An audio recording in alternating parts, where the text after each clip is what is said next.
Artlist.io.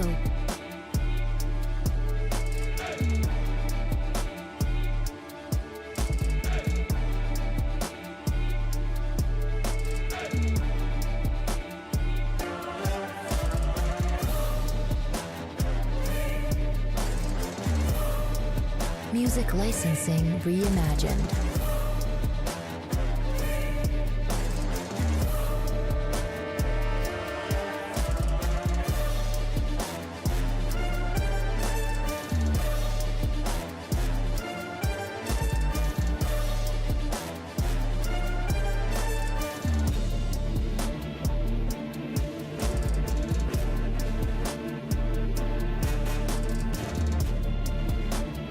Artlist.io.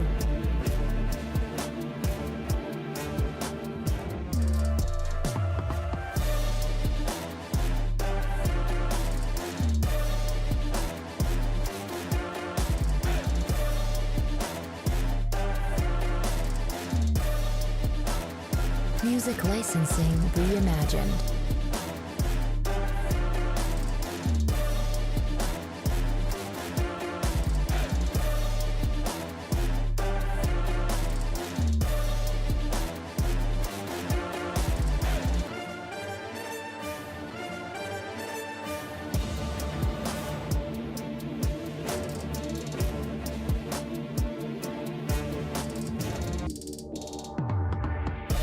Artlist.io.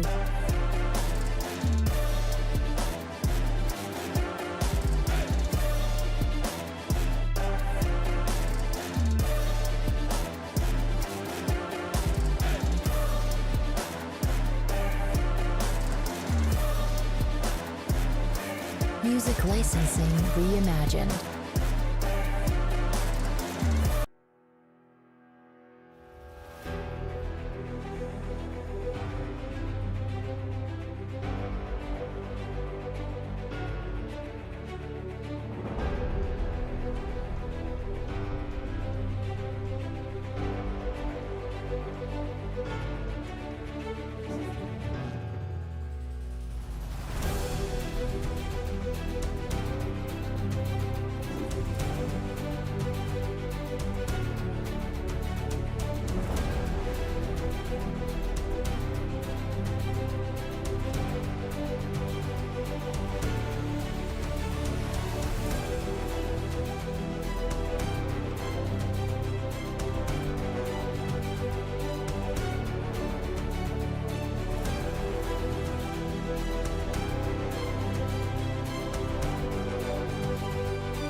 Everyone, how's your poker week going? Hope it's been as good as ours have been for the past few days. And today is record-breaking day. We're about to be part of history at BSOP.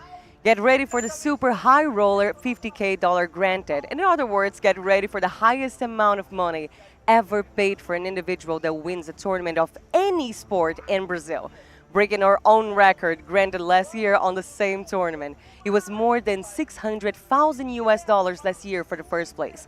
But be aware, because this record won't take long. We still have the 100K granted that starts in a couple of days. So if you won the record today, win the 50K. But tomorrow, you must fight for it all over again at 100K.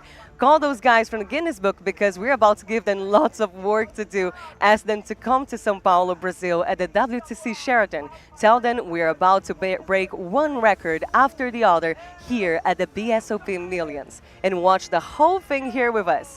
Deal? Good morning, everyone. Good morning, good afternoon, good evening. I'm Isadora, and it's a pleasure to have you with us in one more day of BSOP. It's been a great week, and I'm not by myself. Here I have with me Jeff Gross. Congratulations on everything that you did yesterday. We're going to talk a little more about that. But good morning. How are you doing? I'm good. I don't know about parabens. I got a Stone Cold bubble. There was a yesterday bubble, final table bubble, and out of 105 entrants, I got 16th with 15 cash. So, that happens. Someone has to be the bubble boy. It's part of the game. It hurts. It's not fun. And at the end of the day, I'd rather that than go out right away. I like to play, and it happens. So, anyway, we're here. Brian Cash, which is good. He finally got his cash after a lot of effort. And, we're going to have a fun day. And it's a big day. Big tournament. Big buy-in, very exciting. As I'm telling you guys, and we've been talking about it for so long, the tournaments are getting more and more expensive, and I can't wait to see what's going to happen in this on our 250K that we have today. But I want to also ask you guys, because I know that you've been enjoying it as much as we have. It's an amazing experience here at BSOP, and I want you to be with us also in 2026. So if you want to check on everything that we have in our schedule, don't forget to follow us everywhere on our social media, or Instagram and X, the formerly Twitter, is BSOP Official, or YouTube in English is BSOP English, or Twitch is BSOP Live. And if you want to check on all of our stages and maybe questions that you may have about BSOP, just go to bsop.com.br, where you can also check not only the stages that we had before this year, but also our entire calendar for 2026 and news about BSOP on BSOP 360. I can't wait to have you all with us in there because, again, we've been building something so nice, and it's not only the records that we've been beating here at BSOP with all the prizes and all the money that has been given to the champions that we've had in the last days, but we are also breaking records on our live stream. We're getting better and better every day, and I love the contact that we have been with you guys, and sharing this start of the English live stream of BSOP is a pleasure that I can't even put in words. So Jeff, now it's time. I want you to please tell me everything about how it went yesterday. You were the bubble boy, but I mean, as you said, you went through a path during that. You didn't just start and play just for a little bit. So give me the gossip on how that went. Yeah, no, it was an amazing turnout. It's a turbo kind of 10K, 50K Brazilian reais. I entered after doing commentary. Actually, Brian busted me the first time. Ace King to sevens, got him going, and then I re-entered, and I ended up losing, got very short. Actually, crazy that Tiago, who's a race car driver, I forget his last name, he actually shoved the button. I was very short, and I really couldn't make it through again, and I had King Jack offsuit. Don't love it, but I ended up calling, and he looked at one card. But he was going to shove. It's a spot where he covered both of us, and it's one off. So he's shoving 100% of hands, not like 99, or he'll shove 2-7 off there. Just no problem, because he covers us. It can't hurt him, right? So when I looked out at King Jack, I'm sure I'm ahead, and then I still don't want to risk it because, you can, obviously that doesn't guarantee. But he told me before he turned his card, he looked at one, he had an ace, and then he had the ace behind it. So he's shoving 100% blind, and he actually had pocket aces. So that was actually pretty shocking stuff. Like that hurt. So anyway, that was that, and then I hit a jack, but it wasn't enough. And anyway, it's how it goes. That's how poker is. Everyone's in their own little bubble. Sometimes you bubble your own little adventure. It sucks. It's not a good feeling, of course, to stone bubble, right? Like literally, 105 people. What the one out of a 105 like a 1% chance, less than 1% to actually bubble. But I got short, and it is what it is. I feel warmed up. I feel like I'm playing well, and I love being here, and I love doing commentary, and hopefully the next one goes better. I'm so glad that we have you here to also share the experience of how the tournaments have been going, because that's just the start. We still have too many tournaments ahead of us. We have 10 more days of BSOP Millions 2025 with you. And as you saw yesterday, we had a final day of our 150K Super High Roller. Today we start at 250K. Tomorrow we have the final day of it, and I'm super excited for this final table. If we're going to see some of the faces that we saw in almost every single one of the final tables we broadcasted here recently. And as you see in the last days, we're getting more and more expensive. On the 21st, we start with the 500K Super High Roller, followed by the second day of it on the 22nd. And that's not the end. We don't end on the 22nd. We have one more week with the final table of the 500K happening on the 23rd.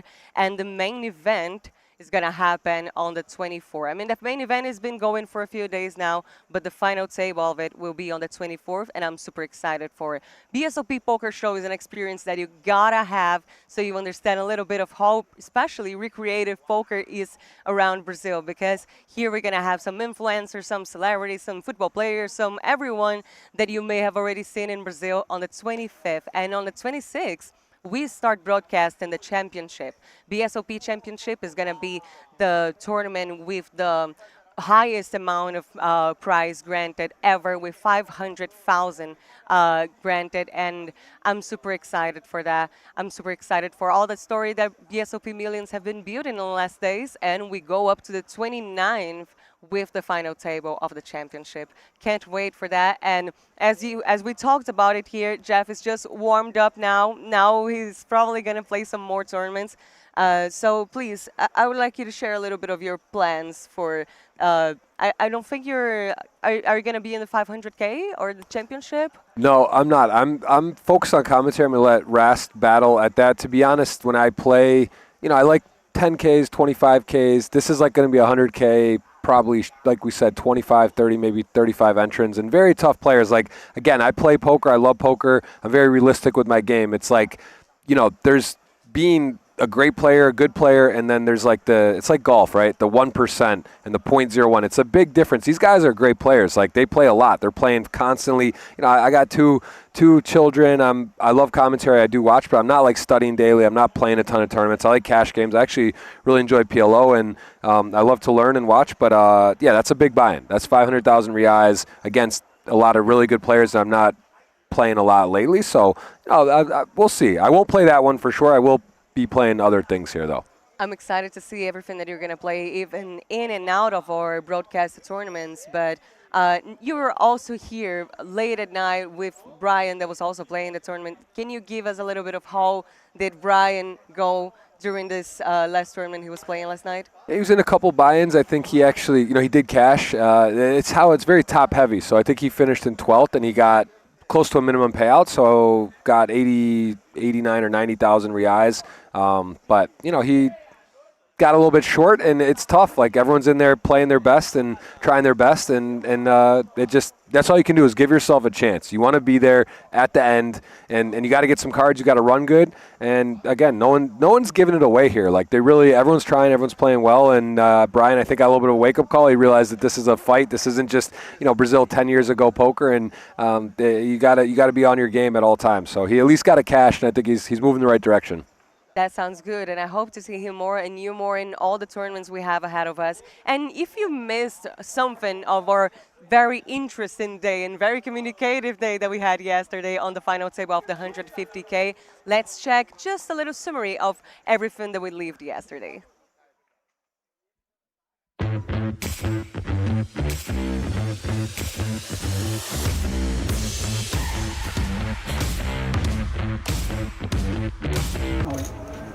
Oh, Akari. No waiting, just rips it in the ladies. Dama. Renan, and not the fun spot to be. I mean, at least he has an ace. The flop's the big part. Oh, yeah, he's asking for the quattro. 4-9 or ace. This is our first bubble of 2 bubbles. That is the final table bubble. We are at 9. Wow, Dan Almeida has 4 big blinds. Yep, he shoves. I like it. And now this is a 200? very easy call by 200. Rodrigo. It's not the best board to get chops. Okay. Yeah, King 9 just enough, and Dan gonna fight, but go out in 9th. And Okay, Raffaello, let's see if you have everything. Oh! Okay, what do we need? Queen. Queen of clubs. There. Donna club. Dama club. Oh, Dama! I'm genius! Action card. You play very good today. Thank Two-time you. mistake, but Queen of clubs, you can do nothing. Is gonna go with it, I Otto, you believe. have chance. Not a good one, but good. At natural 9. Ooh, one of the worst call in poker history. And Cabral finds himself Better fold ace queen. dominated here. Ace for Otto. Okay, hard. Ooh, Hard. For Otto. 9 high flop, but 2 hearts. I already take my On chip. 40% equity now. No, hard, please. King of clubs. That means that Ivan Luka is going to How be can you our make it bubble when I boy, want- when I finishing want to in put you on bubble 7th boy? place. All in with the ace-7 suited. Flop is 8-6 deuce, couple of diamonds. So some hope here for Hoffa in the form of a flush draw. Diamonds are An correct, but not ace today. would also do it. The turn is the 6 of clubs. River is the jack of spades. Hoffa going to finish I'm so surprised. in 6th place. Cabral shows an ace and Are you joking with me or not? 9. Straight against straight. Nothing you can do, man. Gives Cabral some more What do you mean, outs, you have could no outs? counterfeit the pair of 4s. Comes ace on the river. So we are going to say goodbye outs, to and Tiago he's, in let's see 5th why. place. Audemars quickly makes the call with top pair. So top pair versus second pair. Pleasure. And that means Akari is going to be Okay, now I eliminated in 4th You place. left me alone. Rodrigo, who's been really patient, just picked his spots well. You know, not really in bad The shape biggest spot here. of the tournament, yeah? Flop is ace 10-6. Pretty interesting. You know, gives Audemars top pair, but Rodrigo looking for a jack for Broadway. on the So turn. that means Oh. that Rodrigo needs a jack or a queen or a king. And that means Audemars is going to eliminate Congrats, Otto. Rodrigo Seiji in 3rd chop. place.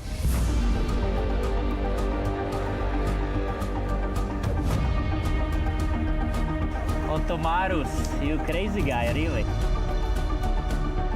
Otto is boring, but he always posting blinds, right?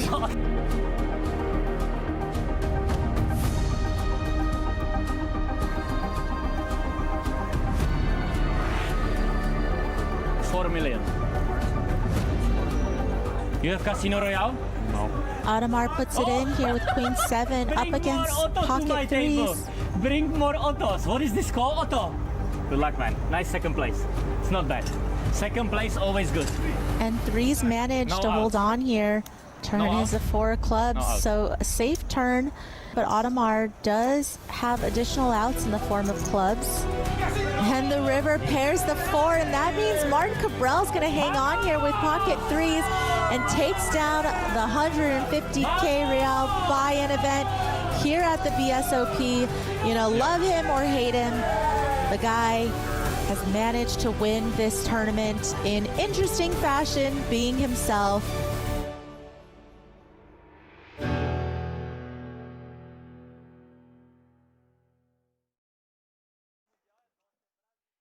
Interesting fashion is the best way I think you can define yesterday, because it was a really fun, and I have a testimony here because I was there. Like, I was doing the interviews with every person that would leave that final table. And as I talked to Rafa Moraes, if you were here in our live stream, you saw it, because I asked him, how does it affect your mind when you're playing such a communicative table? Because I was getting like, I was like shaken out of nervousness because of them, because it's so much talking and so much poking at each other. I mean, he was poking at everyone, and it's definitely a strategy. Rafa told me that it's like 20% of it is strategy, and The rest of it, it's just him. He's just like that. And I want to ask you, Jeff, how do you see that table considering how communicative and all the time Martin Cabral was?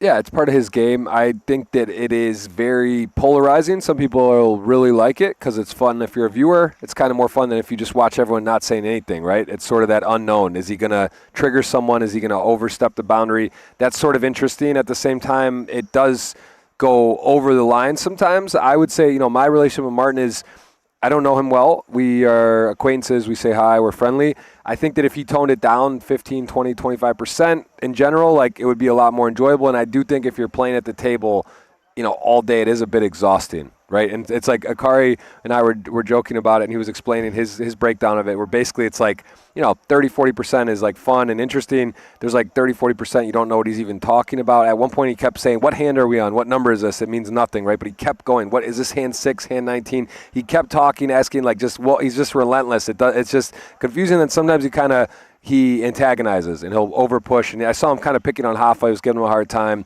and just kind of, it's tough. So I would say that overall probably good for poker in the sense of people like characters. They like to see that type of antics, and at some point I think it is, or it really upsets you. People are really just it's too much. This is taking away my experience. So it's two different things, audience and players, and then also I think it's there's different versions of it. There's too much, and then sometimes it's okay. That's how I feel. In the sense of the strategy itself, because he clearly uses that on the table. And yesterday, he won the tournament, so theoretically, it is a good strategy. But being good or not, what do you think of it? Especially thinking long term with players that he will see often, maybe. I do know some very, very tough, talented players that actually say they like it because he does give away. They even have a legitimate tell or it's something they believe that they can get off of that. It is true. Someone who's a rock or puts their hoodie up or is just completely, takes 20 seconds every time and always checks the same. It's certainly going to be harder to play against than someone that is so animated and so all over the place. Now, I have a feeling he's pretty balanced because he is just, he's sort of told himself, I'm always going to be like this. So I don't know, but I do think he's giving up some stuff. And at the highest level, these guys are able to pick up a little bit on stuff like that, I would imagine. So that I think is, as a player, you probably would prefer it than not because he is opening the door to have a read or a tell or something to pick up on. Sounds good. And since you mentioned the tell thing, because you can grab some info out of him, I noticed yesterday that Seiji, the third place in our 150K, he was at some point with the heartbeat at 126, but his face was the same as it would be if it was at 90 or 80 heartbeat. Yeah. So he was just no reaction. I was watching him since the secondary table before the final table was formed. What do you think is the key to just put the hoodie on, put your glasses, and just chill and don't give, or at least the less of tell that you can? Yeah, I think that naturally super professionals, people that do it constantly day in, day out, they work on that. They observe themselves because they get to see themselves on camera, and they do, they do their best to not give anything. I do think amateurs and Rex non-professionals tend to give up a little bit more or just aren't as conscious of that. So it is interesting on the heart rate. We saw his kind of in the 120s frequently, but it was sort of balanced. It was just kind of, that's how it is. Maybe it's not necessarily nervous. It's maybe just excitement. It's like that moment where you don't know, do you have the best hand? Do you not? What's going to come? It's big money. So I think that certain guys, we saw their heart rates are always in the 80s. Always, and then there's guys that are just a little more all over the place. I so, love this data, by the way. Yeah, it's fun. It's a fun function. Oh, here. Your heartbeat is so high, while mine is at the same time. So I feel you. It's some relatable thing going on. And you saw Brian just pass by here, just nonchalant pass by in the background because he's gonna be here soon. He played until late at night because not only the tournaments that were broadcasted and are happening, we have a lot of tournaments in this entire field. It's huge, and Brian was here until late at night. He's going to be here with us soon to comment on the day that we have today because we have 250K high rollers, super high roller here at BSOP Millions. What are your expectations on that, especially on entries? How many people do you think we're going to have in this field? That's a great question. Do you know the last year entries? How many was the last year's? How many did they get? I don't know. I would search for that. I would imagine more than last year from what I can tell just because of the international audience that we're seeing the amount of players that are non-Brazilian that are here. Also, so I'd say like 25% more than last year. So I'd say if there was 40, there'll be another 10. That But sounds I'd good. put like, I'll say 60, even though what was there was only 56, right, on the 150. Yeah, our 150 was much smaller. Like we're going like lower on entries because, of course, the tournaments are getting more expensive. Our 50K on the first day of BSOP, it was, if I'm not mistaken, 113 entries. Yesterday we had around 50-ish. It was 44 for this last one, but I don't know. I feel this one. 44. I think Oh, this yeah. one actually just might get like. I have a feeling that this price point, although it's high, it's a big difference than the 100, and I just think there might be this might actually be the biggest or get the most, like a lot more. I have a feeling, but I'll say 60. I think that's probably ambitious, but let's go with 60. Do you think when it comes to a marathon of high roller tournaments, some people would, I don't know, come here, play other tournaments of the ones that we have here? We have like turbo tournaments, we have cash games, that they will like kind of like warm up and save to like entry on maybe that one that is kind of like the halfway through the start and the most expensive tournament that we have? Yeah, it's interesting because some people love poker so much that they'll literally play a $1,000 buy-in and they'll also play 100K, and they don't really think about, like Ras, for example, when we were done commentating the other day, he was looking at the $500 8-game mix, and he was down like 7 buy-ins in a 10K, 2 buy-ins in a 20K, and the $500 would pay like 10 grand total if he won. But he was literally like debating to hop in. He was going to hop in because he loves to play. And so, yeah, I think there's kind of a mix on that. And it's kind of nice to warm up. I mean, again, the escalator function is nice where it's like 10K, 20K, 30K, 50, 100. And it does kind of get you warmed up and the bigger ones later. So I think that is a theme. Now, it's a big jump from a 1K or a 2K side event to a 30 or 50K, obviously, in U.S. dollars. So I don't know how many players are just going to casually hop into 50 that maybe haven't played that before and are in the 2K, but we'll see. I think I'm going to go with 60. I'm just feeling good about a big number today. We had apparently, I think 43 players on our 250K on last year. So far, Okay. and we are talking like the game didn't start yet. We are like still warming up.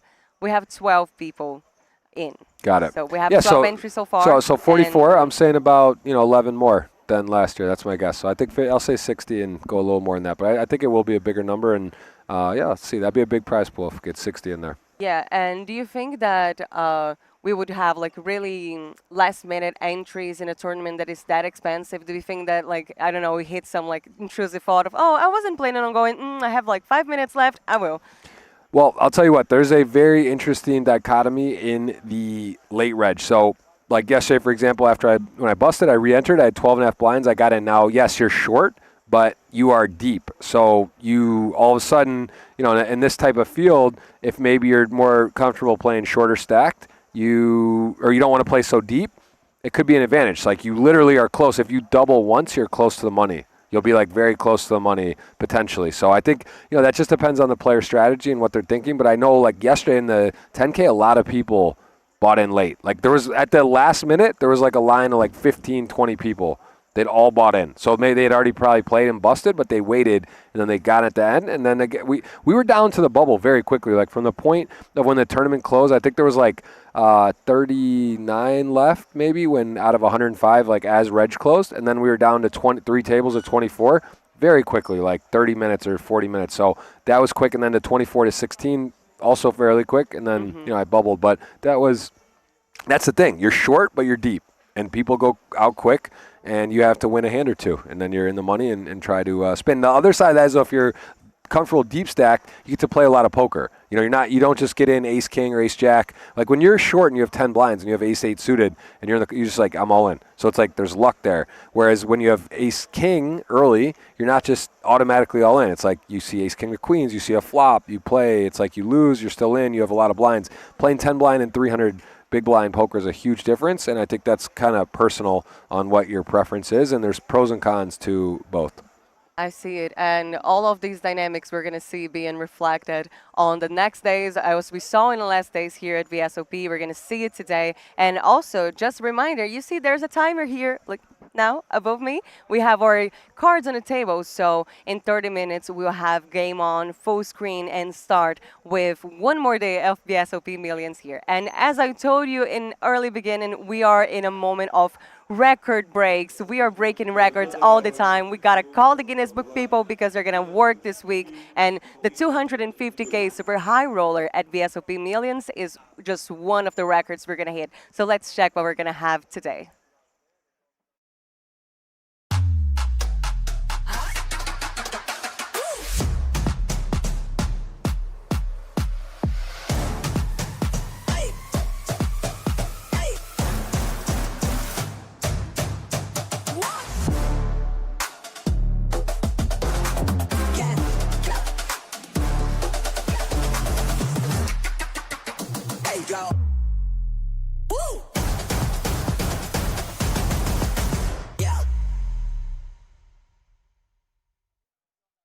I'm so glad that we have the opportunity of being broadcast and all of this emotion to English-speaking people as well, that we are not going to be in the bubble only of Brazilian Portuguese speakers, because now we can just expand and bring all of that to you, and something that we've been doing, and I think it's great for you guys to understand. We have a different currency here. We have real. That is our 250K reais, and I see that you're referring to it as the 50K because it's 50K dollars, 50K US dollars. So I'm gonna start calling it our 50K super I like the high 250K roller, though. I like that. The thing is, it makes the number thing big. is, I love big but numbers. 50,000 US. It's actually not exactly that, right? So I think it's nice to call it the 250K because it's exactly that. It's 250,000 reais, and then you do the math, and yeah, about 50K US. So What I've been doing is when I'm doing some entry that I will say a number in dollars instead of reais, I just doing, it's around, it's something like that. So, or around maybe 50K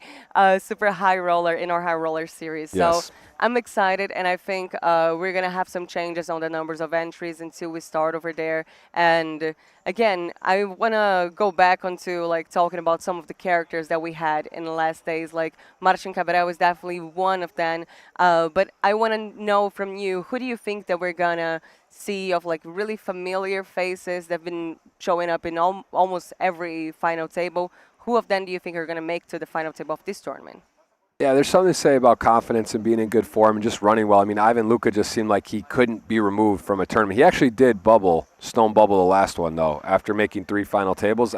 He's playing well. He cashed again in the 10K, so he's cashed 3 out of 4 tournaments here and stone bubbled 1. So he's playing well. I think he's in good form. I think he feels very comfortable with the opponents, the field. So I'd pick Ivan. Hafa also, Marias has done very well. He's run well.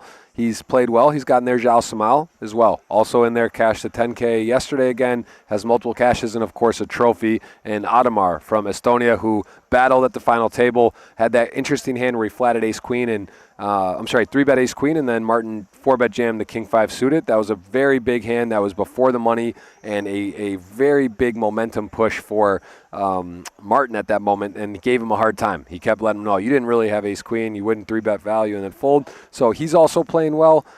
Those are some of the best players in Medi. Medi put on a great performance, got a trophy. Yeah, he was not there down the stretch, but so many good players, so many talented players, and again, 2 out of 8 only from Brazil at the final table, which is pretty crazy because there's so many. We are in the food. We are fitting in. We're all together in this. I'm super glad. And I want to tell you that that's just one of the records that we're going to break, because as I told you in the beginning, if you want to have the records here at BSOP, you got to win today, but you got to win tomorrow as well, in a couple of days, every day, because we also have our 500K tournament. Let's check what we're going to see in there.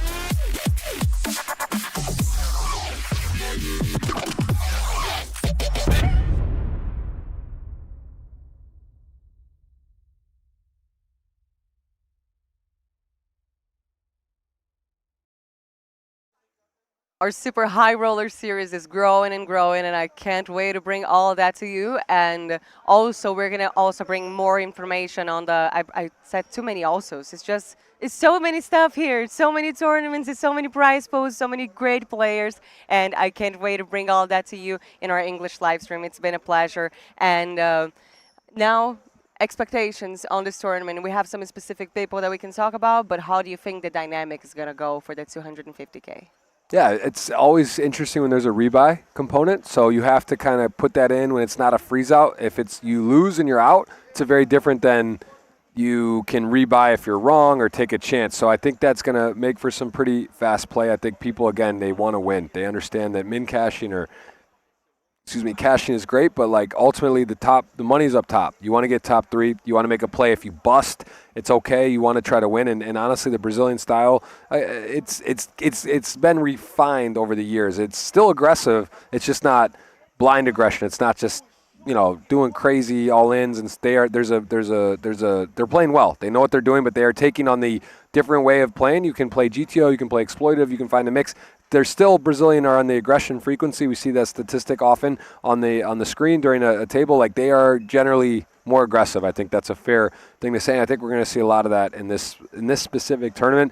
This is almost to me the marquee event. The 100K, yes, the 500K Real, yeah, that's an amazing event. It's historic, but I think from like the actual prize pool and the actual value, I think there'll be more kind of Rex businessmen maybe in here, and it's going to be a little more, as we see, we'll see probably 50 plus entries, I expect. I'm hoping so. That will bring a lot of emotion, and also something that we're going to find out when we have how many entries in the tournament we're going to have is the ITM as well. The ITM will be proportional to the number of entries. So excited to see how cruel this final table will also be, because in the last 2 final tables that we broadcasted here in our super high roller series, I think just the first of them would like have prize pools. I love the ITM you say. The ITM. The first time you said it, I actually didn't know what you were talking about, and like you said ITM, and I was like, and I realized because it makes sense. I just never heard it phrased that way, but yes, in the money, ITM makes sense. It's abbreviation. Maybe I just hadn't. No. I just hadn't heard it before. It is what? Right. It's absolutely right. That's not worldwide. I thought I was getting like. I just never heard on like someone say the ITM. Like it makes perfect sense. I think I'm behind on it. I think you were actually or you're an innovator. It's one of the two. But it makes sense, and that is an important part of the tournament. And you need to know, and the more entries, the more ITM. So there we go. That sounds good. There we go. Okay, I'm in a moment that like you just exploded my. Well, I might be wrong here. It is a thing. You're absolutely right. ITM is in the money. That's what that stands for. I haven't heard it worded that way, and I like it. In the money. Yeah, in the money. How many are in the money? But I should actually say that because I think if you're someone considering I didn't know what you meant on the first take, maybe others haven't, but also I could just be off on this. So anyway, either way, in the money ITM, that's what it's all about, and we're gonna find out how many entries and then how many are in the money. Absolutely. But I think we're going to trade some acknowledgement here. You will start using in the ITM phase. Yes. But I got, one of the call-outs I got here is sometimes you say in the ITM. So if I get like the abbreviation, I'm saying who will win in the money? Who will be in the money? Yes. So that's going to happen sometimes. I'm sorry. I wasn't born English speaker. What is your English?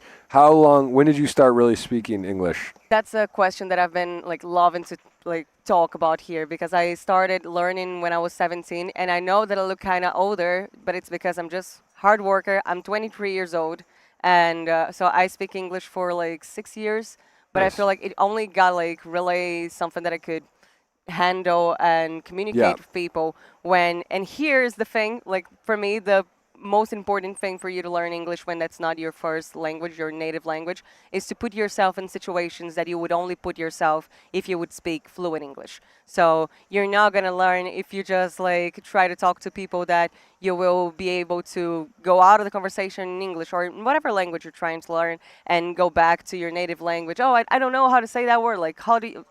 The thing is, when that language is the only possible choice that you have, and you have to find a way. Yeah, you got to immerse yourself. That's why I said if you live somewhere for a few months, that's how you can really learn. I also with Portuguese, I understand. I do my Duolingo every day, but I'm not. Yeah, if I lived in Brazil for 3 months or 6 months, I think I would speak fluently. I just, I always go for like 2 weeks, 3 weeks. And also my wife, her family, they speak English too, so it's like, yeah, I'm not like forced. It's kind of easy to just like, the second I don't know something, I just go to English. So yeah, that's good. That's good advice. And you speak very well English, but obviously not your first language. So Yeah, I'm super glad with how the process of it went, and some people here have been like speaking in English with me sometimes, like I'm Brazilian, speak Portuguese.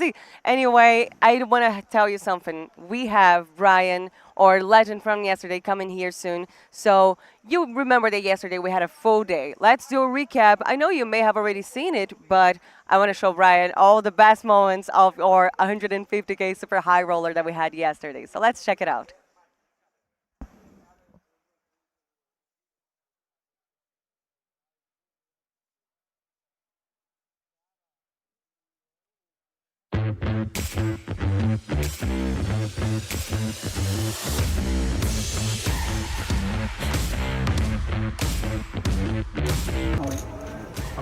Oh, Akari.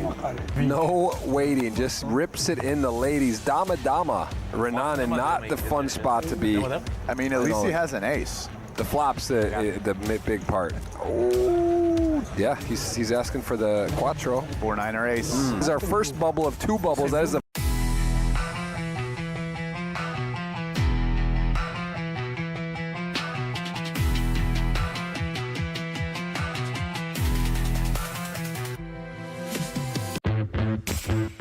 Dominated here.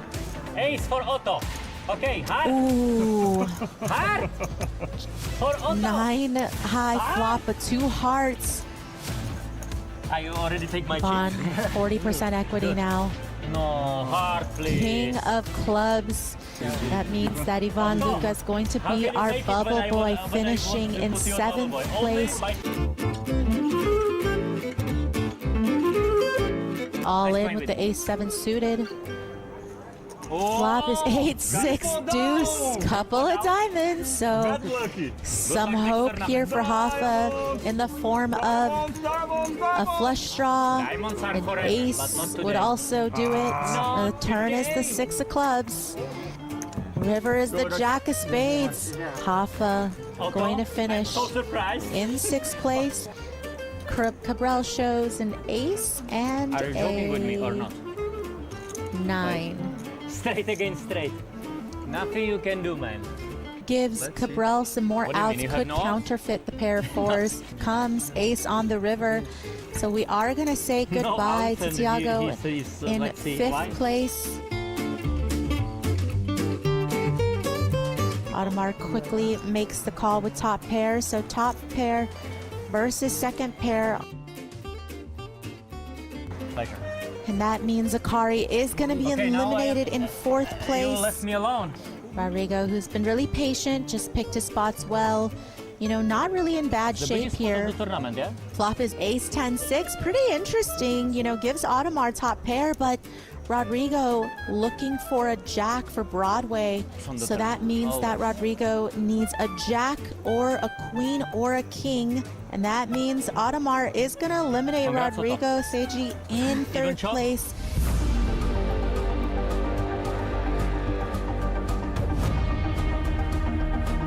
Ottomarus, you crazy guy, really.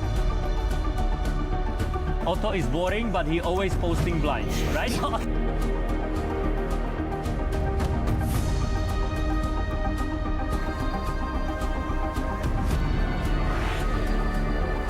4 million. You have Casino Royale? No. Audemars puts it in here with Queen 7 up Bring against more Ottos to my pocket table. 3s. Bring more Ottos. What is this called, Otto? Good luck, man. Nice 2nd place. It's not bad. 2nd place, always good. And 3s managed No to hold outs. on here.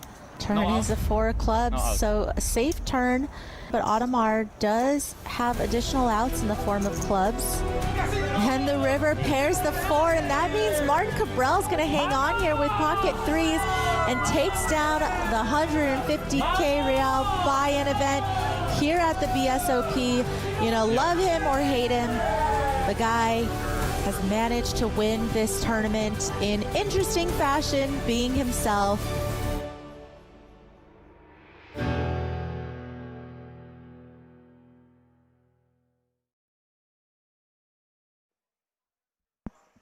And we're back now with complete team with Brian Rest here with us. And I have so many questions. Like the how was your day hits different when you're playing VSOP.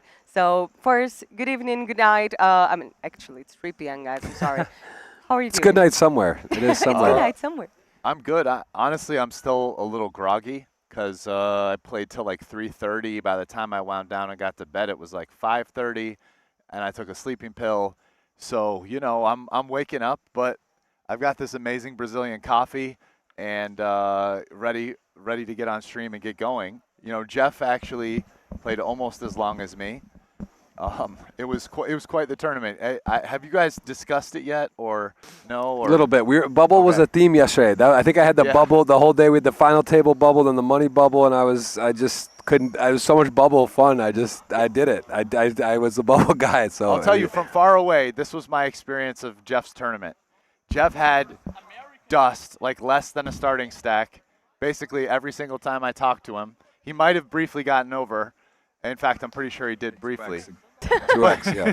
But like You knocked me He out was- as well. You knocked well, me that out. was a long time. I'm It was. talking. There was That a was a long long time from ago? the Yeah. end of Reg to actually breaking the bubble, right? Like a decent amount of play. And during that whole time, Jeff just survived. I actually have a horror. I have a horror story was on what happened. This is I actually. was expecting at any moment Jeff to go out, and he just survived, and thought like, wow, he's going to turn this nothing stack into a cash. into a win. I thought I was going to win, but actually, so at 24, I had a really bad thing happen to me, and I didn't even know. I didn't even mention this because I was so tilted about it. They paused and did a redraw, and I thought it was a break. So I went to the restroom. I was like on my phone, taking my time, just relaxing. I like got back, and they're all like yelling at me, "Hey, get over here, get over here, get over here!" Like my table's waiting. I must have missed a minute or two, and they were like waiting. I was in the big blind. I got dealt randomly into the big blind, and then missed the hand, but they waited for me kind of, and then the tournament dealer, I actually had my cards, and the tracker said, well, yeah, the hand's dead. So I off of a short stack, I missed my big blind and big blind ante, Did you get to and it see folded to the button. I actually didn't even look because they said you can't play. I should have. Probably I didn't want to, and then the button ended up limping, and the small blind folded for no money. He didn't want to say, which made no sense to me. He's a real no pro. So I don't even know what happened. It's crazy. That was a bad swing. So that was like, and then on the redraw, Oh, that sucks. the redraw at 16, I was under the gun, I which like was your chances of winning that pot. Although I don't know, maybe the button limping is like kind of. strong. Yeah. But anyway, that was like pretty. That was on me. Honestly, that was on me. I should have looked. I should have asked someone, do we have a break? I saw the clock. I thought it was a break, and I messed that up. So anyway. Yeah. It's very common that I think the things are a break. Like sometimes I'm on the final table and I don't have necessarily like a timer right next to me that I can see. And I see some players sometimes they do this thing that it scares me so much. They just stand up. Sometimes and they walk around the field, and sometimes they go to the high roller spot, and they start looking at the other tables. That's When called they do that, that's talking walking chips I'm when you like- got a lot of chips. But yeah, don't make me feel better. I made a mistake. I should have known the break. Or listen, there are moments of the tournament where it's good to see what other stacks are out there, especially, you're talking about a tournament, maybe there's like 10 tables, you're close to the bubble, you've got a below average chip stack. It can be like really informative to see like how many people are on life support, etc., because it can inform how you play too. So there are reasons you might walk around that don't involve you, just like having a huge chip stack and like, enjoying life. Talking Going for a about stroll. since you mentioned we're talking about the walking around and some of these strategy that goes beyond the table, and I really want to hear from you about Martin Cabral wins yesterday. I had a And feeling you were gonna, Sam. I saw where course. this question was going. it's a topic I'm Yeah. going to talk to everyone today. So how was it for you, and how do you see this kind of strategy that he has that is sometimes annoying to some of the players but very entertainment for people that are watching? Yeah, I mean, so I haven't played with Martin very much. I think very briefly here myself at the BSOP. I did get a big taste of the Martin experience yesterday on the stream, right, as he played down to the win. And, I did basically, he was at the feature table like the whole time. So I saw and definitely even witnessed his sort of influence beyond the cards. It's something Jeff and I talked about with, I can't remember the name of the other player, but it's the guy who ended up playing heads up, right? Like he just berated the guy for this ace-queen fold and this and just wouldn't let it go. And I I even kind of said on stream as part of my analysis that I thought that there was this other hand with the 4-6 off on 8-5-3 where the guy check raised. And it's probably a play where that's like reasonable and you're supposed to do that at some frequency. And my guess is like he just got the guy to just do it pure, right? And then just barrel off on the run out, which is what's going to happen pretty frequently when you make that play and you miss. But so, well, to kind of wrap it up and get back to answering the question, like what I think Martin does is actually not that dissimilar to what other, like let's say really kind of famous table captain poker players do. You sit down at the table, right? A real good example that I think is a great comp would be Phil Hellmuth. Like, you control the conversation through talking more than anybody, interacting directly with people. Like what Martin does is this mix of, okay, Martin can be mean to people. Martin can be very friendly to people. Martin can make jokes. Martin will say total nonsense that makes like zero sense. Like, what was that thing yesterday, Jeff, where he was the hands. He just wanted to like, know what hand number is this? What hand number is it? Like, it doesn't matter at all, and he just keeps fixating on it, which is like weird. And so he's just throwing all this stuff at the dartboard and sort of like getting reactions out of people, both by just saying things and people respond, but also because he directly talks to people. He'll directly engage. He'll say things, either berate you or make fun of you or be super nice to you or ask you questions, of which sometimes are kind of non sequitur, like what is he asking, you know? So it's just this wide variety of things that I think elicit a response. Like either you engage friendly with him or you engage very antagonistically. And I think Martin can feel the energy and kind of plays off it. And I think yesterday was a great example where, you know, he antagonized somebody and got the guy to play aggressively versus him and just had what was probably going to be, but just like super easy, just bluff catch with like top pair that he limped on the button. So what I actually think he's pretty effective at this like table captaining, which if I'm going to use my analogy, one of the reasons why Phil Hellmuth, in my opinion, does as well as he does in, let's call it like pretty soft WSOP events, is that he really manipulates like players at the table. Using his table talk, sometimes berating people for being aggressive. Like literally one of his moves is if you're really aggressive with him at the table, he will berate you. And it'll either be to back you off because he doesn't want you to be aggressive with him, or to instigate you to like, no, I'm just going to do it more. And then he'll feel that and be like, okay, so this guy's going to go after me like super hard. And so like he can try to bluff catch or get the guy. Yeah, I would add to this where I think that this is actually a great point in the sense that women, as well as well-known, call it celebrity players or well-known players like even yourself, Ras, someone that's like a Hall of Famer, or Antonio or Negreanu, they have an ability. Not only are they great poker players, but you really do know at the table how. That's the superpower of all this, is how do people respond. If you know that someone, how are you perceived? Are you able to understand how others perceive about you? And he basically doesn't just sit there and sort of like whatever. He pushes you into a polarized spot. You're either on his side or not. It's like with a woman, and I don't know how often you play poker. A woman at a poker table kind of, in my opinion, almost gets this automatically, where you either have guys that want to flirt with you, be nice to you, they show you hands, like, look, I didn't bet this, or I did bet this and I had it, or you have people that want to be a macho. They want to bluff you. They want to impress you. They want to be aggressive. And that's the same with this, Phil or Martin. Yeah, it's like the same with Phil. And like if you know, is this guy on your side or not? That's a great comparison. I also have felt this way for years with women playing poker as well. It's like, the really good players, they are able to discern how that is, and they use it accordingly. They are able to pick that up. To be honest, like it's definitely a experience whenever I play live poker. When I play the Super 500 that we have here, like really small tournament, because whenever I play live tournament, like I'm definitely not manipulating or flirting with anyone. I'm just fold. Yes. I'm just like that. but I'm saying if you pay attention, you'll kind of know, like you could see who's trying to be nice to you and who's trying to like show a point. Yeah. The only thing, I actually love everything you just said. Totally agree. I make one little exception. Like, I'm pretty well known in the poker world, right? Like, I've had a pretty good poker career. I'm not as famous as some of the guys I just mentioned, but like most people who play poker seriously know who I am. I wouldn't really put myself as much in this category with them because, you know, you played poker with me. I'm not like silent. I'll talk to people, especially early in the tournament, but I'm not like doing my interactions are never with a goal. It's always just like talking to people about maybe some topic, or I'm not really getting this like the type of information generally. Listen, I'm pretty aware. I'm pretty good at getting reads. I'm not one of the best. I've been playing live poker a really long time.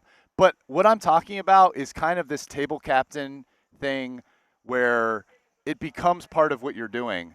And I would never put myself in the category of guys like, dude, one of our good friends, Antonio, who's like, he's doing lot and thinks bets and controlling the conversation and this, and he's already has such a good EQ, and he's engaging so much with people at the table. You know, like Negrano can do this, obviously. Phil Hellmuth. Again, Martin. I think he's on, and they all have their own style, right? Martin can be more antagonistic than any of them other than maybe Phil Hellmuth, right? Like Antonio and Negrano aren't really antagonistic when they do it. Maybe that also means they don't get quite as much the same as them, right? Because I think the antagonism actually really powers this up to a certain extent. Right. Like being friendly with people, sure, you'll get stuff, you'll get feedback, and I'm not saying they don't. But when you antagonize people, you can really like, you know, get some kind of emotional rise and affect what they're doing. I'm pretty sure that like both of you already like played a lot of different roles in poker, but definitely in BSOP here, you've been our heroes. Everybody loves you, and I have a little surprise for both of you because not only yesterday, but always BSOP is paying a lot of attention. So we have a little surprise for you guys and everyone that is watching us in the live stream now.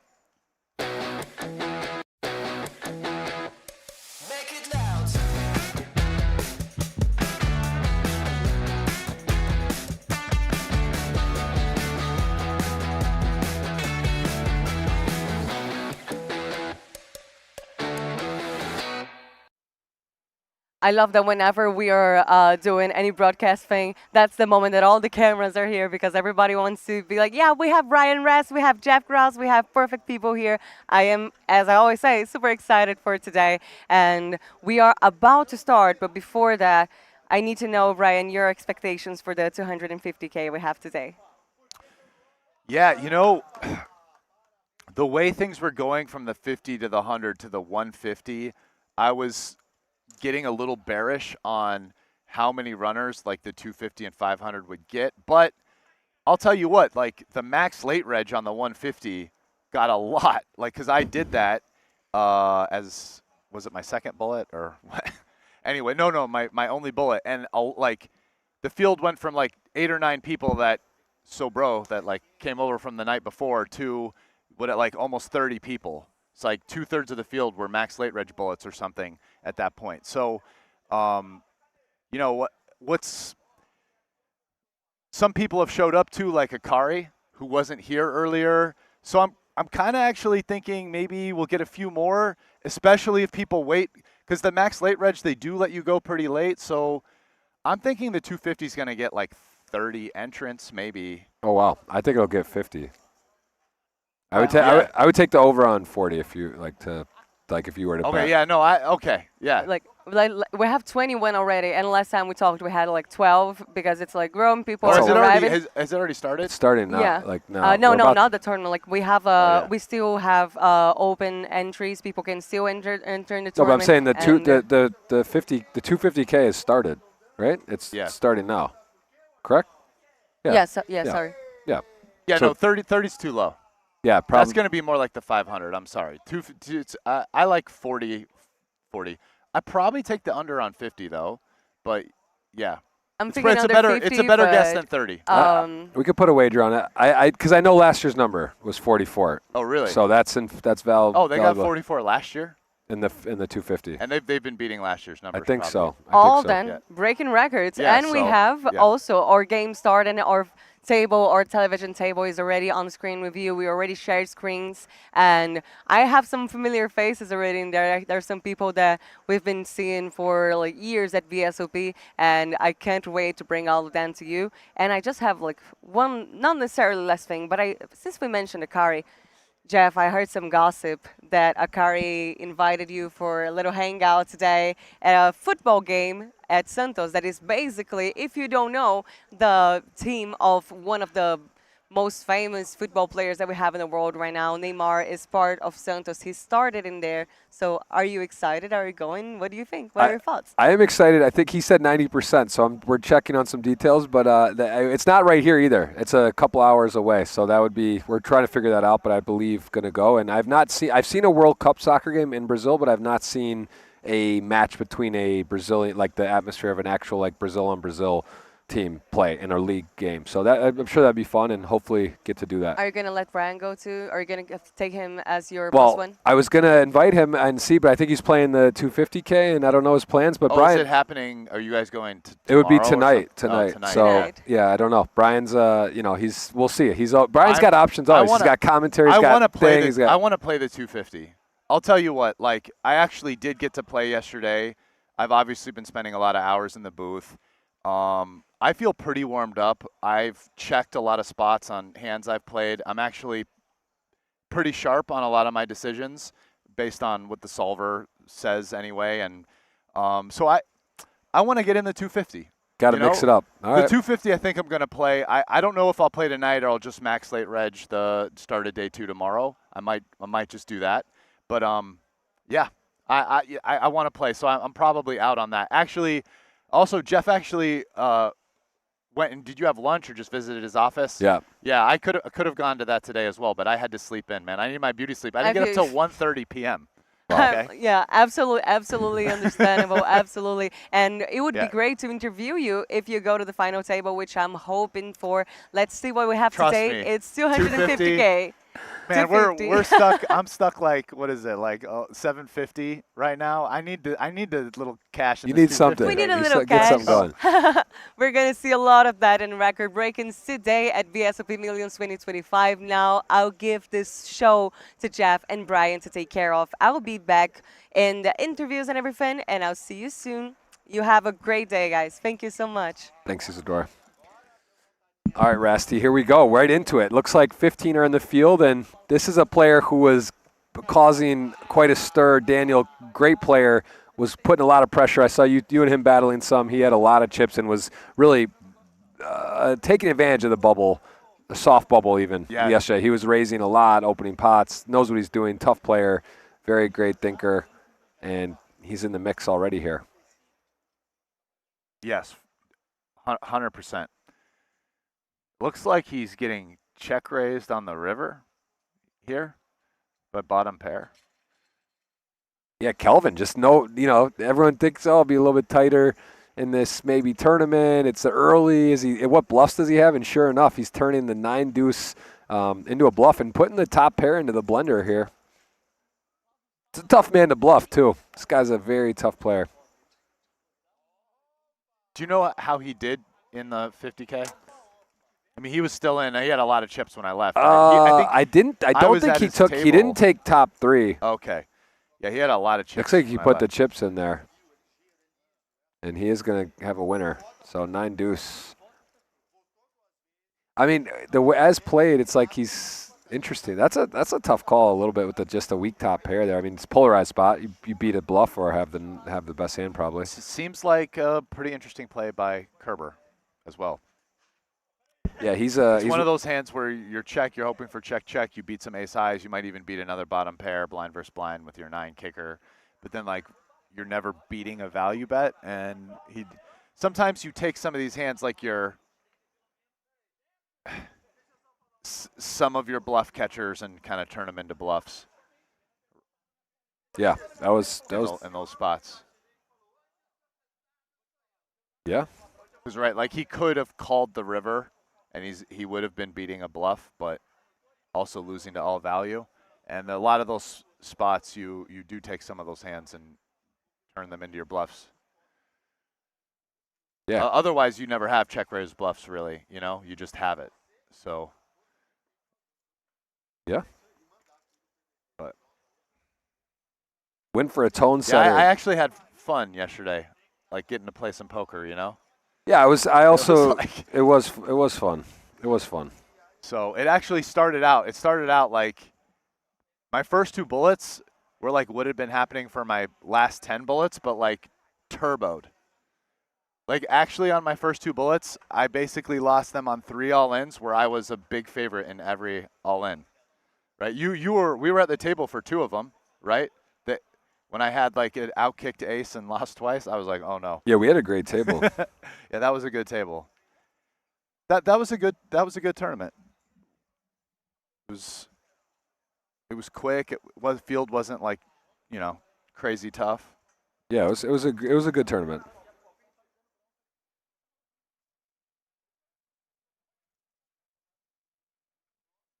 I was starting to get demoralized, but the poker gods led me to basically a min cash. I mean, technically right above a min cash, but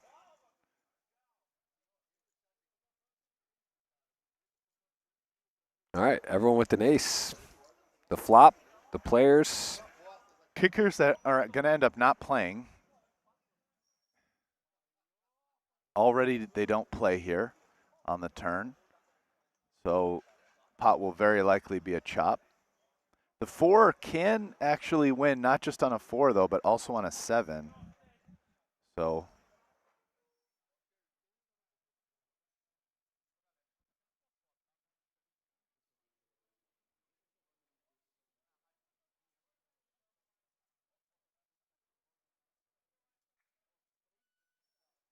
oh wow, yeah, it's already at 18, huh? So there's already 18 uniques. I think it'll get 60. Yeah. That's my guess. I would 18 bet uniques 50. right off the bat. Very long reentry period. We're on a delay. She said some 21. Uniques, such as me, Yep. because I wouldn't say I'm 100% to play, but I'm like very likely to play, and I'm not even in yet. Although I'm probably only 1 bulleting this, but you never know. See how you're feeling. You never know. But that's the thing. Max late reg ensures 1 bullet. At some point, I got to figure out how much am I willing to come do commentary and lose, It's the dream. They bring here, put money into the Brazilian community. Yeah. Come do the thing. I got it. Yeah. Pay you a little bit to do the commentary, but you're going to lose like 10x, 20x, whatever. Yeah, some multiple.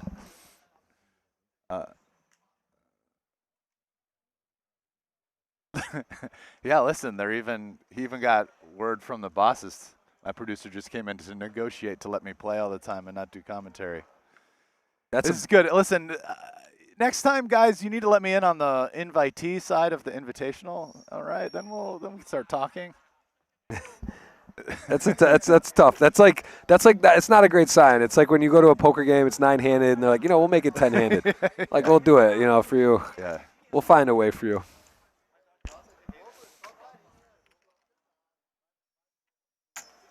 Yeah, it started out like guys were saying, "Wait, why should Brian even be allowed to play?" And now they're like, "Yeah, it's." Actually, I haven't had anyone say that here. Seems like everybody was totally cool with it.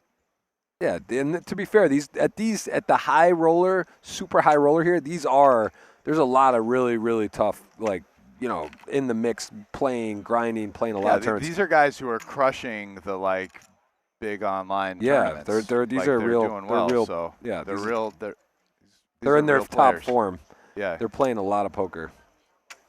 I mean, even some guys here that are also playing Triton. Like I've seen Daniel over there. Yeah.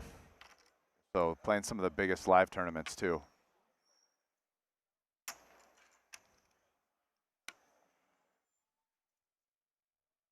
It's interesting. There's definitely an action card here that would be Yahtzee. I mean, 3s, wow, versus a very small bet size though. The difficulty, I mean, immediately, this is an interesting spot. I want to see what Audemars does. Yeah, the thing is, it's such a small price that you really have to defend very wide. The interesting thing is when a good player gives you a price this small, they do follow through quite frequently. I just can't imagine a world where Daniel, who has way more ace-x as it is, doesn't barrel this card with one of his good draws, 6 high. I mean, Probably big sizing. Like my guess is he pots it, plus or minus. So at this point, when you're betting, you're kind of polarizing. It doesn't make a ton of sense in position real deep here to have a wide mergey. Boa tarde.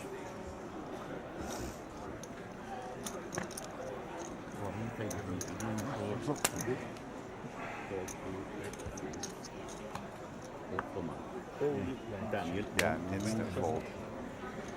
E aí, Pedro? Tudo bem? Foi treinar, né?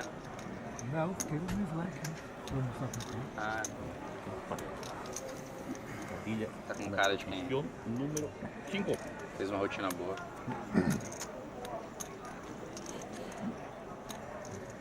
Qual que eu uso esse aqui? É isso aí. Ele vai usar o sensor número 6, né? Graças, meu amigo. Esse daqui, tem uma mesa. Look.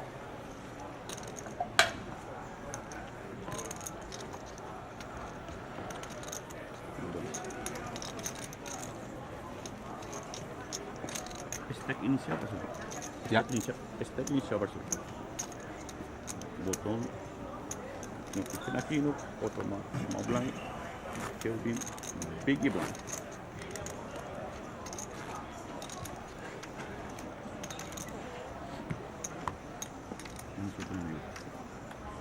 Obrigado.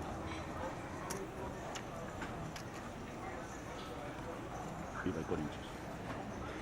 Daniel Colación.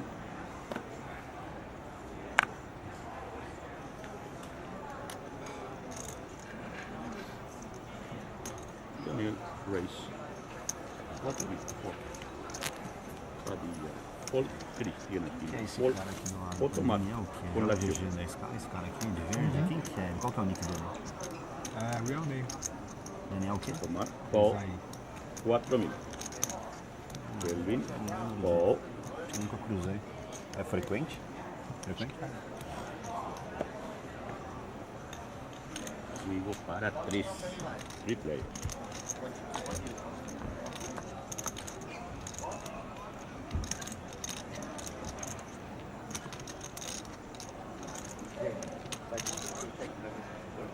O tomar con la acción. Battle of the aces. Check. I'm sorry. And ace king and ace 7 both flop pairs. Yeah, ace-7 suited with that backdoor nut flush draw is nice. Ace-king, everyone with the ace. That's Tomar check. short-handed too. Check. Daniel. This is Con a la acción. board Daniel's gonna bet pretty frequently.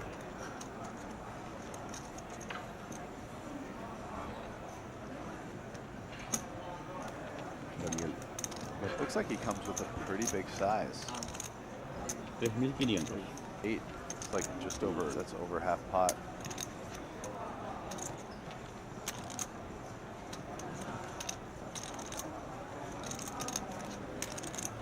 Oh no, 3.5K, yeah, okay, it's much smaller. That's more along the lines of what I was expecting. O tomar call. 3.500. Kelvin con la acción. Yeah, an ace 7 backdoor is gonna continue. Actually a pretty easy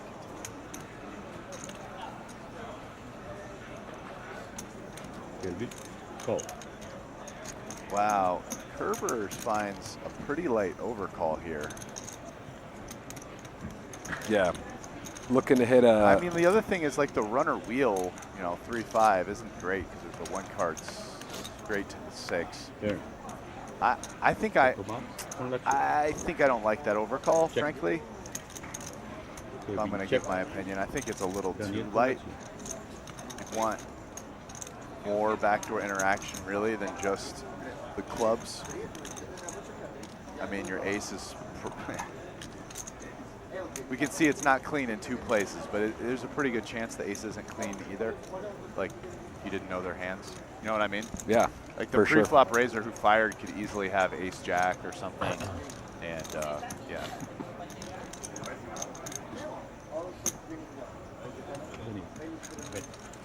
That card should do it. That is a pretty boring turn. Yeah, I mean, A7 now has to worry about Yes. Herbert, who called behind.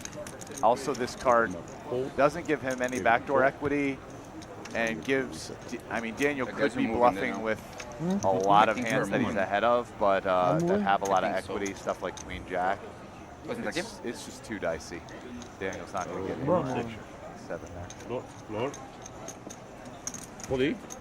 Acabou a mão. Ele vai trocar lugar com Amor. Claro. Lucky. We are you.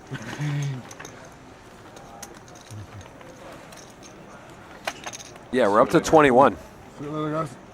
Denis, sabe quando tem? 21 uniques, no one's busted. Yeah, wow. It's early too. I mean, we're talking. Yeah, this is like very beginning. All right, that's it for Daniel for this table for now. Balancing tables, 33 on. Welcome everyone. Let us know where you're watching from. I mean, this tournament's going to get probably significantly more people than the 150. That's what I said. Yeah, because the 150, Big line. I don't know that it had 3 tables early on. And I'll tell you, by the end of the evening, it was down to 1 table. Now that was because a lot of people did decide to not re-enter, I guess, or to not enter in order to max late reg. Maybe this will have a similar, you know, it's hard to say, outcome, where by the evening, if people bust, players wait for their max late. But let's assume a lot of people bust and don't just keep re-entering, they just do the max late reg. That'll mean there'll be a huge influx tomorrow, right, at the start of day 2. Same thing, so yeah, I have to figure, like, based on all that, I mean, this is like a lock to get 40 people. You know what I'm saying? Agreed. Yeah, lock.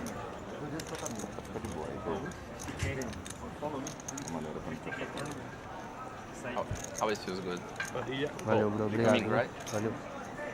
Yeah, nice to meet you. Yeah, but and pretty much a lock. Look, 22. Someone just bought it. Pretty much a lock to beat last year's number. 44. Yeah, that's what I would like, anticipate.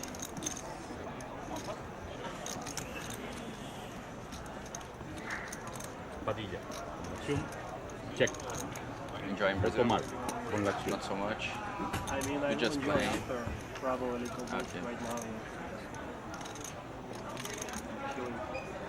Where are you going after?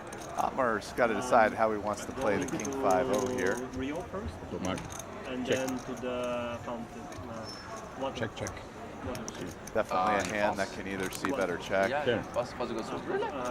And then going to Padilla, Argentina. Padilla, And Padilla. then maybe Uruguay to the series, the small series. I know, yeah. These pots are a little fun because it's kind of like, when is one of the players going to bluff, 5K. right? Yeah. There's no I way know. 2 good players are just getting to Use the it river and for like like nobody 2 improves. years The back river's like when a deuce there or wasn't it was a like 6 or something. Bahamas. No way both of them are checking that WPT river. Events. They So stop people would go who bluffs here, at what like, point? 'cause it would Like be right the now, best stop, Ottomar 'cause they would checked have back. Board is better for money him. added He does on have top. 0 equity. He has no draws. Yes, and Not if like you Queen just 5 like or lots even of just the casino players, gutter. Like lots of casino Does he players. do the double check Like back a- to bluff river? Yeah, they would have All right, like no but like rake Pedro- and money added on top.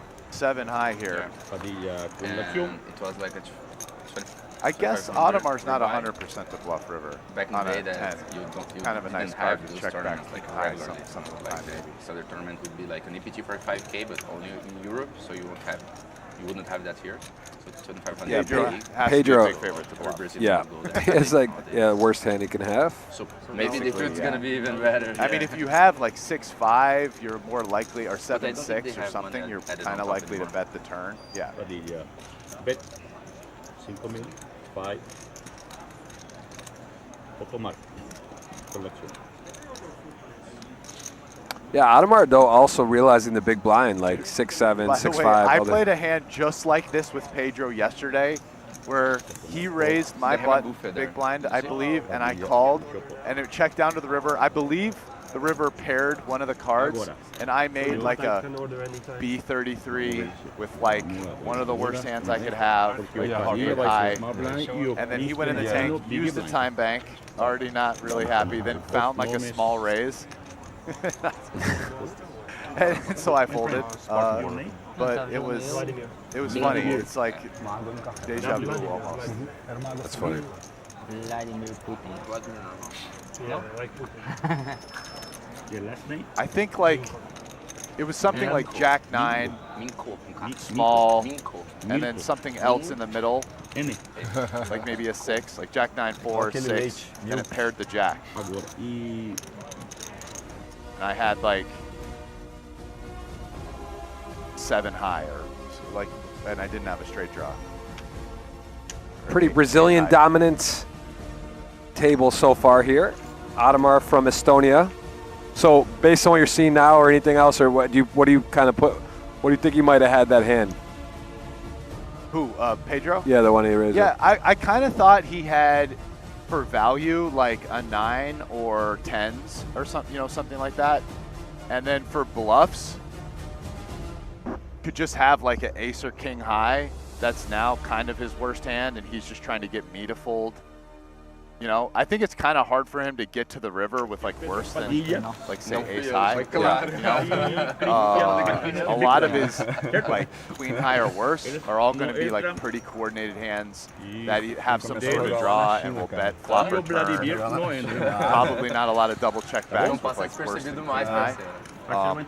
Or just like stab flop pretty high just because he has the range advantage with like his very bottom of his range, when he doesn't have a draw. So that was kind of how I broke it down. I mean, there's nothing for me to do. I'm losing to his bluffs, with whatever. I had like 6 high or 7 high or whatever. So, Padilla con l'azione. I did briefly consider, am I going to 3-bet this? And was like, nah.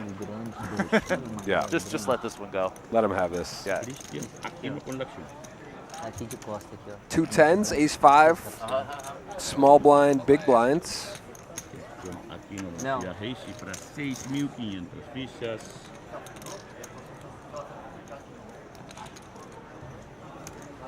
Não, mas eu acho que não pode ser se ele não jogou nenhuma mão. Nenhuma mão. Tem essa regra, não tem?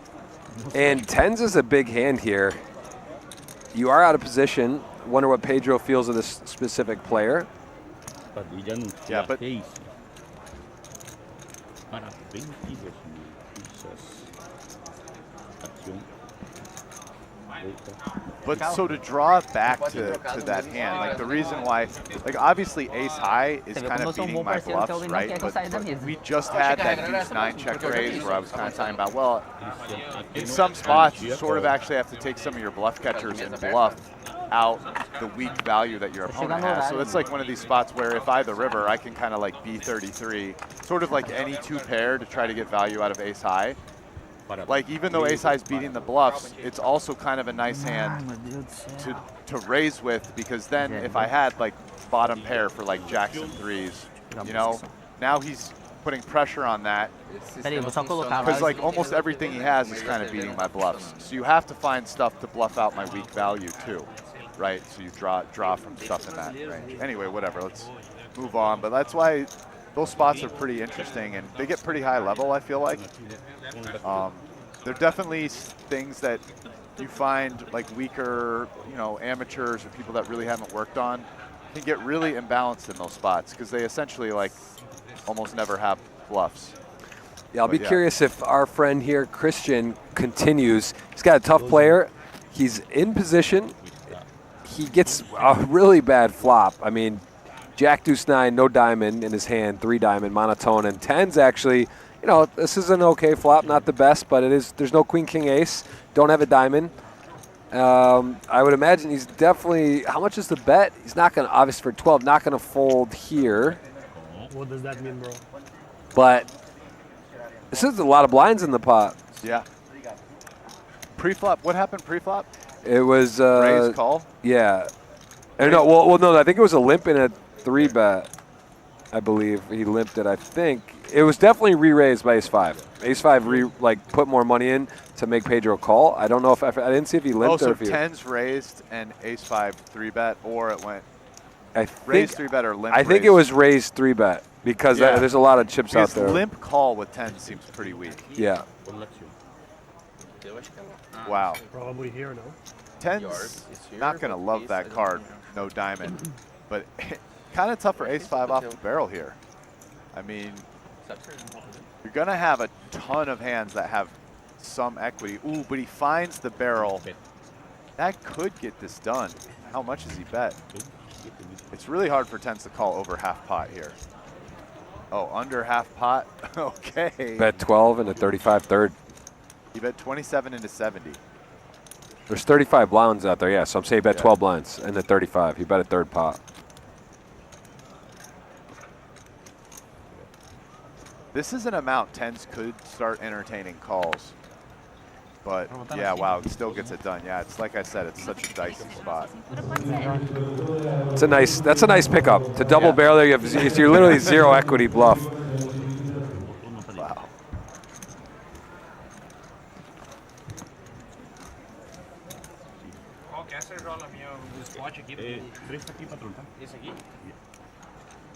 Yeah, well done. That's a player I don't know. I've never seen him play.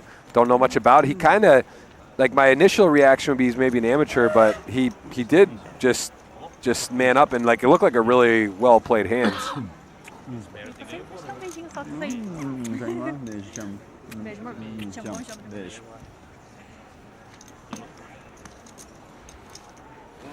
All right, some new players at the table. 21. Looks like we are, what, 7-handed? So we got 3 tables of 7 currently.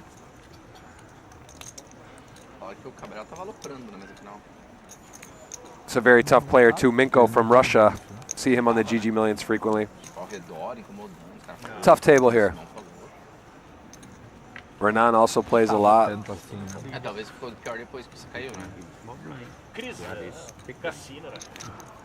Não, conta aí, cara, pros caras. Kelvin já falou ali, não, aquele ali eu conheço. Não pode, Kelvin.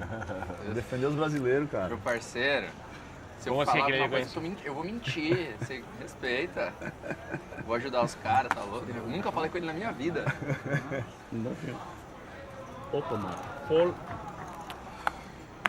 Do you think, I was thinking about this yesterday, that King Jack hand I ended up as play, like at that point I'm basically so short and the button's shoving 100%. He wakes up with aces, which is insane. He's actually shoving 100, which is really crazy, right? He covered us both by a lot. Do you think I would have been better off to wait to just take the big blind, considering no one else is going to bust, that I just run my chance there? Or probably not. I think King Jack, when I'm ahead, I'm getting the extra money. I think it's very unlikely. You didn't have enough to make it through the next No, yeah, I wouldn't have. I think it's very, like, the 2 short guys on my table had over 100. Like, Benny Glazer was not going to play a hand. Right. Maybe aces. Or, like, open shove kings in the, like, dealer. You know what I'm saying? Like, and the other guy, actually did reshove with what he said was ace-king over an open on the hand you went all in, where he was waiting and used like 4 time banks and you were all in, which I don't know if he knew, and then still reshoved, and then the opener, I think it was Daniel, folded. Maybe he would have played, but only really good hands. I'm just saying, like, they only had to wait for you for like 5 hands. Well, I would have had the whole orbit. Yeah, you had the orbit, but it's like 5 hands, you take the big blind. It was... I think that King Jack's actually a good spot. Pretty low chance someone was going to go out. Right. And if you were willing to go all in too, though. Kind of. I did get up to 300, which was still way less than average, and now I have like you on dust and 2 people at 100, and 300's now like a decent number of blinds. I mean, I did shove 6s to chip up in the low jack, which was dicey, but that now that I've won that pot, I was probably going to wait for you with a chance to go out, but like being pretty solid. You know what I mean? So like, yeah, I think you were going to make it to the big blind without someone going out a lot of the time. Yeah. So taking that spot's probably pretty reasonable. You know, did you want to take it with king jack off? Oh, the other question is that guy really shoving 100%? He is. He covered us. He had like 1.2 million. The big blind had like 3, and I had. No, I'm not saying theoretically. I mean actually, because apparently he looked at, like he already played the hand goofy, right? Didn't he look at a see an ace and then went all in and happened? Right, which is also goofy because you should look at your hand because you might want to min raise some hands like aces or kings or or like you have an ace, you might want to min raise ace king suited or aces. No. Right, you know what I'm saying? So, Pedro Padilla fold. Leo? No, no Leo. Christian fold. also, like if you're going all in 100%, why even look? So the fact that he looked implies to me, looked and saw one and went all in when he should have looked at the other then, implies to me that he wasn't going all in 100%. Oh, you can't script a better spot that you cover like 4x on the stone bubble when you're just, no one's going to call really. Like the other guy's not calling. I don't know what he folded. He must have had a pretty good hand. Oh yeah, he tanked for a while, right? I wish he called. That's still, I don't actually know if we had both busted, if it's a chop or if it's a lower stack. Yeah. I don't know the rule. What do you think? What'd be your guess? We need some fish. Probably it'd be just you chop. Chop, probably. Because it's also like, what if two people on different tables bust too? Or is there a separate rule if it's a different table versus same table, different stack? My guess is it's a chop, but I don't know. I also wouldn't be surprised if that rule's not the same everywhere. How much was Daniel's to call? How much was the more of to couldn't have been much, man. I can't believe I think he raised 50. Wasn't the big blind 25? Yeah. And then I think so he made it 50. Another guy went all in for like 190. So he had to call like 140. I mean, listen, Daniel could have had like a complete napkin. Yeah, like 8-3 off or something. Yeah. So that's actually bad luck too to not even get for him to fold. It's probably like 10%, or maybe more. But yeah, it's not much. It's 140 more to win a lot, and he's got. Yeah, but if he's let's say he's raising 100%. I mean, he's folding more than 10% of that 100. Yeah, I mean, he's almost certainly folding bottom 25%. Like is he gonna call with like deuce 4 suited or 8-3 off? You said, but so he's gonna call with 8-6 off, or like 7-5 off. I mean, you're starting to get into a pretty high. Thing is, most people don't have 100% of hands, right? But like, there's a lot of fucking garbage down there. You know, like you get to the button opening range, and that's still only like a wide button range is like 50%. You know, like you're just not opening necessarily the really worst suited stuff, you know, like deuce 7 suited, and you're not opening a lot of the like jack deuce off, 10 deuce off, fucking 8-4 off. I mean, it starts to add up to a lot of hands. So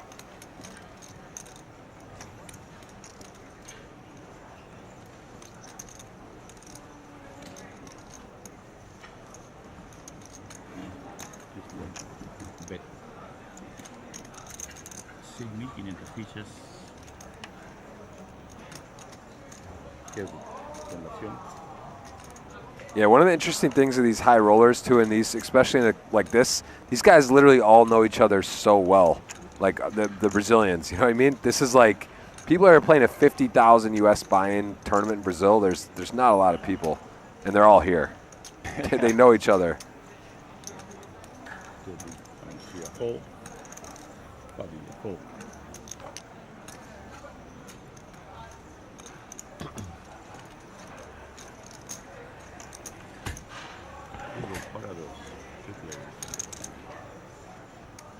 yeah, like I wonder what the turnout for this is for the really top players, you know, in Brazil that are in Brazilians that are in Brazil, right? Like they didn't have to travel here from like, you know, Europe.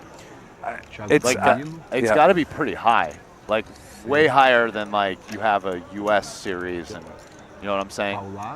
Yeah, in the Hard Rock and or in Vegas, and like it's like guys aren't flying in from over all the like because you get multiple of those every year, whereas this is kind of like the biggest one by far. So if you're a Brazilian, you want to come play, you know, big poker tournaments in your own country. This is the option. Yeah. It's almost like coming out. It's like kind of a see the guys, like almost the same as like the WSOP. You know, see all your guys you battle with online every week.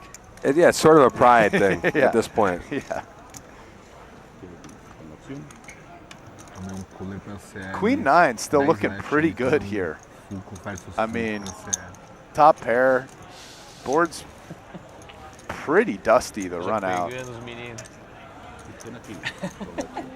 Whoa. No, he didn't check. Did he check that? Wow. Check hold, bottom 2. Man, that's something to note. This is the same guy that barreled off ace 5. Did not find a value bet here with queen 9. Well, ace 5 made a straight this hand. Maybe he's like, that's a hand I like. He could be tricky, and I just, I feel good taking it down. He could be a guy you just have to click call, like bluffing. Yeah. Maybe too wide and not value betting wide enough.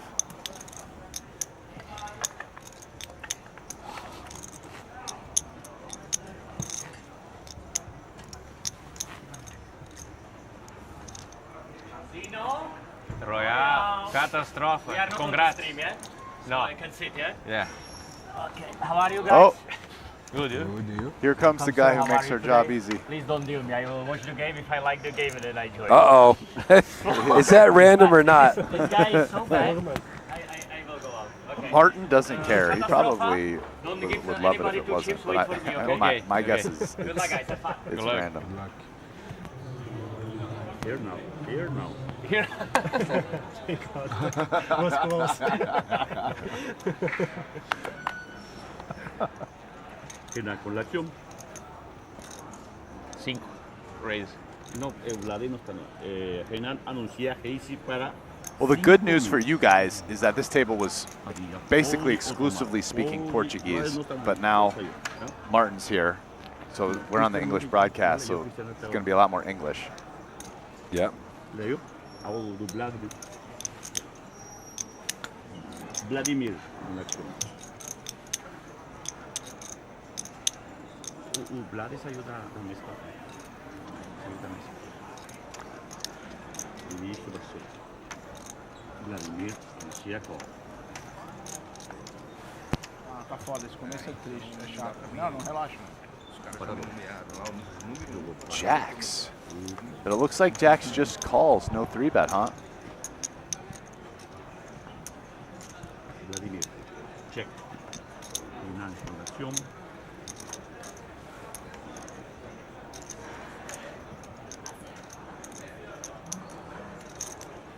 Wow. Brewski flops top 2. Mas não bota na tela. Tá de boa.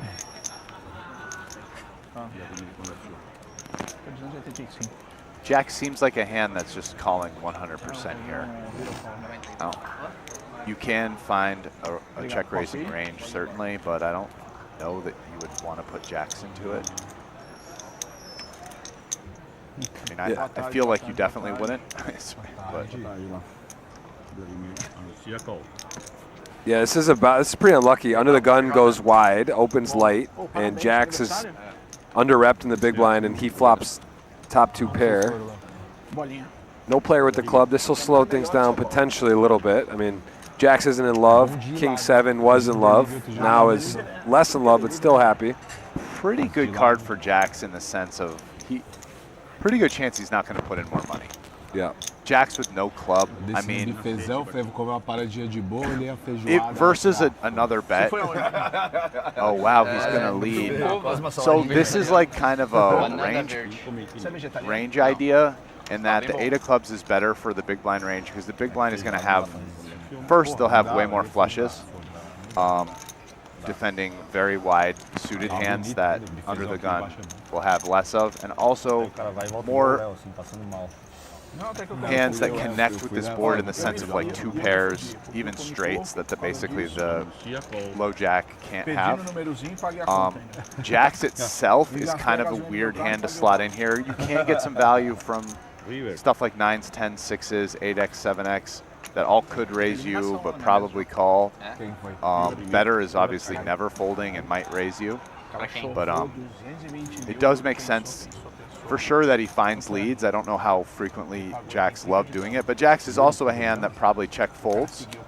So it does kind of take that out and make sure you realize your equity here with a hand that kind of sucks to check fold. Sei, sei. Interesting play. Now on the river, it's pretty dicey, though, with jacks. 5 pairs. Olha lá o boneco de cera tá olhando. Ele parece boneco He's de going to Olinda. have a pretty tough spot Ele bravo, feliz, versus comendo, what is almost todo, certainly a mesma value bet. refeição. É boneco de Olinda. This is like even a hand that you could find a value bet and then like bluff 3-bet if you got check raised. Checks it back. Like bet, then just like 3-bet all in. You know, blocking boats. You're blocking king 5. Yeah. 7, 5, 7s. You know what I'm saying? Like. So you would have liked to see a bet on the river there at the king 7, or? I think so. Our opponent never has aces, right? So we're beating like anything worse than 3 5s. We're ahead. 2, 9, 2. Versus check. Yeah, Interessou aqui, né? I think I like betting king Vai escrever 7. o pescoço pra olhar? It's pretty close to the bottom, but like feels like a tight check back. Yeah, it was a cool hand. A little unconventional, little. It was a pretty fun hand of poker, actually. Turn lead was interesting. Get it from a range perspective. I feel like jacks no club. I do see the argument because check folding it really sucks, but like it's also a hand that even preserving your equity, I'm not really sure out of position. That's going to be a tough one to play on the river, which is never a reason not to do something, but I feel like you're going to get owned on the river there. Like versus someone really good, you're going to get owned on the river. Put in the blender. Cause think about it, like they could have all kinds of hand like queen jack off, queen of clubs. Like he probed turn, like you know, donked turn small rather. I guess the other side of that is what are you getting called by? Some kings, right? Some like 1 pair hands there. You have king 7, so you could get called by any king. Any king. Any. I mean, you get called by an 8, by jacks, 10s, queens, you know. I mean, there are a decent number of hands that can call you. I do think that, obviously, you assume, okay, my opponent's going to be balanced to some extent. But after donk turn, it's like, which range is stronger? The range on the river that bets or the range that checks? Which one? On the river, the range that the king 7 hand's stronger. No. The out of position player who donked turn. When the board gets pairs, called, after is his range stronger or weaker after checking or betting? Oh yeah, I'm going to make this simple. His range is weaker after checking. On the river. Yes. Yeah. So in position is facing a check. That's what I just said. After like a very small turn donk. No, I said king 7 is stronger than on the river. The guy in position. But that wasn't the right. You didn't understand the question. I'm not talking about him. Right. I'm talking about the range of the out of position player who checked. Who we're saying we don't know what they have, but he donked turn for like 3rd pot or 1/4 pot, and now, or whatever it was under half, and then checks river. What a flop here. I mean, that range is weaker. So it's time to, it's time to man up and find some value bets. Like, we don't have nothing here. We have a hand that's better than ace king. Like, guy didn't 3-bet us with ace king off. We're beating that. King queen, king jack, and what about just finding some heroes with bluff catchers? Right? And to your point, I like you're saying you could also bet small, and then if you get raised, you could even go. You could have 2 bet sizes too. You can have a smaller one that's like half pot or B40, and a larger one that's like B100 or B125, and you can slot this would slot into the B50. You know what I'm saying? And this is a great hand, yeah, like I said, to like B50, and like maybe sometimes just do something totally insane versus a check raise. Just jam. This could be a really big pot. It's against dealer and big blind on the 6-7 deuce check raising here. Bunch of draws, 4-5, 8-5, 8-9. I like raising here, although I guess calling is also fine. But I would expect because the range and the flop he's going to raise. Yeah, I like this. He's going to raise this flop a decent amount too with 4-5, 8-5. Also just like 8-9, 6x. Deuce jack of hearts. deuce 5 of hearts, you know, 7-5 of clubs. Like, these are all hands that can find check raises at some frequency. Now, the one thing I'll say is he's picked a pretty big size, which is interesting. In a lot of these spots, I've recently become convinced that people tend to play worse versus smaller sizes. Large sizes like clear up the ranges quite a bit. Now that said, going large when your opponent has kings probably works out quite well. I mean, this is quite a board for sixes. Deuce 6, 7, Jack, 4-card rainbow on the turn. Against overpair to the whole board. I mean, this is going to be hard for Kelvin not to get really hurt here. We've lost a player already. We're at 20-21. Yeah, I don't think Kelvin can go anywhere here versus a bet. He might have a decision on the river, which probably gets called, but like you could start to entertain some hero folds.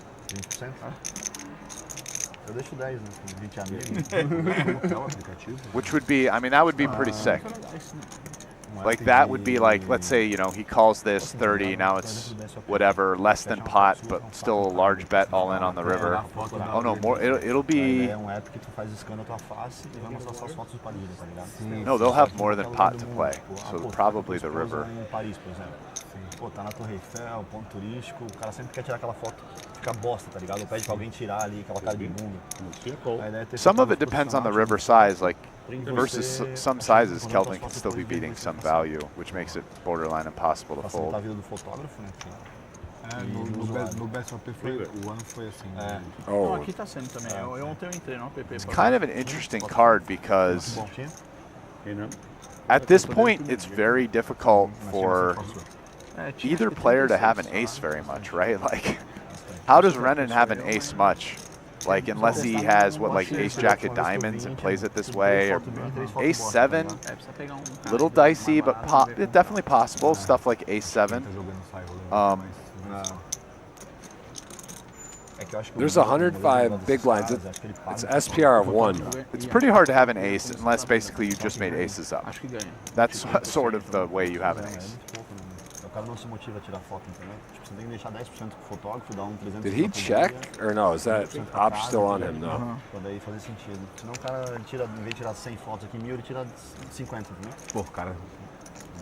It seems like they're showing Kelvin.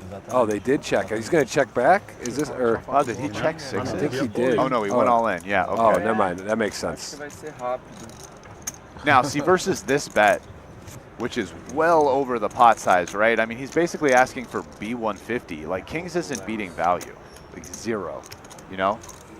So, he just got to ask himself, like, as my opponent, like... Although Renan feels amazing, obviously, with the set the whole way. It's nice to be here. Now you just know you're... Obviously, you got to feel good the whole way, but I'm saying now you're just... Oh, yeah, you're only... Losing to a jacks snap or call. aces. Right. Yeah. Like jacks or aces or 7s. Yeah, but yeah. See, like, and it's kind of hard to find a lot of like weak 1 pair hands that play this way. Obviously, some draws do. If our opponent has 4, 5, 5, 8, or 8, 9, those are the main hands you'd probably want to see. Yeah. End up getting it all, and Kelvin maybe, again, that ace though is sort of like, yeah, that's not necessarily, it is a little worrisome. As your point, it's sort of aces up or not irrelevant, but. Yeah, basically. How can he have like ace 10? Right. It's pretty hard. Yeah, there's no turn flush draw. There's no turn flush draw. There's no way you can have a straight draw with the ace. Even if somehow you found some flop check raises with ace X, that isn't a pair, like, how are you betting the turn with it on an offsuit check? That also comes down to players that are capable and willing. You know, he has to decide, is Renan going to follow through with 8, 9, or 4, 5?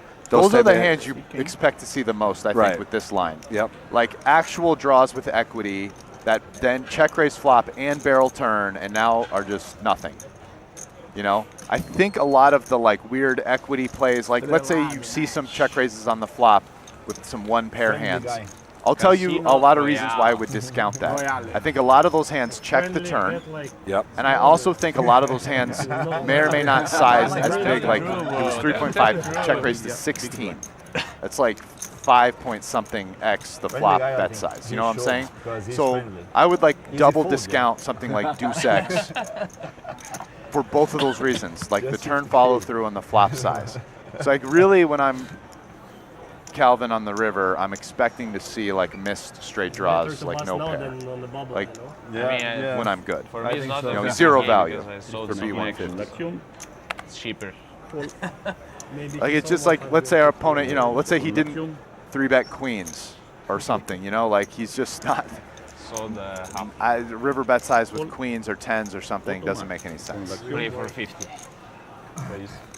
Otomar anuncia ace 5 minutos.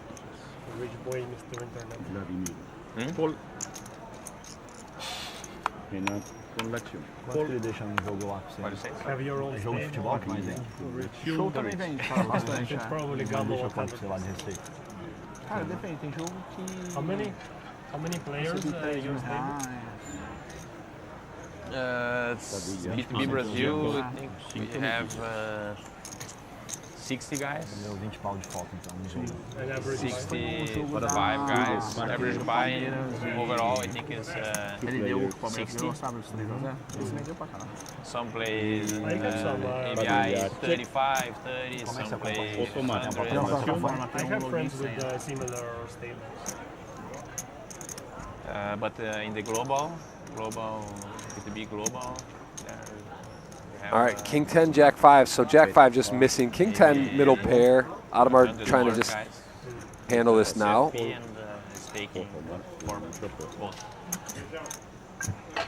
Daí, boss. Deixa eu falar com o Bonito. And that'll do that. That's that hand. So down 2 have been eliminated. 22, 2 are out. É o Cabral brasileiro. And looks like we're going to have a new player enter. Cabral brasileiro. Cara, aí, hoje de manhã eu tava 6h30 da manhã no café. Is that Yuri? I couldn't see. I just saw the back. Ele colocou yes, bacon. believe so. Dessa altura de bacon. Eu nunca vi aquilo na minha vida, nem com o americano mais gordo do universo. Um cara de 200 quilos, dessa altura de bacon. Comeu. Levantou, foi lá, pegou outro prato de bacon nessa altura e comeu. Yuri in the building, not getting softer. Did they move Martin? Or did he just sit down and he wasn't even there? I think he might have just. Yeah, because there's no way. Yeah, Martin's not at this table. Yeah. Yeah. It's not loud enough. Deve ter o melhor do. He's not here. Yeah, he's gone. O melhor deve ter filtro no lugar. I mean, it is fun for the viewers, I guess, but that's a lot. I mean, early, put them on maybe after dinner. Put them on for to give the audience the whole day of a Martin show is. My feeling based on is like most people like watching him. A lot less people like playing with him. Would be the way that it. Yeah. I seem to feel like the mostly positive comments from people who watch him play, and not necessarily the same with playing with him. I'll say this. I've played with Martin, not all the time, but like at the World Series multiple times for the last like 3 or 4 years, and the Martin experience as somebody playing with him has definitely improved. I feel like. If you go back like 3 years, let's say, his shtick was mostly nonsense and being annoying, not as much like funny or being nice. And even some things where it kind of was like borderline, he was like pretending to like look at your cards like he could see them, like based off of some reputational things that I'm not a big fan of. And he also was a super, and this is maybe even number 1, a super egregious staller. Like I'm talking the beginning of day 2 in a high roller when it's like pay 25 and there's like 80 people left, right? So it's like we're fucking 70 people left. We're not even close to the money. It's shot clock tournament. He will be saying annoying things, asking how many chips everybody has at the table for the full 30 seconds to stall, like way off the money, right? In a spot where, yes, like if your table plays less hands, it is worth a little bit to you, but like, and listen, once it starts getting close to the money, like everybody starts stalling. But I'm just saying he would do it like 2 hours before anybody else would, and he would use a really annoying shtick to do it. And like, yeah, it made the Martin experience really not pleasant. But then I'll tell you, like, for example, this year at the WSOP, he's just can be funny, kind of can be friendly, and stopped the egregious stalling. You know what I mean? Yeah. Like just stalled kind of like how other pros stall. That was a 4-bet all-in jam there, I believe, for 8th Kings. He didn't try and deuce. Rizzo just ripped the Kings on the 3-bet. But yeah, no, it's interesting. That's good. Yeah. Good. Like I said, I think if him, what's our friend's name? The guy. I say friend is in another one in the same camp, Kasuf, who overdid at the World Series this year. Again, if you could take it down like 20, 30, 40%, it would probably be great. But it's I just also too don't much. want any. I would love if like almost everyone I played with did that, because I'll tell you, if somebody is talking that much, I will like 80% plus be getting good reads off them. I am pretty good at that. I've been playing live for a long time. I've even put some work into studying it. And yeah, I love when someone just nonstop talks, like even like when they're playing poker hands as well. Yeah, it's hard not to be giving up something. I'm pretty good, and I get reads, and I love it when people do that. So that's another reason why I'm never going to be unhappy if somebody just wants to talk all the time. It's very hard for anyone to talk just nonstop, like about whatever, while they're playing poker hands, which Martin does. I'm just saying, like, anyone in the world, I'll be very happy if they do that when I'm playing with them. You know what I'm saying? Like, please, I don't care. Negreanu, Ivy, anyone. By the way, almost none of them do it. A lot of very good players who talk a lot don't talk when they're playing hands with me. I'll tell you one guy is Scott Seaver. Doesn't do it very much. You know, and Scott talks a lot with people. He has world-class game. Scott's probably even tougher than a lot of the guys I just mentioned with it. But it's like, yeah. I like when people talk during hands, so I'm never going to complain about it. Just say that out. We only got 50 people listening to the stream. Might not be giving too much away. Well, everyone's got Broadway here. King Jack, King 10, Queen Jack. And a Jack connects, so Queen Jack, King Jack, good spot for Rizzo. Erva do meu cunhado. Check. Vladimir, collection. Tá grande o bicho, agora entrou na Coca-Cola. Olha que legal. Eles produzem o mate leão com erva mate. There are a few places. I mean, whatever. I don't even care anymore. I'll just say it. Like, there's this guy. His name is Blake Eastman. Yep. He has a whole thing. Like, I worked, with him. Not only into watching some of his course. Like, I worked with him privately. And, yeah, I know. You know what I mean? So it's like, yeah, it's something I put some thought into at some point. And, dude, when you're like max focused, which is hard, and I do a little bit less likely every year that passes, but like, dude, you can get stuff off of even like good players, like just little, I mean, you're not like, there's not like an Oreo cookie tell, you know what I'm saying? But it's like, if you can just get something that slides what you're supposed to do in a spot you're mixing, just slides it to being like a better than average, and you kind of go 100% one way, like that's huge, that's like a big deal.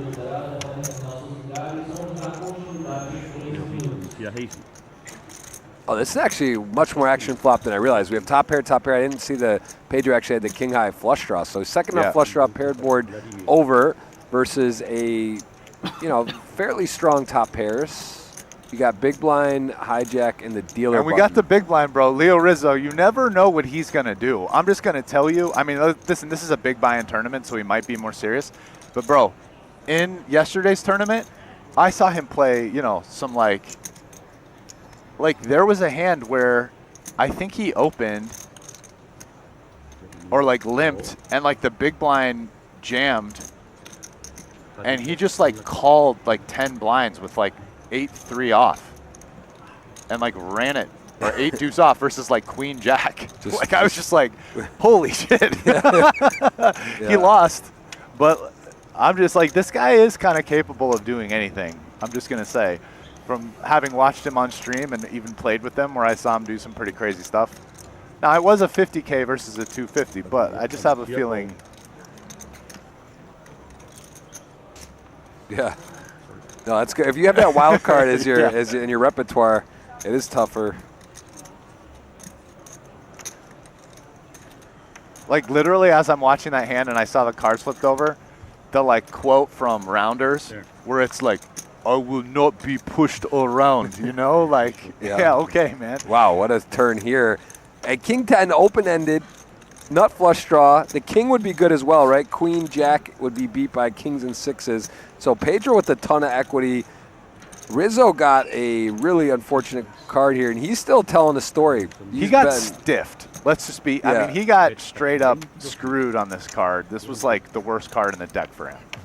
Yes, it is. And Minko, though, is now worrying about the 6 a little bit. He's out of the big blind range.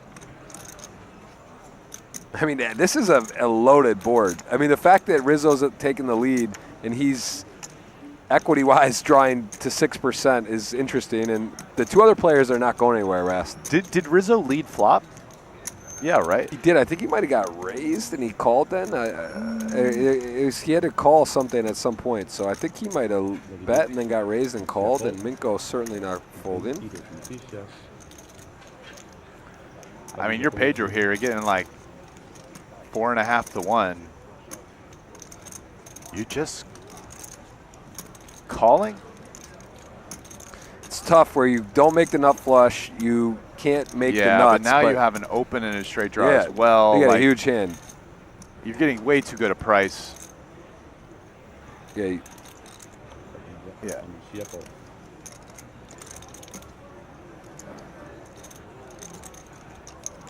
Yep. This King 10 feels pretty powerful here. Suited. Dream card for him, I guess. Yeah, spade or a 9. The non-queen of spades would be. He's not going to lose much if it comes that, but let's see if we get an action river. Just a dud, just a Dudley deuce. Queen Jack is going to win this hand somehow. I mean, that was not easy on the flop. He had 2 outs basically, like the 2 queens that weren't the queen of spades. If Rizzo somehow goes crazy here, I mean, I guess Queen Jack is just asking too much, but he's still betting. Dude, value betting King Jack here is too thin. After flop action and leading turn and getting called in 2 spots. 35. Yeah, so now what our friend is thinking here is, I mean, is this just too small a bet? Is he no longer have a 6 when he plays it this way? I don't think, I don't think he's either. going to raise.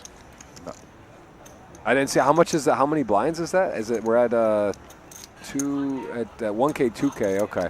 35K into 150.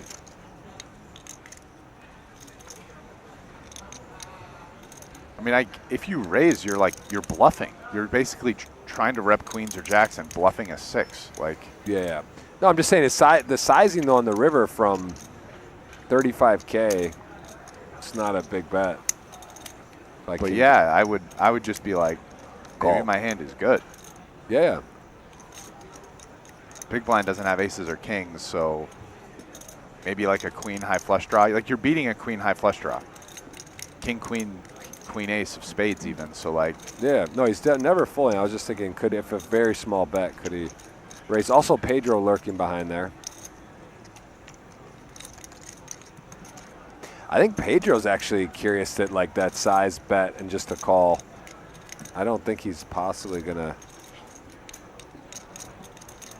Is he going for it? I mean, what's going on? He's taking a long time here. I think he just folds, right? No, folding? No, look, Vladimir already called. I'm saying it's on Pedro. Oh, it's on with the Pedro. King 10 Yeah. spades.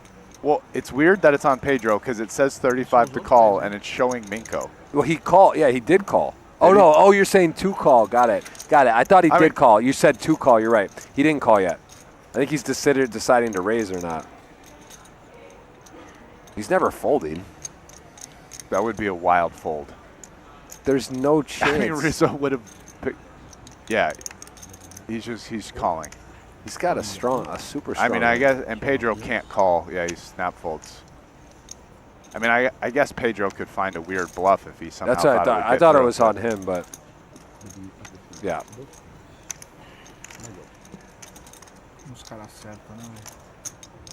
Yeah, Pedro's looking at these like, oh my goodness, this was I had a nice spot against these hands.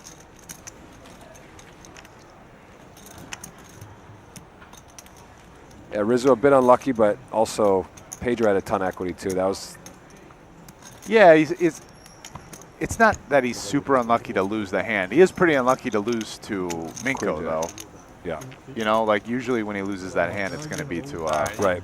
The it's a non-spade queen on the turn. Non-spade queen with no king or spade.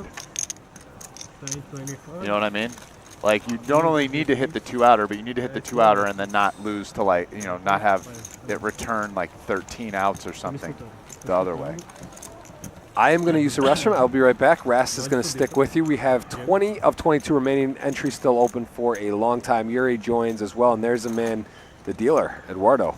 I'll be right back. Rast is still here. Whenever Jeff goes, I turn on the sultry tones. Keep you guys very much dialed in.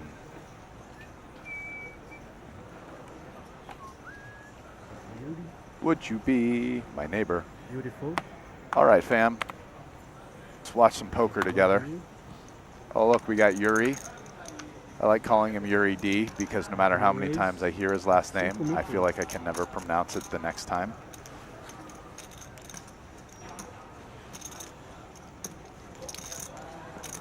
Okay, Brewski here with a bit of a decision. I mean, playing, you know, do you flat or do you raise? Kind of are supposed to mix. Probably majority raise, right? Because you're supposed to, a solver would 3-bet more than flat in this spot. Hijack versus low jack.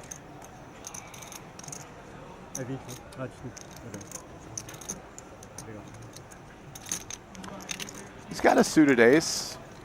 I mean, you got to expect he's going to fold it most of the time, but you know, we've seen Christian find some very aggressive plays. All right, getting around and out to this large size. Starts to get pretty unappealing to play the king-9 suited out of position. It's larger than 3.5x, a little smaller than 4x. We're kind of at the bottom of our range. It is suited, but we're dominated a bunch. I mean, we're getting 3-bet by king-10, king-jack, king-queen suited, maybe king-queen off, like ace-king off, like 10s plus. It's like, this is a dicey one.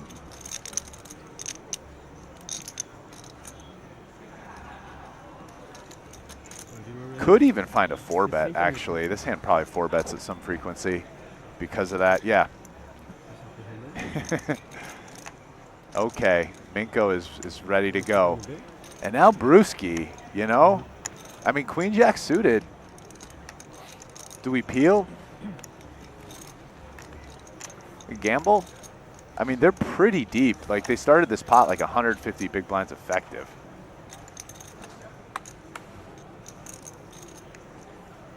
Ooh, some lip pursing.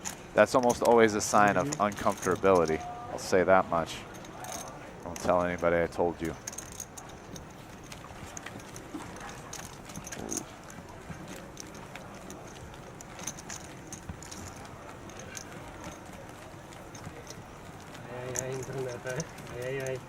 Starting, guys, starting. Aces? All the time.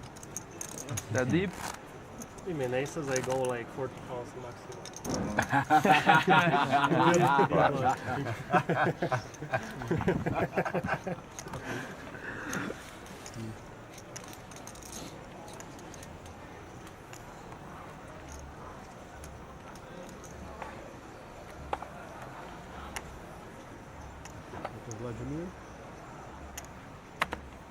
Vladimir full.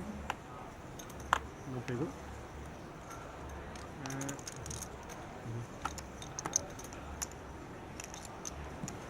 Man, 150 big blinds deep, like, just asking myself, how do I ever not see the flop after 3-betting with queen jack suited? I must have done something wrong. That's what I would be telling myself.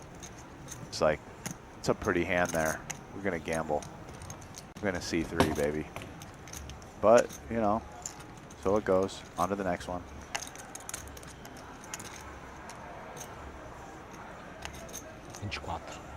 Okay, the roll raise para 24 mil fichas. 94,000. Christian fold. Love fold. Otomar fold. Santo Yuri. Yuri fold. And poor Brewski. They're just coming after him. Opponents non-stop finding aggression with hands with 9s in them. Alguém aceita uma água, um café? Eu chamei o garçom. Obrigado. Tudo bem. Renan has, oh wow, only 47 blinds. It's okay. I mean, how does he react to this? Probably just call. Só eu quero água sem gás. Maybe 47 more behind, so like this was like over 50. Low jack versus high jack. A little dicey with the ace queen off getting it in. Wouldn't be absurd, but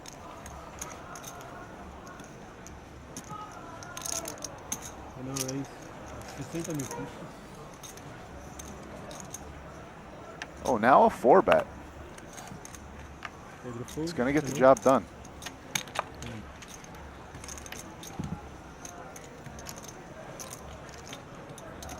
Somehow, we also figured out a way there not to see a flop with 10-9 of clubs.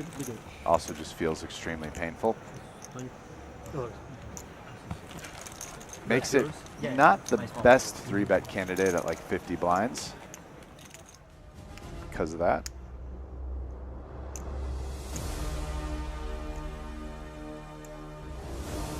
Here we are. Look at these stacks. We're getting some deep stack poker.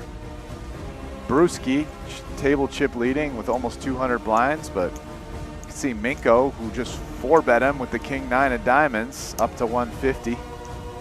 Some other stacks on there that we didn't get to, but suffice to say, there's only one chip stack that looked like it had about 48 blinds. Everyone else was around 100 or more, so some pretty deep stack poker here. And now look at this, the 250K trophy is the first one that has a decidedly markedly different design style. The other ones had kind of multiple prongs with like angles at the top, and this one was pure rectangular. Even more of a modern look, if I was going to classify it.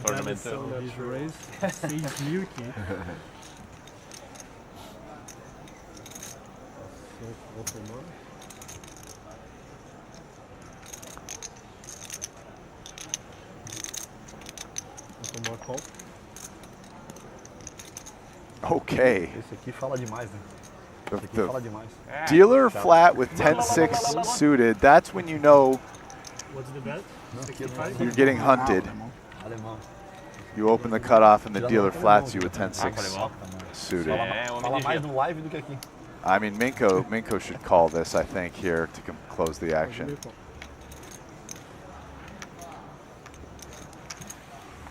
We can see he's dominated, but like you're not going to be dominated very frequently. It's not a pretty decent hand to play, getting a really good price deep. I mean, considering how bad it is. Wow. And Rizzo just flops a flush. Now, unfortunately for him, nobody has anything, which is what happens frequently when your opponents are playing 10-6 and 7-5.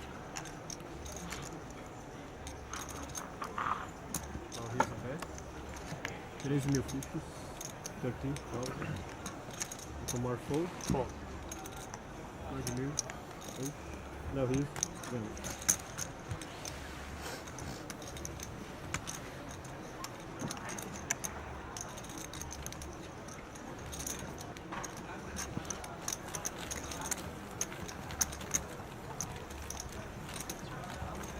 Padilha. Obrigado.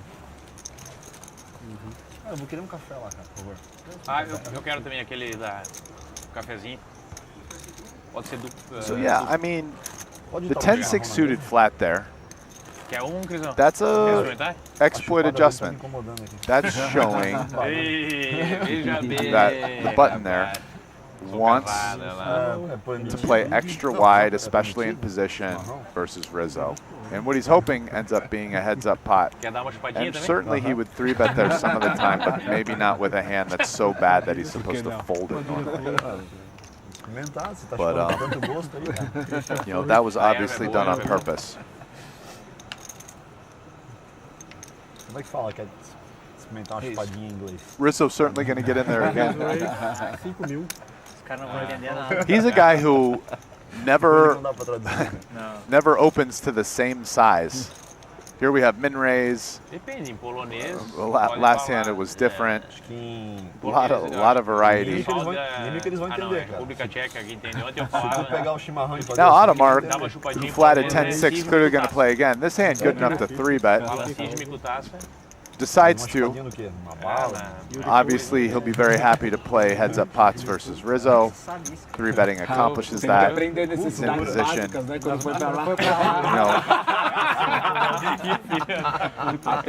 We'll be curious to see how Rizzo adjusts to being clearly followed and tracked by Audemars in position. He's certainly not going to fold. No, will he start finding 4-bets? That's something I'm curious about. Coisa básica, assim, Bartos inclui. Obrigado, boa noite. A minha bis eu conheci ela e ela não falava quase em português, só polonês. Só polonês. A minha Audemars with top pair. And I believe had he not 3-bet, the big blind had 3-4 diamonds and almost certainly would have called and outflopped him. Ela aprendeu português misto do polonês que era de berço. We stay? They don't reshuffle? Tanto que a cidade da Tanara, o sotaque é meu chapéu. Yeah, he's betting small. 12 into 42, somewhere around B30. Definitely wants to get floats or aggression from hands like Rizzo's. Betting small encourages that. Rizzo takes the bait, finds a check raise with King Jack off. A cidade dela é a capital polonesa do Brasil. Not that Audemars thrilled about getting check raised, but it is nice to play such that when you get check raised, your opponent can have some very low equity hands. That makes the continues that are very likely to come after that much better.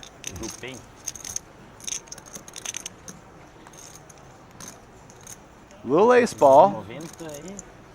Does Rizzo continue? Now he picked up a draw. If our opponent had a queen or had a hand like 10s, jacks, 9s, etc., very hard to continue. Maybe a little more likely Audemars has an ace than Leo does, though. Leo could find some check raises with hands like suited wheel aces that he called the 3-bet with. Like more of our cards, and also the play is much slower on the TV table. Maybe it's possible to change the TV table. I think it's just more. Wow, check in a river brick. Yes, please. Leo's only chance of winning this pot is bombing it huge. Basically repping an ace or a 4. Probably pot. Think anything worse than that. Half pot has a very good chance of getting looked up here. That said, it still could get the job done. He is kind of repping an ace or a 4 still. Kind of hard for a queen. I mean, worse is never value betting. Queen is getting 3-1 on a call now, though.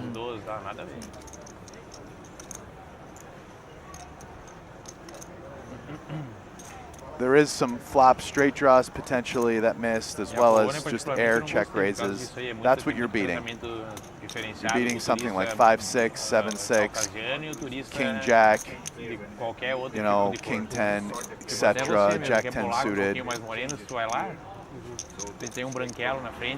Then you have to ask yourself, how many value hands play this way, right? Like, how often does he hit an ace? A 4 is pretty likely, but how often does he bet this with a 4 instead of bigger? And yeah, he finds the call, which I thought was probably going to happen versus half pot.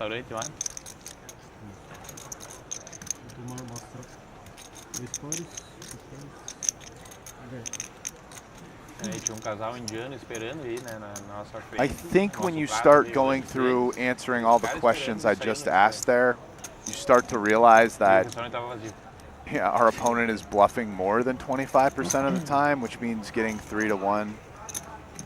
Yeah, we kind of just got to click call and see what the hell is going on.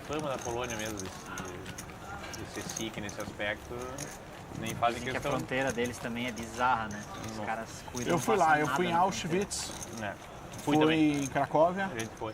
Varsóvia, Cracóvia, Auschwitz. Varsóvia, Cracóvia e na cidade do Papa João Paulo II eu fui. Sim. Comi o bolinho lá do tem Papa. Tem a estátua dele. Tem a estátua dele na igrejinha. Eu acho que na passada ele... Auschwitz é pesado demais. Pesado. Né? Eu fui em Bernal, fui tudo.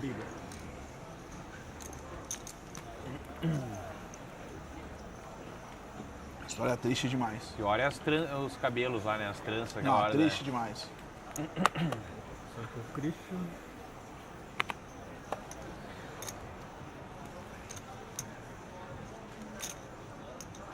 Christian raise para 6.500. 65. O mundo ainda é muito louco, né? Não tem que fazer. Wow, we got a collision of some pretty good hands. Luckily for Christian, these positions are early enough that getting in tens for 65 big blinds effective is not that appealing. Now that said, this is versus Leo. Oh my goodness, and jacks. What is going on? 138 para trás. 138 para trás. Tá. Wow. How does Renan interpret what's going on here? Like, this is a good question. Yep, he interprets that Leo is light enough that we are just getting in jacks for 60 odd bigs, and we're going to come with a 4-bet. This is a pretty easy fold for Christian with tens. Like, yeah, it sucks, but we opened UTG, got 3-bet and 4-bet, and it's back to us. You need a pretty good hand to continue at this point, of which tens just kind of is no longer making the cut. Really what it boils down to. Like, Renan's range is pretty strong. Like, Renan doesn't have a worse pair than tens. He might not even have tens. It's like Renan is kind of like ace king, you know, ace king and jacks for value. And you might see some like a little bit of like king queen or king jack suited, ace queen suited, ace jack suited. Maybe some of that makes it in there. Not a single hand we're a favorite against. You know, or, you know, other than like 52% or something. So, and it's not even counting Leo, who, you know, did 3-bet as it looks like the low jack against UTG 7. Yeah. So this is a very standard fold. You would need to have quite adjusted ranges to continue with tens at that point. Você tem quanto, Nath? Mais de 500 mil.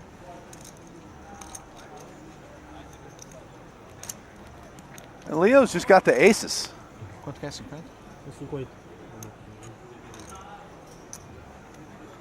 Against a very strong range. You know, he's in position. Do you want to call or do you just want to get it in right now? They're both sort of okay. Especially if you as Leo do have some hands, like maybe is Leo 3-betting?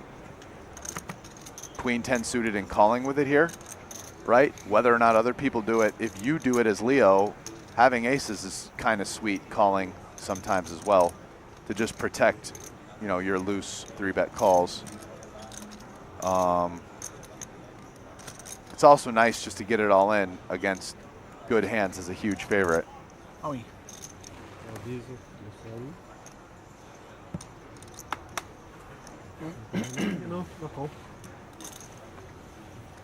Actually, one of the things I found in these spots, playing over the years is like when I'm playing somebody who just has it, it's just better to get in aces right away.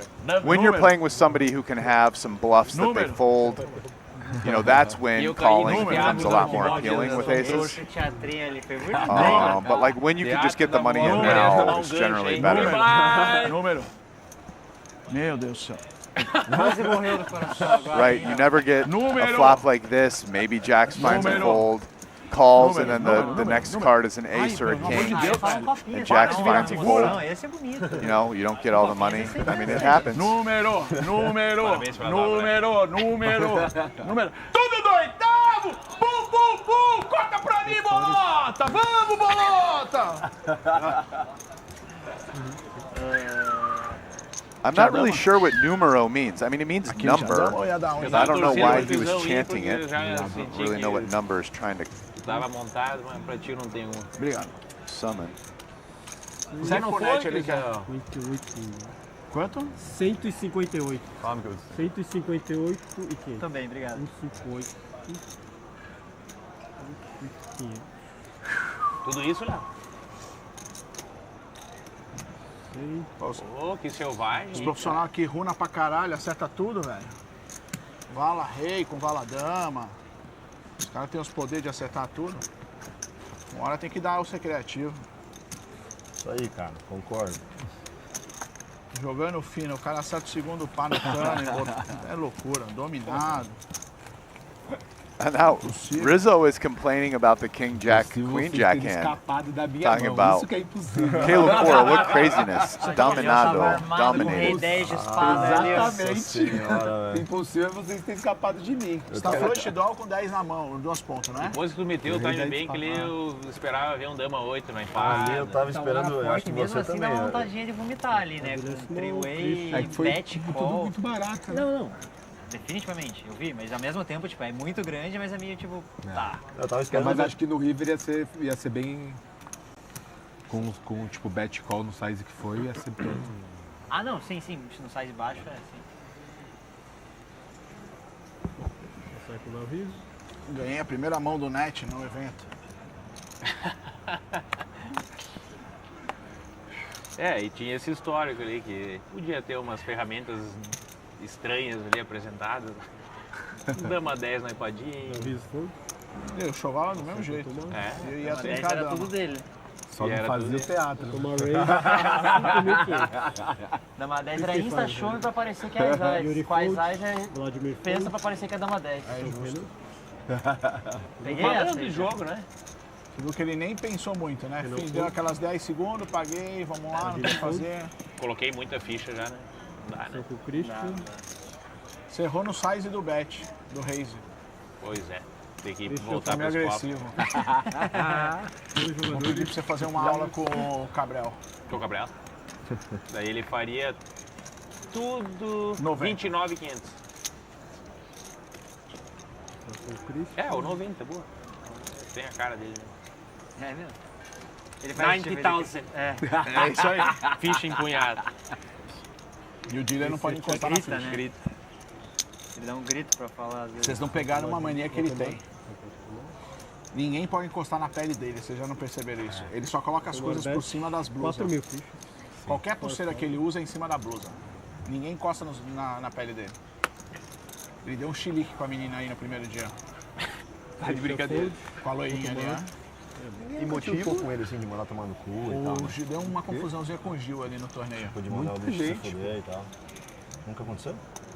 Já, né? Não, o Net, eu acho que o Net presenciou quase um cara batendo nele na WSOP. Não foi você que viu? Não, na WSOP o Big Uni foi pra cima dele, foi pra dentro dele. É mesmo? Sim, não, pesado. Ele levantou, voou cadeira, tudo, o diretor. Mas quem que é o cara que foi pra cima? Cara, o Chris Uniken. Deve pesar uns 180 quilos.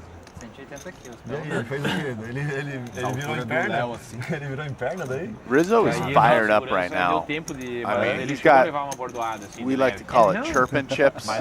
Just got the full double. His adrenaline's pumping. He's talking. He's ready to go. But you know what? I'm here for it. I would actually love to see him go on a little bit of a run right now.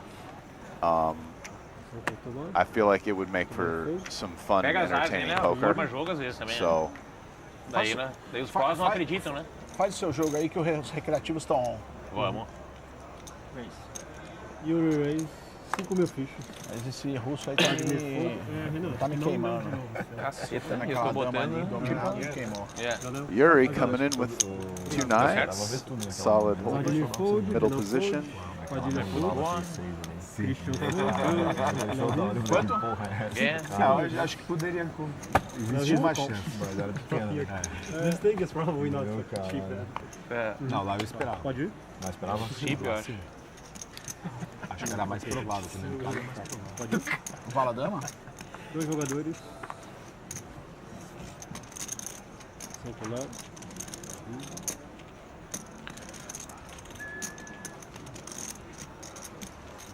9. Lá o riso bet. 9 mil. Ah, é, turn você ficou first draw 2 pontas, né? Caralho. Escapado, né? Tu tinha o que, Crisão, lá? Não pode falar, não? 2 e 3 off. Não. Tá. Sério, pô? Tentei abrir aqui, tô muito tempo sem jogar. Fala vala. Vala, né? Ais e dama frente. Eles nunca vão acertar. Wow. Vai passar na And here we go. Just backing up what I'm saying. Eu chuto 5-5. Rizzo finds the 3-bet with 6-4 suited out of the big blind. I mean, that adrenaline really is pumping.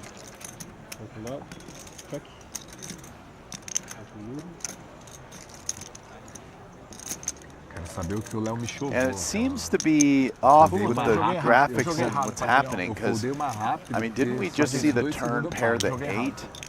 So are they on the turn now? Check, flop, check, turn. I mean, if that's, if that's the case, Martin has to be thinking his 9s are good here pretty frequently. Probably pretty happy just to get the showdown. Fico nada, o cara vai lá e vira um 8ão ali. Eu falei, ô, perdi. Já tinha desencanado a mão. Foi a mão com 2 pares. Só precisava do 7.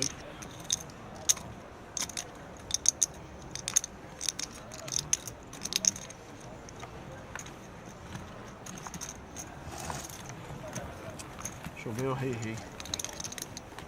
Você se sentiu mal quando eu vi no showdown ali, né? Tá fez pesado o- comigo esse Cara, evento. Você não fez o teatro, eu cara. Você bolei faz o quais teatro. eyes nessa Ele evento, fez tá um doendo pouquinho. ainda. Fez um pouquinho? Fez. Prefiro cair com o par de 2 do que com as eyes.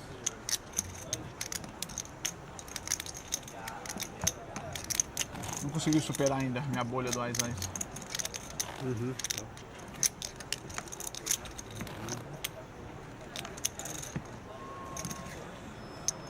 Qual torneio que bolou com as as? 10k. E o cara que me eliminou com 2-2 cravou. Imagina se eu fico feliz. Tem que deixar com um tempo maior aqui, como é que funciona pra... Seu sensor deve estar meio ruim. Não, ele fica fazendo sacanagem, ele não quer que uma vez já starta dele. Não, ele Sempre essa cena aí. Deixa em cima. É sempre essa Yuri cena aí. fold. Vladimir fold. Eu boto uma de cada vez. Depois... Renan fold. Leu agora? Acho que não. Não falaram não. Pode raise 5.500. 5.500. Christian fold. Léo fold. Sleeping. Otomar. Pouquinho. Let's go. Otomar call. Let's go. Aonde ele pediu? Aonde que tu quer ir com ele? Não, eu não. Ah, que pareceu, né? Pareceu? Pareceu um convite. How old are you? 26. 26? Almost 30. Only poker, 26. Kind of an interesting situation. Audemars has, I mean, a pretty weak hand, obviously, but with, you know, he does have a really bad end of the gutter. He does have the king of clubs. Does he lead this board? Yeah, he finds a lead. It is a board that he gets to lead some. No, Pedro raising the cutoff does hit this, but also has a bunch of overcard type hands. But I didn't see anything either. You know, we can see though he has top pair. Just like small village, like layover in São Paulo. Could make sense as Audemars to lead this hand. thinking maybe it's a little too weak for check raises. Rather check raise like king 4 or like jack 8 with the jack of clubs, some other hands like that, or even just stronger hands with draws. So. But I didn't do. Why not leave the table and play a chess battle with Otto? Now he has a straight. I like it. The dummy end of the straight, but nevertheless, it is a straight. It is a strong hand in a heads-up pot. You need to spend a lot of time to play. It leads again. Yeah. Galera, existe um xadrez que tem 4 is a pretty dicey card. Not the best card to see against our opponent's leading range, because he will be leading with hands with an 8 or a 3 in it. You know, and we don't really have any outs to be a straight at this point as Pedro. Now versus a small turn continuation lead, like we're talking B25, I do think folding top pair do not make some money and is too tight. You're not defending enough, but I'd say already pretty concerned about things with a 7, and that card did not help anything. You don't think I make you think Valeu, I'm pessoal. bad? Break.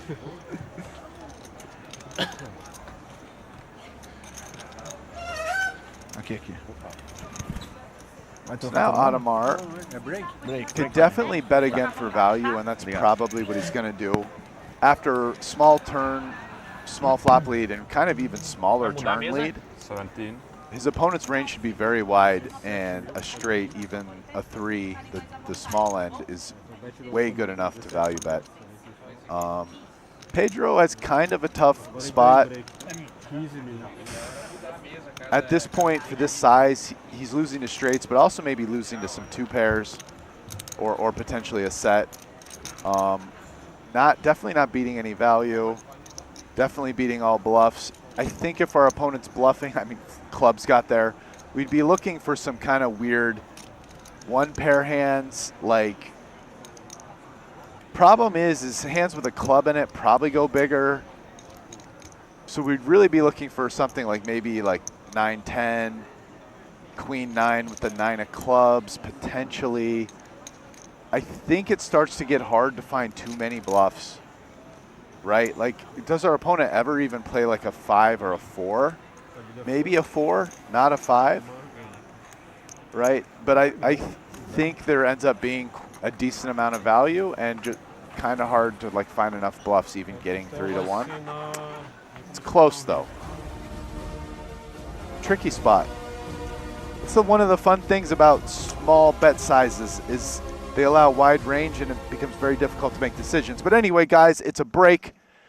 Hope you have enjoyed this. Don't go anywhere. Stick around. We will be back with more of the 250K shortly.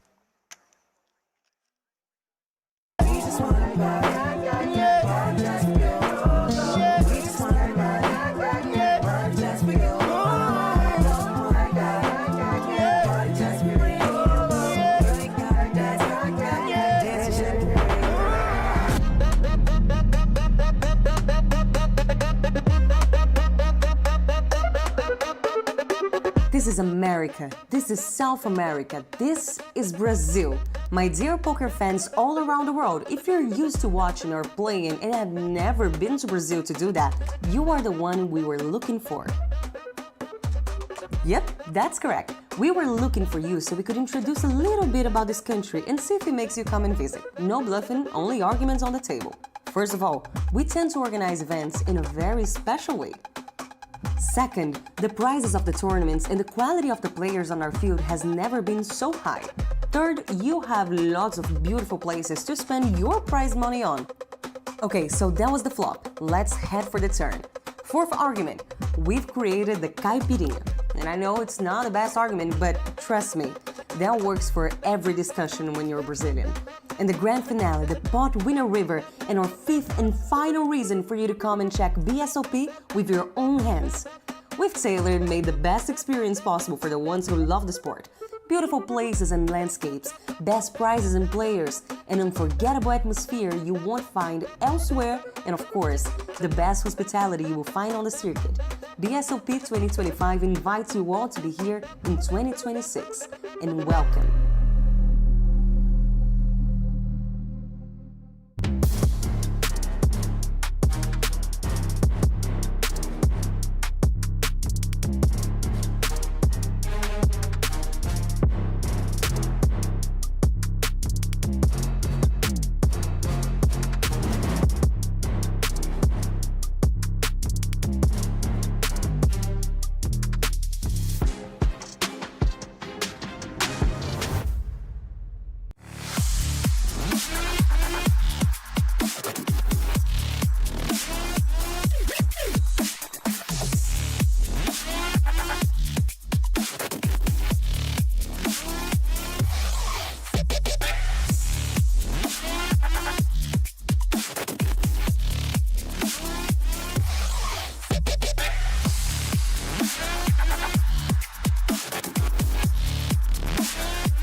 It's time to know the champions of the year. After more than 100 events, BSOP will now crown the Brazilian poker champion, along with 5 ranking winners.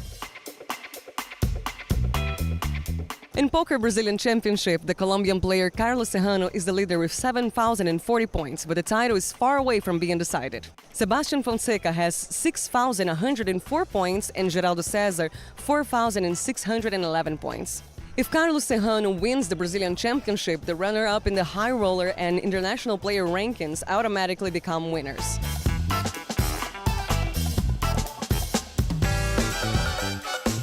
In the high roller leaderboard, Sebastian Fonseca and Paulo Joanello are fighting point by point for the second place.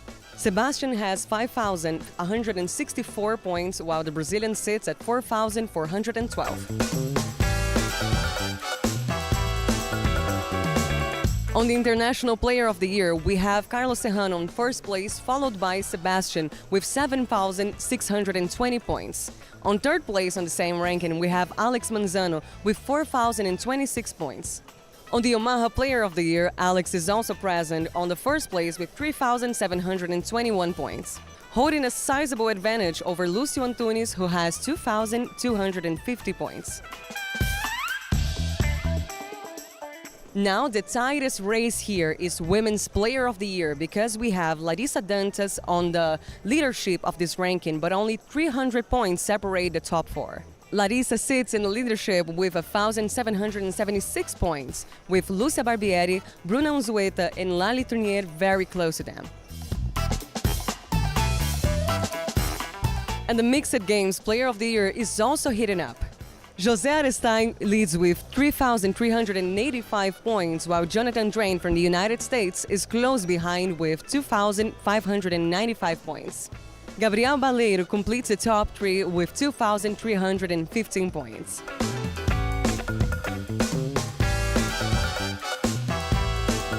The rankings will be defined along with our Brazilian poker champion, and you'll see all of that in the next weeks here at BSOP Millions 2025. See you soon.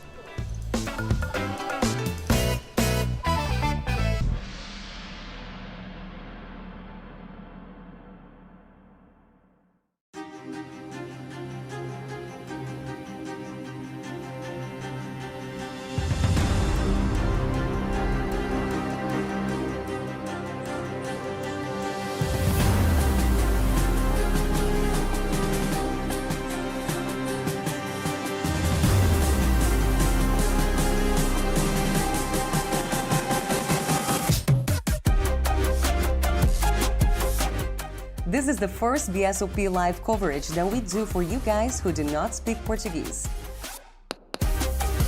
But before you drown in our Brazilian-style poker universe, we have to tell you a little bit about everything we've done already this year.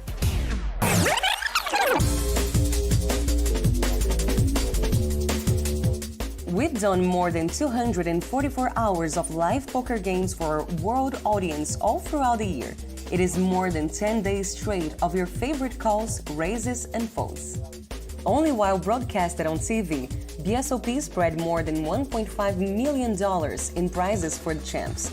That's enough money to convince anyone to come and enjoy the event. And we have some of the best players on our field. There were 11 different winners and only 2 players won more than one tournament. The field here is more competitive than any other field in the world. We know it, Global Poker Awards know it. The winner is the Brazilian Series of Poker. And you can know it too. Just come. And for those of you who've just arrived in BSOP, we must warn you. There's a Colombian storm going on this year, not only with Colombian players winning trophies, but also dominating this year's rankings and odds for the Brazilian Championship title. 2024 was already a great year for the BSOP community. But 2025 has instantly called that and raised the bar for a 2026 that is about to be a game changer. It is not a coincidence that we've reached out to the English-speaking poker community. And for the first time ever, we are broadcasting the show to you directly from the main floor, where the magic happens.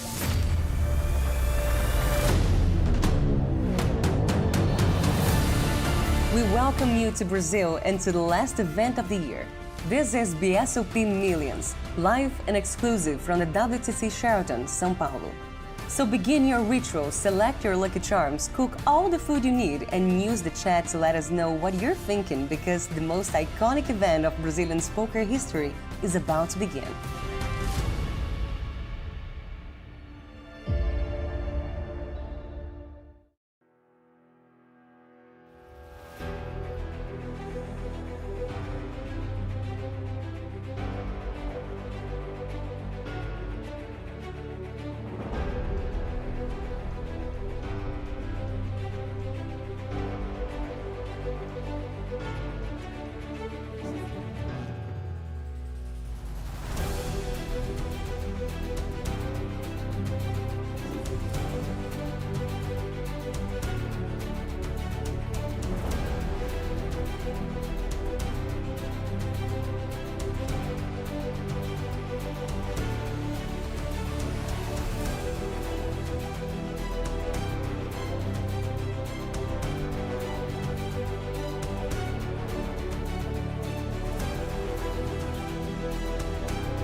Welcome back, everyone. We're here. It is the 250K day one. Jeff Gross, Brian Rass. We are with you on the first day of coverage as we see already a healthy amount of entrants. Going to keep going. Late reg is open until day 2, so we'll see how many that gets. I think it'll get over 50. Brian is starting to think on the higher side as well. And already, Rass, I missed the last little bit. Anything in the last 30 minutes or so that was super interesting? Listen, man, it was all interesting. I was talking mad poker with me and all the people in the chat. There's a lot of people. I saw 130 on here. Yeah, man, people are getting in here. Unfiltered every hand. You know, I don't even know. It was. You were breaking it down. You were giving them some special stuff. Listen, being alone is different than with two. Sometimes you can go off into some tangents and just and let it rip. So you guys got to treat Czar Rast in the building as we see. This is a very, very interesting final table, as you would expect in this level, 250K. We see Yuri Martins in there, Adam Arladova. These are two guys that battle a lot. Feature table. Just to be clear. Yeah. You said final. You're right. Let's get that. A lot of Fs. It's a table. It's got bright lights. It's big. Not quite. 20 of 23 remain still re-entry and reg open as Adamar and Yuri in the mix. And Yuri, was he just calling here with the 7-3 suited? Do you see this? This is high tech. Melhor frase que eu li dos haters. Aquela lá que mandaram. And this actually is a pretty special card. Ace Jack gonna put a stamp on this hand. Yuri did flat in position. Você não conhece Renan Brusco, então provavelmente você não está assistindo poker. A lot of backdoors there, but that was pre-flop. O QT hateou não? Was it raise call and then lead call? I think it was. I actually would love to get a recap on the action because I do think there had to be a raise for the pot to get this big. 14 blinds. Yes, probably had to raise. Pre-flop, yeah, but I think what I saw Adamar bet the flop and Yuri called. I'm almost sure of that. So raise call, bet call. Yeah, I mean at this point Adamar's kind of thinking like I'm really blocking all the good hands. So Ace Jack in particular probably likes to check a decent amount. So my opponent with absolutely nothing can find a way to put money in the pot. Right, we're blocking our opponent from having an ace or a jack, which are the things we'd really like. You know, problem with that is that you don't necessarily increase the pot some of the times when they do have those hands as much as possible. Obviously, if they have a jack, they're going to bet themselves, though. Now it's tricky. Our opponent checked back. You know, what do they have? Can we get value out of a 4? That's kind of one of the most likely hands. We check, our opponent will check a 4, but if we check, we do get our opponent to bluff with floats. Yeah, if you had reversed this turn in river and you checked there, might have got Yuri to be betting the diamond, picked up diamond equity, but also if Yuri happened to check back an ace, he will bet an ace for value if checked too. Tomar bets 30 mil também. Is he going on the larger side there? No, yeah, 150.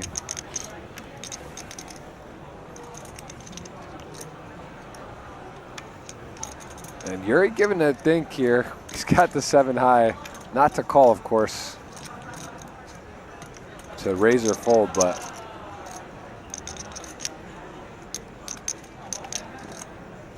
Widest ranges, blind on blind, something to remember, small blind, big blind. And Yuri's just over that one.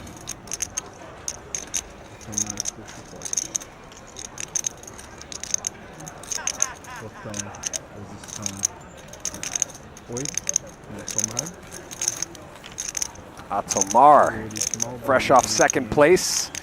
Big score in the black over here, 250K, that is the reais. Just shy of 50,000 US. I will say, I feel like I've been at Yuri's table a number of different times in the last year or so at like dealer choice events, right? Where like you pick the plaque, and every single time I've been at a table with Yuri in a dealer's choice type event, whether it's at like the Poker Go Studios, I think, and at the World Series, he picked no limit hold'em. Every time.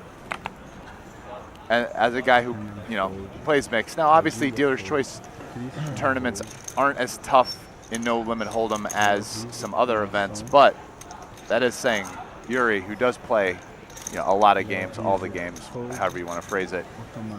He likes the the 2-card no limit hold'em. Yeah. Like it a 2-card. I love poker. He does. He loves poker. He is he's actually the all-time most earner in Brazilian history with 8 million. So he is number one. Oh, that's number one. Brazil doesn't have somebody over 8 million in live tournament earnings? Second's like 5 million. That seems insane, actually. Considering, wow, okay. I mean, that's going to change at some point, for sure. There's just too much poker talent here. I think the thing is, more Brazilians need to go to Triton. Yeah. That's where the guys are really racking up. Like, think about it. There's like 4 stops a year. You're doing like $1 million in buy-ins. You play all the tournaments. So it's like, you play all the tournaments, let's say. You break even cashing for 4 million. You know what I mean? Or like maybe that's a small win. So just saying that, because guys rebuy too, right? Like it's not like people are one bulleting some of those. Just like the tournaments here. So yeah. Some of these, I mean, that's going to change because some of these Brazilian no limit guys probably at some point going to start going to Triton. And now you rack up the hand and mob, whatever, tournament caches. I mean, that's why, like, dude, the numbers have ballooned so hard in that. I think I was like 9th or 10th at like my highest point, 8th, 9th or 10th or something like that at my highest point, like, I don't know, 2017 or 18. Yeah. But basically the last 5-6 years, dude, 'cause I never traveled for poker. Now it's like guys that, hard workers, they travel, they have big bankrolls or get staked, they go to Triton, they hit the WSOP, they hit a couple other stops. I mean, it's super easy to do 5 million in buy-ins on like super high roller stuff, like with the Poker Go. 5 million's like no problem. So you're talking like you could have a 5 million year and break even. 4 years, that's 20 million in cashes, and you're like top 100 already or something, True. So it's like just blows out of the water the volume that was, like 10 years ago. 10 years ago, you had $1 million year. It was like a decent year. A couple million was like huge. Nowadays, that's nothing. Yeah, it's similar to online. Buy-ins now, 10K online is like not crazy, whereas like back in the day, and it was like 500. A 1K was like the Super Bowl on a Sunday. 200 Sunday million. It was a 215 Sunday million. Dude, those tournaments were so good back in the day. And then they did the re-entry, the multi-entry. I didn't even play them that much, but Full Tilt had a thing they used to do where they actually let you play the same tournament multiple times. You could be in the same tournament like 4 times. You could reg it, like literally just be in the tournament 4 different times. Oh, you mean like you're playing at 4 different tables? Yes, and then if you ever got down and like say you had 3 entries in and there was 3 tables left or whatever, you would combine your stack or something. If you 3 entries and it went to 2 tables, stacks would get combined. Right. Oh, that's pretty crazy. It was near Black Friday. That's kind of a joke. People were saying that's when they knew it was over. Like when they were just like, yeah, you can just enter up to like whatever. And like we need to make money Yeah, fast. be in the same amount. All right, we got ace deuce 6-7. Eu acho que uma ideia legal que o alemão deu ali, que a gente estava falando lá fora, ele falou, pô, se esse tivesse dia sim, dia não, esse 50K. Got 115 on. Welcome. We got Dan Wergo in there. Hustle harder. Dan's mixing up. Already got a final table and good stack in the main. We have got ourselves an international crew here, and we got ourselves an international table. Yuri Martin's ace deuce on the button. And Renan debating to call, raise. Esse aí, na minha opinião, devia ser torneio não de 50, acho que de 30K. E dia sim, dia não. Mas com a mesa final para outro dia. Renan off to a very good start. Tarde, assim, 2 da tarde no máximo. É, porque a FT deve ter formado o quê? 3 da manhã?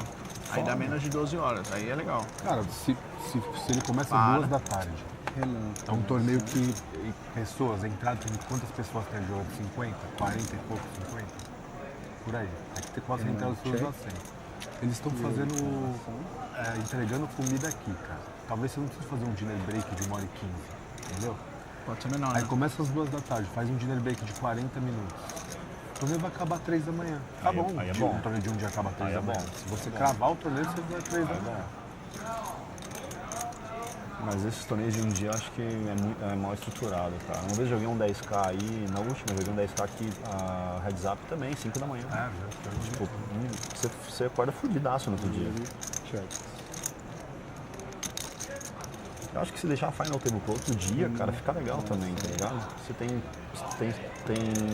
show de TV, você abre o torneio para as outras pessoas entrarem. E fica legal, então, já é uma Final Table premiada, né? Vai dar 100 inscrições e tal. Got some Portuguese going on here. Ace, deuce, 6, 7. Board got scary for both players. Nono, 3 da manhã? Check. Quase 4. What was the... Okay, Yuri Cara, checks back. acabou pra acabar. It was Yuri bet Vai acabar flop, 6 da manhã. and I believe Porque você saiu... I want to say actually I was just checking on our chat and I did not catch if he just called or he might have re-raised with 6-7 because there's 19 There's blinds 19 in there. blinds, yeah, that's why maybe a check raise flop. Yeah. Variância. Sou pesado com o senhor, entendeu? Variância. Você vai ganhar com o pai de anzol? Também. Quero atolar, vala contigo pré-flop, depois da jogada da vovó ali, né? E ficar rico mesmo. 3 mil cada um. O senhor tem potencial de apresentar umas ferramentas extras ali, né? Uns superpoderes. Já tava meio tostadinho. Transformar Já em tava 2. meio tostadinho. 10-10 tu ia também, né? Tu conhece? 10-10 tu ia tubava também. Não, só joga o grupo 1, irmão. Antiga classe falava grupo 1. Livro verde, lembra do livro verde? Christian fold. Léo Riso na ação. Léo Riso é fold. Léo Riso fold. Agora vai ser uma dureza. Meu chapa. Joga o seu joguinho aí. Sentou no coqueiro? Coqueiro. Subiu no coqueiro. Vocês querem atiçar o Aquino. Vladimir. O Aquino fica no ponto. Mas tem que dar uma cervejinha antes. E no cassino. Renan na ação. Você gostou, né? Você se divertiu, né? Foi divertido aquele dia, não foi? Cara, nossa, All right. cara. Foi. Keep it rolling here. 4 deuce in the small blinds. Renan's got some chips. He has off to a great start. 4 players have been knocked out. Of course, re-entry still open. Isso foi animal. Que lugar é surreal, né, cara? Eu voltei agora dos Estados Unidos. Fui num lugar que eu nunca tinha ido, Nashville. Nashville. Você é louco aqui. Massa. Não dá nem pra falar. Você é louco. Just heard a Nashville random shout out in Portuguese there. That's actually where Isadora says she lives. Nashville. Oh yeah? Yeah, it's just kind of random. I mean, it's a cool city in the U.S., but not like a hub. You know, you don't know. I don't know many people who live in Nashville. Actually, only one. Yeah, no, I mean, I don't know Nashville super well, but not a place I've heard is a Brazilian hub too, like Yeah. Miami, for Yeah, example. exactly.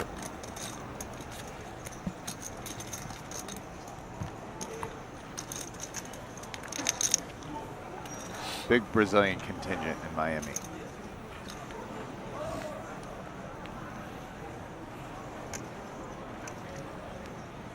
Even some Brazilian players here who live in Miami, right? Like Yuri, and I think at least one more, if I'm not mistaken. Didn't you say like Andre or was there? I don't know if he still is, right? Yeah, I mean, so,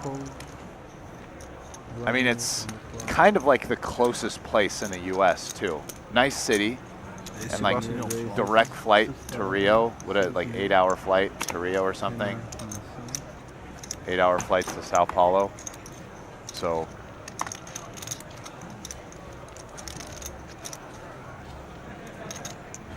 one of the places in the U.S., the weather's probably more similar to Brazil than most other places too. Yep. All right, we got cutoff button and a Jack 7 suited. Renan is going to call. That is not super standard. Not crazy. He's got a suited Jack high.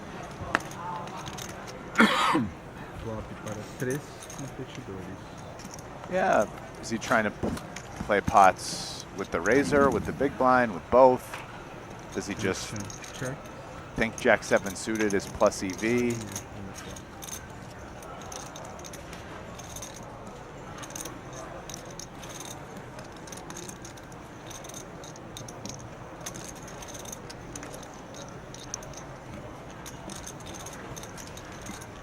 does he just feel like gambling?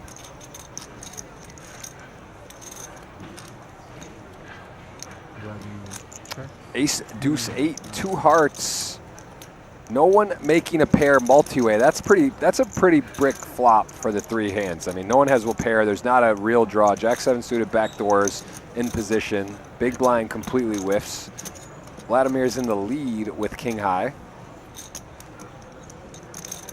And we're not going to go ahead and take claim.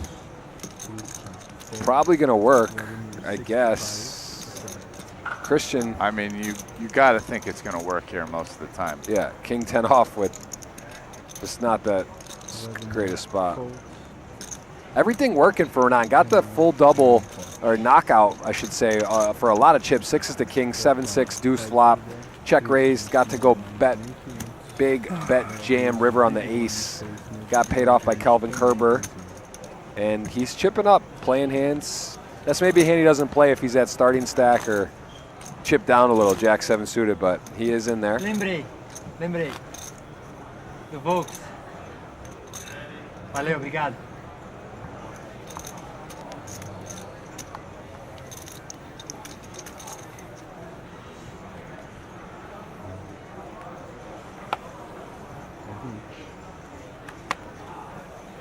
Vai tomar underclock.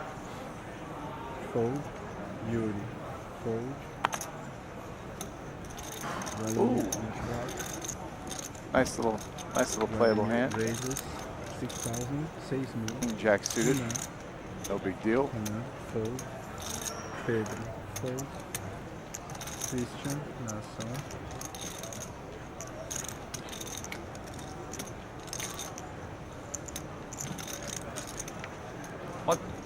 Aquino's got that look like he's getting bored.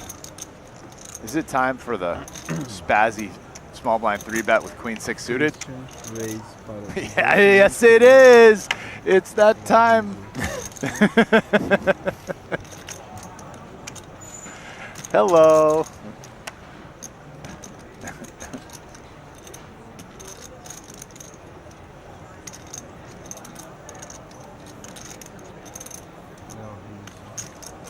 Queen 6 suited is going to 3-bet, and I'll tell you what, this is a nice holding. King Jack suited, one of those things the solver also has a liking to get aggressive with.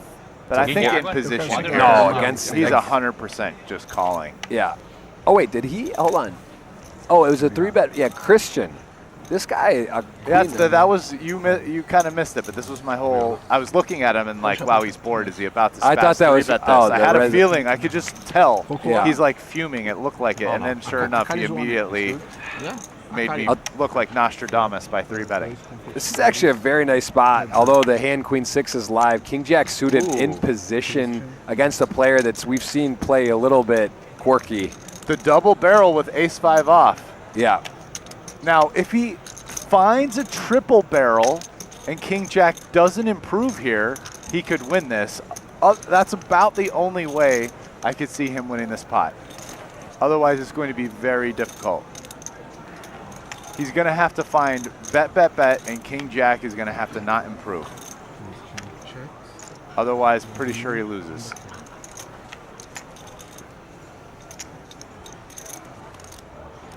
I mean, because, you know, you're King Jack, yeah, you got no pair, but you got 2 overs to the board, a front door flush draw, and some back door, you know, straight draws, overcards, everything. I mean, there's a lot of good mojo going on with King Jack of spades right here.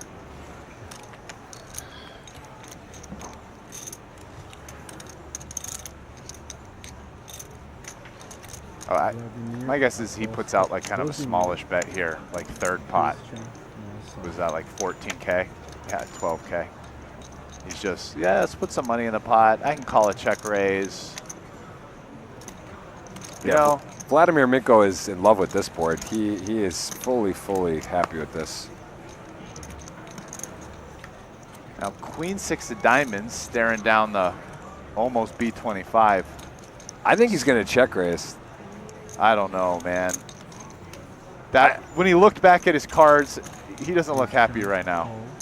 Oh, you just called? Yeah. Okay. I just feel like if he took the initiative and he has this kind of board with the some back doors that he might go, and that's just gonna seal the deal for Minko. Yep, the check mark is there. He cannot lose this pot, and he will not lose this pot. The only question is, will Christian lose more chips? I mean, I think versus check bet, he probably just folds. If he's going to find a way to lose more chips, it's by leading here. He can look at that board and be like, I have a double gutter, but only have queen high. Can I lead? Okay, check. I kind of feel like you just check fold here versus a bet.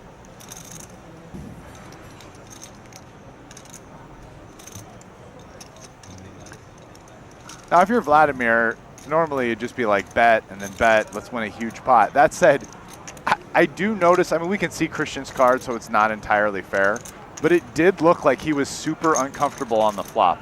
Like, I'm just saying, he like looked back at his cards, took a long time, kind of like moved weird and put out a call. Like, it does kind of feel like he doesn't have very much. It does, or it could be an act. He's got the little lip purse going on right now. I mean, yeah. To your point about with Blake Eastman and doing work on tells, I think it is kind of fascinating. Just thinking about it from the booth perspective, watching and sort of being immersed. It's like if you really watched a lot of footage from stuff, you could probably pick up a lot. You start noticing just like quickly, you could start covering the cards, start guessing how they're what you think, and Huh? Crazy. oh, someone asked to see. They used the card. Oh, they might have used it. Yeah. Beleza? No, friendly. Oh, someone just said in the chat, Beleza. Chance lives in Jeito também é Nashville. beleza pra mim. Chance cards. By the way, because we've been talking about this, if we're talking about some of the very best people, Chance is one of the best people I've ever played with, or that I know of by reputation at getting reads off Acertando o people. flopinho, né? I'll say that. Extremely good at it. He prides himself in it too. It's deserved. He's done a lot of work on it, as far as I know, and he's very good at it. No way, if you fold the So Nashville, huh? That's what they're saying. Poker hub. That's what they're talking about over here. I was trying to search Christian Aquino's poker hand and mob. Looks like he has a business profile. Does have $1 million. JJ. Million in earnings. Wait, but what just happened here? Oh, was he making change? Yeah, okay, that maybe Brewski was making change there, not raising himself, because it looks like Minko's got to act first. So Minko 3-bets. Those numbers don't look correct. Raise the 6K, 3-bet to 8K. They've been removed.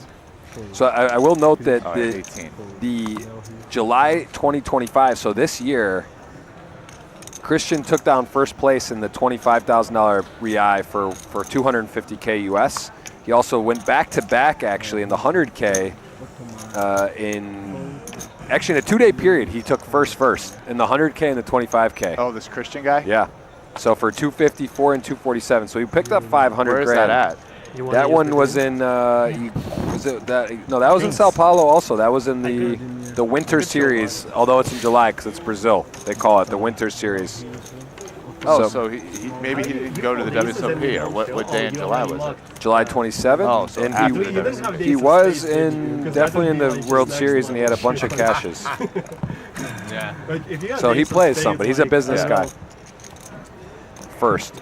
I'm not going to play the 100. We hit 150 on here on the BSOP English Rast. We got to celebrate some milestones. I will say this, dude. The number of players has really slowed down. Here we are a couple hours later, and it's at 24. Does seem like with only 19 playing, and there's more uniques than that. Some of the people that have busted are not just snap rebuying. So, still think it beats last year's, but Going on the rate right now, I'm shorting 60. Yeah, I think 50 is a good over/under, but it could easily have been 35 right now, so it's a little behind. But I mean, you see what I'm saying, right?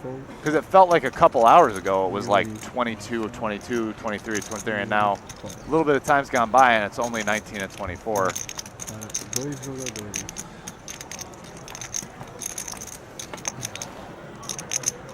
Okay, we got a king, we got a 5.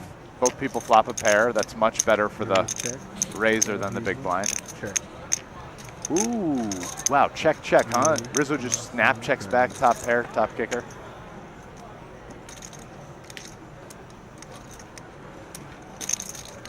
Yuri didn't get the dream turn.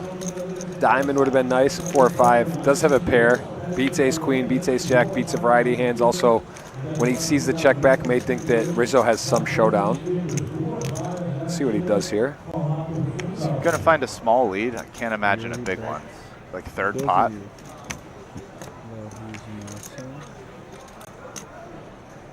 Wow, 2/3 pot.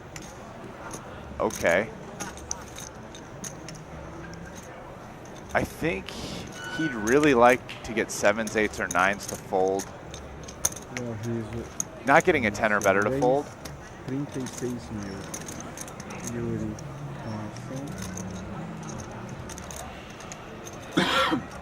Very interesting raising as Leo in this spot. Yeah, you have ace king, super strong hand. It's against a big blind range. He's going to have a wide variety of hands here. Well, also because the bet size was 2/3, you know, don't need to raise as much versus a large bet. Like when our opponent has the weak hands, we can just keep them in by calling. It's interesting. The raise, I think, for example, if Yuri had probed turn for like B25 or B33, I think it's semi-mandatory to raise ace-king type hands. Like maybe you only call as like some really small mixing. Yeah. But versus 2/3 or more, it's almost flipped.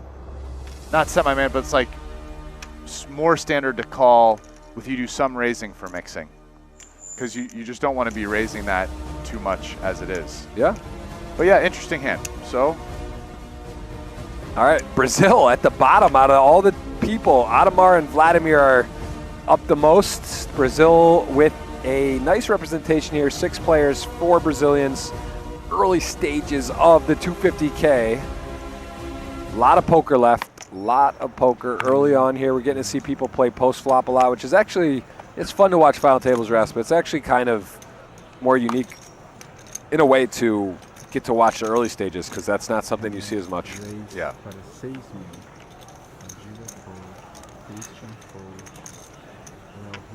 Yeah, people are getting to see more deep stack play, no ICM. It's playing more like a cash game right now.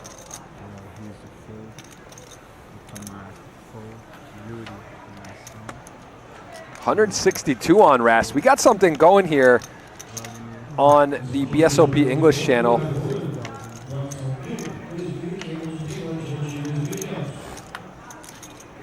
I could beat that. Oh baby, 163. Can't stop, won't stop. Can't stop, won't stop. I see all you guys. Welcome in Brian Rast again. Jeff Gross. Ria Ho will join us later. Isadora was on too. Só tá eu aqui no fuga? It's kind of fun to see. We either get English or Portuguese at the table, depending on what makeup it is. Right now, it's Portuguese with a couple of European. We got Russian and Estonia, as well as Brazil. Jack 4. No.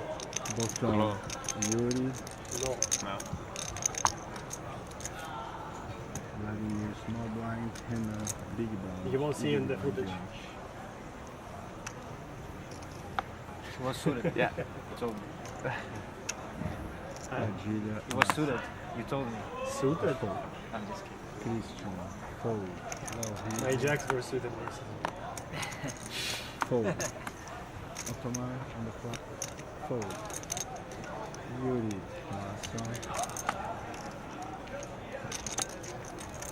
All right, Yuri with some sixes here. On the button, folded to him. Yuri raised the 7,000. So just wait. Dá pra só esperar. Yeah, I fold anyway. Sorry. Yeah. Okay. Yeah. Thank you. All right, Vladimir gonna move away. Yeah, no worries. Renan com a ação, 7,000. And the big blind, not a great spot with 6-3 off. Por favor, Yuri. He does call though. Sixes has, that's rare when you go to a flop and you don't have to fade an over. Dois jogadores no flop. Renan's got a lot of chips right now. Renan com a ação. It's actually a pretty good flop for 6-3. Yuri com a ação. Sem graça, sem graça. Vai, Renan.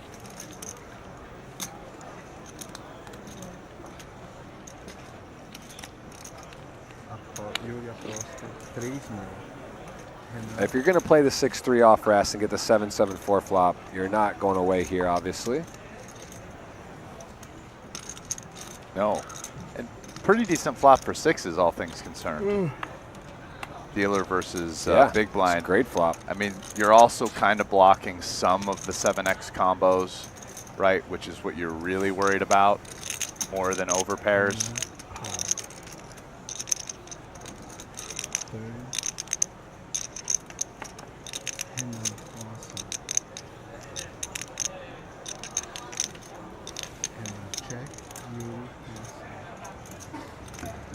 Yeah, I think Yuri's expecting his opponent to have ace high or maybe hit the 4. He's blocking the 5-6. Yeah, so because of that, he probably barrels here like more than check back, because check back you're trying to get floats to bluff or like, you know, miss straight draws, but we're blocking those, so it increases the chance of our opponent having ace, king, high, or a 4, which we'd just like to continue getting value from, right?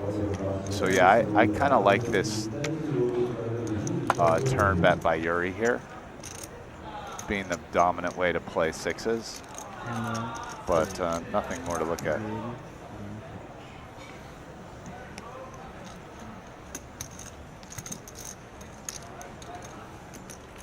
Yeah, it's also when it's set a 7-4-4, losing to a 4 or 7 there, 7-7-4, just a really nice flop.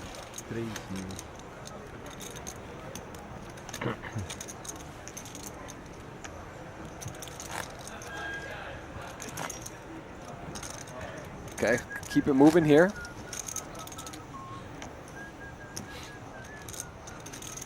Nice trophy lingering in the background. Still got more days to play for that. Then we'll have a 500K. Got the main event, the 1K, or I should say the 5K Riai going on. I think day 1D is today, if I'm not mistaken. And then there's also a $6,000 US main event, or if you will, 30,000 Riai coming up.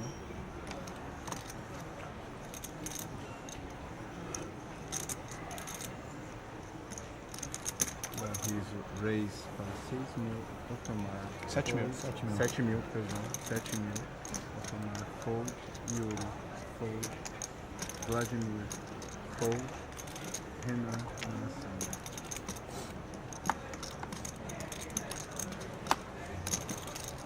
Renan, fold. Padilha, nação. Padilha, com 7,000. Dois jogadores no flop.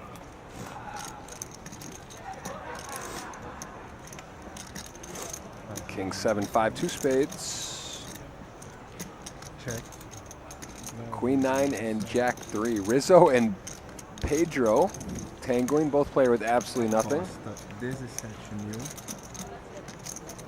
That's Rizzo Jack 3 suited Rast +1 there coming in. Picking up some chips. You just never know exactly what he's going to do. Small blind, Christian, big blind. Oh, is this the champ? Jao Samao, welcome in. Another Brazilian coming to the table. Here he is. Just right away. Muito bem-vindo à mesa. He's had a few cashes already and a win. High card. Bom jogo, senhores. Valeu. Valeu, Net. Caraca, já. You ready to go? Na verdade, I você deu feel uma it. zicada, I'm feeling it. uma zicada reversa, gostei. Será? Difícil. Johnny Simons ou... Não, eu mesmo, ó. É o Rei de espada. Como você? Não tem como... Ah, é verdade. 4 espadas. Vou tomar. Rei de espada, tomar. Tava falando muito aqui, incomodando a gente. Muito comunicativo. Fala pra ele falar bem da próxima vez. Falou muito, né? Hey See guys, you at the hey man, final table. could you speak a little bit less next time?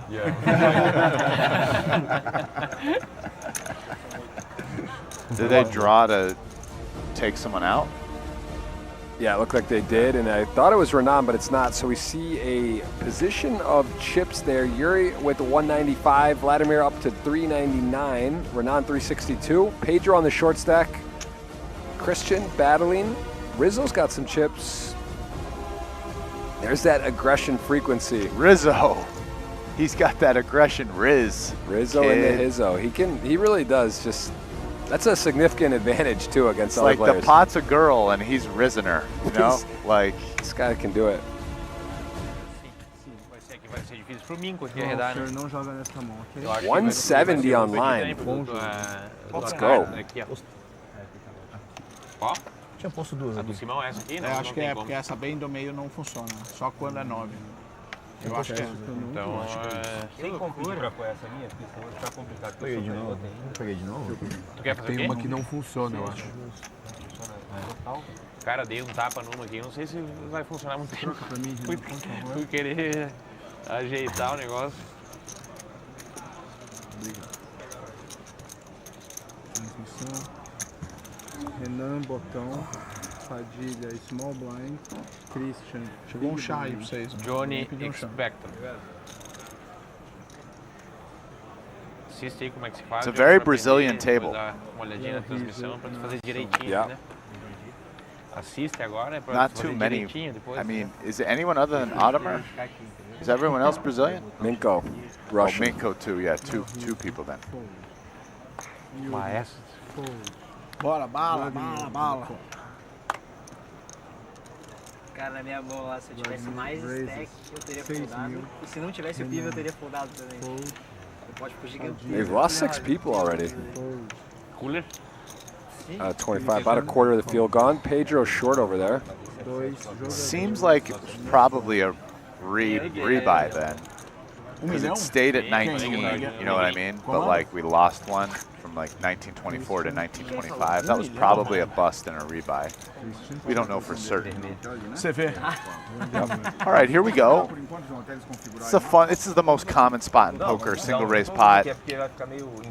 Big blind out of position because of a big blind defend.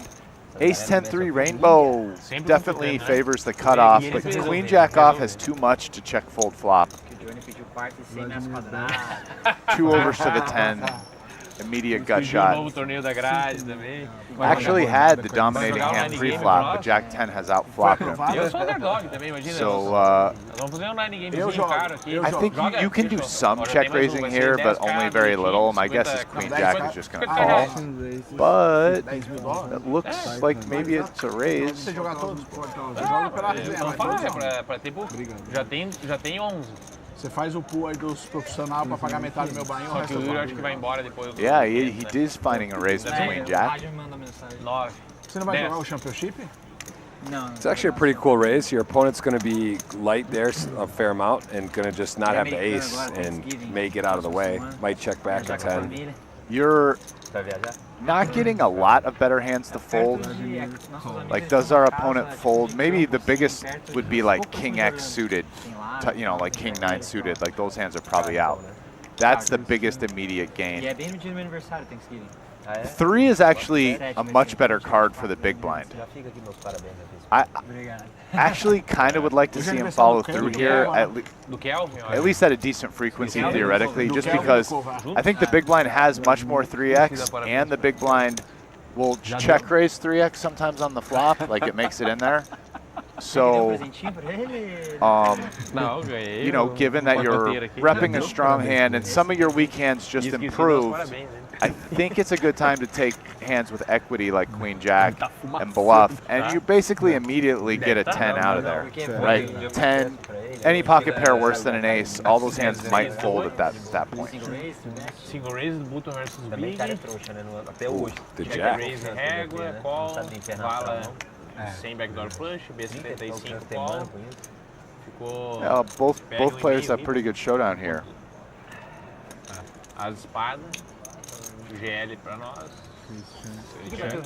As. Tá. Errei. Caralho, nós estamos falando. Ele tinha errei. E você tinha Capetas. The number of the beast. 6. I feel like if you're Jack 10, Não folda river pro net. kind of hard to find a value bet here, you know? Like, Yeah. what do you think is calling you?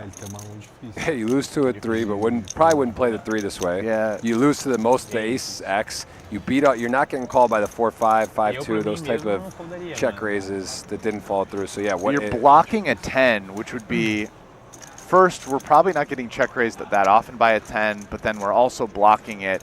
And like, does a 10 call the river even if you value bet? You know, I mean, it does feel like we have the best hand quite a bit, but like, it is also pretty easy to say, maybe our opponent's like checking an ace twice sometimes.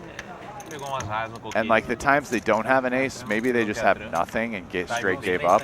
Yeah, I think I like this check bet with Jack 10.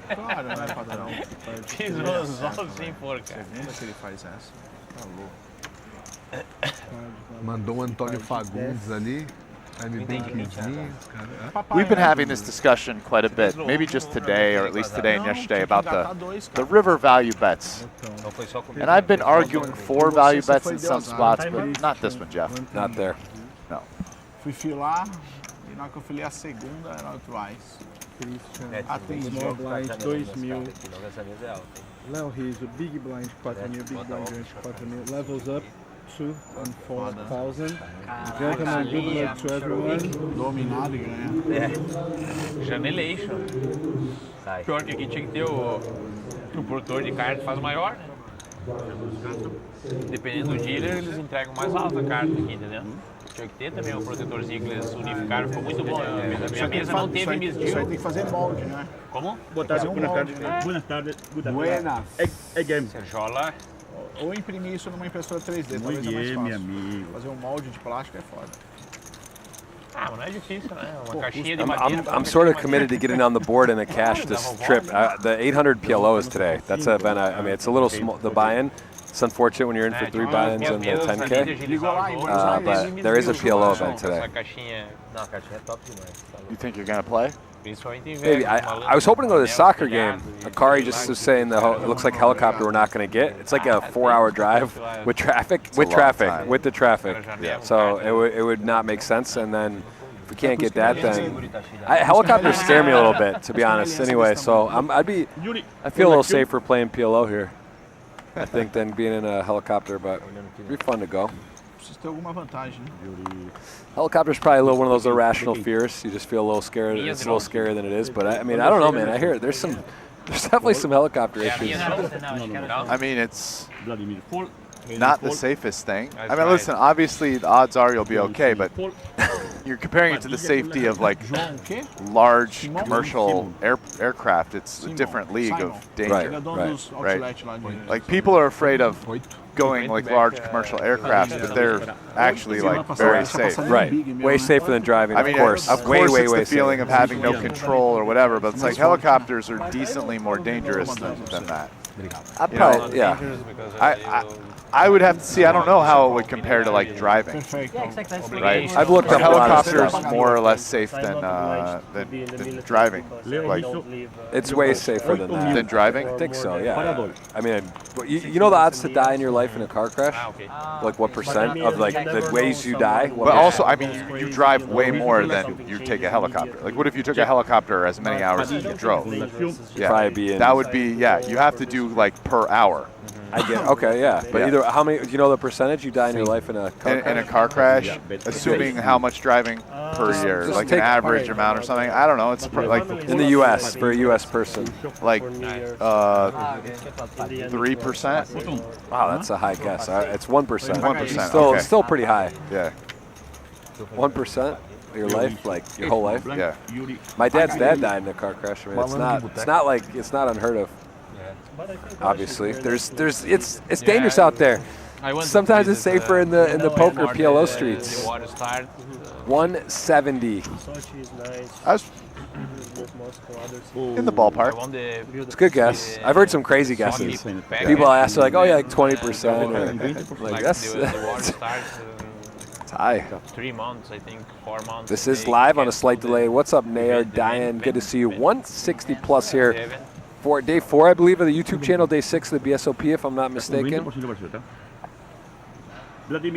I was looking up some helicopter Sao Paulo stats on my earlier, so I thought we were going. Padilla, con acción. Para 8.000. Cristiano Fall. Leo hizo Fall. Yuri con la acción.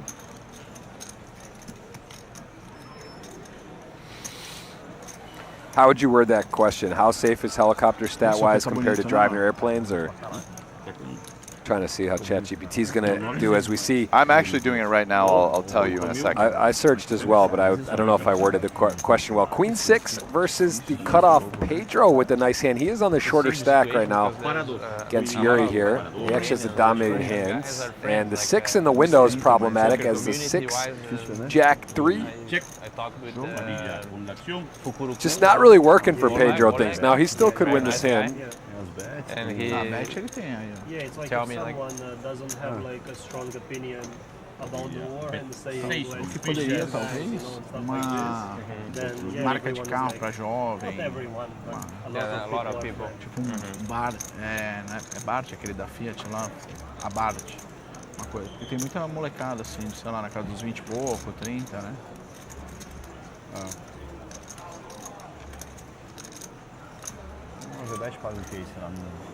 Yuri here, not going to be Wow, folding. Gemini. I asked Gemini. They loved. They liked, hit, liked, whatever. How I worded the question. My question was: compare the odds of fatality of driving a car versus taking a helicopter versus small private aircraft versus large commercial aircraft. In particular, look at the per hour fatality rates to compare. So just going to the stats, it looks like the fatalities per 100 million hours of travel is highest in small private aircraft, 1,100 to 1,200, then car, 500, helicopter, 300, large commercial aircraft, 3. So helicopter is roughly on the order of driving. Yeah, it says helicopters much less safe than commercial airplanes, 50 to 200x. But like everything's less safe than commercial airplanes. Yeah. Wow, it's safer than small private airplanes. Yep. I guess that's how small is that private airplane, but and it's on the level of driving, but technically safer than driving.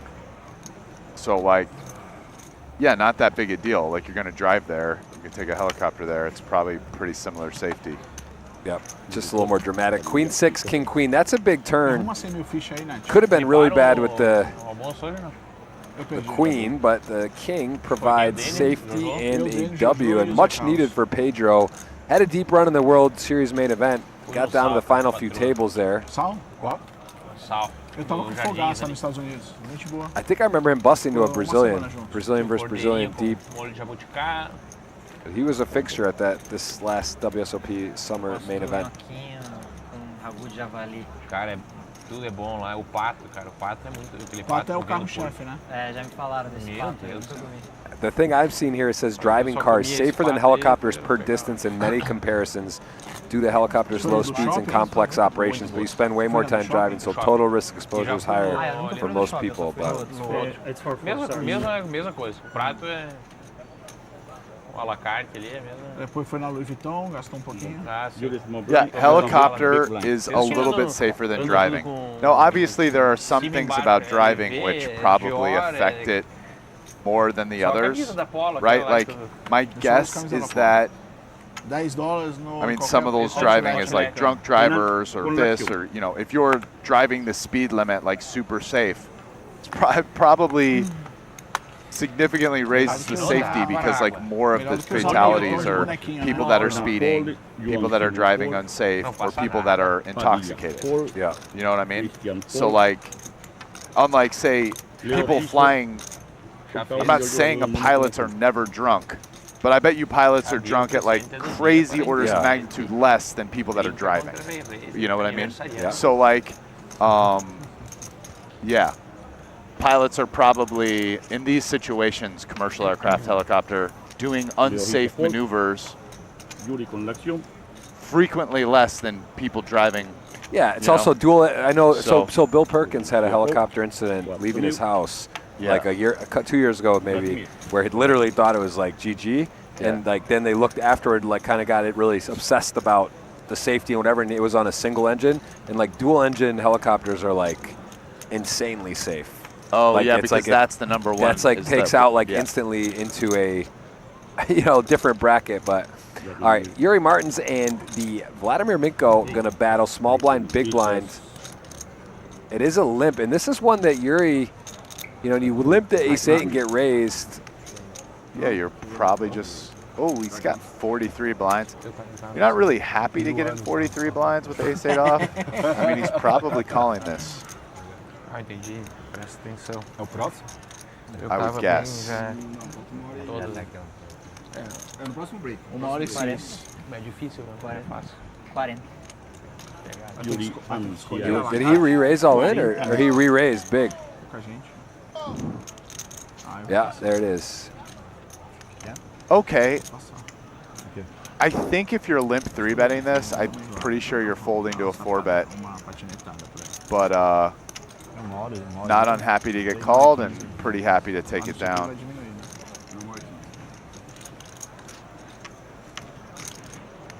I mean, if you have queens here, Rafa Moraes tá só dando fora, depois ele dá I think there are arguments for both calling and Cara, impressionante, re-raising. cara. O ano todo foi assim. Ele tem que dar uma aula para todos nós de Max Leite. Maestros. Bonito. Vladimir. In some of these spots, I find solvers will start trapping a little farther down. Really? Yeah.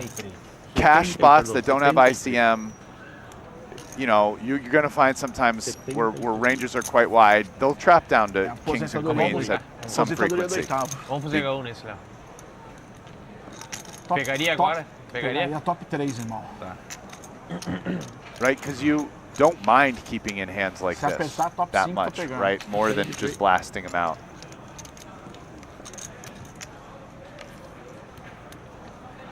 Nesse momento paga o quê? 5? Like, for example, you keep an ace-8 off, sometimes you get blast-off bluffs, sometimes your opponent just flops an 8 and loses everything. And you can actually get away from ace-X, like ace-high flops, pretty frequently, like sometimes you lose it all, sometimes you don't. So, Vai ser 5. 4, tem número lá que se passar, prevê like mais whatever, I um, mean, né? 4-betting is obviously fine. I'm just saying that I would put some money on solvers mixing there with call. Alguém usou? Quer, não? Fact, I can look this shit up right now, buddy.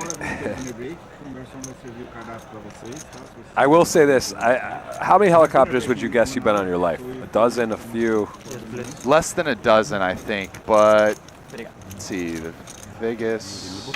I'll tell you this: Vegas, Macau. Think of it. Grand Canyon, Hawaii. Probably a couple I'm forgetting. Probably not more than 10. Okay. I'd take over 5, less than 10. I've probably been about 25. I would say there was one in particular that I went with my wife to Hawaii, and we had like 3 helicopter tours set up in all the different islands. We did the first one. It's the craziest shit I've ever seen in my life.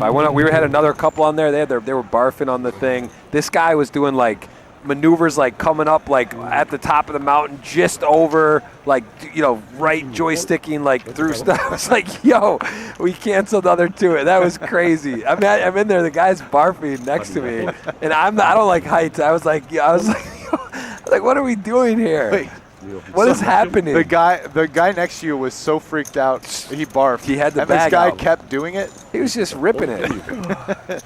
There was no like, oh, like this is too much for these guys. I'm gonna tone it down. I'm gonna check on Hawaii's air helicopter safety because this was out of pocket. This was not part of the regular tour.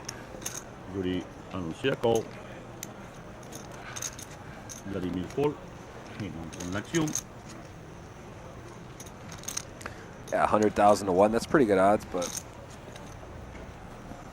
All right, I'm about to get some answers to this. You know what they say, Ras? You don't want to die of getting struck by lightning or winning the lottery. That's one of the. My great grandfather actually died struck by lightning. Do you know anyone who's died of struck by lightning? Call y Renan dio call. I don't think so. It's actually fairly that's not uncommon. In the U.S., it's actually pretty uncommon.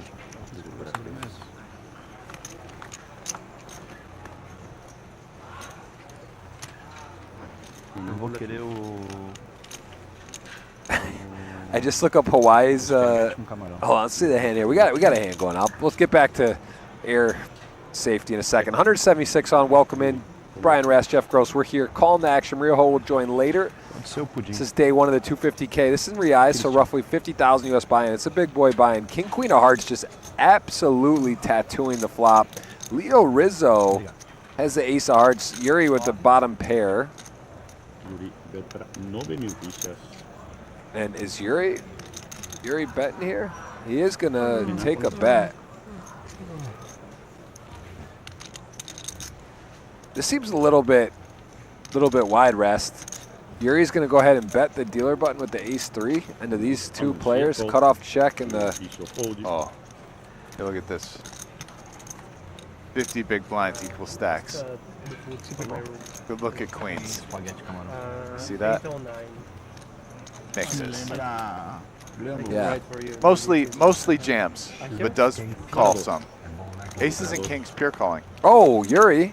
Hello, look at that board. You think you got the board locked and you just got completely boinked on there. That is the offsuit 3. I guess all the 3s are non-heart because the 3 of hearts is there, but that is quite a spike.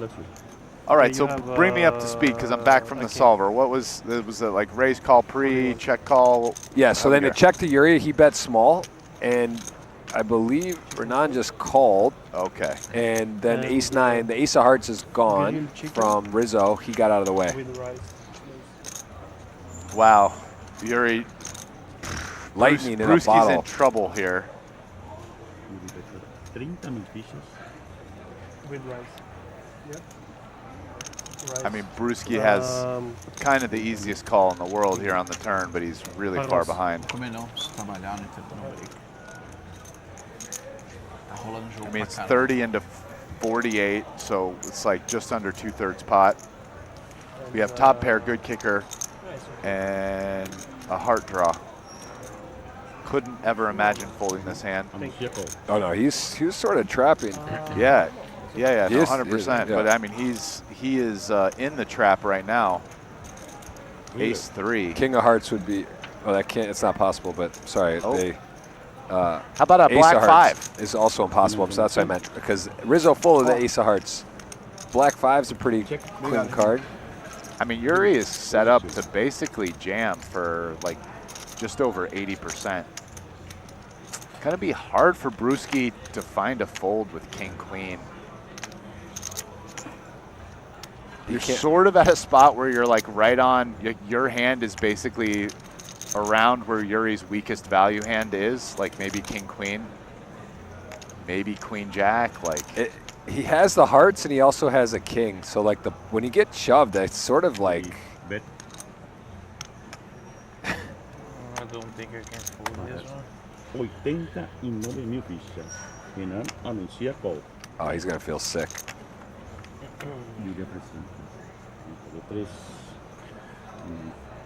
Wow. Do they show the hand when you call and lose, or no? It's tabled down, but no. I like how they keep the hand down to the side. Rei dama de copas. Canasta. I think Brewski just said what his hand is in Portuguese for you guys. Hey, dama, king, queen of copas, hearts. 200. We got a milestone, Ras. 200 on the dot. Let's go. BSOP official. Let's get this done here. We have got a big day of action. Maria Ho will join in a bit. 200. Wow. Day 4, man. What a start. Not a competition, Ras, but I do see our Portuguese commentators kind of keeping an eye on the count over there. They got a real healthy channel, but BSOP English is coming from the back. We are on the map. Jeff's getting fired up. I am, man. I'm having deja vu to starting a Twitch or YouTube channel. You got to start first step forward. You got to start somewhere. 206. Can everyone please hit the thumbs up? Make sure you subscribe. Say hello. Let us know where in the world you're watching.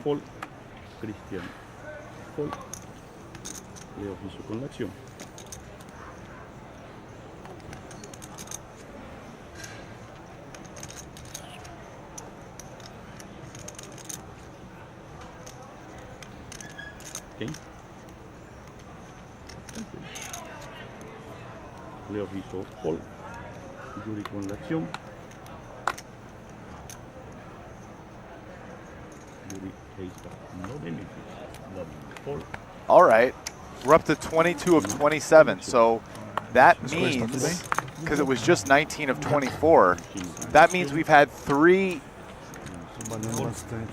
non-bust out joins, right? Because the number of people actually in the tournament has gone from 19 to 22 when we got these 3 entries. So yeah, that means it's not 3 people that busted and re-entered, or if they did bust, it was earlier in the day and they didn't immediately re-enter. So that's good news for the field size, JG. For sure.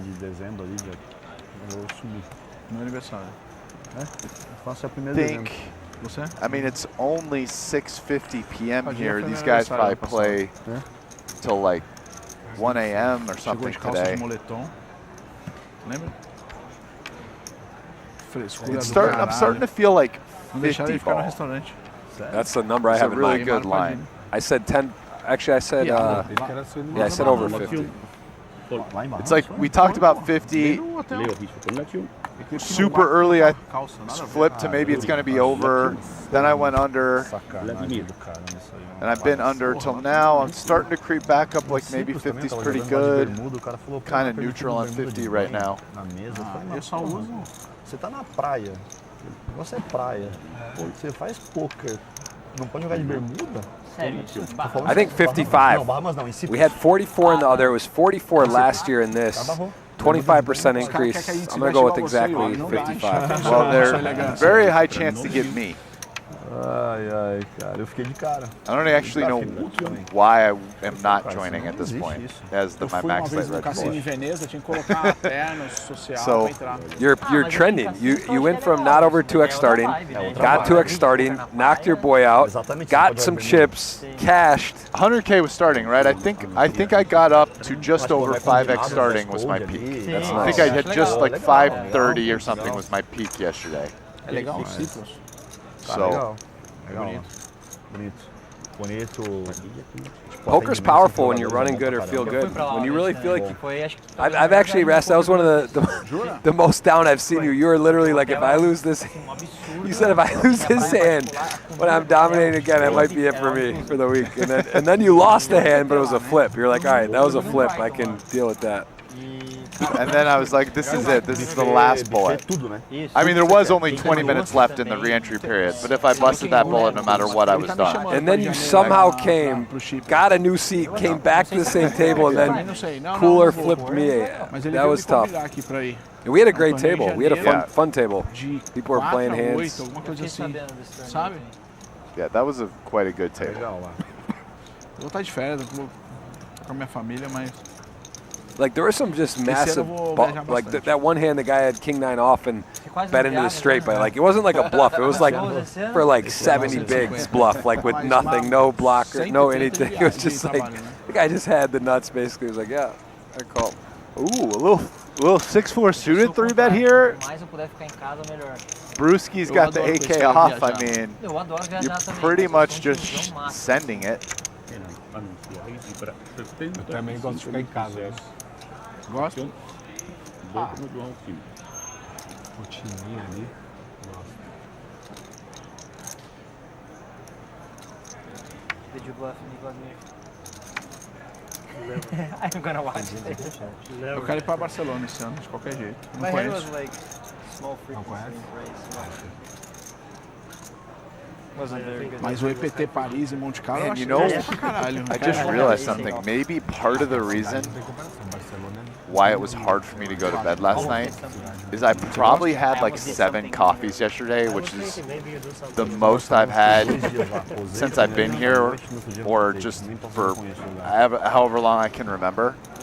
Because I normally have at most like 2. Já saiu os EPTs do ano Maybe que vem? there's been one day since I've been here where I've had 3. But I think I had like 7 yesterday. França, Monte I just Carlo. kept going back, including one at like midnight or 1 a.m. over Oh, the Coconut. see, we talked about that. I thought you were off on the coffee at like 9. There was Well, that's no what I more. normally do, but yesterday I just like threw caution to the wind. Now that I'm thinking about it, that might have been a reason that contributed to like I couldn't go to bed at 5 a.m. Pra mim, Praga é o vencedor. It's too bad. It is fun to just pound coffee all day, though. When we were in Cyprus, It really is. A Cyprus, I have the hardest time sleeping. I go to bed at like 6 a.m. every night, always there. That specific stop. Here's not that bad though. 2-hour time difference. You already here. Fazer quase tudo a pé. But you're a bit of a night owl anyway. So am I. Bem vida de europeu mesmo. Eu gostei do que teve em Inglaterra também. Londres foi massa. Faz tempo o último, né? Faz, Eu fui já no EPT lá. É o único que... Ah, não, ele voltou, né? Ele tinha ficado fora do calendário, depois ele voltou. E aí fizeram 1 ano e depois fizeram mais. Faz, acho que... Mas eu tô afim de ir pra IPC 4 da anos ou Irlanda. 3 anos. Irlanda eu não conheço. Que rolou. Irlanda? Ah, eu gostei, cara. Não volto mais. Não volta? Por quê? Fish and chips. Irlanda? Irlanda, eu fui pro EPT, não gostei. Eu achei legal, né? Eu fui pra Dublin. Também.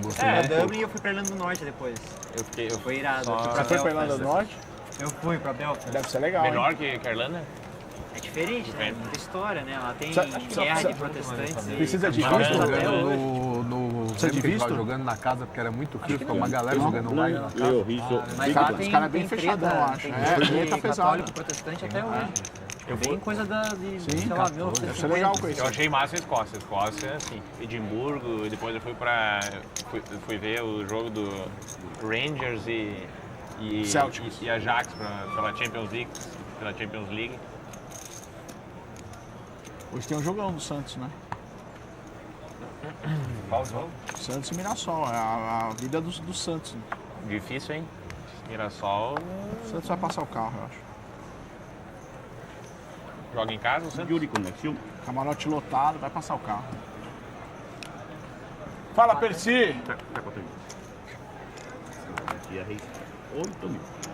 Vamos almoçar amanhã. Vou levar o Cabrel pra almoçar amanhã. Percy Jackson. Vamos, CGP! O melhor torneio do Rio Grande do Sul é CGP.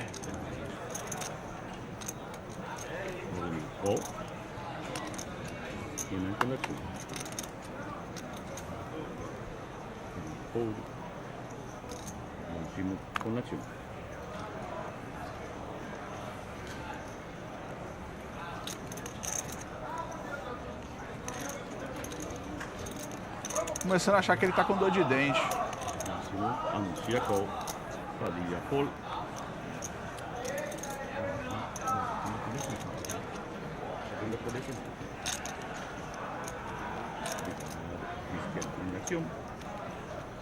Ô Pérez,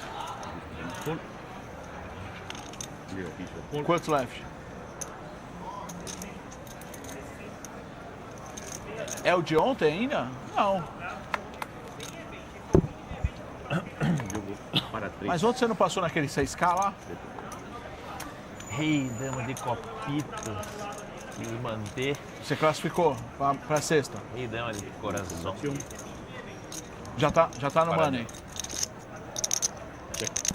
Quanto? Do you drink decaf coffee ever, Rest?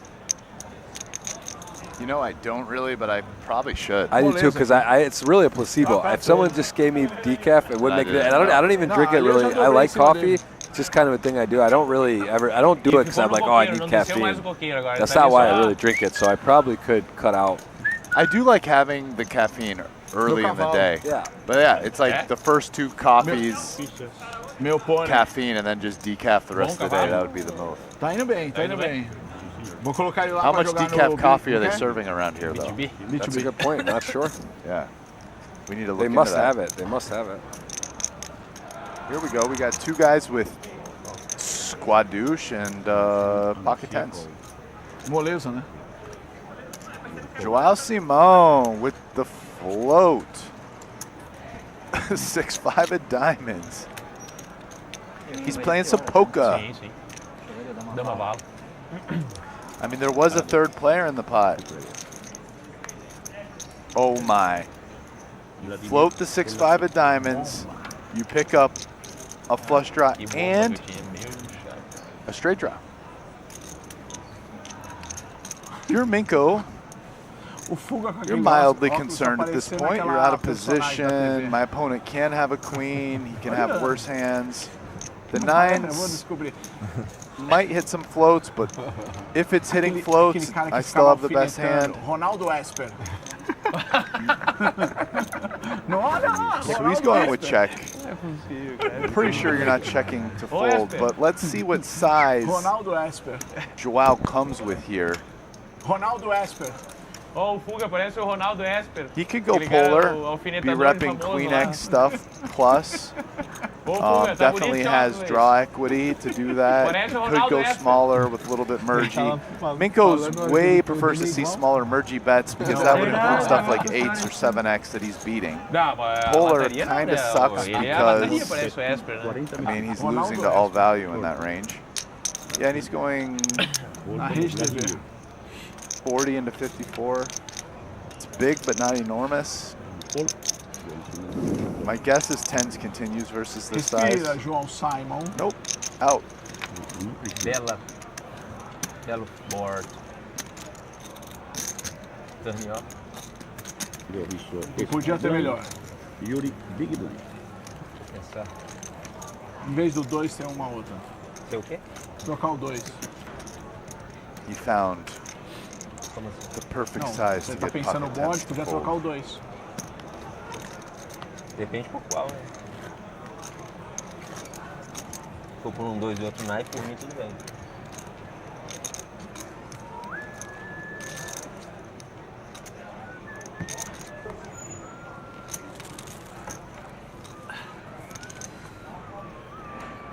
There's a look at the feature table, not the final.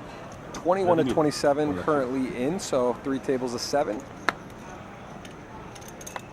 Fold. Fold. Fold. Padilha conversión. 8. Padilha anuncia 10. 8. ¿Cuánto? 8. 8. Christian Paul. Leo Riso anuncia con 8.000. Yuri con acción.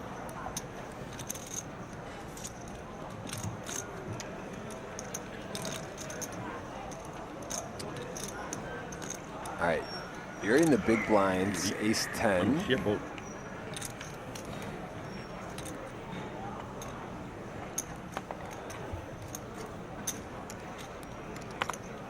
And a call. Para 3. Do you like squeezing ace 10 off there, or do you like just calling? What are the factors you decide in that spot? To call, we see a cutoff open and a small blind flat. I think squeezing ace 10 off is pretty interesting there. I mean, one factor to consider is Rizzo probably super wide, right? And we're sort of fine if he calls or folds. You know, if it was a min raise, you know, you could find a size to like 8 bigs, probably fold versus a Pedro shove. I think it's a pretty decent plan to play this hand, frankly.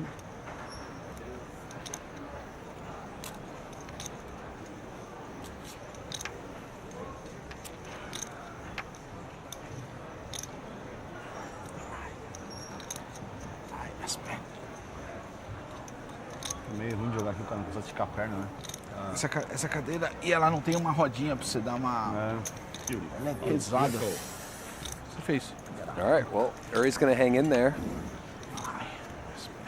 Yeah, versus like B20, I think ace-10, even no backdoors, kind of got to defend, even versus a multi-way bet.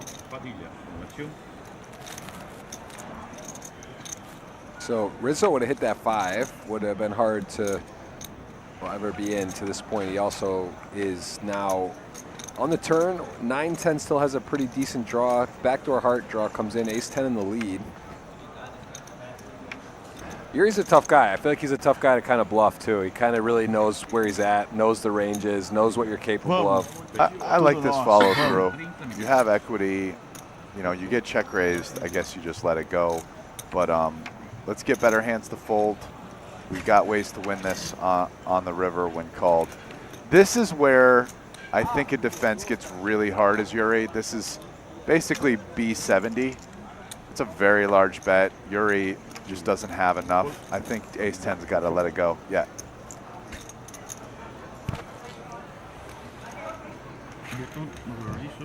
Yeah, Pedro started out a little bit short. He's fighting, chipping up. Nice follow through there. Got opened the 9-10 off and double barreled it, showing us a little bit of what he's capable of. 2-11. We're at a new record, at least that I have seen. Hello, everyone.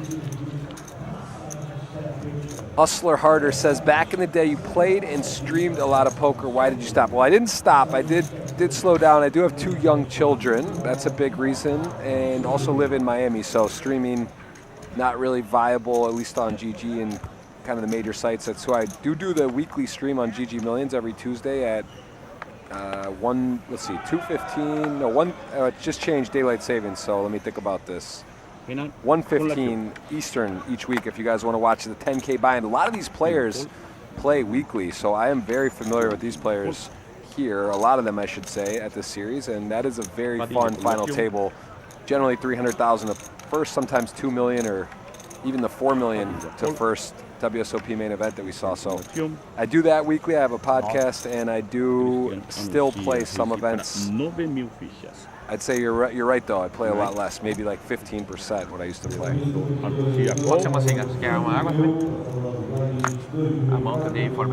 Safer in the booth. I got my bubble medicine in the 50K real yesterday. 105 started 15 cash. I took 16. Quis pagar, flopinho. Forbet de button, selvagem. Probably passed a few spots too, Rasty, yesterday. I could have. 500, 5,000, 5,000. 2,500, Yesterday. I mean, I didn't really remember any of them. You could break it down. I said one like King 6 suited. I think where it was 6-handed under the gun. Or under the gun +1. But like, what is King, that? I Low jack? I had like how many handed is it? It was 6-handed. Under the gun. Under the gun +1 is the hijack. Yeah. Yeah. So it's a big difference. I understand. No, I'm saying 6-handed. King 6 suited. How many? Where in the tournament? Like how many people was it? Probably like 26 left. Oh, so we're way off the money. I'm pretty sure this is open for chips. King rip? 6 suited in the. Whoa. What do you mean rip? How many blinds did you have? I had like 7.5 blinds. Oh yeah. Yeah, rip. Yeah, so that's one spot where it was 7.5 blinds ain't very much. I mean, you're doing. My guess is you're doing all ace-x, all pairs, all suited kings, maybe down to like king 4, something like that. Like probably all Broadway hands, even like Jack 10 off. Some suited 9s, like Queen 9, Jack 9, 10 9. Toca de dealer. Buena suerte. Muchas gracias, hermano. Obrigado, Chula. Viva Boca! Sim. Yes. Yes, sir. Olá, boa tarde, alô. Tudo bem? Alô. Boa tarde, voltei. Tô vendo. Agora é 2,5, 5, lines up, 95.50. Yeah, pretty much exactly what I just told you. Seu volume está baixo, viu? Alô, Vitão? Vitão? Yeah.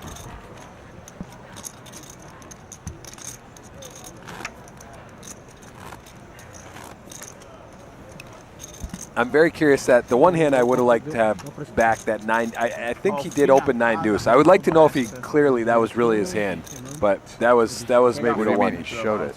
No, because it got in the muck and then the thing and they pulled out. So that's why I'm not sure. Oh, It was not clear. He didn't really. He kind of made a joke like about it, but like it was. You know what I mean? Small fold. Adida fold. Christian fold. Either way, I think that's an interesting. That was definitely an interesting spot. Nossa, essa luz tá foda aqui, hein?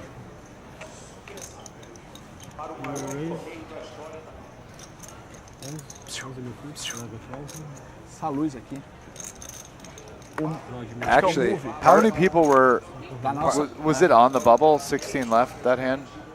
So part of my thought process too, if I had like 10 more K in chips, rest. Yeah. I could have taken, because I didn't have enough to hit the big blind and small blind the next round, right?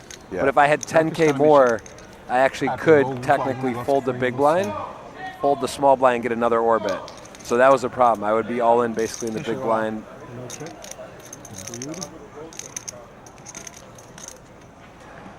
You were in the big blind, right? How many big? 3 bigs? 25K I had 40 after I folded, so I had 60. So you had like 3.5 bigs. Yeah. Big blind Andy. É esse, é esse. Tá bem na cara. Assim tá perfeito. Acho que você tem que virar o troféu.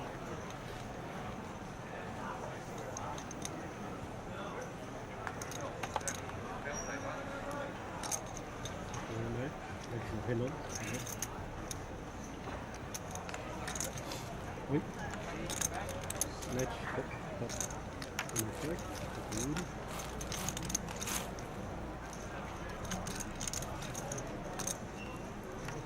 What do you think on that?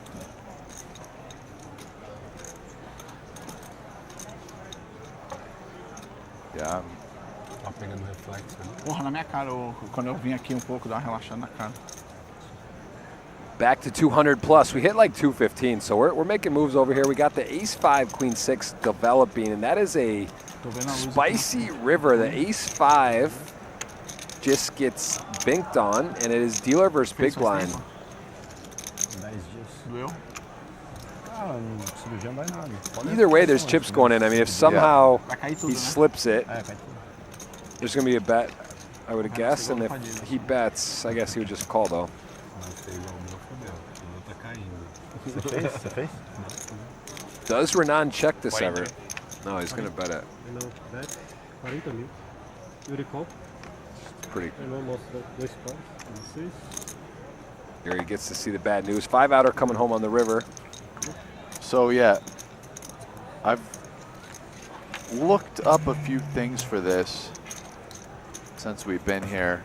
I mean, listen, for 4 big blinds, which is more, with 151 players on a 150-person bubble, so you're on the bubble, but it's 150 players, which is significantly different, right? Because it's basically 10 times as many players in the field. You're supposed to fold king 10 off in that spot. Pre. But I don't think that's the best model because it really matters. Like, it really matters folding and being able to just like fold through to the next big blind and just like fold 7 hands in a row. Way more than a 2-table tournament, right? To the point where, you know, if you look up ICM stuff, even with like, it's like it's going all in with 177 people left. In 150-person cash, right? I also, like, is there a difference between 4 and 3 big blinds on the 150, 150? You know, my intuition is you should play the hand. That's what I thought. Even and looking at these solves, which are not great, but provide some guidance on like tangentially similar situations, I still think you should. I think my suggestion of like call and then based on the flop, like I think you should have, I think calling and then just like leading, as I said, like Jack 7 deuce flush draw is a good idea because you want like 6-5 or like 8-6 or whatever to fold. You know? Yeah, he also has hands like King 9 suited or something too that he opens, right? Yeah, I mean he's never folding better, obviously, but that's not really why you do that. It's because once he's getting 2.5 to 1, him folding stuff where he's 25% equity correctly is like really good for you. You know what I mean? It's more like that. And then obviously if you flop something, you can check and trap and just like then have him betting, you know, get it in with like, he has no equity. Some of the time at least you do that, you know? Yeah. So, I don't know, that's how I think I like playing that hand. But,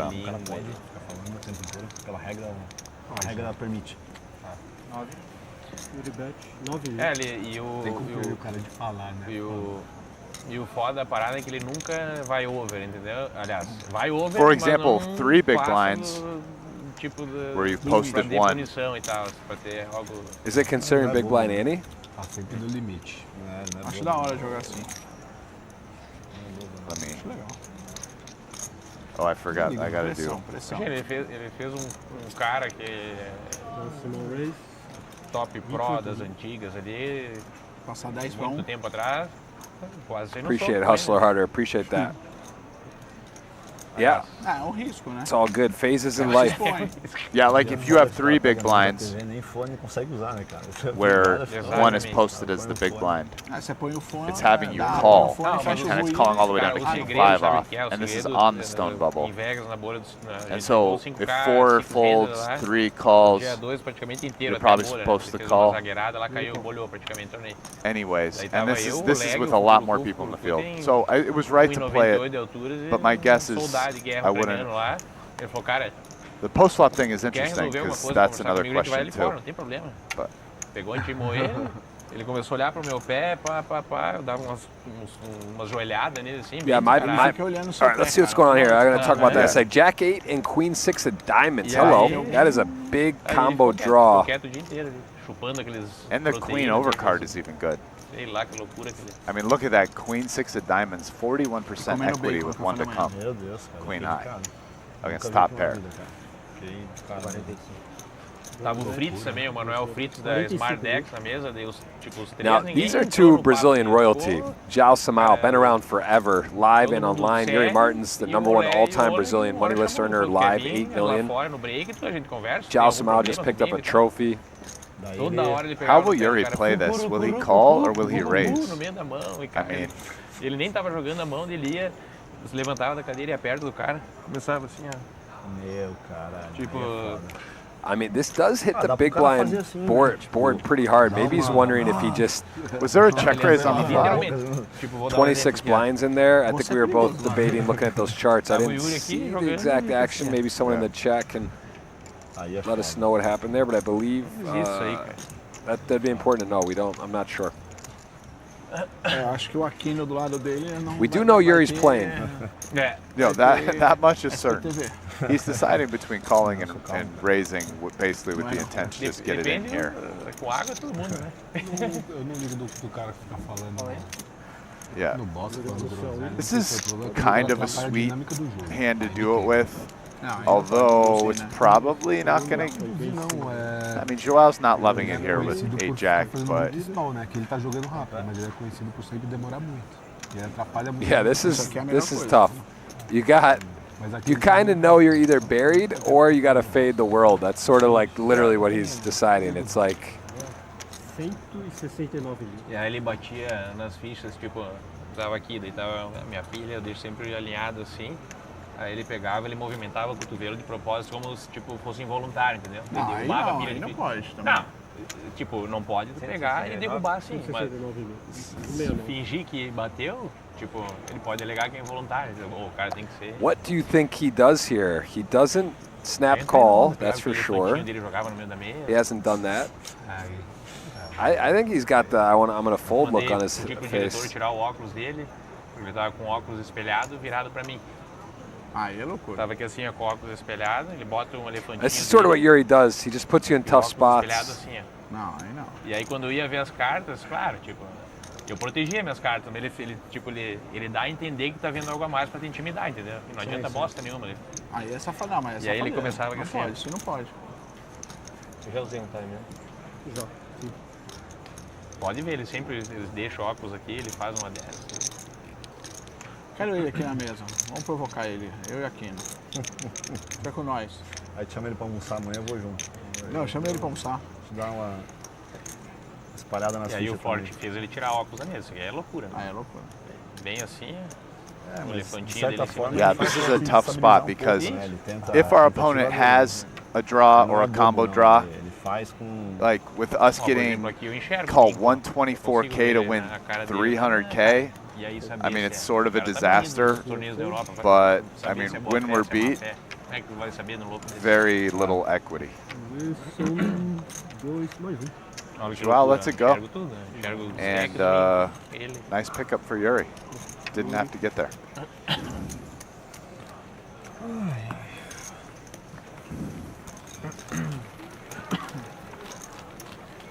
Yeah, nice pickup. Você pegou no saldão Looks like we lost da another hora, player. I think it was 22 or 27, and now it's 21. Em Viena, lá na avenida de Viena. O Saldão da Roça foi o de lá, cara. O de lá foi no Saldão da Roça. A polaca me larga em cada furada. Ela fala, comprou 4 deu aqui um lá, tênis de cada voador cor. uma vez da Adidas, que eu usei uma vez, eu acho. Eu já vi isso. Já viu? Tirei as asas e eu consegui usar um pouquinho mais. Tirei Umas as asas do asas. lado assim.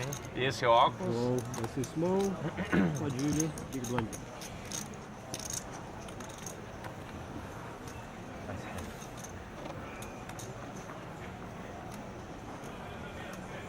O Yuri joga de óculos escuro também. Às vezes. Óculos escuro. Às vezes eu jogo, quando é muito forte a luz e... Ou quando a mesa é muito grande, eu uso o meu que é de sol e de grau ao mesmo tempo, para eu conseguir enxergar as cartas, senão eu não I think I'm enxergo. gonna try to play that PLO rest. That's my plan. Might get in there. So Fired up, big dog. Get a little something. Try to get a little something going. Games, por exemplo, naquelas mesas gigantes. Get that brain going. All warmed up. Love PLO. PLO Snap in it off. Brazil, baby.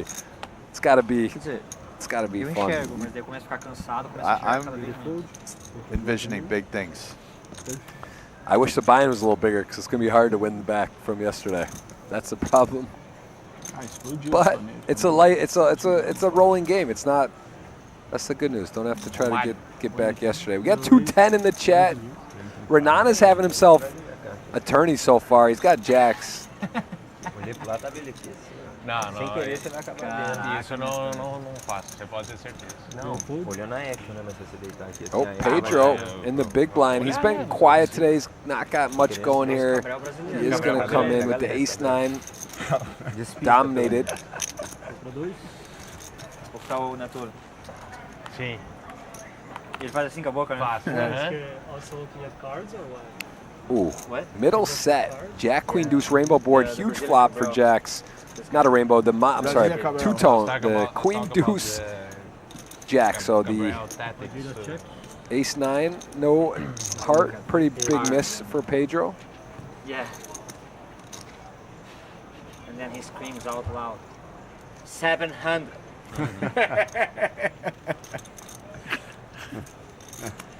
E ele é muito doido. Ele vem no início do torneio, dá os 3 giros, dá 10 minutos, ele volta a 3 giros, some. Depois do dinner break ele chega. 7.500. Será que ele fica assistindo a live? Ele é muito doido, velho. Pedro with the ace high here. Not too appealing of a flop, but it is against the dealer button. Huh? Yeah, ace high, no heart. I mean, the ace and the 9 aren't super clean. He's going to continue, though. Diz que ele é bem inteligente, né? Close to Uma 0%. empresa gigante, né? E vendeu, né? Now that is official. Tem grana. Ele tem time de It's a tough hand because there's no real card, I guess, other than an ace that you want to catch. Really? To continue versus further aggression. So, and in a spot where you're already at a range disadvantage versus an aggressive opponent, it's actually kind of hard for me to believe that you can make money calling ace-9 off, like without the ace of hearts or something. Right? Like maybe I could see this if you had the ace of hearts, but it's because it's not just, okay, it's hard to realize your equity, you're at a range disadvantage, your opponent will get to barrel a lot. You don't really have many good outs. É de praga, né? Like some of your better cards is like a 10, right? So now you have an open-ender. But like your opponent's going to bet a 10 a lot because he has a pretty huge range advantage versus you. Não, BT vai ser depois. Eu fui pra he can have ace king, you can't. He's the dealer button, so I mean you both have king 9, but he has all the king 9 combos and his range is smaller than yours. Na verdade, ele nunca foi estegado pelo cara do Kings lá, que ele tem muita bala, ele vendeu, não sei o que é, a empresa dele, não sei se é tecnologia, se é por He can have the sets, you sort of can't, basically. It's just, yeah.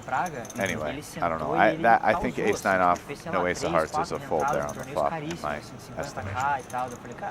Aí o tempo todo ele tava com o cara, eu imaginei, sim, bom, sim. Difícil um cara tão jovem ter tanto dinheiro assim. I mean, you know, if I was gonna say like what would ever make me want to call, like maybe if I'm playing a huge net who does like way under turn barrels, just like the classic old school, like people c-bet the flop and when they have nothing they shut down. That like nobody good plays like that anymore, but yeah, I mean then sure, why not call ace-9, but.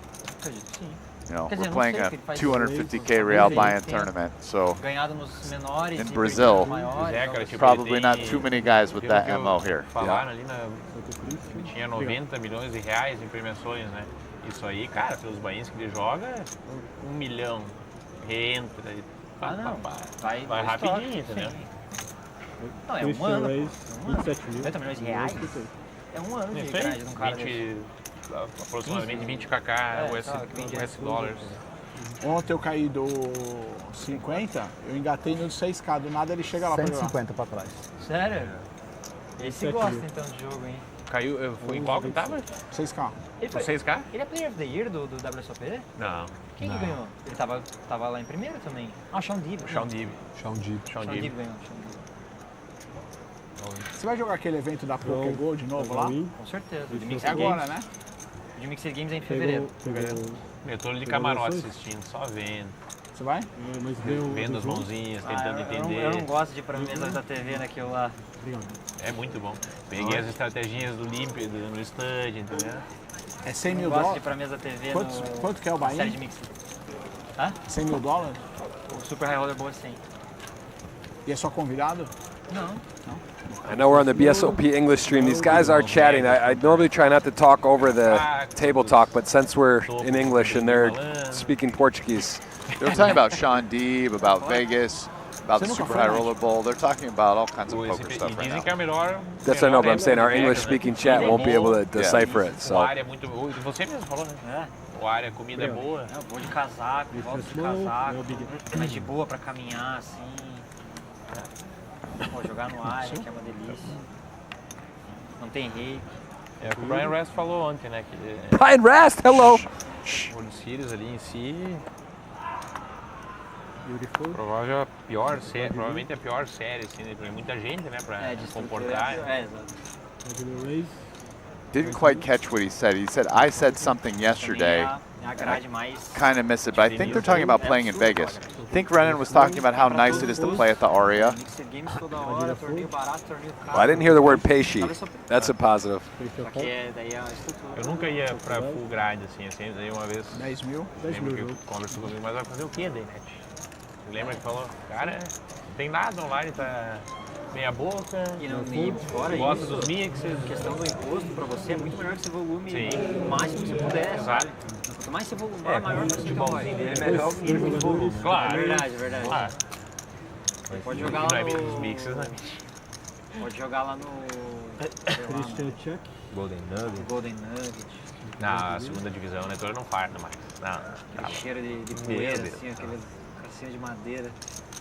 Mas a primeira vez que eu pisei em Vegas, achei sensacional jogar naquelas mesas antigas, com cadeira de couro da 1972. They're talking about different places to play in Vegas. Now they're talking about the Gold Nugget. And Yuri was like playing the Gold Nugget, full of dust and dirt. Eu sentei lá e chegava a arrepiar, assim, de wood floors. estar no ambiente que eu via na So TV. they're talking about the different places to play. De estar num lugar que eu sonhava jogar torneio só. Exato, quando eu vi o Golden Nugget a primeira vez, eu amava o High Stakes Poker. Previously on High Stakes Poker. Yeah, saying like, Yuri's like, I played in the Golden Nugget and was like watching high stakes poker, you know, in English here on high stakes poker. Yep. So they're talking about coming up, baby. I love it. They have done that. They're at the top of their game, and this is a Brazilian feature table right now, other than Vladimir Minko, who actually is the chip leader. 90 big blinds. Can take a look there all the way from top to bottom, but it's early. Listen, JG, everybody has that. I mean, I remember my first WSOP, bro, I was staying at like, whatever, like extended stay, one of those like suites places. I remember I would, whenever I would wake up and I'd get in my car, which was parked outside, how fucking scorching hot it was. Driving, you know, a couple miles to the Rio. I remember that summer. I actually think it was the first summer the WSOP was at the Rio, was my first WSOP. It had just gone from whatever, the horseshoe. So everybody started out somewhere. Yeah. You know? My first summer was 07. I was 21, I remember as well. It's you don't just start staying at the nicest spots. At the Aria in a suite, like, you know, that's not how it starts out. It's not how it usually goes. Couple hands here. Yuri with the ace-jack. He did just flat ace-10 the prior time. This hand a little stronger, a little different too. It's dealer, small blind, big blind. Rizzo with the 7-3 suited, trying to get in there. And I'll tell you what, Christian knows Yuri's super capable, and this is an inconvenient hand because it's not so nice, but it could be the best. And it's just a little bit light. 27 big blinds only. I mean, it's a super clear fold on any chart. Yeah. But will he just fucking grip it and rip it? I mean, especially yellow. Playing 20 tables with 5 cards. Oh, this was dealer, small blind, big blind. Yeah, okay. Not a super clear fold. Sorry, I was messing up their positions. That much high stakes on GG. Yeah, also with Leo's call, Lots a lot. kind of gives Yuri extra incentive to squeeze. My small Yeah, edge. you could definitely find a reason to continue with ace-9 off. Sorry, Jeff. I agree. He's up here when Like in Vegas, there is like, when I don't go for the whole summer. So I'm busy trying to listen to them, so I kind of wasn't looking. Yeah, at them. you're crunching a Portuguese. little bit of Omaha maybe. Yuri vai ser small, Vladimir. But for fun, like obrigado. if I had like more time, I wish like it seems interesting. I think everyone is so good though, like who's playing like high. Mixed games. Yeah. Not. No? I mean, Not true. Oh no, thank you. But did you say that in mix, everybody's good? I have no idea. I feel like it's so hard to catch up, like to play like 1K. Listen, this is a very interesting conversation they're having right now. Okay, maybe you are like good. One of these guys who clearly isn't a mixed game player is like, oh man, and I heard everybody's so good at mixed games. And Yuri just was like, nope, not true. And I am going to come down very firmly on the side of Yuri. And let me give you my reasoning. Can you say on what? I'm sorry. On like how good people are at mixed games. Listen, obviously if you only play No Limit Hold'em and you jump into playing like 7 games you've never played before, it's going to be fucking tough, right? But listen, there's like a bunch of solvers where people are studying GTO, like pretty good GTO outputs for No Limit Hold'em poker. It's all over the place. Pre-flop charts. I mean, the amount of like good information is insane, right? Or even just the amount of like really good players who make videos to talk about how to play and how to use these tools. There's trainers. Like, people are playing No Limit Hold'em. If you just want to say, like, on an objective level, like, how good are they playing it compared to the best that you can play a game? People are playing No Limit Hold'em on levels, like, way above where people are playing mixed games. Yeah. Because the truth is there's just way more better information, right? So, are people playing mixed games? Yeah, if you don't play mixed games and you go play with somebody who's been playing them for 10 years, it's going to be tough. By the way, that's also true with No Limit Hold'em. You take somebody who's never played No Limit Hold'em much, but, you know, and you throw them in with these guys, you're going to get their ass kicked. But the truth is, on an objective level of, like, how good are people playing, No Limit is the game that's advanced the most in the last 10 years. You know, it went from not that much good public information to a glut of very good stuff, whether solvers or videos or pre-flop charts, you know, post-flop stuff, etc. So, yeah, I'm going to clear that up, and I'm also just planting my flag and willing to die on this hill. But, so if you like playing games where people, you know, haven't been studying nearly as much on charts and whatever, and you're figuring out yourself, mixed games are the streets for you. You know, it takes some time, but that's the truth. Yeah. How good is there? How much info is there on mixed games? Is there some places to get some solver type stuff, or not as much? Really, more just like practice, coaching, and. Not really. Not really. Yeah. I mean, there are probably some private people who have their own stuff they've paid a guy to do, but like, there's very little public like solver info for mixed game stuff. And what would you? So okay, that's fair enough. That's interesting. And how fast is mixed games growing right now? Do you notice a rapid involvement or not really? I mean, it's growing some, but not super fast. I think all of poker's kind of been growing in the last few years. You know, there's been a nice growth in the last 5 years of poker. It's been some in mixed games too. I think there is an increasing willingness of guys who have made a lot of money in No Limit Hold'em, and you know, maybe they branch out, they play PLO. Some of them start to get curious about mix.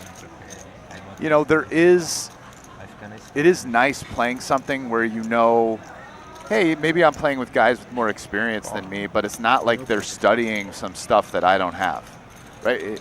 It's more a window back to like older school poker, how it used to be 10, 15, 20 years ago, and not as much the modern like No Limit Hold'em poker scene.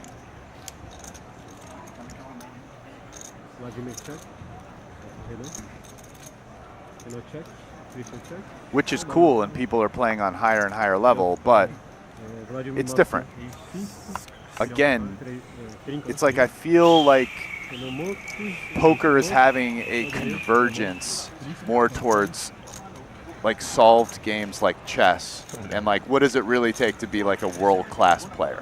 Yeah. Right? Not like good enough to beat like some private game with a bunch of guys who aren't good, but like to be one of the best in the world. Yeah, I mean, like, you're not becoming Stephen Chidwick if you haven't studied solvers. It's just not happening. And I'm saying, it's not that there isn't a lot more to it than that. I don't want to simplify what Chidwick or some of these guys at the very, very top have done, but you're the best in the world today. You know modern solver theory, and then you know more than that. You're also good at being, okay, this is where I'm going to deviate to exploit the shit out of these guys. Like, because if you really think about it at a high level, like the real money's made from exploiting people. But the very best way to exploit people is you have to know things like where does the population know how to play like the solver, where do they not, right? And so it's like knowing all the theory actually just opens up a whole new world if you're like super smart, super intelligent, to then get the best exploits, you know? So, I even know, to me, I'm a smart guy. I put a lot of time into poker. I came up in the old school. Super cooler here. Hold on. Let's... Like that's one of my weaknesses is maybe I don't know theory so well to find all the modern exploits that maybe I used to find like 10 years ago when I played with people, right? But anyway, let's watch this hand, because this is probably going to be a big one. Yeah, this is nasty, and I guess for 20 blinds though, right? This is Is it 21 blinds behind? Or no, 100. How many chips does? 20 BB. So this is going to go in. Yeah. Yeah. Snap call and 20, little bit underwhelming, 20 bigs, but hey, it's a good spot. Tô confiante, Edson, não sei por quê. They could have gotten in quite a bit more than 20 bigs, hijacked the big blind. Yeah. Aumenta 5% de equity, acho, o cara fala uma coisa dessa. Yeah, ace king to kings, you see the percentages, 2 to 1. It feels like it should be a bigger favorite, but it's just not. Also, blocking the king is kind of like nice. If you hit your ace, you just 35%. So like, I guess an ace must not have been folded because that feels higher than normal. I think it's like 32. Yeah. Yeah, but no, it said 35, right? Because they put in all the cards here. É só número. Needs it on the river, or we will continue. Okay, safe. Wow, it's the board is playing deuce to 7 triple draw there. No early payout? No. Zicou em 113 mil. O Simon já mandou um GG net. Você sabe que é? Não, falei GG net, não. Tá doido? Falou GG net. Falou GG net, não falou? Falou. I got to say something. We got 210 on. Thank you, everyone who is here. We are going to be finishing day 1 after dinner break, which will be coming up here shortly. Rio Ho's going to join at that point. But I got to say, I do love Brazil, the culture, the people. I always enjoy being here. I know you spend a lot of time here, but I really, Dan was pointing out as well, the people are just very friendly. Like the people at the table in general. Would you say that? Do you notice it being significantly more friendly and lighthearted? Like, have you noticed that, or would you say that's like a fair thing to say? Like, even in the high rollers here that you're playing? Compared to the high rollers like in Vegas. Yeah, yeah, I'd say maybe slightly friendlier. I agree. I think it's a pretty reasonable generalization about kind of Brazilians in general too. But yeah. Sure. You know? A little bit maybe. A little. When he starts with his stuff, you know.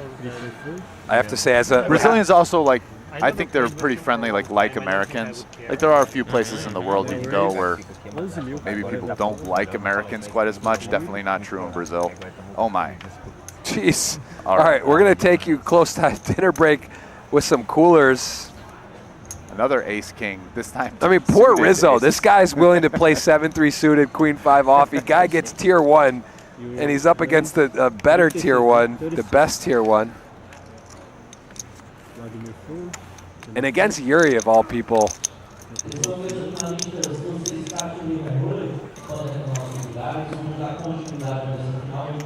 I'll tell you what, the ace king suited versus aces, it feels a bit powerful. It's bad for him having those 2 spades, queen 9 suited of spades gone, because that's going to be a big part of how he could find a way to overtake that hand. But I was just getting ready to say, with Brazil, I couldn't be happier. My wife's Brazilian. I got 250% Brazilian kids, man. You know, like I'm thrilled about that. And Rizzo's. What is your Brazilian status? Are you like a permanent resident, or are you just you have a visa? This is bad news here for Rizzo. I'm just have a Brazilian wife. I got nothing else to claim. Okay. I actually had a really crazy incident. I think I mentioned this, but not on stream, where I got detained overnight, and I almost got shipped back to Lisbon. And I was heading to Miami, so I was like max tilt. I was like, if you really have to send me back from here to Lisbon to then go to Miami, but it got worked out at the last second. But I did have to stay overnight in a little holding cell, which was a pretty wild deal. 140. You raise 140 mil. This is like a slow motion train wreck car accident happening. Não, 140. Não deu. Did he just call? Yeah. Oh, he's got a lot of chips, actually. I mean, credit to him for not just ripping it in, like, which would have been super reasonable. See if he can get. Okay, and he's actually. Oh my goodness, he's gonna save it. I mean, it's gonna save. If you're gonna find a flop to fold, it's probably this one. I mean. Oh. And then forget that. Oh man, that is a. Casino Royale. That is a hilarious thing. He's going to save his stack into 46 big blinds. Just get Rip Boatlane in there. And Rizzo almost did some magician work. Heart rate cool as a cucumber. He's fine. He could care less. No, really. Now he is. I mean, the life of Yuri Baby just doesn't even have a sweat. What a spot that is. To be fair, I mean, Rizzo was probably losing the chips always. He did get a glimmer of hope to get away, but like pre-flop would have been super reasonable. I kind of wonder what playing it that way accomplishes. Ele tem uns 8 mil, Like Yuri's not folding an overpair with even without a heart. That 5-bet clicked. Like we're probably not talking tens. You know what I mean? So like tens would either jam or call, or jacks even, right? We're probably talking aces or kings, or like if he just has a banana, like.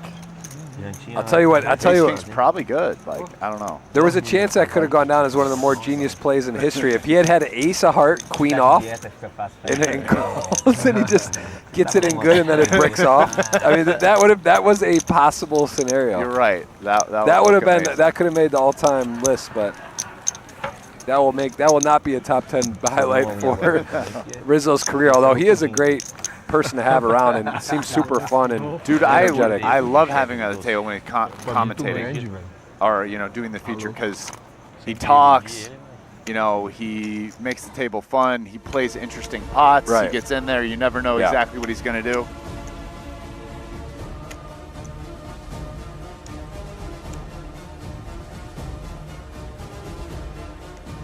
Well, I got to say, that was an eventful day one, first part of the day that is in the 250K Super High Roller. Brian Rest, Jeff Gross. We are going to be taking a break. It is dinner time, and when we come back, I believe that'll be it for you and I. Maria is going to take it away through the rest of the night, and then we will see you guys back tomorrow. 200 plus on epic stuff. BSOP official here, the English edition. More to come. Please give us a follow on all the socials. Appreciate you guys, and we will see you after and dinner. Listen, come back tomorrow and cheer me on because I'm going to max late reg this mofo. So, I need all the good vibes possible to make a good run. Let's go. See you later. Okay.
This is America. This is South America. This is Brazil.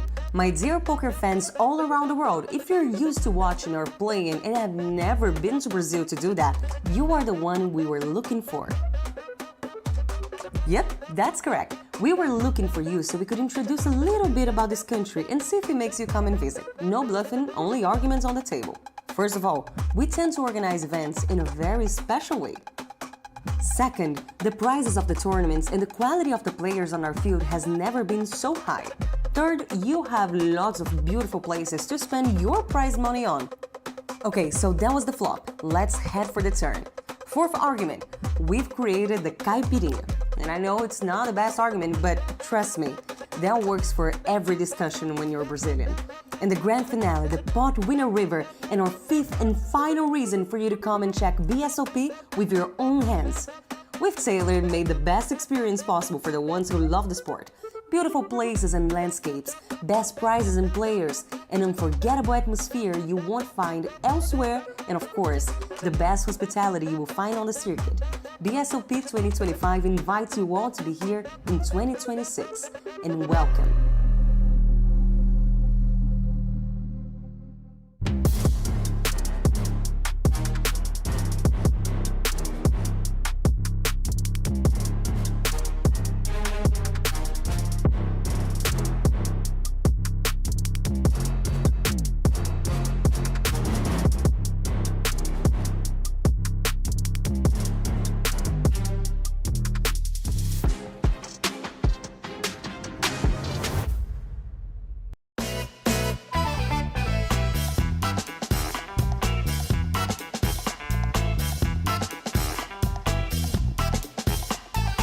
It's time to know the champions of the year. After more than 100 events, BSOP will now crown the Brazilian poker champion, along with 5 ranking winners.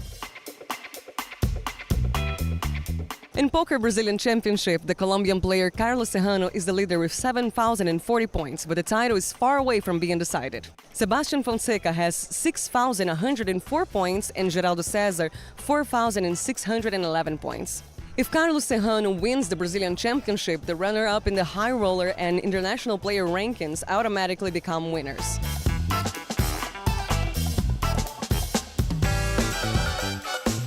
In the high roller leaderboard, Sebastian Fonseca and Paulo Joanello are fighting point by point for the second place. Sebastian has 5,164 points, while the Brazilian sits at 4,412. On the International Player of the Year, we have Carlos Serrano in first place, followed by Sebastian with 7,620 points. On third place on the same ranking, we have Alex Manzano with 4,026 points. On the Omaha Player of the Year, Alex is also present on the first place with 3,721 points, holding a sizable advantage over Lucio Antunes, who has 2,250 points. Now, the tightest race here is Women's Player of the Year, because we have Larissa Dantas on the leadership of this ranking, but only 300 points separate the top 4. Larissa sits in the leadership with 1,776 points, with Lúcia Barbieri, Bruna Unzueta, and Lali Tournier very close to them. And the Mixed Games Player of the Year is also heating up. José Arestein leads with 3,385 points, while Jonathan Drain from the United States is close behind with 2,595 points. Gabriel Baleiro completes the top 3 with 2,315 points.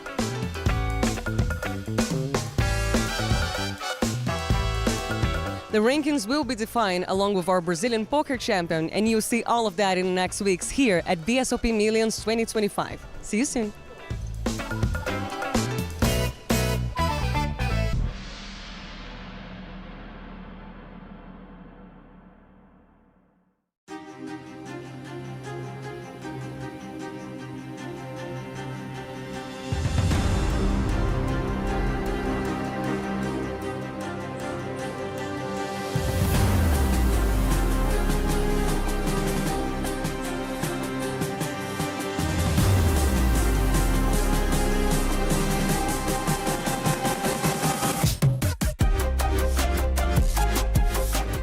This is the first BSOP live coverage that we do for you guys who do not speak Portuguese. But before you drown in our Brazilian-style poker universe, we have to tell you a little bit about everything we've done already this year.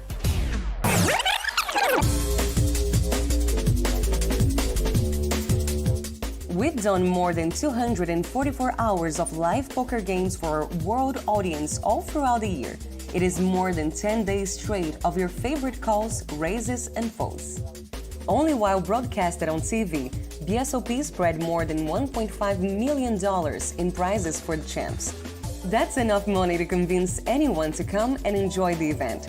And we have some of the best players on our field. There were 11 different winners and only 2 players won more than one tournament.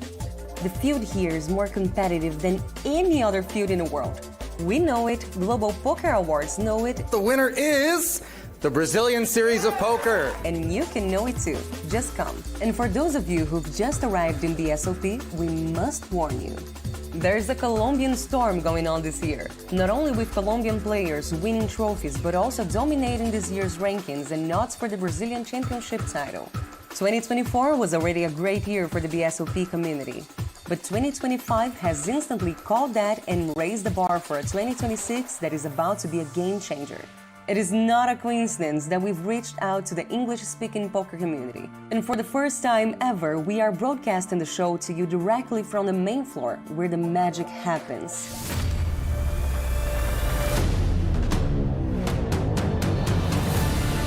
We welcome you to Brazil and to the last event of the year. This is BSOP Millions, live and exclusive from the WTC Sheraton, São Paulo. So begin your ritual, select your lucky charms, cook all the food you need, and use the chat to let us know what you're thinking, because the most iconic event of Brazilian poker history is about to begin.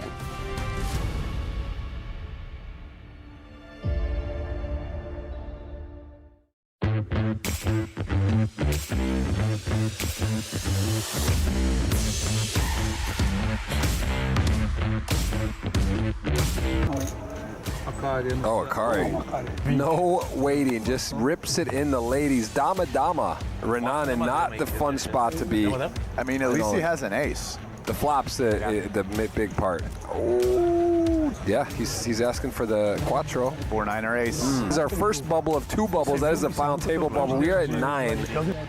Wow, Dan Almeida has 4 big blinds. Yep, he shoves. I like it. And now this is a very easy call by Rodrigo. It's not the best board to get chops. Okay. Yeah, King 9 just enough, and Dan gonna fight, but go out in 9th.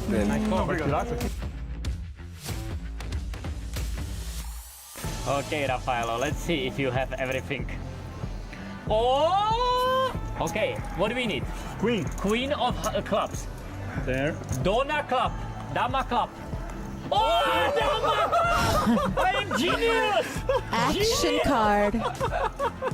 You play very good today. Thank Two-time you. mistake, but Queen of clubs, you can do nothing. Is gonna go with it, I You believe. have chance.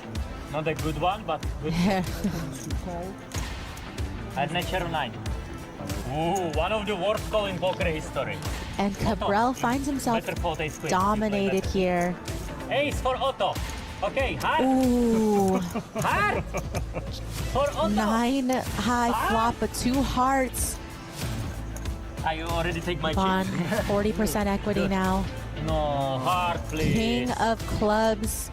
That means that Ivan Luca is going to be our bubble boy, finishing in 7th place. All in with the ace-7 suited. Flop is 8-6 deuce, couple of diamonds. So some hope here for Hoffa in the form of a flush draw. An ace would also do it. The turn is the 6 of clubs. River is the jack of spades. Hoffa going to finish in 6th place. Cabral shows an ace and Are you joking with me or a not? 9. Straight against straight. Nothing you can do, man. Gives Cabral some more What do you mean, outs, you have could no outs? counterfeit the pair of 4s. Comes ace on the river. So we are going to say No goodbye outs, to and Tiago he's, in let's see, 5th why? place. Audemars quickly makes the call with top pair. So top pair versus second pair. Pleasure. And that means Akari is going to be Okay, now I eliminated in 4th You place. left me alone. Rodrigo, who's been really patient, just picked his spots well. you know, not really in bad shape here. Flop is ace 10-6. Pretty interesting, you know, gives Audemars top pair, but Rodrigo looking for a jack for Broadway. So that means that Rodrigo needs a jack or a queen or a king. And that means Audemars is going to eliminate Rodrigo Seiji in third place.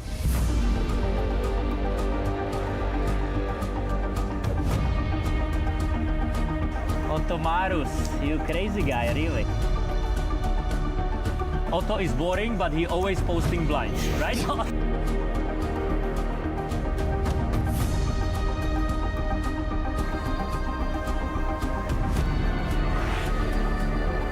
4 million. You have Casino Royale? No. Audemars puts it in here with Queen 7 up against pocket threes. Bring more autos. What is this called? Auto. Good luck, man. Nice second place. It's not bad. Second place, always good. And threes managed to hold on here. Turn is a 4 of clubs, so a safe turn. But Audemars does have additional outs in the form of clubs. And the river pairs the 4, and that means Martin Cabril's going to hang on here with pocket threes and takes down the 150K Real buy-in event here at the BSOP. You know, love him or hate him, the guy has managed to win this tournament in interesting fashion, being himself.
Artlist.io.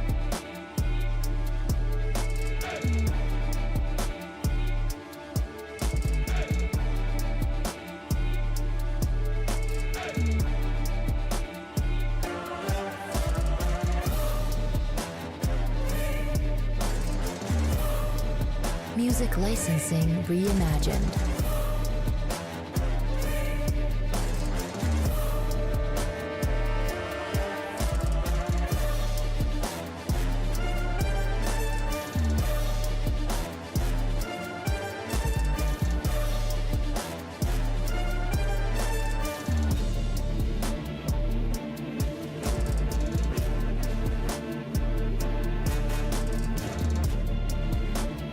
Artlist.io.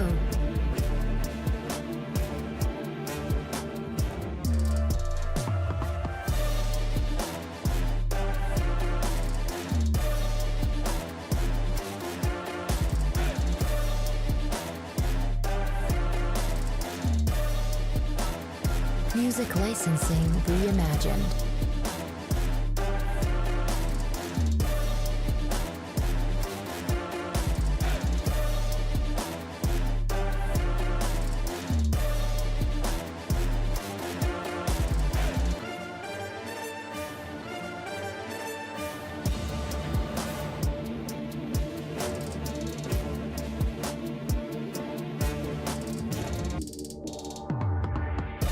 Artlist.io.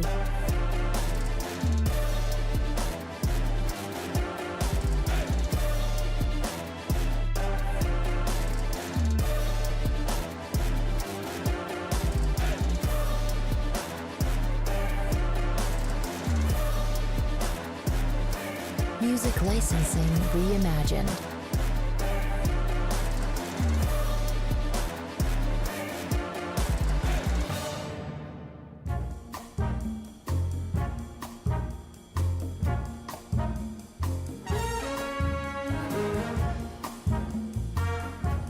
Artlist.io.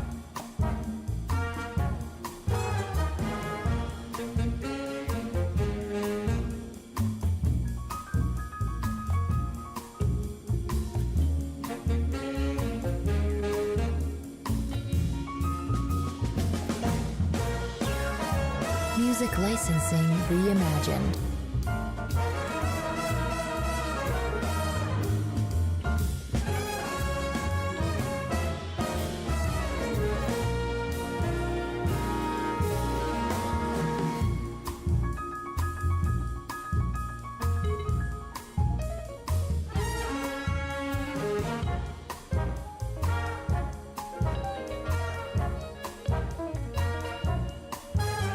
Artlist.io.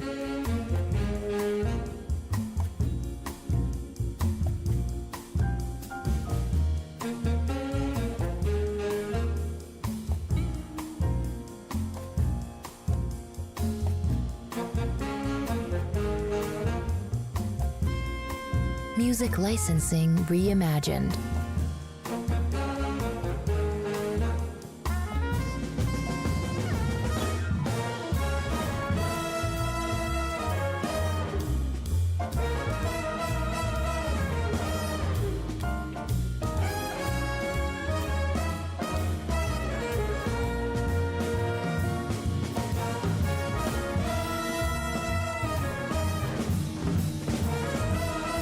Artlist.io.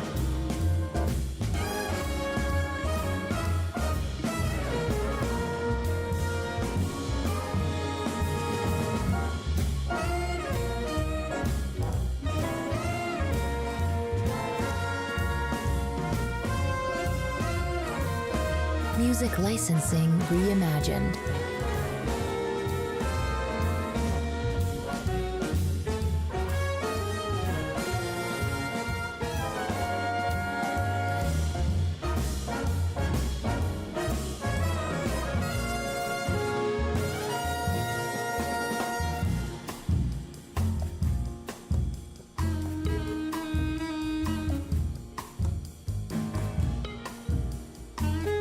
Artlist.io.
Oh, Akari. No waiting, just rips it in the ladies. Dama Dama. Renan, and not the fun spot to be. I mean, at least he has an ace. The flop's the big part. Oh, yeah, he's asking for the quattro. 4-9 or ace. This is our first bubble of 2 bubbles. That is the final table bubble. We are at 9. Wow, Dan Almeida has 4 big blinds. Yep, he shoves. I like it. And now this is a very easy call by Rodrigo. It's not the best board to get chops. Okay. Yeah, King 9 just enough, and Dan gonna fight, but go out in 9th. And Okay, Raffaello, let's see if you have everything. Oh! Okay, what do we need? Queen. Queen of clubs. There. Donna club. Dama club. Oh, Dama! I am genius! Action card. You play very good today. Thank Two-time you. mistake, but Queen of clubs, you can do nothing. Is gonna go with it, I You believe. have chance. Not a good one, but good. At natural 9. Ooh, one of the worst call in poker history. And Cabral finds himself Better fold ace queen. dominated here. Ace for Otto. Okay, heart. Ooh. Heart. For Otto. 9 high flop, but 2 hearts. I already take my On chip. 40% equity now. No, heart, please. King of clubs. That means that Ivan Luca is going to be our bubble boy, finishing in 7th place. All in with the ace-7 suited. Flop is 8-6 deuce, couple of diamonds. So some hope here for Hoffa in the form of a flush draw. An ace would also do it. The turn is the 6 of clubs. River is the jack of spades. Hoffa going to finish in 6th place. Cabral shows an ace and Are you joking with me or not? 9. Straight against straight. Nothing you can do, man. Gives Cabral some more What do you mean, outs, you have could no outs? counterfeit the pair of 4s. Comes ace on the river. So we are going to say goodbye outs, to and Tiago he's, in let's see, 5th why? place. Audemars quickly makes the call with top pair. So top pair versus second pair. Pleasure. And that means Akari is going to be Okay, now eliminated in 4th You place. left me alone. Rodrigo, who's been really patient, just picked his spots well. You know, not really in bad The shape biggest spot of here. the tournament, yeah? Flop is ace 10-6. Pretty interesting. You know, gives Audemars top pair, but Rodrigo looking for a jack for Broadway. From the So that means oh. that Rodrigo needs a jack or a queen or a king. And that means Audemars is going to eliminate Congrats, Otto. Rodrigo Seiji in 3rd chop? place.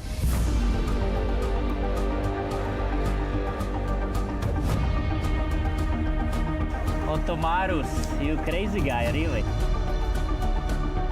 Otto is boring, but he always posting blinds, right?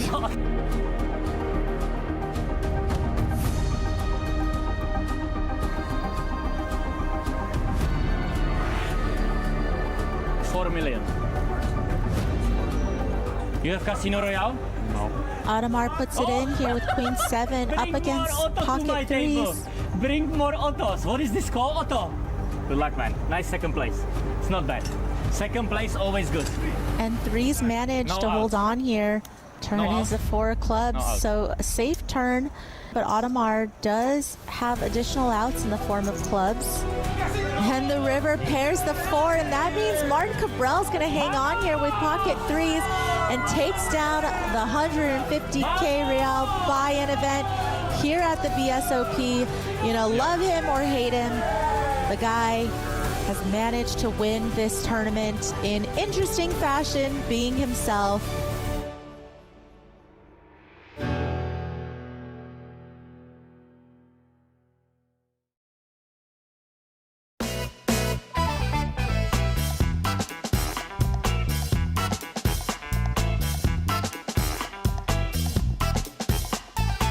It's time to know the champions of the year. After more than 100 events, BSOP will now crown the Brazilian poker champion, along with 5 ranking winners.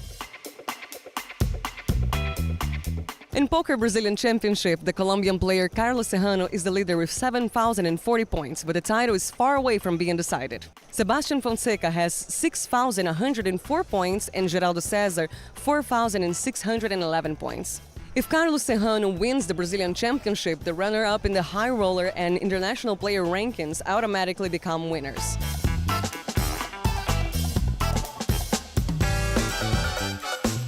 In the high roller leaderboard, Sebastian Fonseca and Paulo Joanello are fighting point by point for the second place. Sebastian has 5,164 points, while the Brazilian sits at 4,412.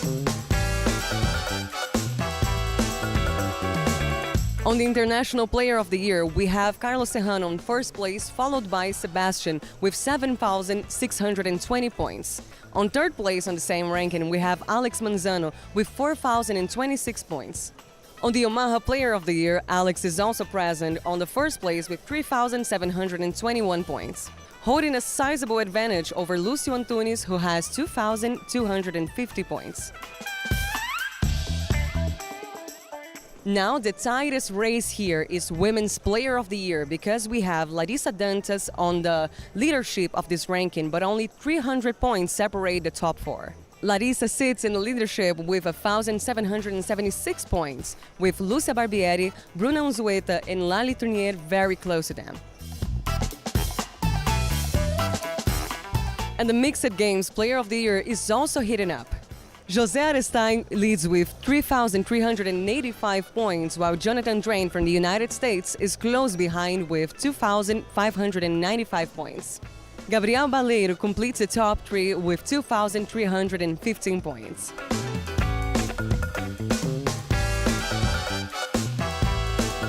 The rankings will be defined along with our Brazilian poker champion, and you'll see all of that in the next weeks here at BSOP Millions 2025. See you soon.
This is America. This is South America. This is Brazil.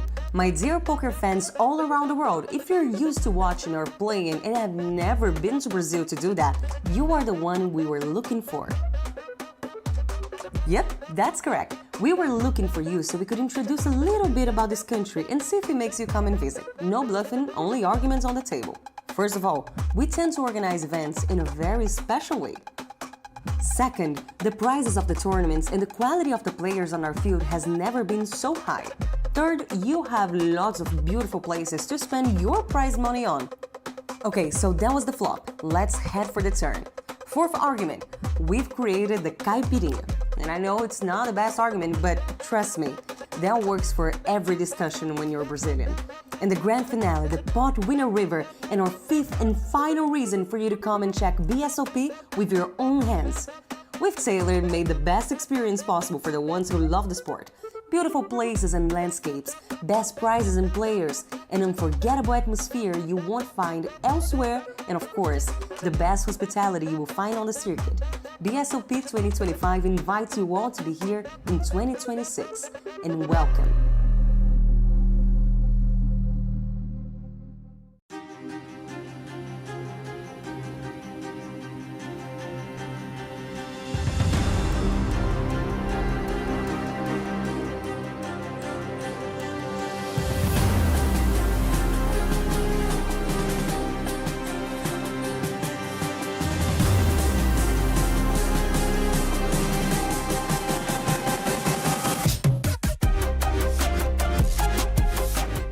This is the first BSOP live coverage that we do for you guys who do not speak Portuguese. But before you drown in our Brazilian-style poker universe, we have to tell you a little bit about everything we've done already this year.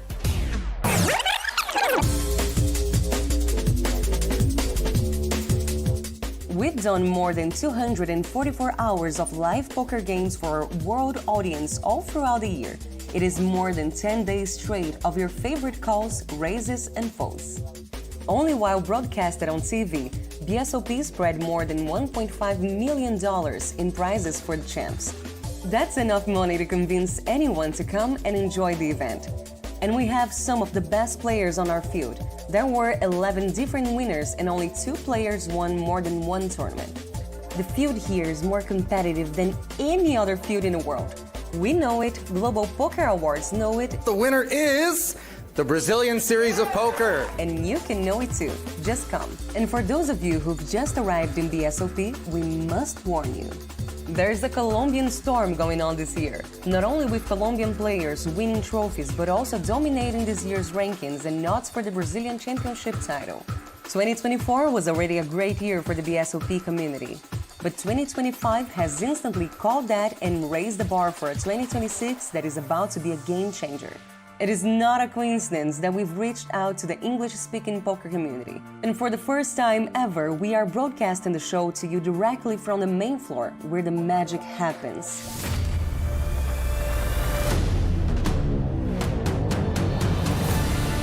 We welcome you to Brazil and to the last event of the year.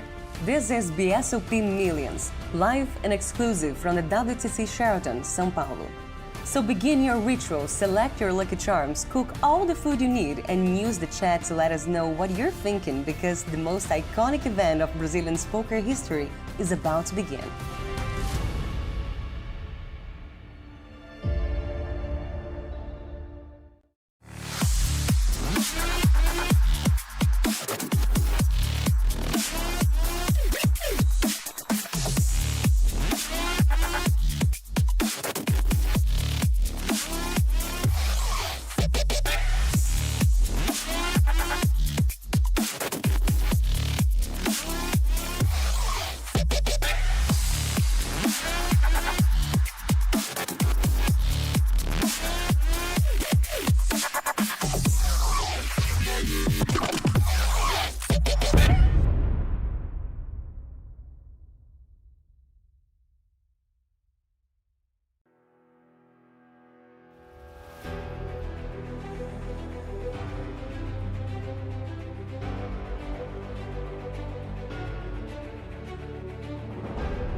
Welcome back, everybody, to the BSOP Millions Super High Roller Series coverage.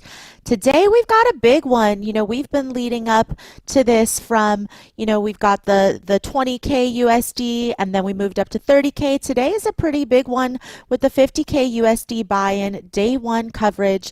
So far, through our coverage, we've seen two really great and deserving winners in Mehdi Chaoui and Martin Cabral late last night. And so today, we're going to bring you some of the early action from the tables.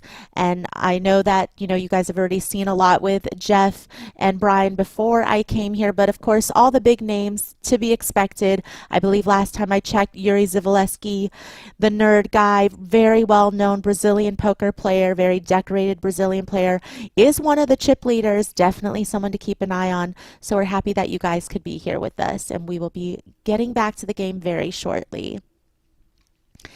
But in the meantime, I hope you guys are all liking, subscribing.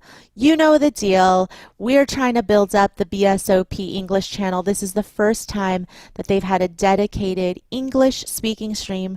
So we're so happy you guys can join us from the ground up. Please continue to watch, like, subscribe, follow the socials. Make sure, you know, to interact and chat, because I'm reading chat. I'll be answering questions. And also, you know, we throw up some polls as well, just to continue to get your feedback and your thoughts on everything that you see that's happening. As you could see, the players are starting to trickle back in from dinner break on the right-hand side of your screen. Usually, you know, after a dinner break, we see a bit of a lull in action because sometimes people eat a big dinner.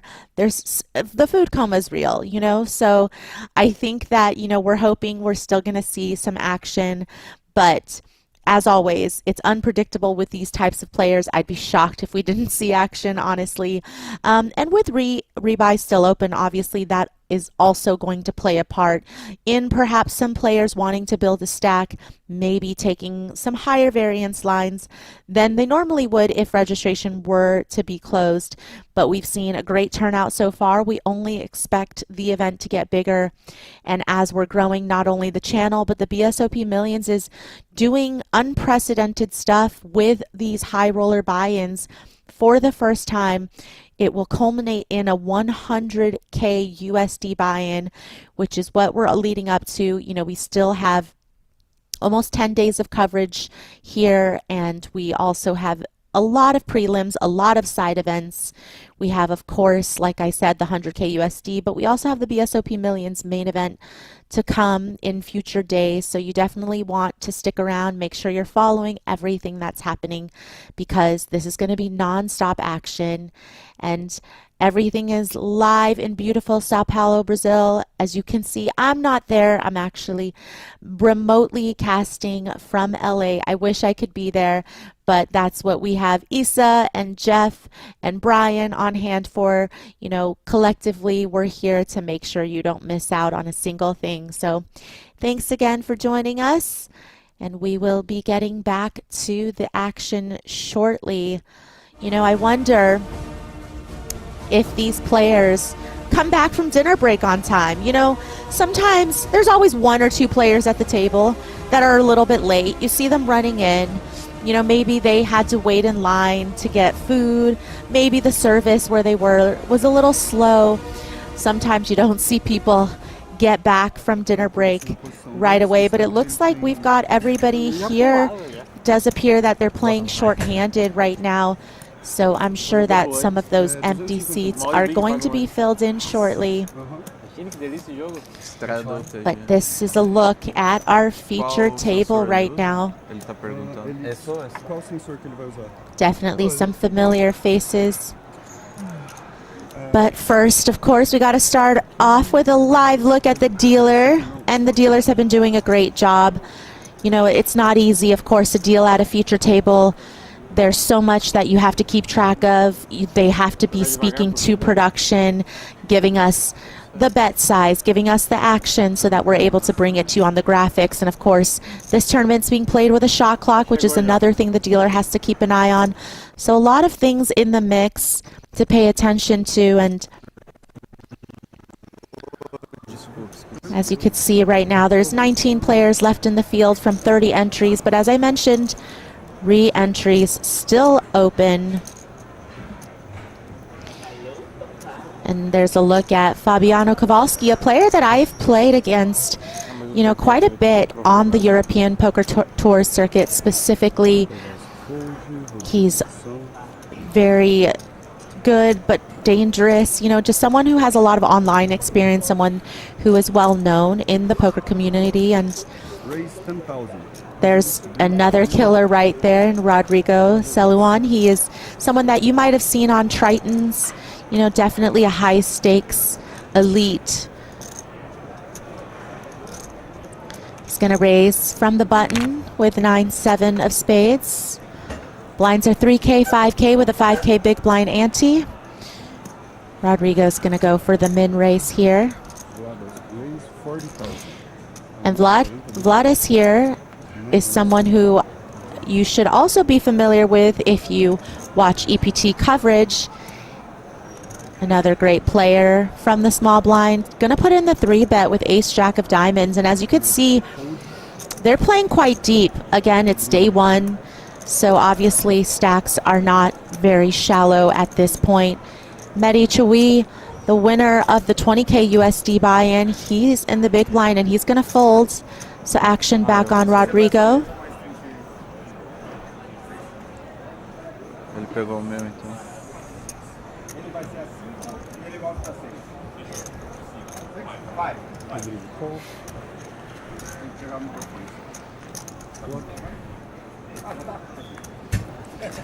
Does look like he's gonna call in position. You know, just looking at the depth of the stacks, something like a suited connected hand is going to play a lot better in position. If the effective stack is a little shallower, you might not want to be defending quite as often with something like 9-7 of spades. But here, both players flopping a piece. It's Vladis here with top pair, and of course, backdoor diamonds. Rodrigo with second pair, and also some potential for some backdoor flush possibilities to appear. Vladis is going to go ahead and c-bet 22K here. Definitely a sizing that seems very standard given the texture of the board. The board is going to favor the pre-flop 3-better, so you really don't need to go that big. It's a pretty dry board. So something in the neighborhood of, you know, a fifth or a quarter pot is very, very reasonable. But given the sizing, of course, Rodrigo is not going to be folding.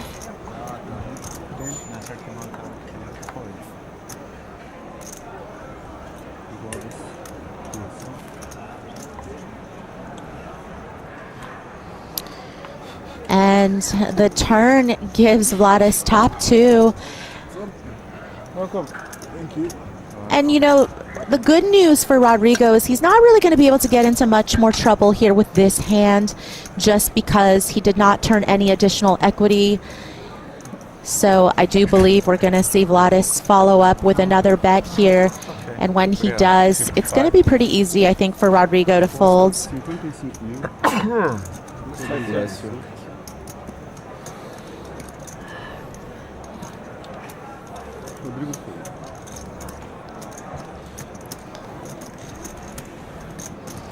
The bet of 55K on the turn is going to take it down.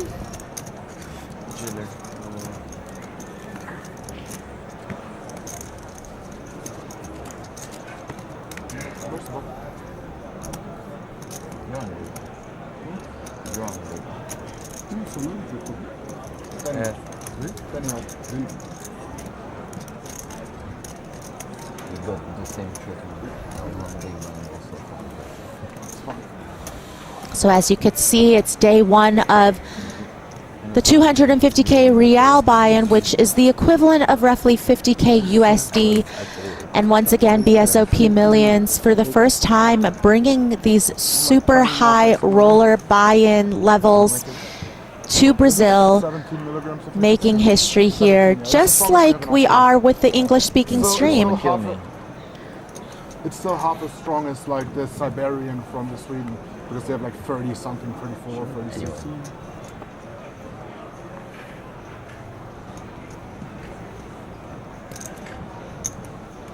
Raise 10,000.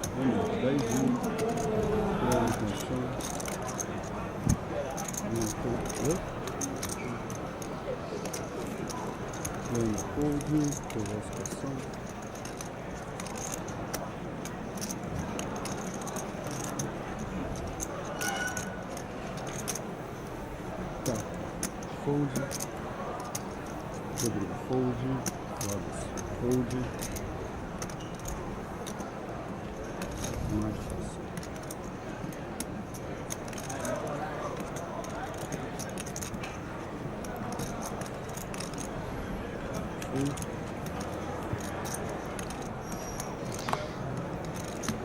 I thought that it was pretty warm in Brazil right now. I didn't realize that a little puffer jacket is the look with this type of weather, but maybe I'm wrong. I mean, I think last time I checked, it's like 70 degrees Fahrenheit down in Brazil. Seems pretty warm, but you know, it's okay to want to be cozy at the poker tables. I'm always cold in a poker room. I feel like they really turn down that AC. As you could see, these are the players' seating positions alongside their chip counts. And again, just a who's who of poker players in general, but especially Brazilian poker players. Veio duas aqui numa vez só. Miss Joe.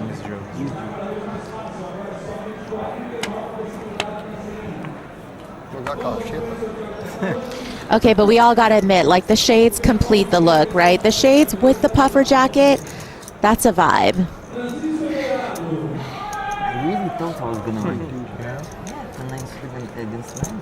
And there you could see the beautiful trophy that will be awarded to the winner of this event. Good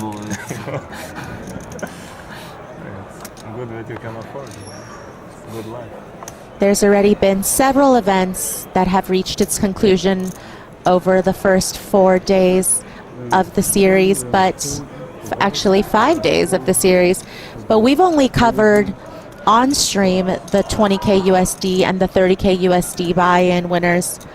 But if you do want a full list of all the winners, you could always go to the BSOP website. I also believe that Poker News is down there doing some coverage as well.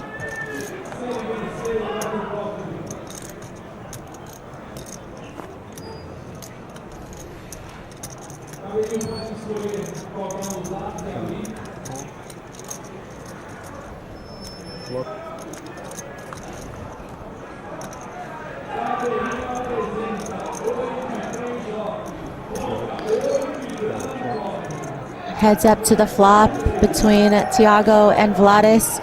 Flop is King 7-5, 2 clubs. What is happening out there? Can you guys hear that? Somebody fill me in. What's all the excitement about? Okay, if this is a way to make me have more FOMO than I already do, it's working. Because whatever is happening, it sounds exciting and I want to be a part of it. Looks like Vladis is going to go ahead and c-bet 15K, and Thiago, who defended from the big blind, definitely considering some form of continuation, you know, with the Queen of Clubs here, some interaction with the Queen 10 and the King of Hearts. Does look like they're going to go for a raise.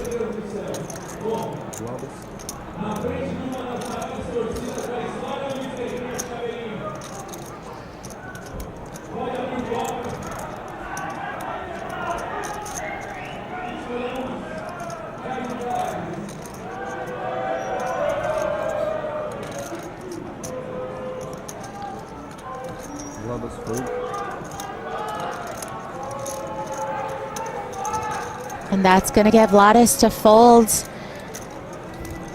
And you can definitely understand why Thiago chose that combo to check raise with. Again, certainly can turn a lot of equity in the form of some backdoor straight and flush possibilities.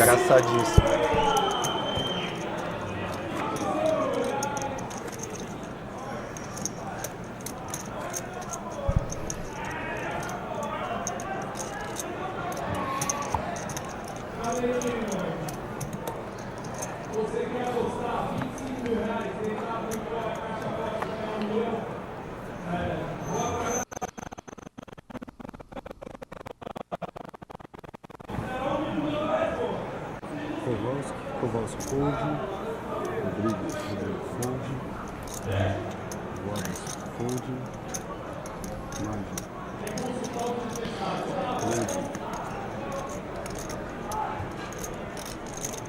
raise 10,000, Mehdi gonna raise it up from the cutoff.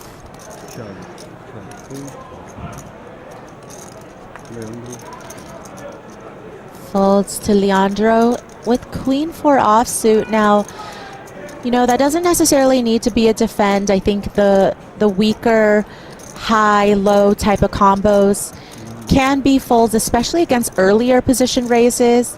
But against later position raises, you're probably going to see a little bit more defending with kind of those hands. And the flop does come Queen 5 tray. So Leandro is going to outflop Mehdi 7s here, hitting top pair.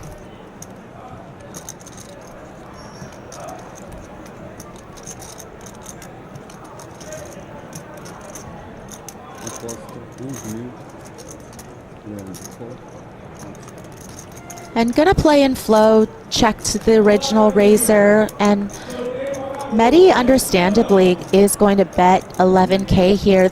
There's not too much to be weary of on this board for 7. Still a pretty decent flop with just one overcard out there.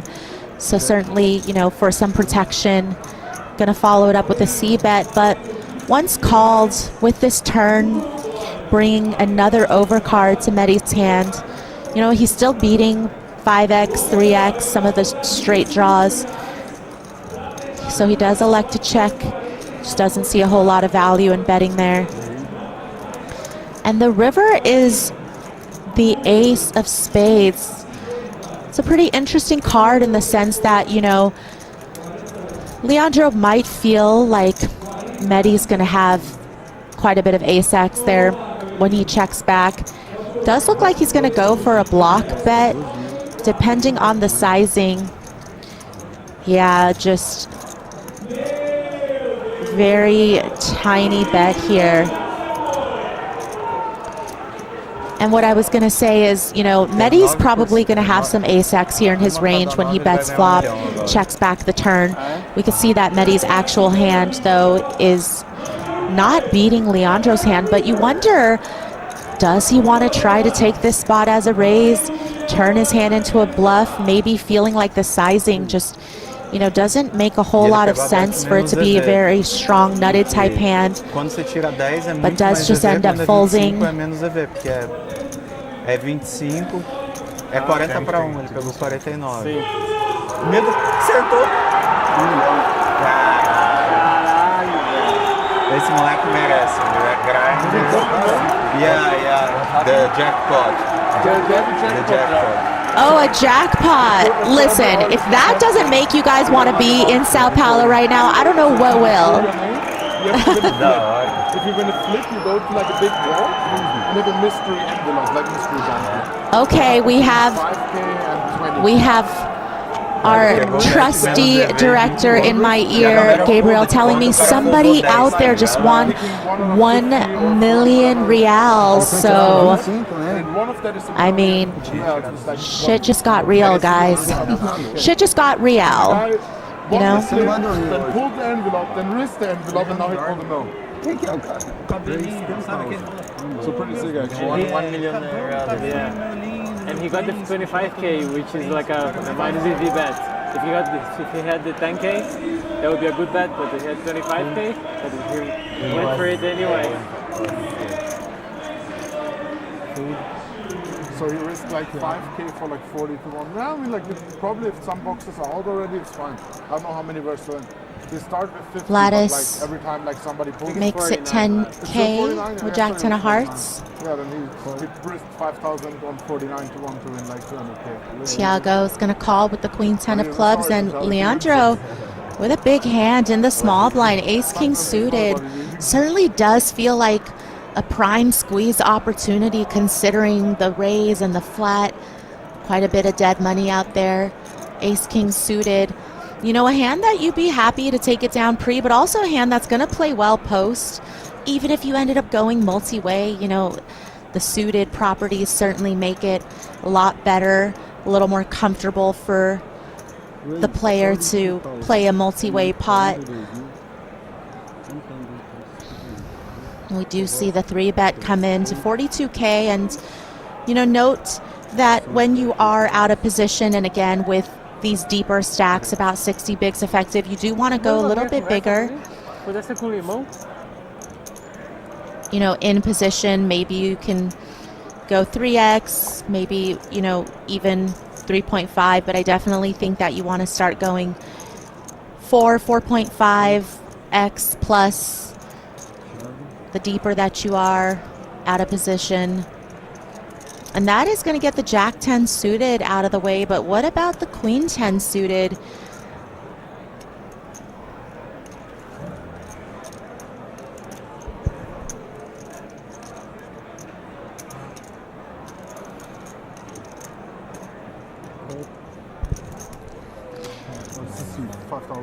Not altogether that surprising to see Tiago come along with this combo. Again, the deeper you are, the more likely people want to continue with these types of suited Broadway hands. Luckily for Tiago, of course, clubs don't come because he would have been in big trouble, but he's still in a little bit of trouble considering he's hit a piece, second pair against Leandro's top pair, but the saving grace here I think is just going to be the 3 diamonds. Neither player has a diamond. Certainly going to be a lot of bad runouts where you're just not really going to get too much in the pot with top pair versus second pair on a monotone board versus, you know, if it was a rainbow board. And you do see Leandro slow down with a check, and I think that there's some reasoning for that in the sense that Tiago's going to be very likely continuing to a 3-bet pre with a lot of suited combos, right? And folding a lot of offsuit combos. I mean, even Tiago's calling range to the first raise, let alone the 3-bet, is going to contain more suited combos. And so certainly, you know, having no diamonds here as Leandro doesn't feel altogether that comfortable. So he does check it to Tiago, who bets pretty small, about a quarter pot, 25K. With second pair and a gutter.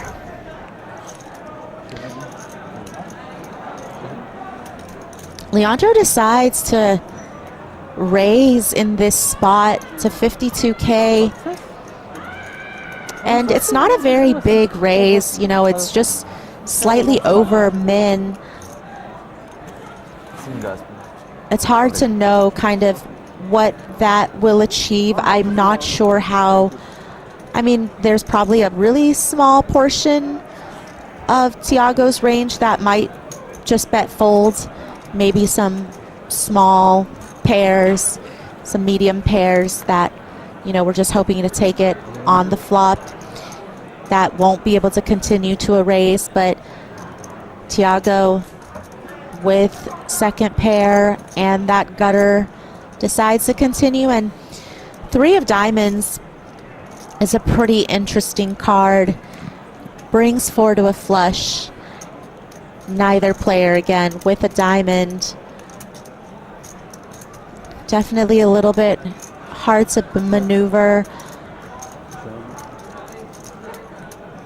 Leandro slows down with a check.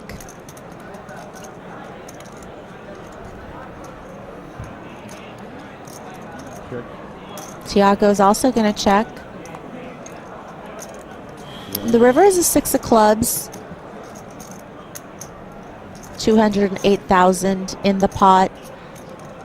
Leandro with the effective stack here, just has slightly over that. Check out our heart rate monitor on the players. 92.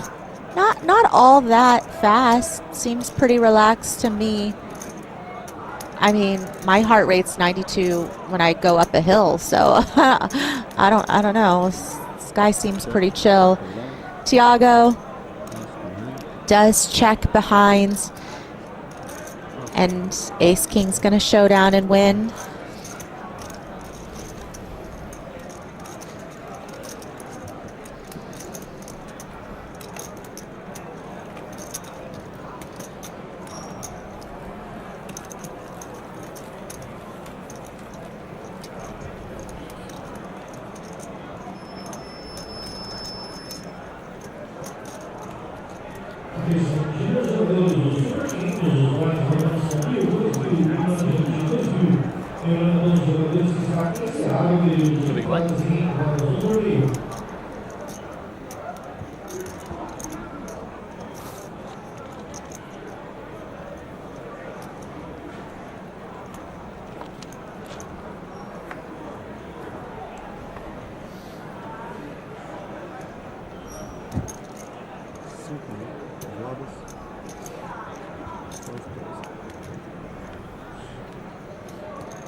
Vladis raises to 10K from under the gun with the ace deuce of clubs.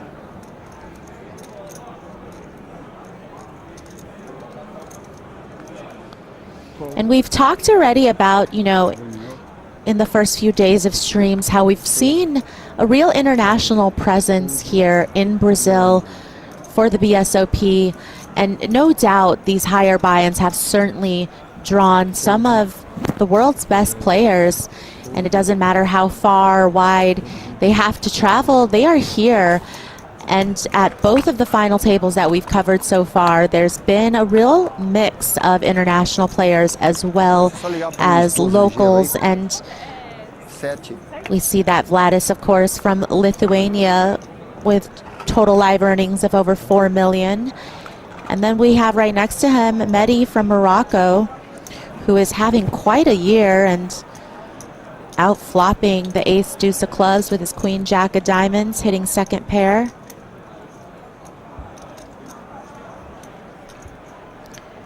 Por acaso não tem remédio para dor de cabeça? Dor de cabeça? Deixa eu no break eu te arrumo. Então no break eu pego lá. Obrigado. O que você precisa? Não tem remédio para dor de cabeça aí por acaso? Oi? Não tem remédio para dor de cabeça por acaso? Looks like somebody has a headache from I don't know what, maybe a late night last night. Maybe they were out celebrating with Cabral. I'm not sure, but someone needs Advil. Advil to the future table, please.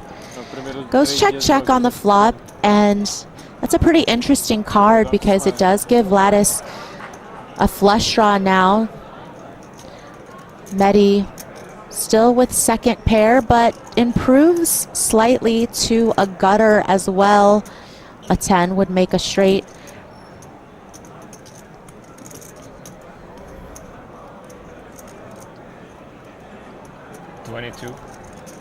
Dá 22,000, aposta, 22.000.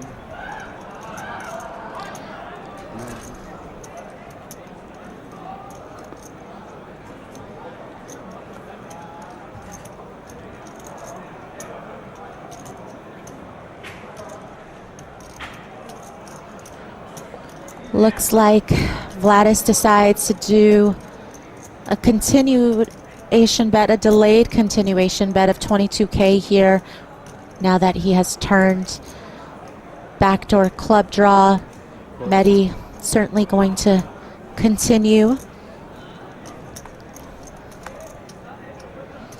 The river is a 5 of spades, so no improvement for Vladis.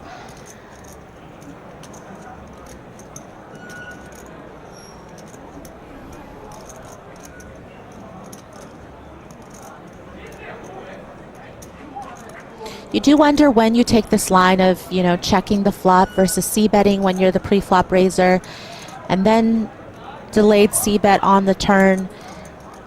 Once you get called, you know, you wonder if you can ever really be nutted here, you know, if you are able to rep a hand like a king X, which Gladys doesn't seem to think so, and neither do I. So it does go check, check.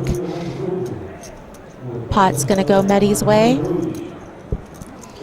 And I mean, a lot of things seem to be going Medi's way these days. I feel like in the year 2025 alone, Medi has, let's see, 3 titles, 3 wins at least, maybe 4.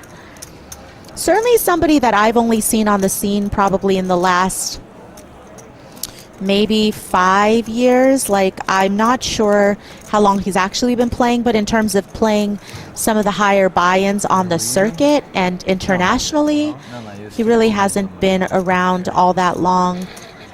If you look at his Hendon Mob, actually his first recorded cash is in 2019, so does seem like a relatively younger and newer player to the scene. Total live earnings of over 3 million right now, according to Hendon Mob. And he's under the gun with ace jack of clubs.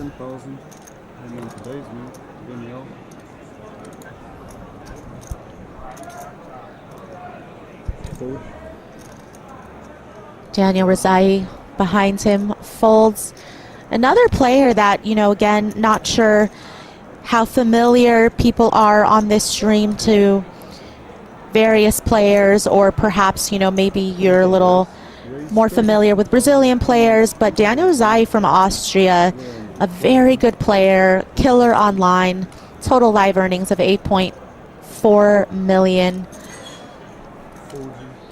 Tiago in the hijack is going to 3-bet to 32K, and these types of hands, you know, the wheel suited ace-x hands like ace-5 suited, they've become very popular post-solver era as the type of hand that you want to mix in as a 3-bet sometimes, because again, you have that nice ace blocker in your hand, blocking a lot of the premium holdings from your opponent. But also it plays pretty well if you do end up getting calls. You know, you've got the straight draw possibilities. You can make flushes as well. So that's kind of why you see that the solver has chosen this hand class to mix in 3-betting with. But ace jack of clubs just too strong to fold. Flop is king 8-4, and this is kind of the power, I think, of position, of being the pre-flop aggressor, is that we see that Medi has the best hand, but when Medi kind of bricks this flop, you know, no possibility for a backdoor flush draw for him as there's no club on board, it really allows Tiago to c-bet and take it down here at quite a high frequency, because he is the player who put in the last aggressive action, because this is a texture that the pre-flop 3-better can certainly represent and certainly has, you know, some range advantage on. And we see that the c-bet of 20K is going to work.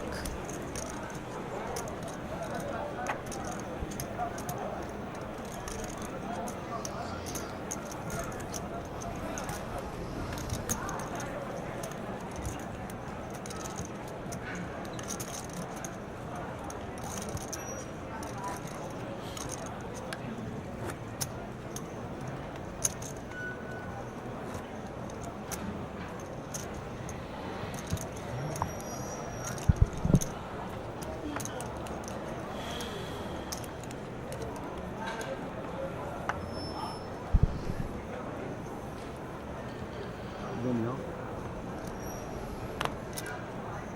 Fold, Thiago. Fold, Leandro. Fold, Kowalski. Fold, Rodrigo. If you're just joining us now, this is live coverage of day 1 of the 50K USD or 250K Real buy-in tournament.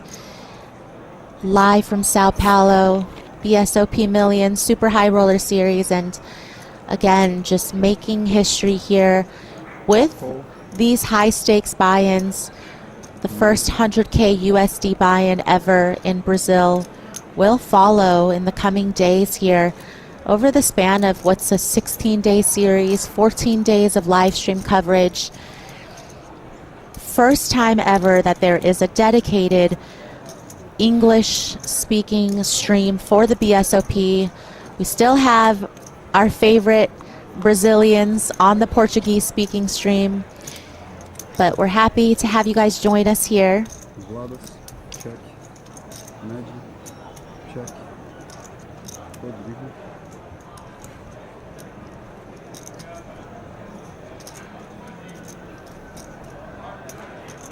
Check. Globus.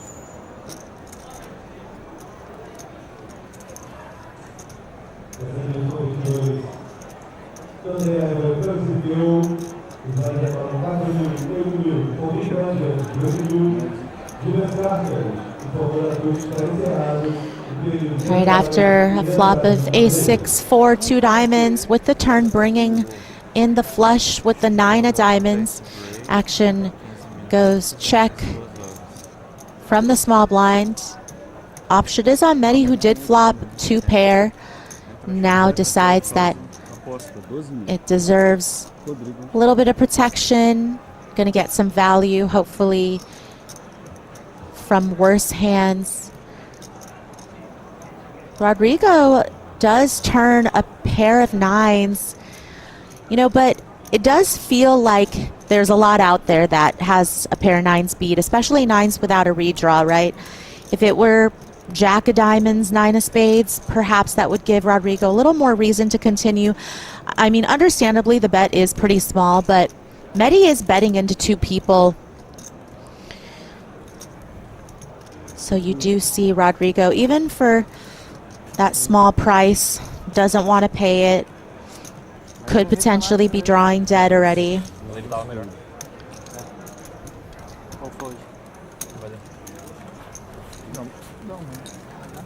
Tá bom.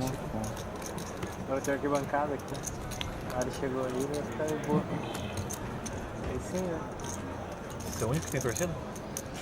Não, tem uma galera mesmo, não sei quem que é. Ali é a torcida pros câmeras. O pessoal que tá filmando. Torcida pra quem? Os câmeras. A galera que tá Os filmando. câmeras? Que aparece a galera. Se fosse pra um de vocês, eu ia pedir pra ela tacar essa garrafinha d'água ali. No outro.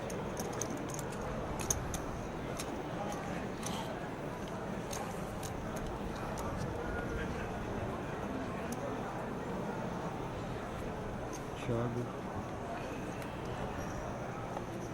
Fold. Leandro. Fold. Kowalski. Raise 10,000. Aumento 10.000. Rodrigo. Fold. Vladas. Fabiano Kowalski raises to 10K from the hijack with ace-8 offsuit. Magic.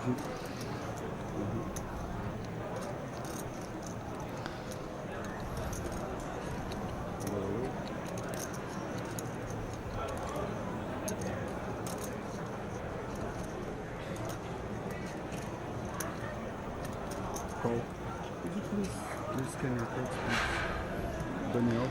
Mehdi looks like he's going to call from the small blind.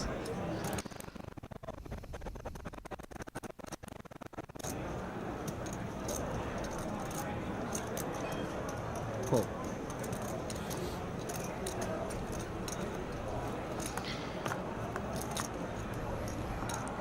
Looks like big blind is also going to be in there. So 3 ways to the flop. Flop is king 8-6. We still can't seem to read Mehdi's cards, even though it appears like it's on the RFID scanner.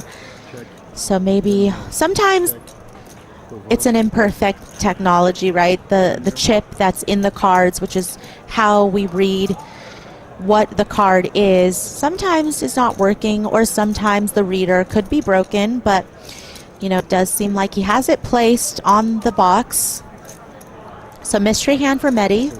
who checks.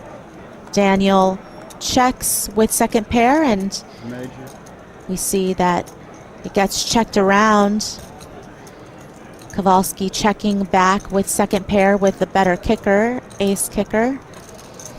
The turn is the deuce of diamonds. I do think that we can start building a range for Mehdi, considering he defended from the small blind. You know, a lot of those hands might be weighted towards small to medium pairs, to perhaps some suited connected combos. You know, some of the stronger ace jack offsuits, ace 10 suited variety, you know, some of the suited ace X, and then some broadways as well, some suited broadways. Action checks again around to the original opener, Kowalski, who, you know, I do believe with the deuce just being a completely innocuous card, could opt to go for a delayed c-bet here. With second pair top kicker, you know, can certainly get called by worse 8x, which we see Daniel has. You know, there's also some straights and flush draws out there. Mehdi folds, and we will never know what Mehdi had.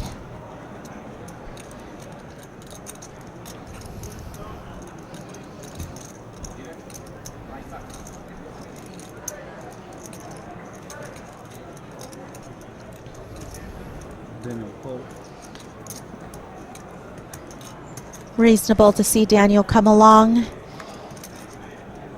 And the river is a 3 of diamonds, so no improvement for either player.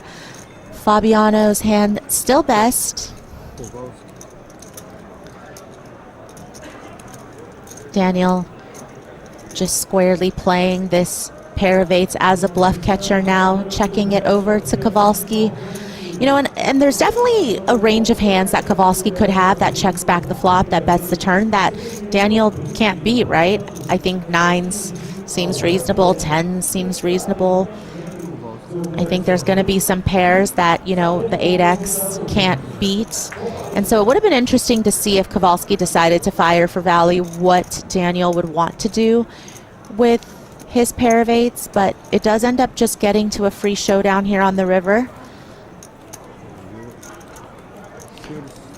All right, so I heard that we've gotten a lot more people subscribing today.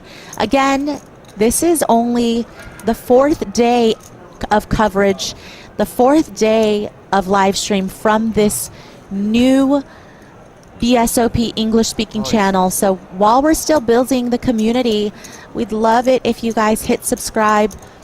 We'd love to build the viewership so that the YouTube algorithm shows us some love. I heard that Jeff and Brian Rast earlier got up to, I think, like 200 something concurrents. So listen, I really need, I'm not saying that everything is a competition, and I'm not saying that I'm trying to beat my fellow commentators, but it kind of is, right? Like, it kind of is. I just want to show them that, you know, they left me alone in here with all of you, and we're going to continue to bring viewers to this new stream. I mean,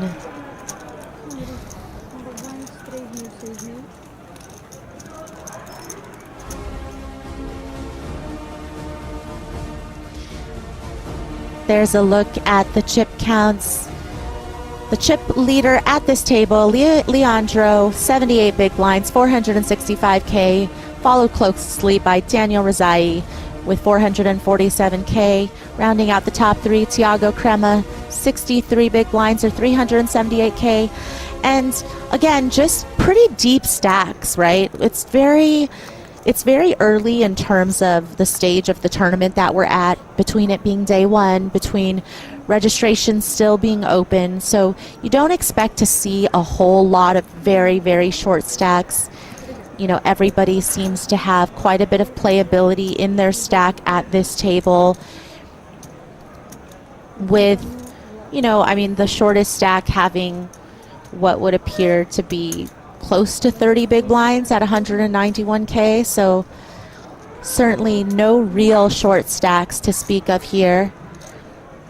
Vladis raises to 12K from the cutoff with 10-7 suited. And Medi with 7s again. Didn't work out so well for him last time, you know, but at first you don't succeed. Definitely worth trying again with this holding.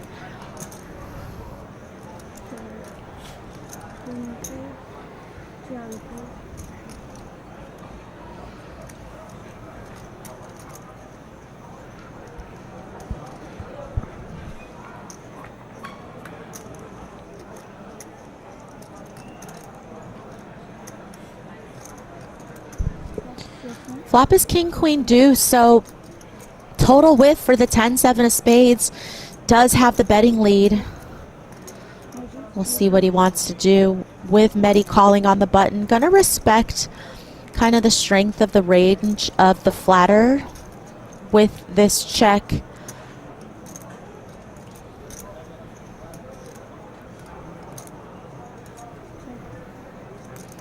Medi's gonna check back. Not the best flop for king queen, for pocket 7s with king queen out there.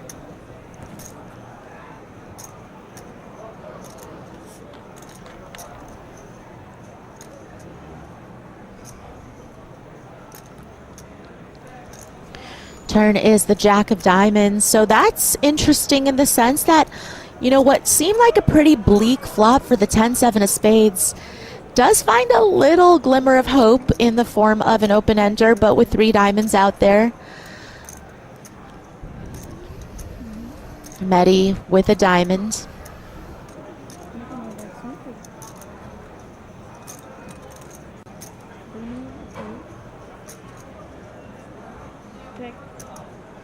Goes check, check.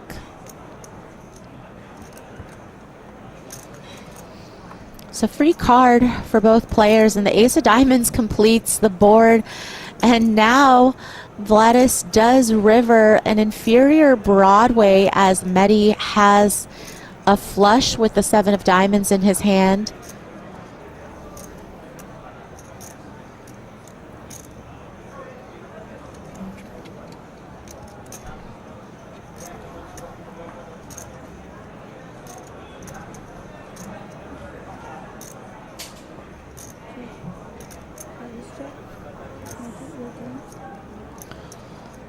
Vladis checks over to Medi.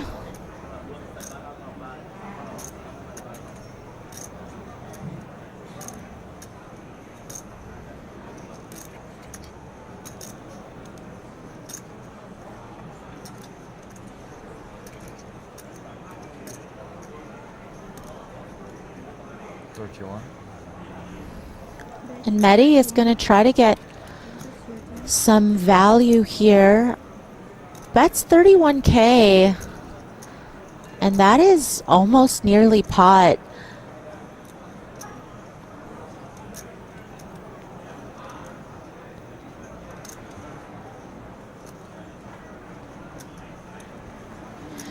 You know, the sizing's a bit interesting because you would expect, I think, some of the smaller flushes to sometimes go a little bit smaller just to get called by worse more often. But the sizing here still ends up getting called by a worse hand.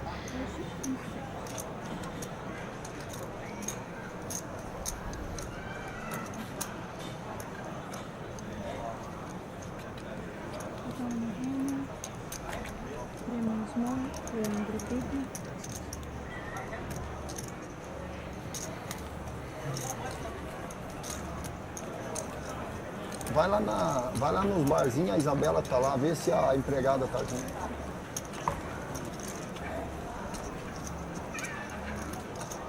Viu? Vai lá no barzinho lá. There's another look at that beautiful, shiny BSOP trophy that will be awarded to the winner of this event. So far in our earlier coverage, when we covered the 20K USD buy-in, which was actually won by Mehdi, who you could see right there in seat 4.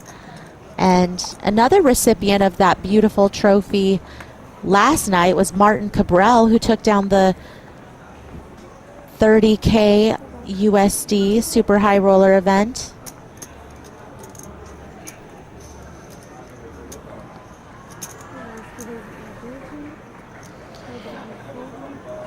And as I mentioned, today is day 1, but tomorrow will be the final day of this tournament, so we will be awarding that trophy tomorrow to one of these players. Kowalski with the raise to 12K with ace king of diamonds. No shame. Razai, you know, in that deeper set mining territory, calls 12K. It's definitely more profitable to be set mining when you're deeper. The implied odds are just greater. You obviously want to have a shot at winning your opponent's whole stack.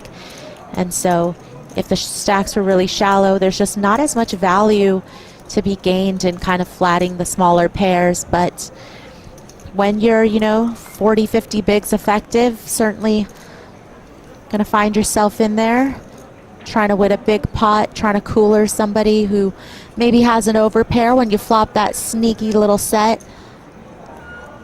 I mean, truly, does anything feel better than flopping bottom set and getting it all in against top pair, top kicker, or flopping bottom set and getting it in against an overpair? Like, those are the setups that poker players dream of. And we're just going to ignore the very small percentage of the time when you flop a set and your opponent has a bigger set. It's very unfortunate when that happens. Very rare, but feels pretty bad. Kowalski with the C bet, gonna take it down with top pair.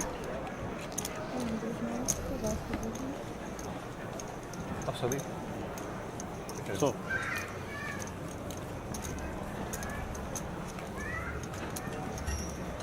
CBT e puxei o pote, ela tá comemorando ali, cara. Tô bem doido.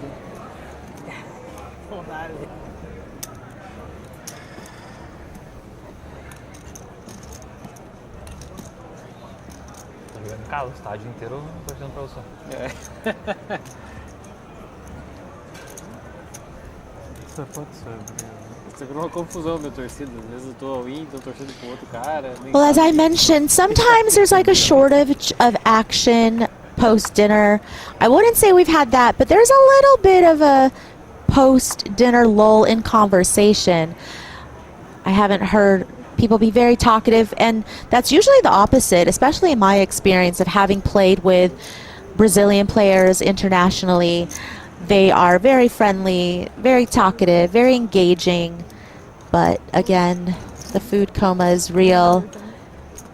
Got a couple of folds all the way around to Thiago with the suited king on the button.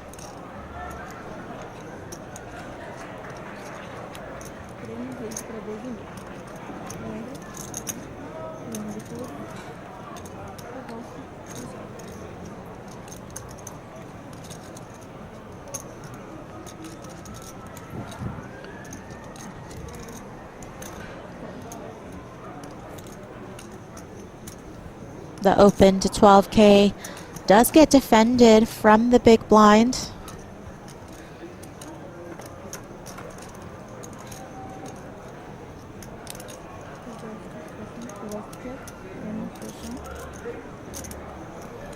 Flop is 8-8-7, couple of clubs, so trips for Kowalski.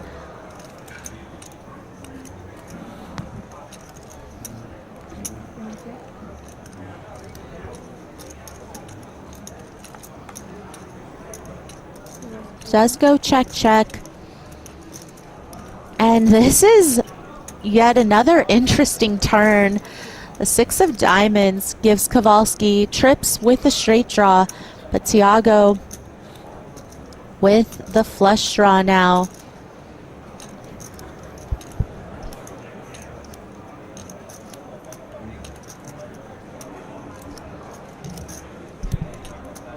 is a little bit hard to get the camera angle on seat 1, but Kowalski just kind of out of the shot that we saw earlier as he is sitting in seat 1, but he does bet 24K, and let's see how Tiago wants to respond.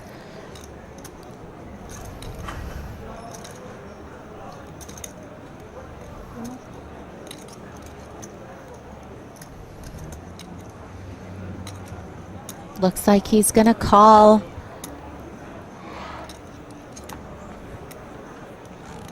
And the river is the Jack of Spades. So clean river for trips.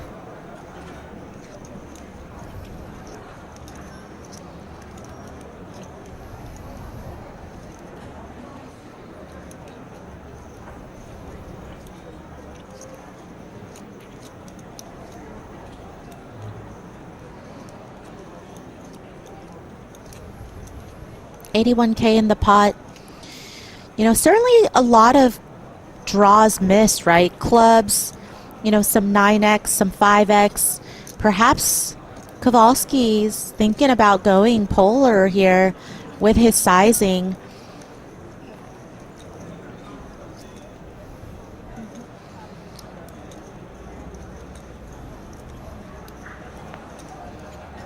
Certainly could consider betting pretty big and polarizing him to nuts or nothing. Again, a lot of missed draws, a lot of missed straight draws, a lot of missed flush draws. And that is why you do see Kowalski go huge here, over bet to 125K.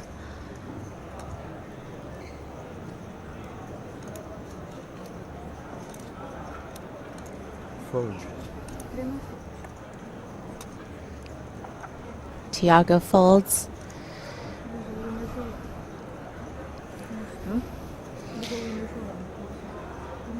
Oh, and asks for the winner showdown. Now this is very interesting.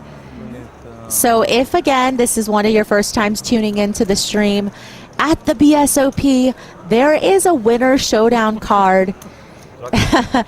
And I believe you only get one per tournament.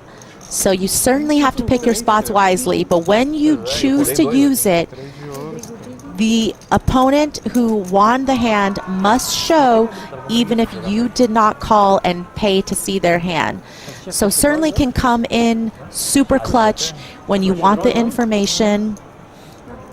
You don't want to wait for the delay to catch up.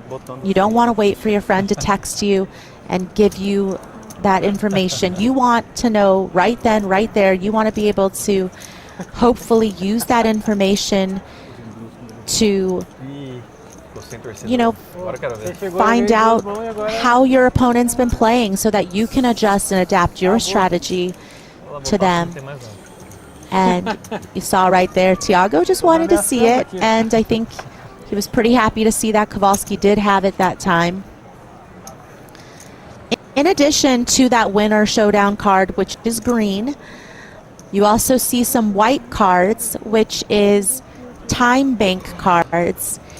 So not all tournaments these days are played with shot clocks, but usually you will find them in high roller events where players only have a set amount of time to make their decision, and if they go beyond that allotted time, they will have to use one of their shot clock cards to get a time extension, to have more time to think about their decision. And you are also only given a certain amount of time bank cards per tournament. Usually they replenish them as you may get further along. You know, usually protocol is that you get a few more cards for each day that you make it through the end of day. But you definitely, again, want to use it sparingly, want to ration them, because if you find yourself at the final table where those decisions are worth the most in terms of dollars and EV, you really want to make sure that you are saving them for when you have really important decisions for the most amount of money, right? So again, just some strategy behind when you want to be using them. When is it an important enough decision to use them.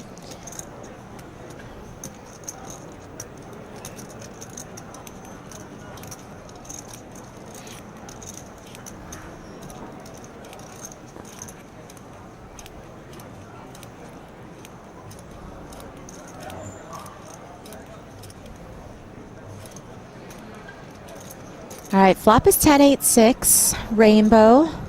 We've got a BVB pot here between Kowalski in the small blind and Rodrigo in the big. Goes check, bet, call with the 4 of hearts appearing on the turn. I mean, I used to play when I was a kid. Oh yeah? Yeah.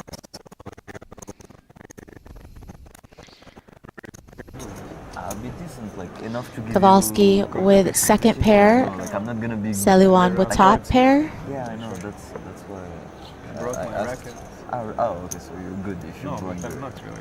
I'm Like I don't even know if I still know how to serve. You know, like. And happy to go for another barrel here. Again, just a lot of worse hands you could get value from, especially when we're talking about BVB ranges. You know, Kowalski certainly could have a lot of 8x, a lot of 6x. You know, you also don't want to give them a free card with the 9x or 7x straight draw. Like in Europe, it's impossible that you get like sparkling water. Maybe because of the block, usually you probably have for- like Also like South less 12 minutes you were No, less like all- but all the plastic court bottles wasn't in that good. South We're America, gonna look like, for just another like sparkling water but has more gas actually, than, like, I'm more down with I was about to say. Goes bet, call, and the river's the ace of diamonds. Slido is like fun, like more social kind of game, but it's tough to get good sweat there. You feel like you don't really. But let's play for sure. Let's play tennis. Courts looked pretty good. The one like that we see From the window. From the window, yeah. Okay. Like I think 2 courts there looked clean, looked. You think we just ask the reception? Yeah, I mean, I don't know. And a third check from Kowalski Reserved for 2 weeks ahead. leads to a check back from Rodrigo.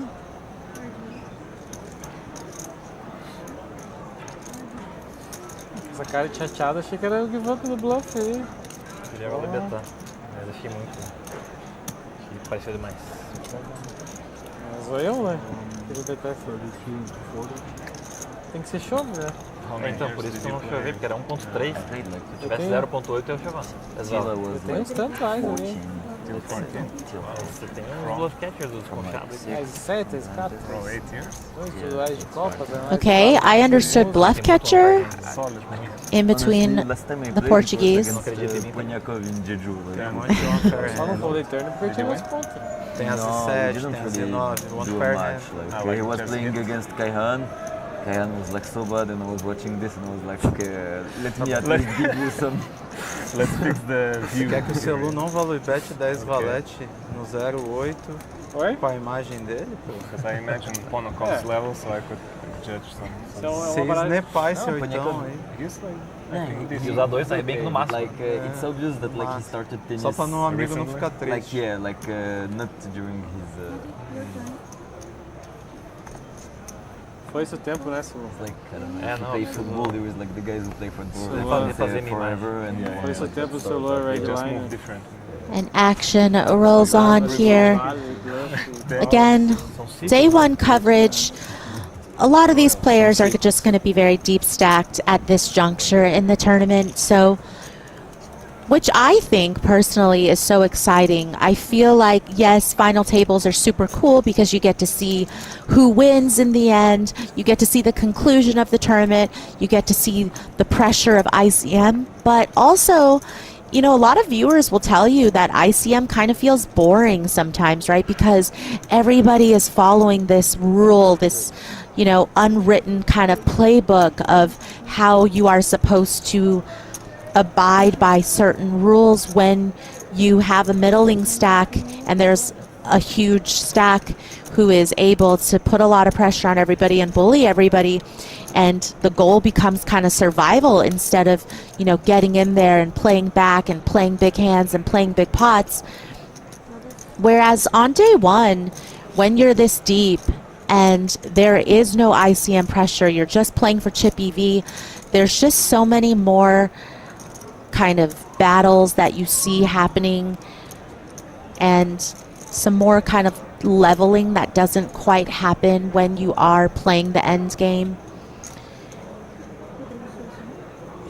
So personally, I do think that this stage of the tournament is quite exciting. I think deep stack poker is very intricate, certainly in terms of navigating and maneuvering post flop. Certainly a lot more options the deeper you are.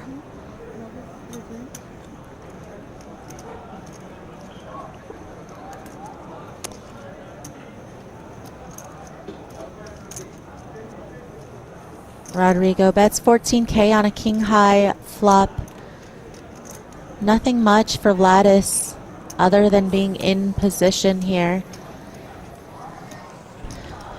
Louise, I hope I answered your question. Yeah, on day one, you know, again, registration's still open. So there is no ICM, there is no pressure, there are no considerations in that regard. You're playing chip EV.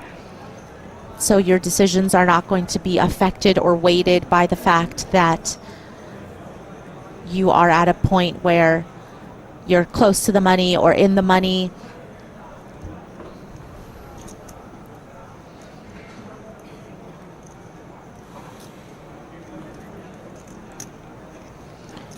The point is really just to accumulate chips right now, to make good decisions, obviously, but you know, sometimes you will see people willing to take higher variance lines in the early stages of a tournament, especially when registration is still open.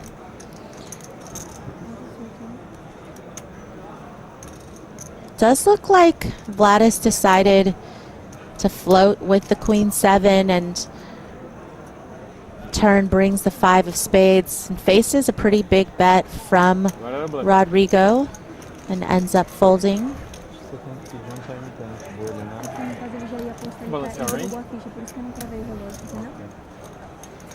Seu Lula não blefa mais ninguém. Acabou. Com muita sorte, eu sempre acerto os caras. Tento, eu Monstro queria blefar, do Lago eu Nel. sempre acerto.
Ele meteu um vídeo de chove no 7-8. Não ia gastar nenhum também.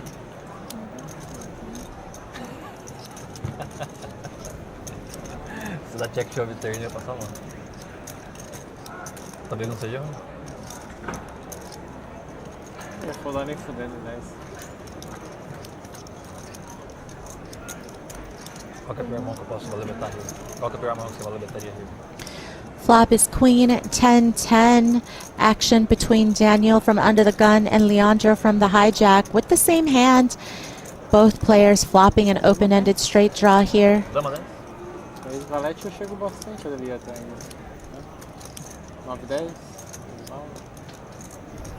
Pois é, tem tanta coisa, né? Mãe de dama X, vala X, com tipo um par de meio.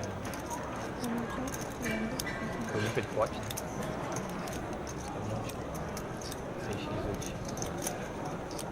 Dura perder, né? Em detalhe, você pagar lá com 10 de dama, 10 de 10, né? Talvez 10 de dama seja um bom mesmo. Não sei. 15. Porque o dama 10 eu já acho que mais bet flop já. Action goes check by Razai. Leandro's gonna bet 15K. Dama 10. Sinal. Tem que jogar fora esse solver aí e começar a jogar no instinto da. Sim. Dama 10.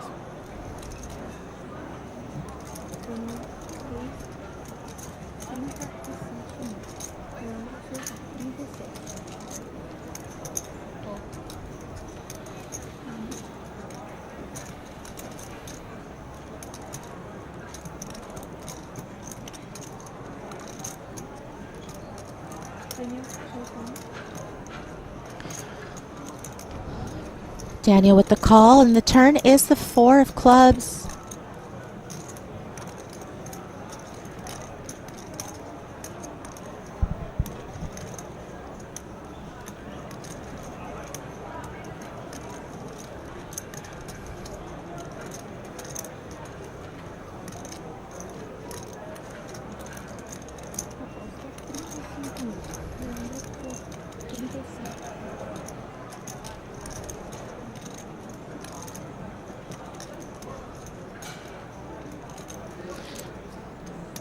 Sorry, I do believe that Razai did check raise the flop, and Leandro called, and now Razai follows it up with another bet here on the turn, and the river brings the ace of hearts, gives both players Broadway, and this will be a chopped pot, as I don't really see how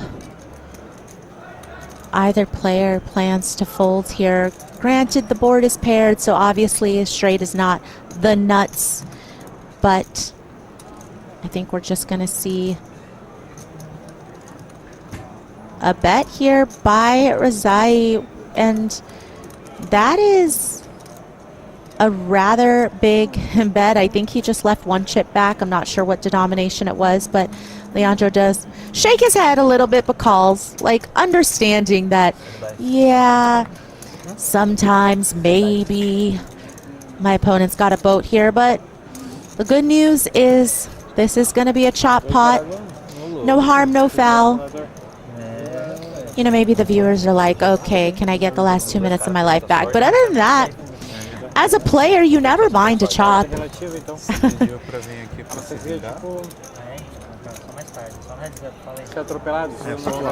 Aw, that's so nice. What's up, guys? No, wait, you had it right the first time. It's okay. I could read it, even though it's the order is a little messed up. I love you guys too. Thank you for the shout out. That's super nice. The Brazilian streamers on the Portuguese speaking stream, showing me some love, showing some love to all of us here on the English speaking stream. You know, they know what it's like to build a stream from the ground up, and now they have thousands and thousands of viewers, and we just hope that we could get to a fraction of the views that they get. Não fica tão boa a lente assim. Por isso que você não sofre tanto, então. Ele é escuro, só que tipo assim, a minha visão não fica perfeita, tipo, não fica como se eu tivesse com grau, mas a luz me incomoda demais com o olho. Aí Birubiru, tem uma laranjinha já? Sim. É Birubiru. Quanto tem aí, povo? Hã? 200, 250? É, e um cabelinho? Ah, cabelaço, na verdade, né? É tipo o topetinho dele, um topetão. Ah, porra. Tá, né? Tá bonito. Cabeleira branca ali, ó. Tá sabedoria. George Clooney do Campeche. Honestly, if you guys ever listen, even if you don't, I'm not trying to take you away from this stream. I'm not trying to like lose more viewers to the Portuguese speaking stream. But if you've ever heard them cast and listen to their stream, they are so animated. Sometimes I can't believe that they have the energy that they have for as long as they have, because you know everything is just bigger and better and more exciting in Portuguese, I feel like. But, you know, maybe not now. Maybe don't go now to listen. Maybe do that when Jeff and Brian are back on. You guys have my permission to switch over to check out the Portuguese speaking stream just for a second when Jeff and Brian are on, but not me. I need all the company I could get, people.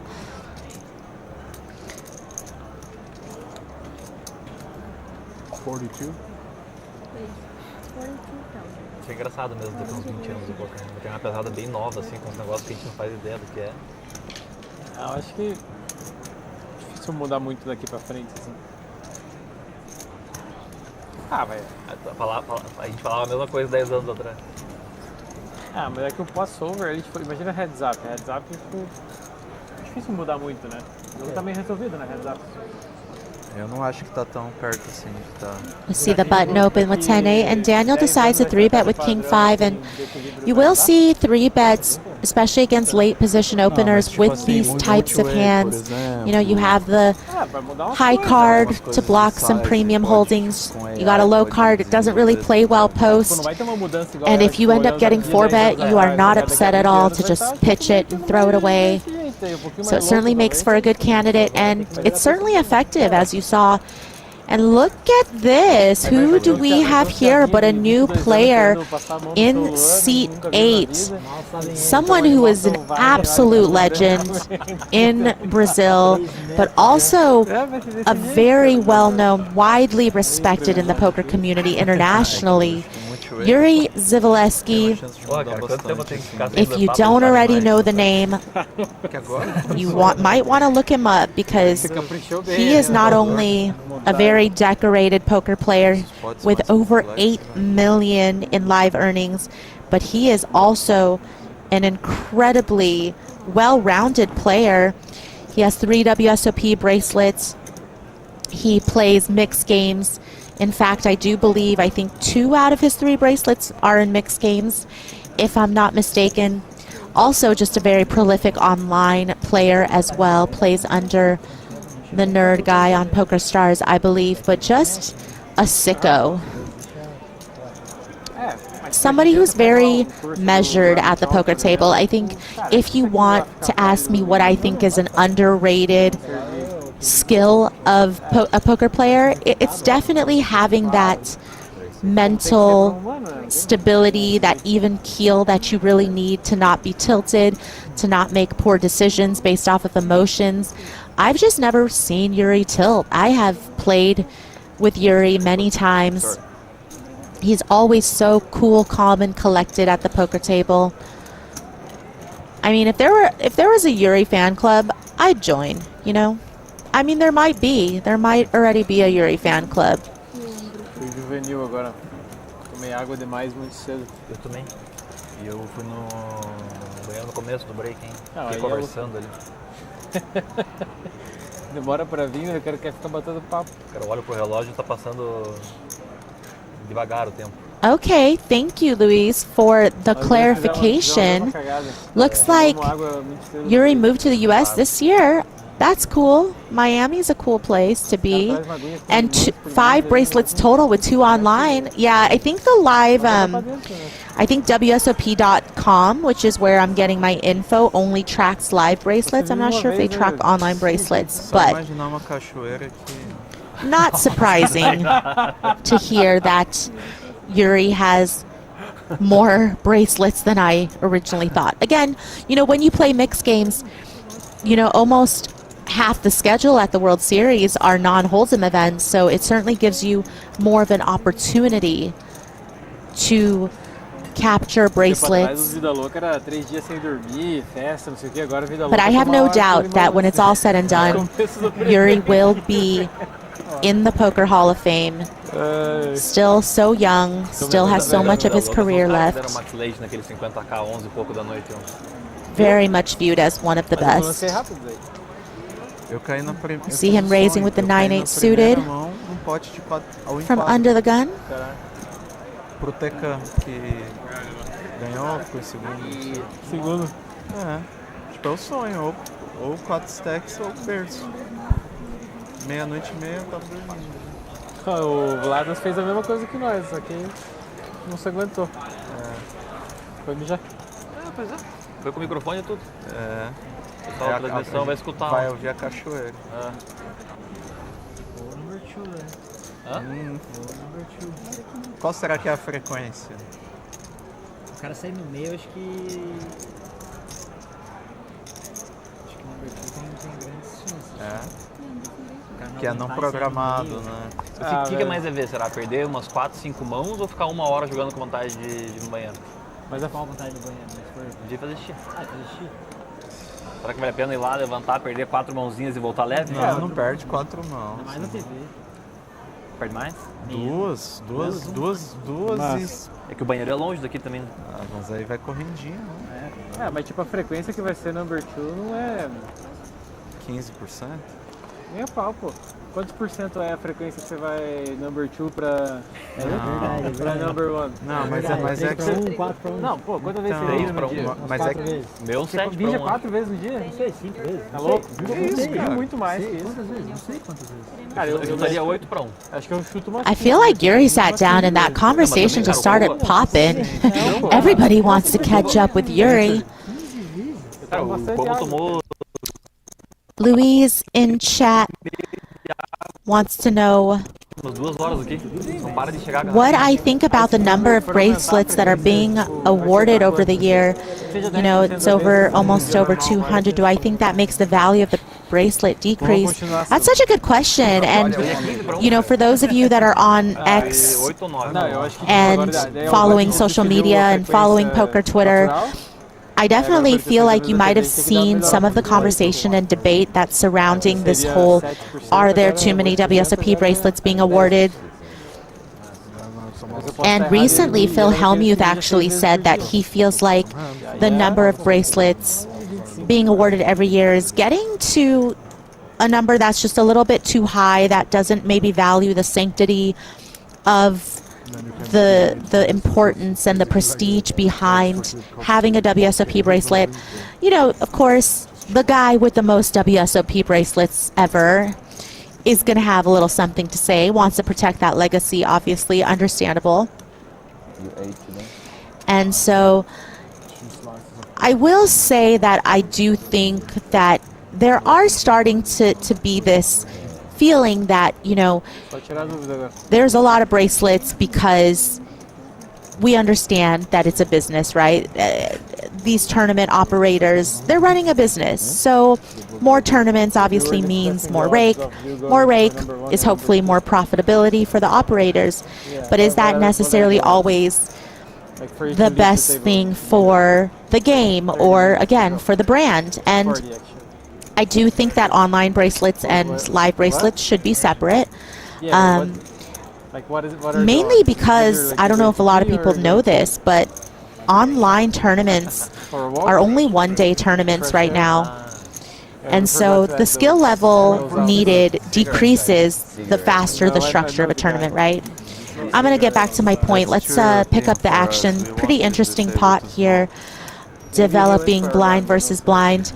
You see Yuri just relentless, you know, taking the Jack 5 as a raise, does get his opponent to fold.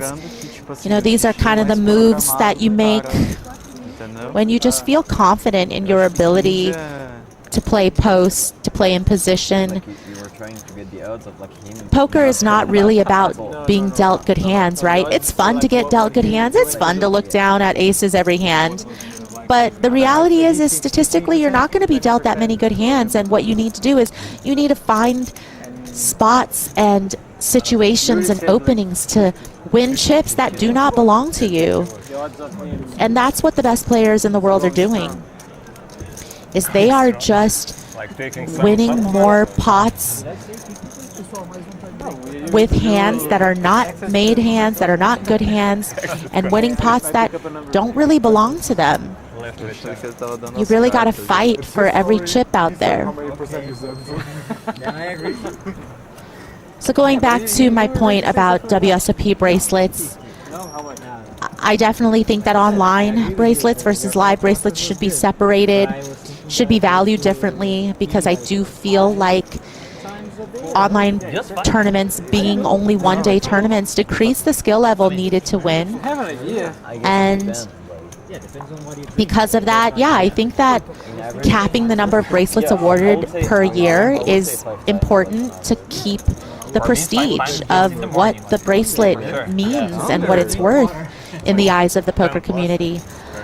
Speaking of bracelets and awards and trophies, there's a look at the BSOP trophy that will be awarded tomorrow to the winner of this event. Every hour, so body adjusted to live like this.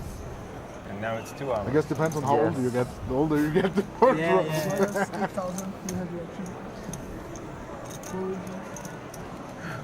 Rendeu, Cícero. Quase na hora de ir no banheiro, já pra All right, guys, make me look good. Leave a like, subscribe to the channel. If you're enjoying this free content that we are providing, again, we'll be here every single day for the next 10 days. So don't procrastinate. Like and subscribe now so you don't miss a day of action from the BSOP Millions in São Paulo. Medi opening from middle position to 16K with Ace King of Clubs. Leandro's going to call with the Queen Jack of Spades on the button.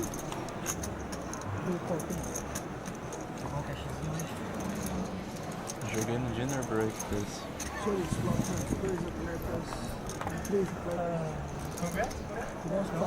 Flop is 8-7-4, a couple of spades, so pretty nice flop for the Queen Jack of Spades. It looks like Kowalski also defended from the big blind, so actually 3 ways to the flop. Kowalski with middle pair.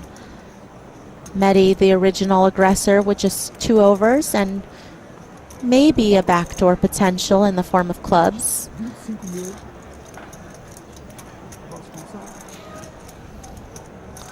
Leandro's going to go ahead and bet, I believe. It looks like 25K.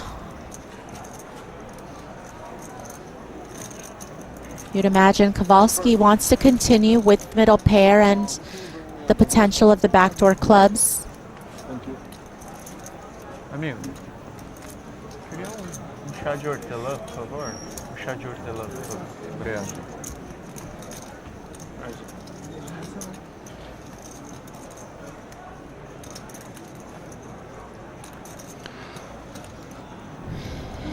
Medi thinking about what he wants to do. Again, 2 overs, the potential for backdoor clubs himself.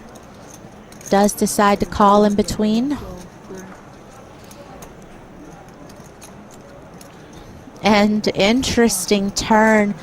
King of Spades spells a bit of trouble for Medi because now he has top pair, but the flush does come in.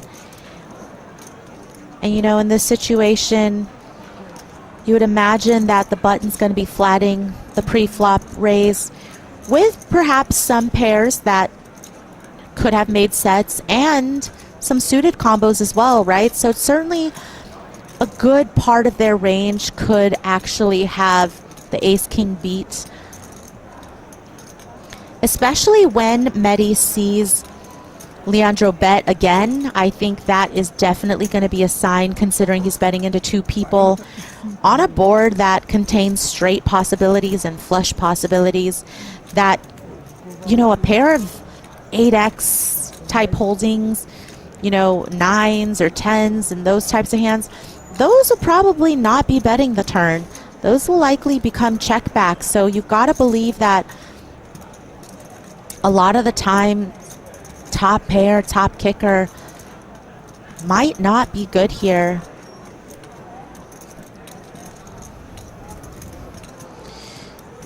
You know, maybe some bluffs could be 10-9 suited, Jack-10 suited, but the other part of the range is going to be smashing top pair, and wow, Medi makes a great fold, doesn't even call and seem curious enough to see a river to decide. Eu ia usar o coelho, mas estamos na TV, né? Daqui a pouco eu vejo. A lot of discipline there in that fold. Você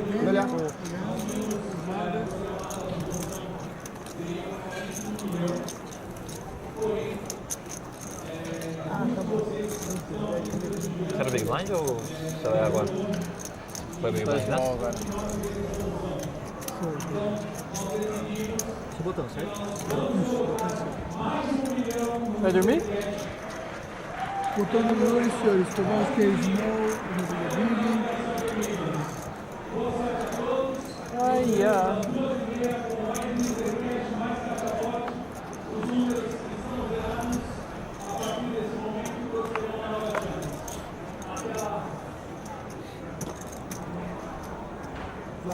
Você viu que o cara hitou 1 milhão? Gambleou, gambleou menos EV, entre aspas. O moleque é muito gente boa.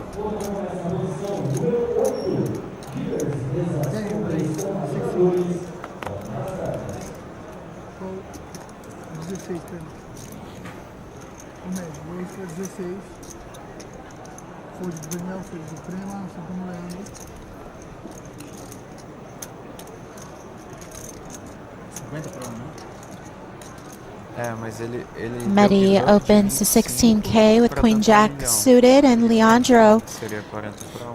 Kings. E tem gente que folda o 10. Certainly worthy of a 3-bet. Pega 10 ao invés de tentar 1 milhão. Ele pegou e foi no de 25. Muito merecido. 3-bet does come in to 40K. You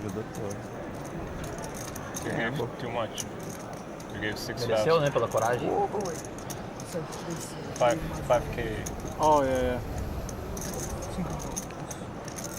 Só que o Caio ofereceu. Not too big of a 3-bet here. Mehdi certainly with 32 bigs can consider continuing with the Queen Jack suited. 200, aí queria ver o cara foldando.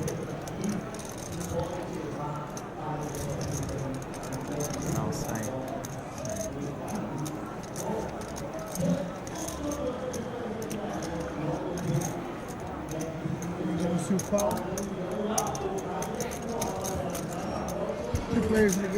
Mehdi does come along with the call.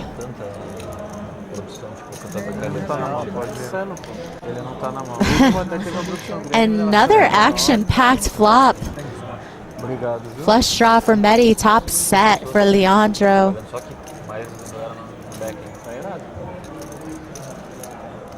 Enfiando os tubos aí. É mais legal que eu joguei empatado com o Triton. Ele tá falando que aqui tá mais legal que o And you see that the field is increasing as registration is still open. O garçom aqui tá louco. Tá vendo garçom assim? Os caras são muito loucos. Leandro, just a 2 big blind bet of 16K into a pot of 100. Certainly a great price for the flush draw to come along. Deve estar pensando nisso já, mas é bom falar. Você mete um invitation de $100 e tipo, uma galera fica querendo chamar um parceiro. Don't need to go too big. Again, there's just not much you're afraid of, right? You know that the flush draw is possible, but you also know that there's a whole part of Mehdi's range that would still call that size. You know, anything from 7s, 8s, 9s. All of these kind of middling, smaller pairs where there's only one overcard out there. Or maybe you just got the ultimate cooler with them having the case king in their hand. The turn is the deuce of clubs.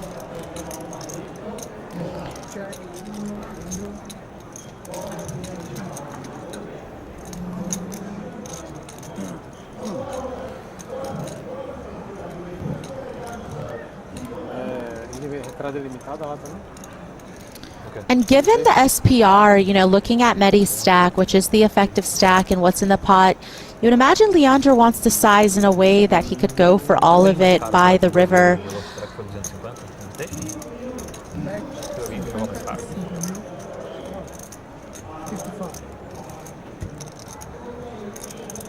He's going 55K.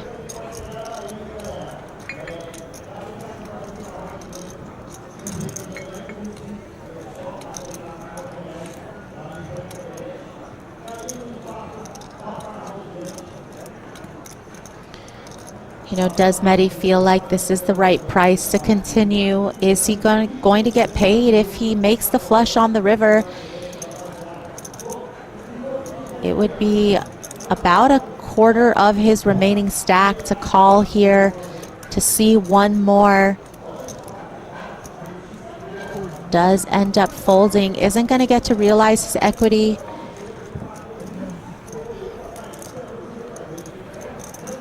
Ô Yuri, o Invitational do Triton é entrada limitada ou não? Acho que é. Acho que é. Ilimitada? Acho que é, mas não tenho certeza. Não lembro. Não teve nenhum brasileiro naquele 500k de Bahamas? Invitational? Que o Alejandro não sei o que ganhou?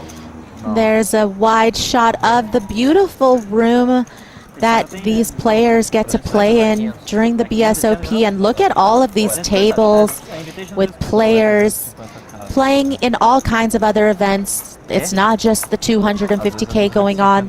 There's other side events happening. It's definitely a jam-packed schedule.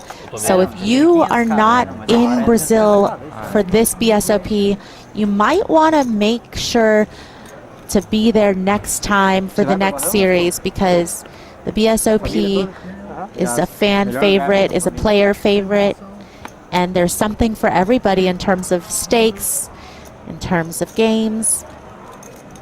No shortage of action there.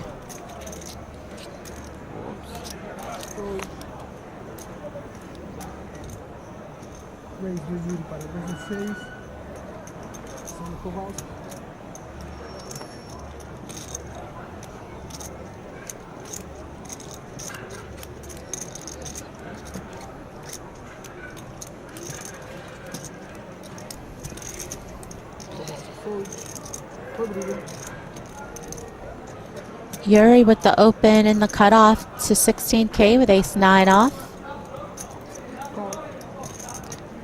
Rodrigo with king-queen suited in the small does come along.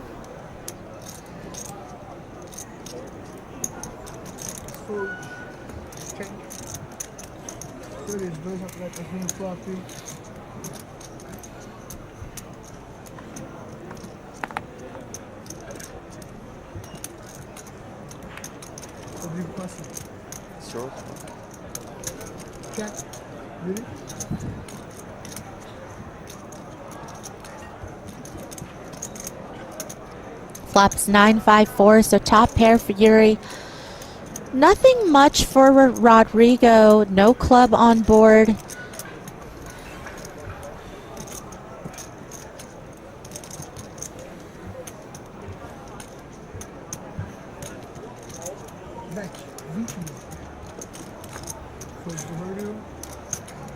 Passou o botão? Quase lá, pô. Só mais 23 minutos. It's gonna go check, bet, folds. Pot goes to Yuri. Eu vi você respirando fundo aí, eu achei que era isso. Tem que foldar esses 5 chutes do Buta, foda. Abalado. Aí se você nem volta do break, já vai ser barrado ali.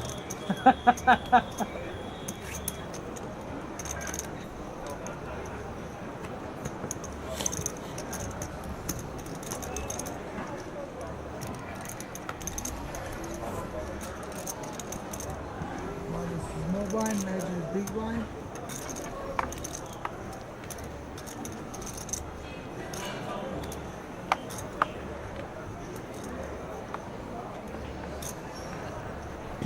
Daniel, you have the action. Cool. Crema, você fala.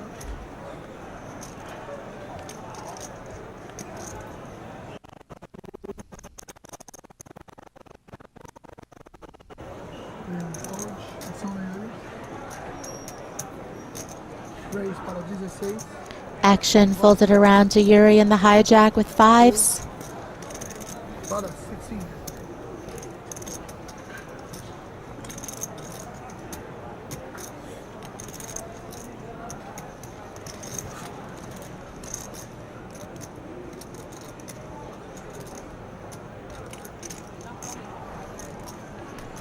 Raises to 16K, and action looks like it is on Vladis Tomasaukis, who looks like he's going to move all in here. Achei que eu tinha quase 40 blinds, tinha 30 praticamente, 32. Acontece com a idade, né? Hã? Idade chegando. Vladis with the King Jack suited for about 25 bigs. And that is a little too rich for pocket fives, just too many bigs to call off. E mais 32. Ah, 32. Esse ano você vai Bahamas, né? Perto pra não ir. Ah, é verdade, né? Que ano passado tinha um negócio da escola do Dom também, né? E agora mudou toda a escola, né? Tipo, O Rio tá grande. É, 1h15 de voo. Bizarro, muito. 1h15 de voo e até o aeroporto dá 35 minutos. Aí você vai por Miami mesmo? Fort Lauderdale. Miami fica 1 hora da minha casa, daí... Um pouquinho mais longe, mas também... Eu não vi os voos ainda, mas eu sei que tem Fort Lauderdale. Provavelmente eu vou a Fort Lauderdale. Legal.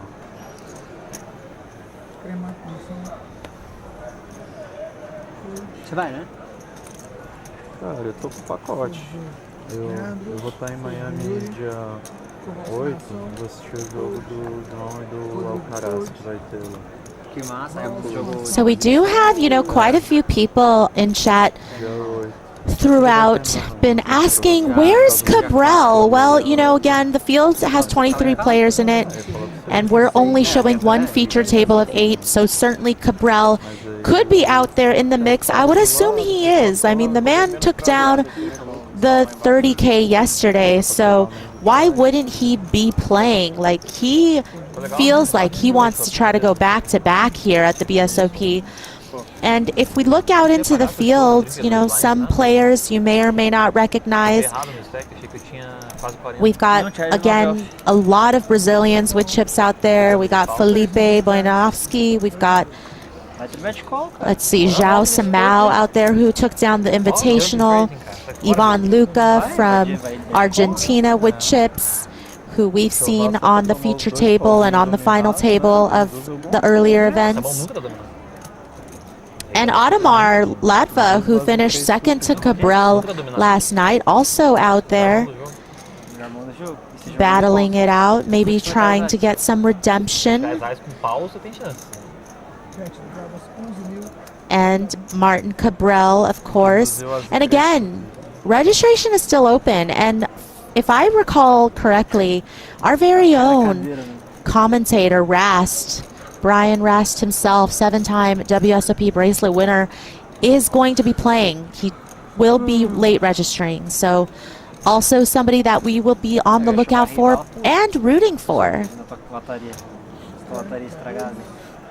You know, usually commentators, we don't have favorites, but it's kind of hard to not root for your fellow commentator. So I think I'm allowed to have just a little bias on this one. Tem uns caras que gostam dessa, né, cara? O Minko uma vez me deu um forbet call de Ice Valete. Sei lá, 80 left num 10k multiflight, assim, daqueles que... Vladis with top pair against Rezai's ace high. Ele ganhou. Ele tava certo. Eles sempre estão, né? Ele induziu e me pegou, cara. Caraca. Button Imagina o note que ele tem em você, cara. Isso é legal. Mas Button CO ali, né, cara, também. Nossa, ele devia ter Cooler, um né? note de... As Valete, Rei 9 Suited, Button CO. The river brings the jack of clubs. So 4 clubs on board. Trips for Vladis. Still left with ace high for Daniel. Isso que dá pra betar Rei 9 Suited em vez de jogar em callzinho. Mas não sei como, cara, como que eu perdi também, né? Rei 9 Suited pra Ace Valete, não faz bet pot all in. Porra, nunca ganhei um Ace Valete desse. Foi que você ganhou? Não. Se eu cair, perdi essa mão, eu caí. Perdeu? Que isso, que roubado. Tem que mandar e-mail pro suporte se perder isso aí. Imagina o Romeu Pro e o Sr. Vlamin, como que não são as mãos entre eles? Nossa, entre eles são tipo... Checks over to Vladis. You know, certainly some consideration here. We've got 4 to a flush. Vladis holding trips. You know, wondering kind of if he were to go for value, what bet size would accomplish what he wants, which is to get value from worse. Jogar com o pé, daí... Cara, eu queria muito saber tipo, o que aconteceu. Ele assim. não era ruim, não, velho, 3 anos atrás. Não, Ele sempre foi insuportável jogar contra, mas ele não ganhava dinheiro. Né? Mas ele era bom. Ele era o melhor coach, cara. Ele era de uma época de... E ele era o melhor coach do BTB. Verdade. Ele era uma época de 25, 26 de VPAP, assim, lá, Looks like lá atrás. we're gonna show down with the check back. A época que ele estudava com o Nikita lá, Fish, ele dava umas aulas no BTB cabulosas. Cara, ele tem uma aula de CM pós-flop lá, tipo, 2018. Aham. Até hoje o pessoal não sabe o que ele falava naquela aula. Eu lembro até hoje dessa aula aí. E ele esqueceu, né? Ele esqueceu, é. Pois é. Sei lá, muita Faço droga. que eu Deus, será, digo. né? Oh, there's our guys again. Oh, Será que pode ter alguma coisa a ver com a I love it. They listen. I didn't need you guys to fix it, to make it up to me, but I appreciate it. You guys are so sweet. I love you guys. I feel like the signs got a little bit more decorative. It was a little bit more ornate this time around. I appreciate the efforts, and if I were in person, I would definitely want to come up and give all of you guys a hug. Thanks for supporting me, for supporting the English speaking stream. I wish I could be there in person.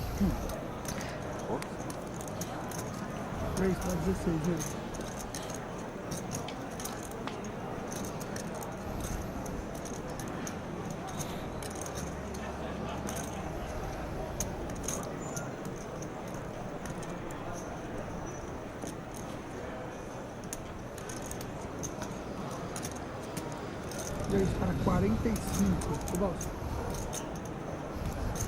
Kubas fold. Rodrigo fold. 4,500. Fold de varas. Maybe 45,000.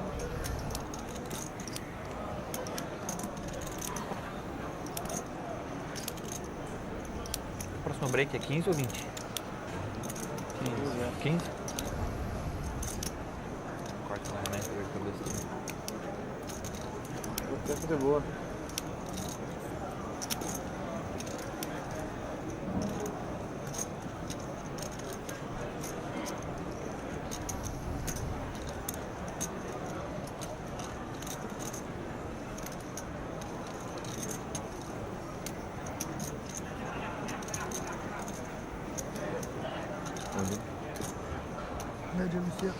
Looks like we've got a raise from pocket tens and then a 3-bet from Yuri with the ace-4 suited, and it appears that Mehdi picks up aces on the button, and what great timing, so much action in front of him, just gonna go all in. And the tens fold to the cold 4-bet, which is a very great fold. I think Mehdi went all in for about 24 big blinds, and Yuri, of course, folding the ace-4 suited.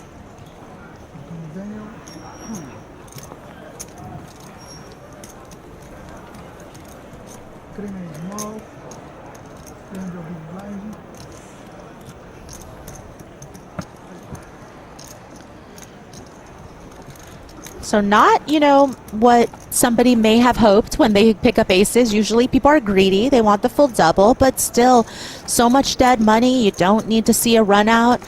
Pretty good results if you ask me. It's fun to find the aces when it's raised, re-raised in front of you. You've got the perfect stack size to just cold 4-bet shove with, and you're just hoping somebody has a good enough hand to call. Rodrigo. Fold.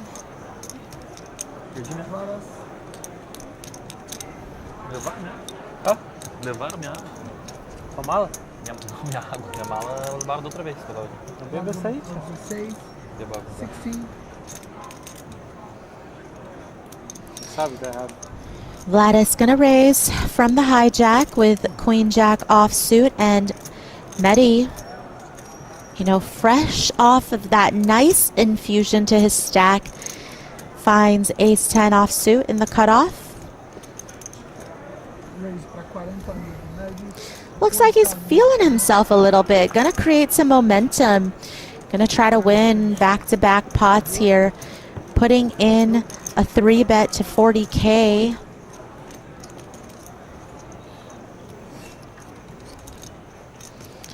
Again, given the stack depth, about 30 bigs effective, and the fact that you're in position, definitely don't need to go as big on your 3-bet sizing.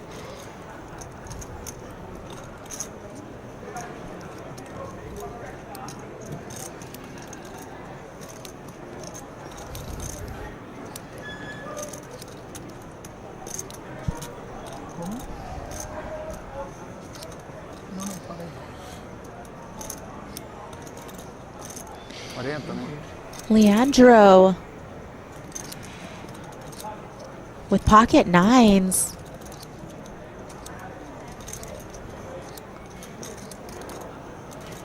It's been 3-bet to him in the big blind.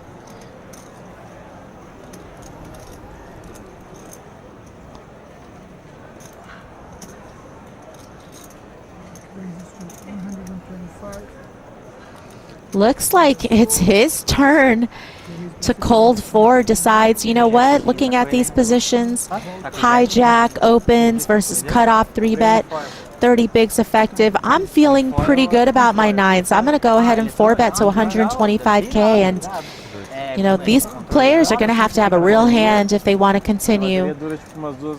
Caraca, é difícil fazer? Cara, eu só deu tempo de eu fazer uma vez e o mar tava bem mexido assim, mas não parece ser não.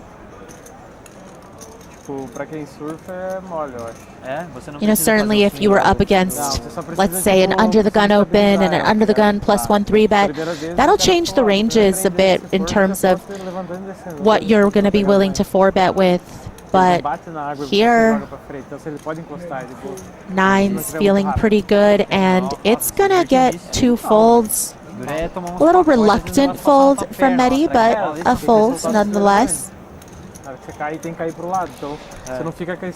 And in about 10 minutes from now, the players will be taking a short break.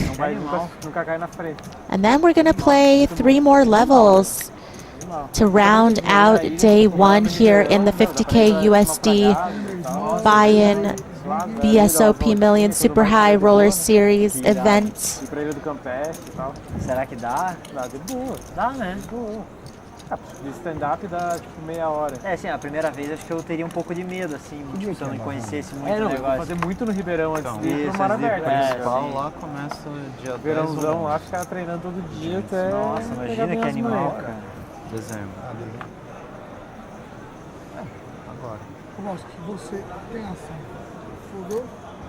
Obrigado.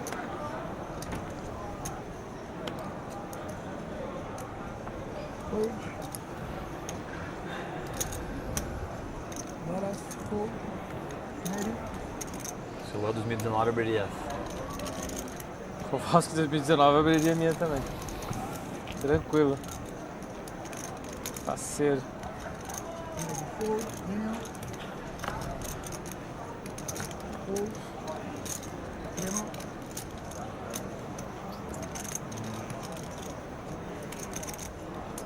Vou roubar de leão que passou.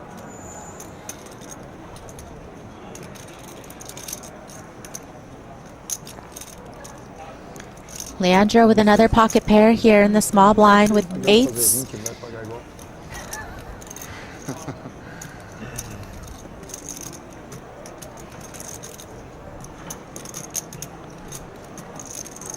Gonna raise to 16K into Yuri's big blind. Yuri finds jacks. And these are 2 big hands for blind versus blind, and they're both equally deep, just about 75 big blinds for each player. Safado, cara. É 20. 3-bet to 55K. Foi raise fold. Raise, 3-bet call. 3-bet fold. Pelo Theo, né, Yuri? Pois é, eu tô achando. Tremeu aí na hora de tribetar. Looks like the 8s just folded. Já perde 2 aqui. É a mágica. Ei, você, o que acontece aí, você nessa vida? Vai tudo, né? Tinha que falar assim, tá me roubando. Acho que os caras estão lá no meio. Cara, eu saí 4 quartos. E os caras bala, 10, 9, 8. 4 anos. Caraca. Agora eu forbetei 9,9 ele aí e agora 8,8. Se é 7,7 aqui, eu vou jogar no bicho. Pra gente. Câmbio. Mirei small. Certo.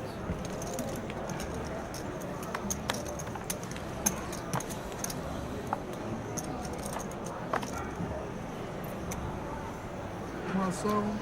Rodrigo.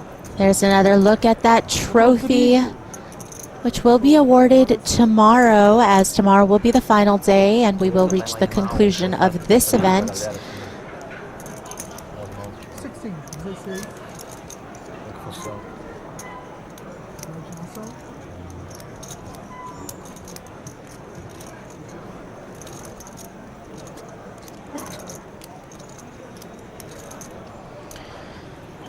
Vladis, long time no eat for Vladis, you know, doesn't seem like he's been all that active, hasn't been playing too many hands. As of late, does raise to 16K with the Queen 10 of Hearts. Tiago with the King Jack of Diamonds in the cutoff.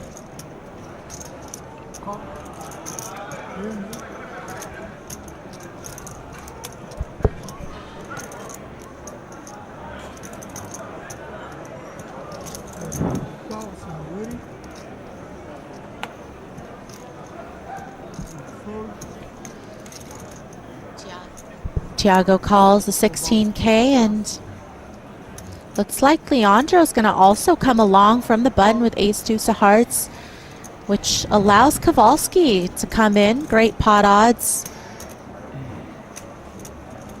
I think it's the first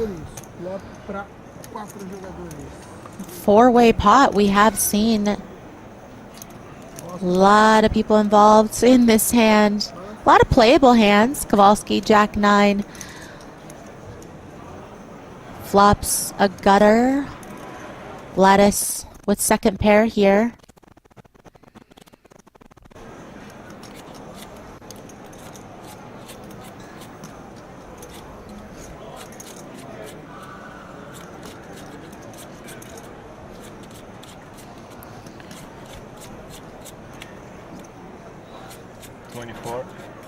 Vagas anunciar aposta 24 mil.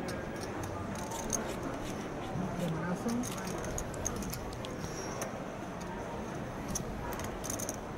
Vladis decides to bet 24K with second pair. Doesn't appear to want to give up the betting lead, despite there being 3 other players in the pot, 2 players in position behind him. And Tiago with the gutter, it's a Broadway, and the potential for backdoor diamonds to come in, makes the call. And Leandro, who, you know, didn't want to squeeze pre with the ace deuce suited, elected to just call here, you know, with a hand that some players might elect to mix in some 3 bets. And now he has top pair, but the worst kicker possible. A lot of draws out there. Certainly someone else could have a better ace, better kicker. But he does call, and Kowalski also calls with his gutter from the big blind. So, you know, it's very rare that you're going to see a 4-way pot to the turn. But here we go, folks. Turn is the 5 of hearts. And that's just a big old brick for everybody. Leandro, who is ahead on the flop, is still ahead on the turn.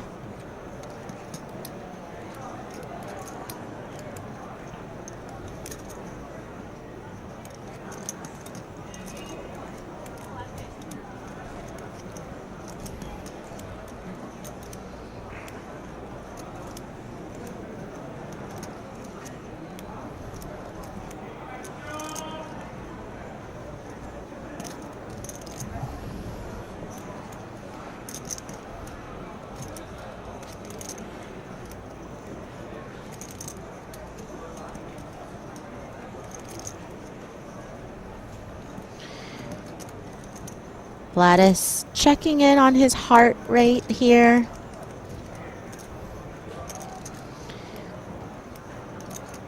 You know, doesn't love the fact that he bet and got called in 3 spots. Check.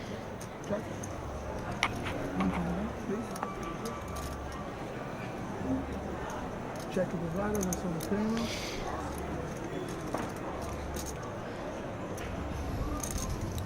Thiago, heart's racing a little bit more here.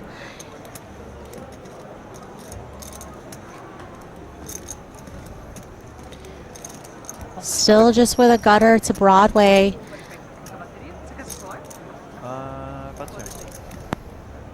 80. Crema no se aposta 80 mil.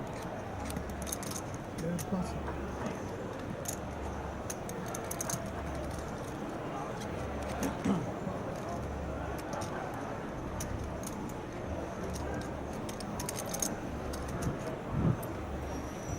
Leandro, o Valdo na ação.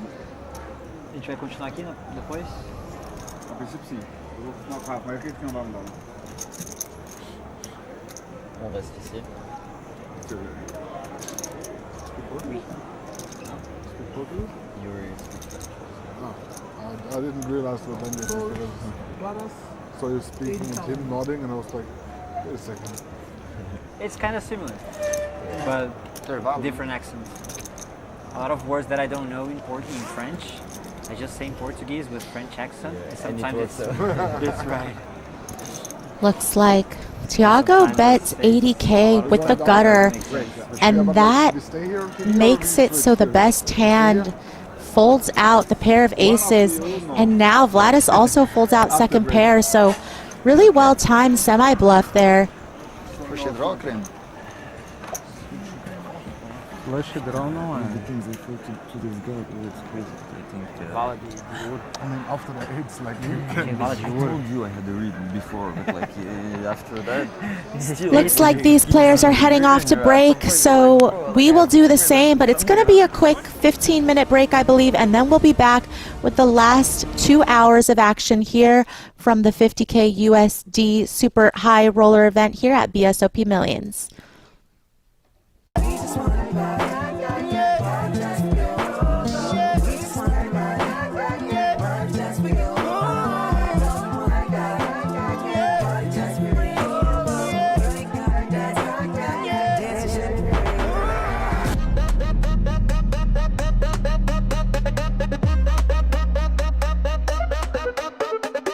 This is America. This is South America. This is Brazil. My dear poker fans all around the world, if you're used to watching or playing and have never been to Brazil to do that, you are the one we were looking for. Yep, that's correct. We were looking for you so we could introduce a little bit about this country and see if it makes you come and visit. No bluffing, only arguments on the table. First of all, we tend to organize events in a very special way. Second, the prizes of the tournaments and the quality of the players on our field has never been so high. Third, you have lots of beautiful places to spend your prize money on. Okay, so that was the flop. Let's head for the turn.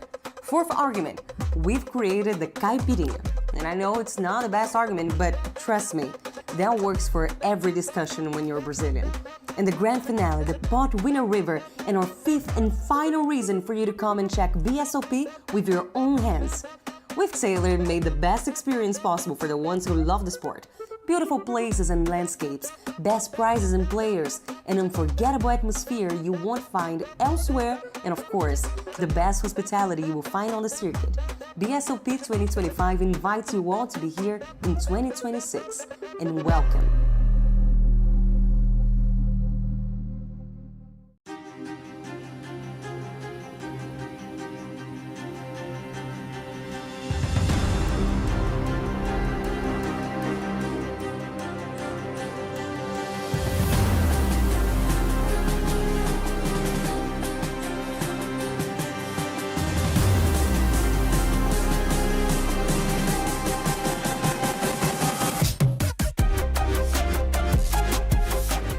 This is the first BSOP live coverage that we do for you guys who do not speak Portuguese. But before you drown in our Brazilian-style poker universe, we have to tell you a little bit about everything we've done already this year.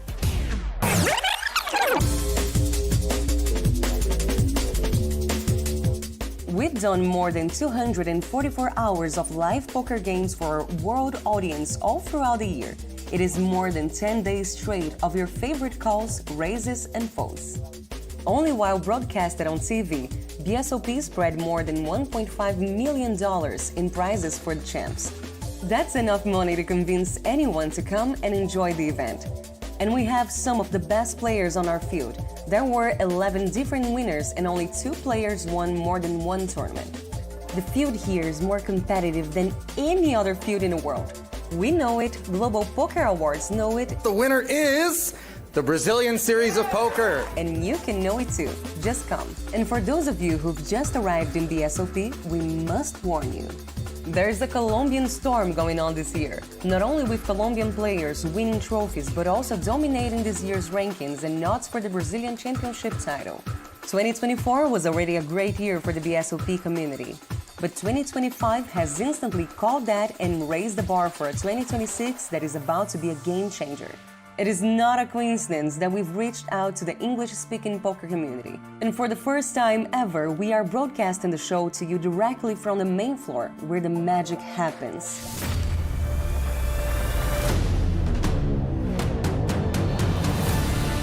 We welcome you to Brazil and to the last event of the year. This is BSOP Millions, live and exclusive from the WTC Sheraton, São Paulo. So begin your ritual, select your lucky charms, cook all the food you need, and use the chat to let us know what you're thinking, because the most iconic event of Brazilian poker history is about to begin.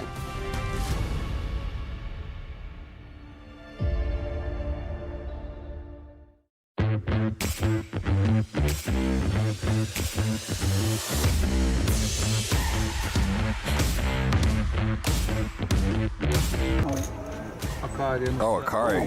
No waiting, just rips it in the ladies. Dama Dama. Renan, and not the fun spot to be. I mean, at least he has an ace. The flop's the big part. Oh, yeah, he's asking for the quattro. 4-9 ace. This is our first bubble of 2 bubbles. That is the final table bubble. We are at 9.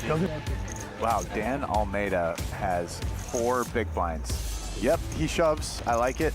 And now this is a very easy call by Rodrigo. It's not the best board to get chops. Okay. Yeah, King 9 just enough, and Dan gonna fight, but go out in 9th.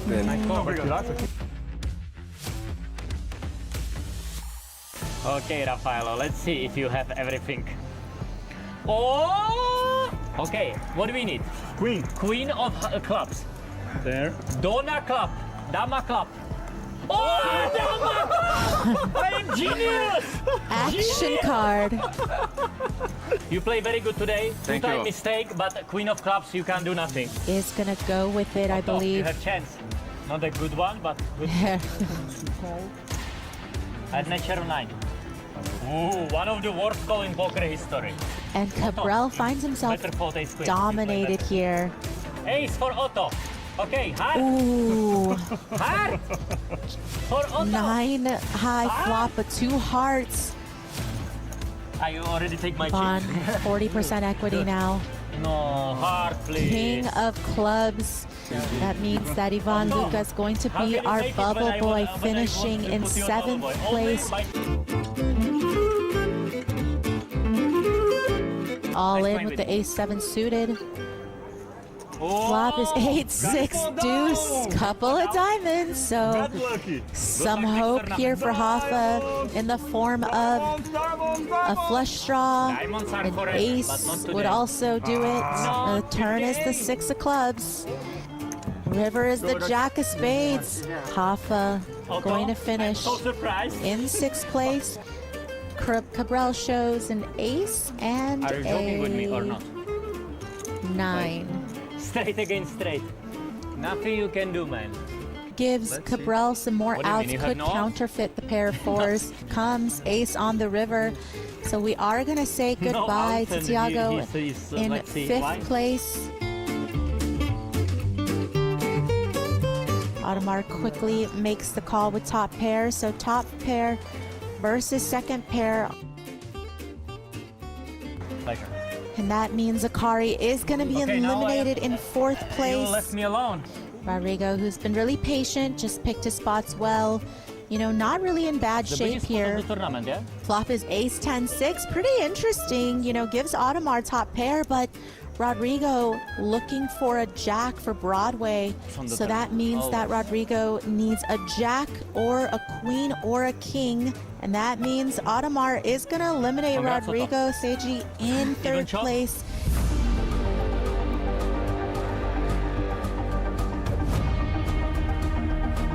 Otomarus, you crazy guy, really.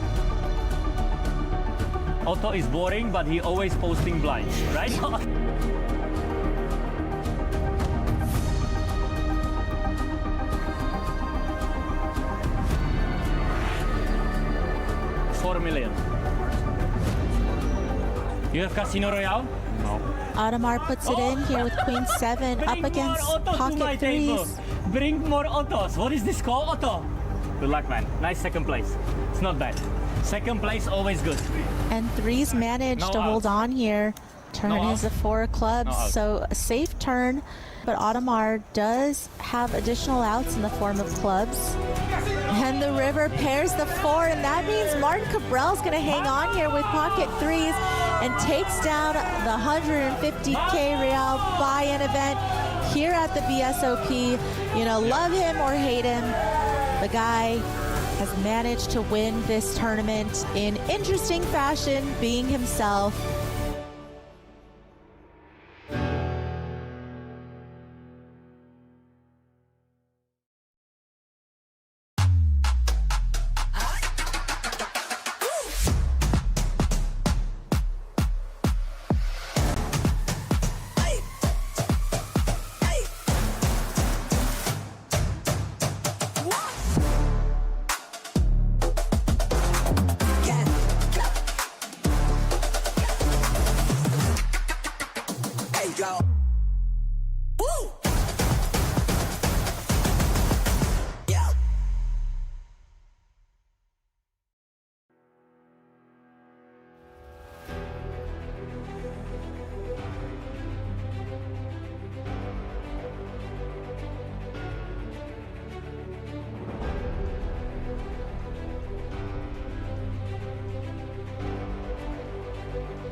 It's time to know the champions of the year. After more than 100 events, BSOP will now crown the Brazilian poker champion, along with 5 ranking winners.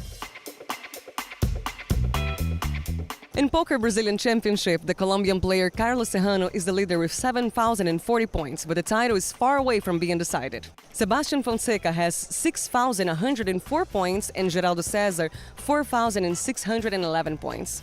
If Carlos Serrano wins the Brazilian Championship, the runner-up in the high roller and international player rankings automatically become winners.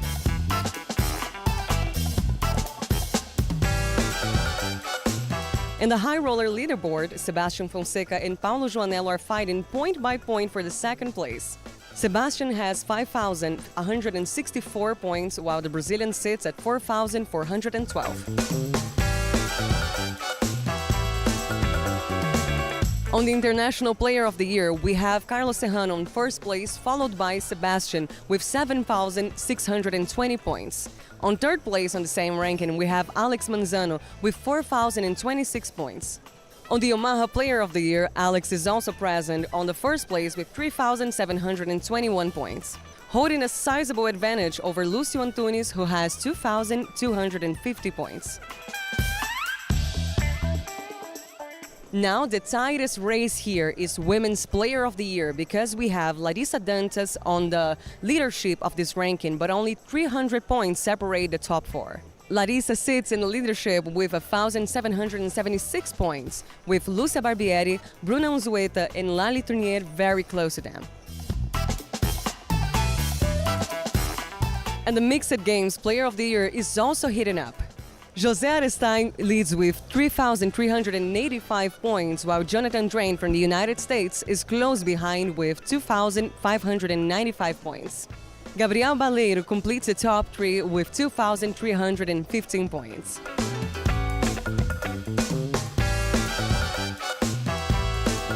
The rankings will be defined along with our Brazilian poker champion, and you'll see all of that in the next weeks here at BSOP Millions 2025. See you soon.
Welcome back to the BSOP Millions, and it is day one of very exciting 50K USD buy-in. We went from 20K to 30K. Now we're up to 50K, but that is not going to be the highest buy-in we will have here at the BSOP Millions. We will culminate in 100K USD buy-in, but for now the focus is on this 50K USD buy-in with a bunch of killers still left in the field. Registration still open. Of course, we've got a stacked feature table. It's really a Brazilian who's who of poker, with Yuri Zivaleski there, of course, someone that I spoke a lot about, someone I spoke very highly of.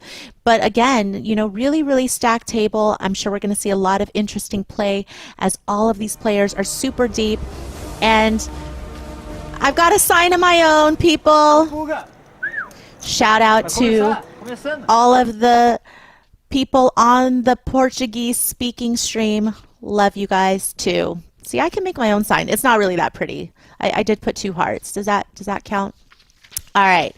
Oh, okay. We're going to do a little close up just in case. All right.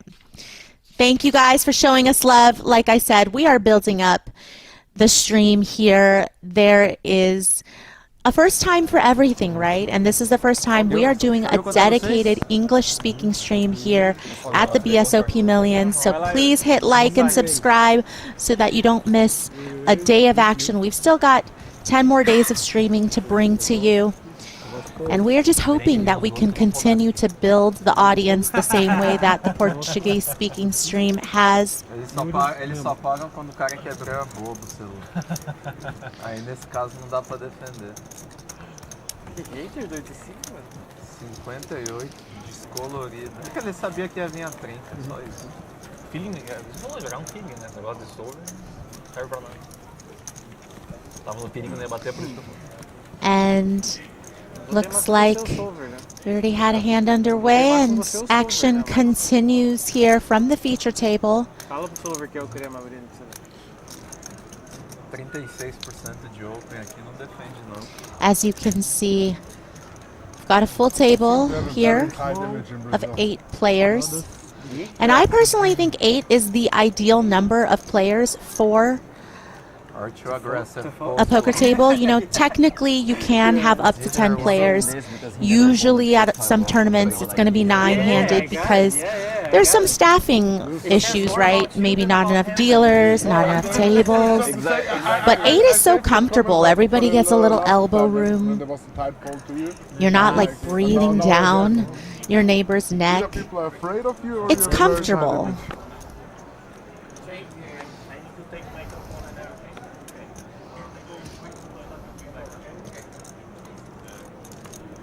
Daniel,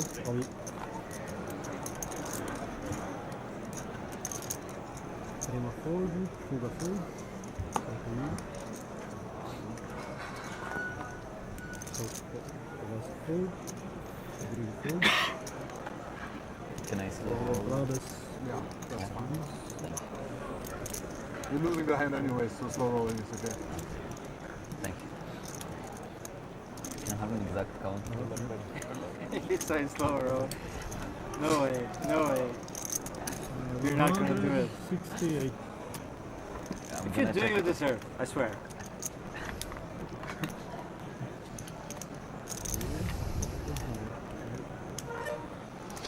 Looks like Daniel Razai is going to move all in against Mehdi's open from under the gun, and Mehdi cannot call with King Jack offsuit. Have you ever folded Jack 10 suited in your life? Also? Jack 10? Jack 10? Bro, I'm not folding 10 9 suited. Can see now. Everybody has their standards. Great. These guys these days. When you were and I started playing poker, bro, like 10-9 suited, we just pitch it in the deck. Like. Exactly. Ele foi big blind. Good times.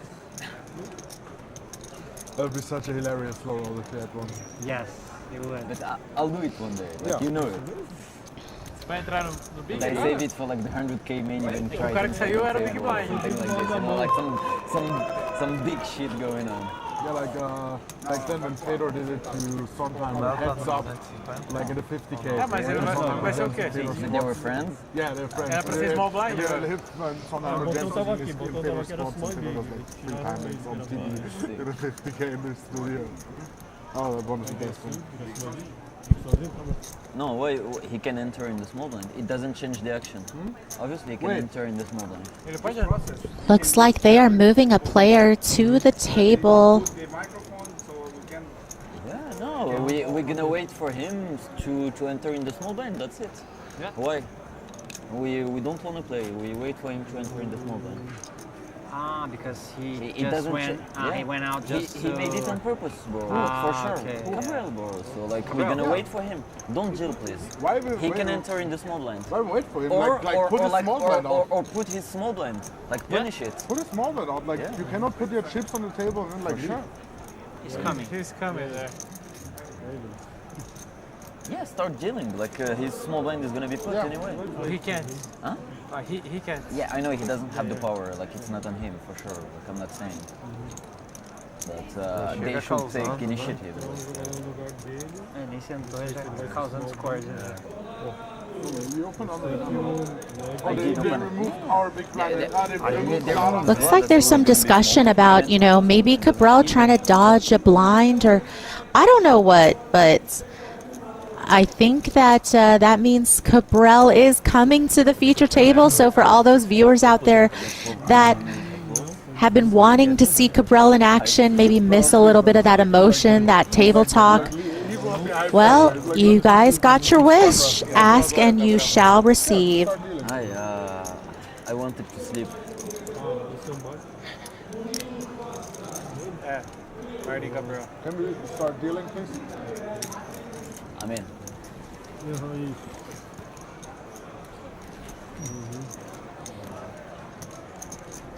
Yeah, I missed yesterday. I missed my best slow roll spot versus him. Like, I win a flip versus him, and he has 5 big blinds left, or 6 big blinds left. Yeah, and I get and he looks at me. He's like, "It's so absurd that you actually have a hand when you free bet." And next hand I get kings, and I open the cutoff. I'm like, "Please go all in." Like, I'm burning like 2 time banks at least. That's why I'm calling. Just like thing, but he had a fold. Like, it was like the best one that I could get. I did it once tomorrow. He was not Yalla, let's go. A gente só tá esperando ele, dá uma agilizada nele. Looks like some players were talking about how they would love to slow roll Cabral. Start dealing. Yeah, start dealing. Take a small line. Yeah. Yalla.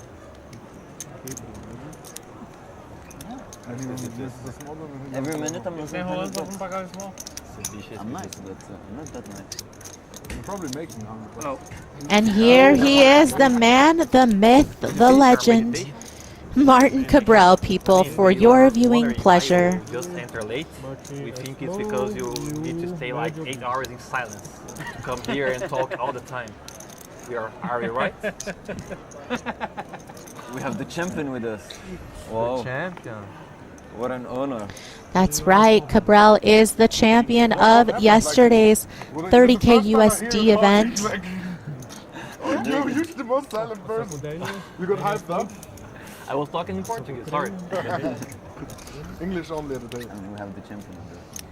And we do have a poll up, people. You know, tell us how you really feel about the fact that Cabral is back at the feature table today. Are we happy about it? Are we indifferent? Are we going to start muting the table? I mean, but you guys, if you mute the table, then you guys are muting me too. Same structure? I didn't see the rules, sorry. I believe 40-minute levels. 40-minute levels, yeah. So everything same? Yeah. Yeah. Oh, even when we're in the money, it's not 1 hour. Like Oh 20K. yeah, no, It might be. 30K changed to 60-minute levels. So No, 30K was 40 minutes till the end. 30K was 40 minutes one till was the it? end. How much is it? 20K. 79. Oh, the 20K, yeah. And I can bust this guy? Yeah. 179. Yeah, you don't. I didn't read I that. didn't look at it either. Welcome, sir. How are you? I think this is a 2-day. Welcome, sir. How are you? Are you talking to him? Yes. He doesn't speak in English. Ele dá pra Welcome, sir. How are you? Please translate. Como você está? Seja bem-vindo. How is he? He's good. He's fine. He's good? Yeah. Okay, obrigado. He's the reigning champion of this tournament. Main champion? Yeah. Last year he won the Reigning champ. Yeah, reigning champion. Too many champs on this table. Yeah. Foi que você foi campeão no ano passado. Eu fui. Thank you. When it will be the food ready? What do you feel? I feel nice. And I can eat here, yeah? Okay. All right, looks like we've got an all-in and call ace king versus pocket nine. So very classic coin flip. You gotta win coin flips if you want to win tournaments. So far the nines are holding, but ace king looking for an ace, a king, or a jack. Even money right there. The river is a 7, so Great call. nines are gonna hold. Gonna eliminate the ace king of Kowalski. I do believe he is gonna re-enter. It's history, man. It's history. Enjoy. I only remember who I bust yesterday. Only one player I remember who overplay ace high. Really? Who? I don't want to talk about him too much. There's a look at what these players are playing for, in addition, of course, to the prize money up top, which we don't know what that will be yet because registration is not closed, so the payouts have not been calculated. But the winner will also take home that beautiful trophy. It's close to impossible to bust me from this tournament, guys. You're that rich? No, but I luckily win some money, so I need to reinvest to the poker community. How did you win money? Very lucky, very lucky. Yes. What happened? Some crazy guy just go all in with ace high, Uh-huh. and he didn't win. Wow. Catastrophe. Yeah, I don't understand these guys. They should study this is more. such What do a you think, shit. right?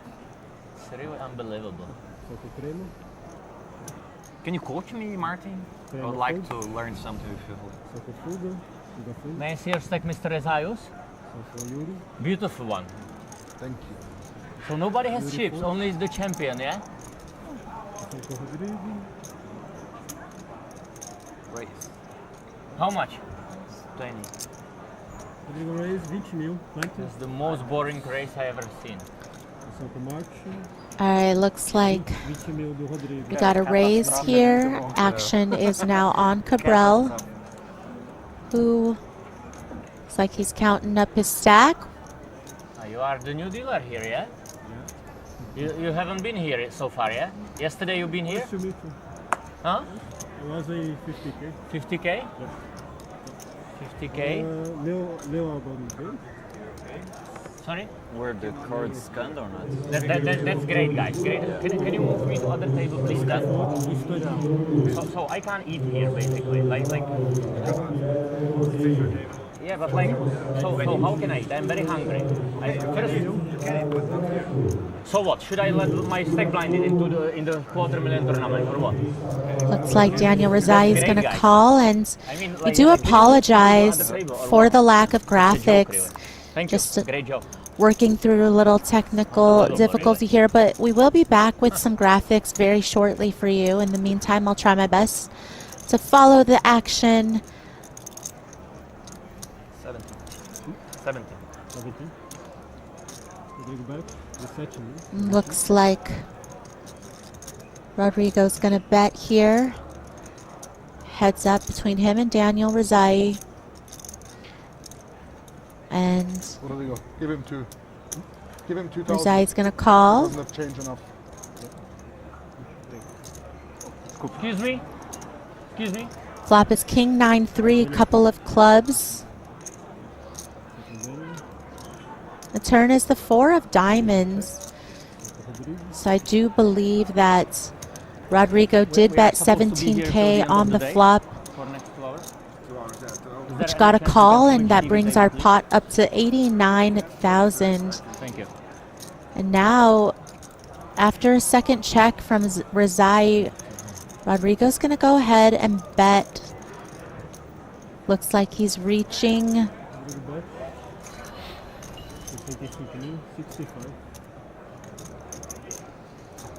Goes for 65,000, so significantly sizing up from his flop size bet.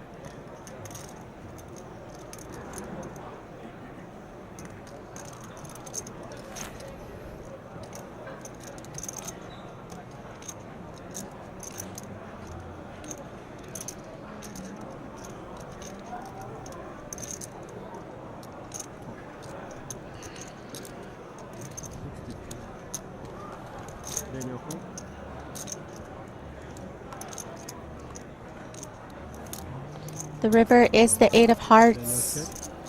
So, you know, a couple of the draws from the flop brick. You know, the flush draw, queen jack, the gutter straight. Yuri, how many bullets? 2 only? 2? Nothing for you. Right? Nothing.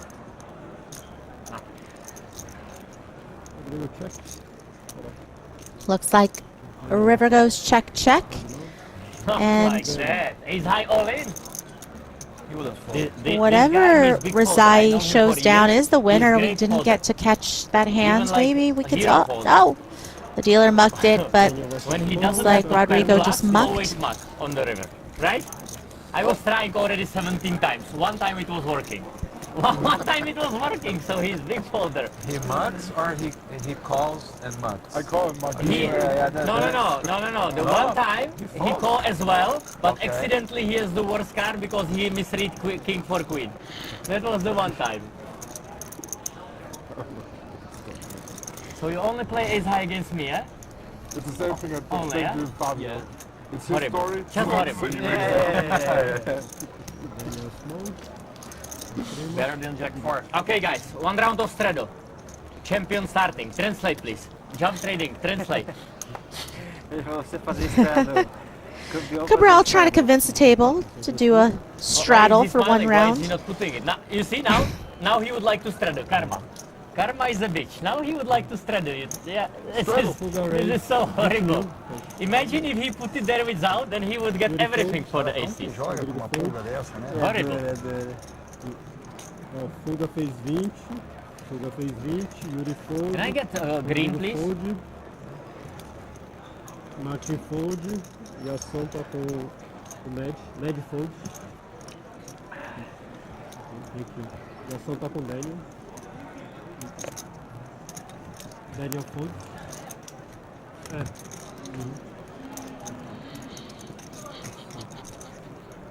Fold, Martin fold, Daniel fold. You're such a weird guy, right? Prema call. São dois jogadores. He tilts you a little bit. He tilts you a little bit. Me? No, never. Really? Dois jogadores. 100% never. The first time I played with him, he tilted me. Yeah. After then, I was like thinking about it and like if I tilted. All right, looks like for sure. Then, like, we're gonna see a flop here. Ace, Queen, 6, rainbow, and excuse me.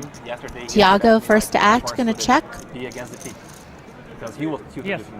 I'm pretty sure. Yeah. And I just play my range normally. And he's burning mine.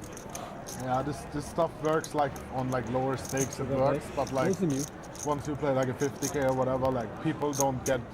Usually, you don't get in people's head like when he's trying this. Looks like Leandro's gonna go ahead and bet 12k here. Today is surprisingly Prema's gonna call from the big blind. Yeah, sometimes compared to others. Definitely range advantage here for the under the gun opener. They don't let him eat here. And the turn is a deuce of diamonds. Now we see that Crema has a flush draw, while Leandro has top 2. Circus, kindergarten, complete circus. Why do you keep playing then? Why do you keep playing? I'm enjoying your company. I didn't say nothing about players, but like I do. The organization is very important part. Yeah, that's what I'm asking you. Like, Yeah. If you think that the organization is bad, maybe. No, I'm enjoying your company, man. Yeah, but my company isn't enough for you, like to Hey, enjoy your whole man, experience. I travel all the way to here to be with you. Yeah, you do. And this guy likes to go all in with ace high, so I mean, like, you know, basically, like he's giving away like Christmas gifts. So I like Christmas gifts in November, you know. Yeah. In my country, we get it in December. Here, Leandro bets Brasilia, we again get to it in November 37k, as well. and Tiago does Right? not get to see a It's river, blessed country. although he would This have guy liked to traveled all with the way that from flush Austria draw. as well, and like never fought top pair plus. You ever fought top pair plus on the river? No. Depends. What do you mean depends? Depends who I'm playing against. No. Be honest. Okay, if it is 5, 6, 7, 8, 9 all hearts, then maybe you fought Maybe, 9, ace 9, yeah. Maybe. But still not sure, because split pot possible, yeah? Straight flush and straight flush? Yeah. I think you still call for split. Yeah, probably. But then 10 of hearts is somebody show you and then you cry like a turtle. Like a turtle. This is the slowest table I ever played, by the way. Including tables where I was myself. A horrible table, just horrible. I hope it will break soon. Actually, we can go to the semi-final. Okay, 4 more players out, please. Oh, that would be so relieving. Stupid TV table. Yuri's face here, unbelievable. 4 more players, let's do that. Certeza que ele fica meditando 8 horas. English only at the TV.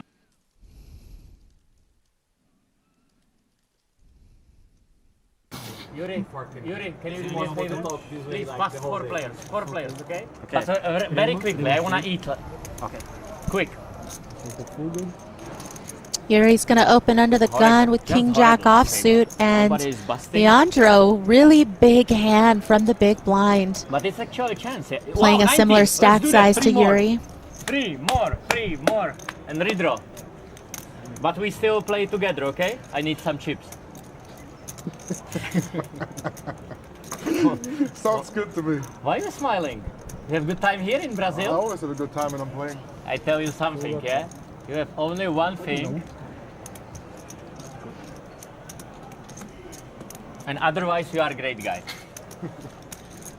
Otherwise you are a great guy. Thanks, Martin. That means a lot, yeah? Yeah. Okay, this is the action flop. We have one more, and then we finish.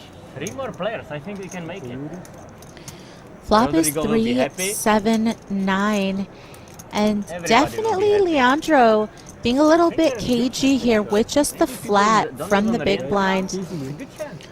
But, We you go know, to the also tables in like 20 judging minutes. by kind of Maybe how put you deep again on they the are, table, and then it would be maybe like he didn't want to put himself in a situation where it gets 4-bet by Yuri. I would fight No, it fight will- for you to go like It out will of be the great. Great one. Great one. Great one. I mean, I hate to I disappoint mean, they you, need, but we're not redrawing at they 16 need on to day they one. need to put like the biggest stars on the biggest stage for the TV table, you know, that's what I for think too. like, spectators. So I mean- I don't understand why they put Rodrigo. that's beyond my mind, really.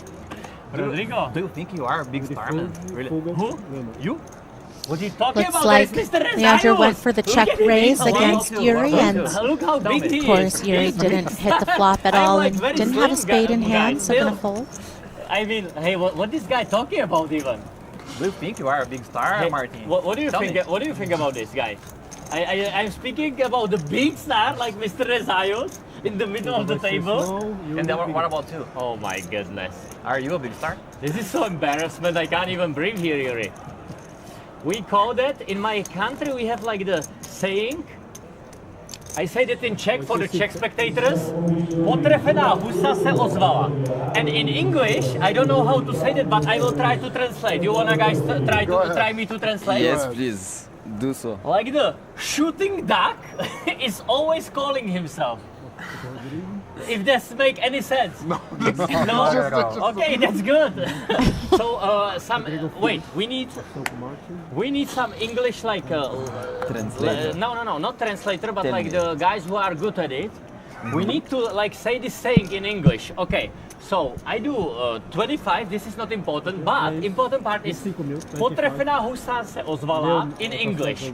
And now somebody, like some huge like language influencer, write me on Instagram how I say that in English, and then I will share it. And then we need to say that in Portuguese as well. Okay. I will try to explain All how right, it's the same. well, like, chat, when anybody somebody is talking speak about something and some other guy Czech, like, anybody hears can something which translate the guy this? doesn't say, but it's like connecting with him somehow. You understand, yeah? So what is the saying in English or in Portuguese?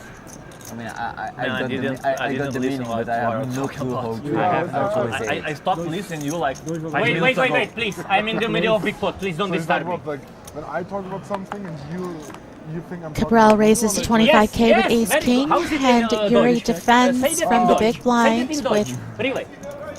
suited Cardino 9-3. Royal. Who is playing big blind? Mr. Julius? Julius. I'm gonna play something. Give me some yellow, please, sir. Amarelas também. No, yellow. Amarelo. He's probably colorblind. I'm very surprised you don't speak Portuguese, actually. Me too, actually. I feel like a donkey here. Like a donkey! Like a donkey! But still, against Yuri, it's enough to not speak Portuguese here and still take his chips. Which is pretty good. It's okay, he can speak Czech, English, German. I speak 17 languages only. So you're able to be annoying in 17 different languages? Mister, I'm in the middle of big pot and this guy tanking, please. Let me think. Maybe he calls and then what? Maybe he check raise and then what? Not like that. Only call? Yuri, this is so embarrassment. Yuri, can you do me a favor? Check it blind one time, my friend. Just for spectators. Make it easy. You never lead against me, so just check it blind, man. Ooh, sick turn card. Depends. Which turn you wanna lead? Yuri check called Martin's bet on the flop, and now he turns There trips. is no turn you can lead. This is so embarrassment. This is like probably the best turn for leading. And look, still he's checking. Depends on the turn. Hey, the best turn for leading. Even I know that, and I play only GRO, so I should know nothing about that. Yuri, you play GRO today? No. No, Always. Yuri, I never seen you playing GRO. Oh, Yuri, this Checks is so over embarrassment, I to can't even Cabral with breathe, top man. 2, while Yuri's sitting over there with trips. Very sneaky trips right now. Okay, Yuri, I think you win this spot. I would bet my money on you in this spot. Ah, vamos, not anymore! Yuri, Ooh, go all in if yikes. you have ace, please. Please, or free as well. River is the Maybe I have ace, to and queen now and I play that Mr. Resign gives style. Cabral aces full. Yuri Somebody with an goes all in on inferior this board, boat you with don't 3 even full think about, like, bases. the What a king run fold, out. yeah? Why? Why would I? I don't know, I'm asking. Some people like making crazy things that they're folding because they are scared of full house. Bravo, Yuri! Well played. And now, what do you want to do if I go all in? Just tell me now. I think you're gonna call. Yes or no, BMN? Yuri, if you don't say a word, I probably go all in. 3, 2, 1, dead hand.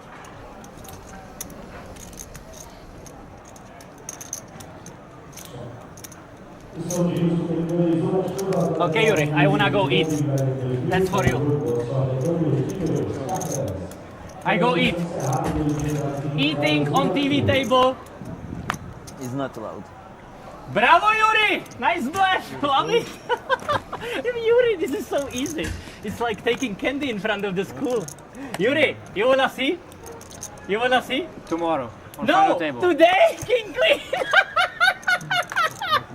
King Queen with Yuri! Hey, Daniel, I play your style. It's so easy with Yuri. 75 like donation. Thank you, my friend. You are a really good guest in Brazil. Nobody gives me wanna give me chips, but you always. No, please let me count my chips. You like crazy or what? How is the saying, Daniel? In Deutsch. Say it in Deutsch. I know what you mean. I just like There is trying no to find- saying like this in No, Deutsch. no. But in English there is. There is some like phrase in English. Try Nobody to knows figure that? it out. Please explain it to again. Like Yuri knows for sure. Like how is the No. saying? It's like, What happened? if I understood it right, it's like I'm talking about something about me, like let's say about being aggressive or something, and you think I'm talking about you. Like Yeah. you feel. What is the English phrase? What is the phrase? I think this is probably the most interesting. In Portuguese we have. No. Say that in Portuguese. Say that. A carapuça serviu. A carapuça Serviu. Wait. So what does that mean please in quiet. English? Like, What? Like the hat Wait. fits himself, something like that. You know, Okay, for like, them it's like the Okay, hand. wait. I think this is the most important discussion for the spectators in Brazil. So, say one more time. a carapuça serviu. Loudly, please. A carapuça serviu. A carapuça serviu. And now it was some phrase that I said something bad to somebody, yeah? You try to put me in trouble. No. Okay, let's go. What is Serviu means like what? Like Serviu fit. Okay, Something yeah. like fit. I should do this or not? I'm trying to figure out like what. Because they have the sensors for Of course, he can only say to me it's okay. I was celebrating the pot. He was trying to make donation. Christmas in November in São Paulo. Thank you, Yuri. Nice play. What do you have, Yuri?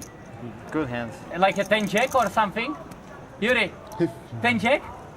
Yuri, you play very good. I see zero mistake except the river bet. Hero folded an ace. Only one mistake in the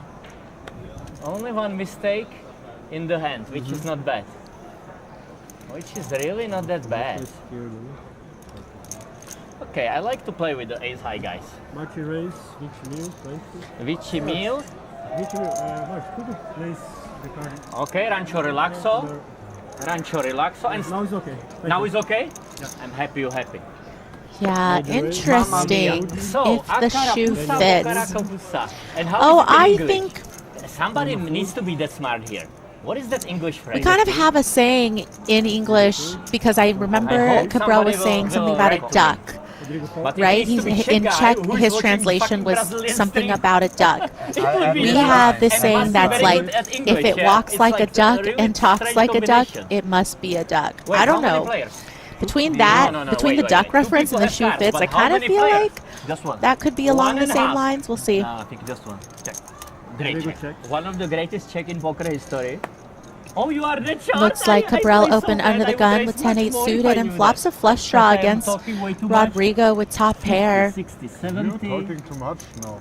70, Never. you have, yeah? It's crazy how next to Martin, like, one of them? you look like someone who doesn't One of them, speak yeah. well. You should choose, right? Yeah. And you're one of my friends who speak the most. Mister, please, I'm in the middle of big pot. Please don't disturb me. Ah, I'm not disturbing you. I'm talking with my friend. I'm pretty sure you're smart enough to figure out. Thank you what for the you're supposed to do. translation, Vader. I mean, it's Embarrassment hard to know what back. Cabral's I love talking this about half the embarrassment time, back. let's be honest. But Look, maybe we'll be able to get to the bottom of this. I love this. This is so good. This is better than playing with Helmut. Similar level. This is so embarrassment I can't even breathe. But at least this guy plays some hands pre-flop. Cabral bets 10K No. and action much? on Rodrigo. Looks like he's got 25? raised to 25K. I love this. We have like 2 big blinds in the stack and we play 7 streets with check raises. This guy, he's some online wizard. But unfortunately, he's not Gyro wizard. So, we gonna do something.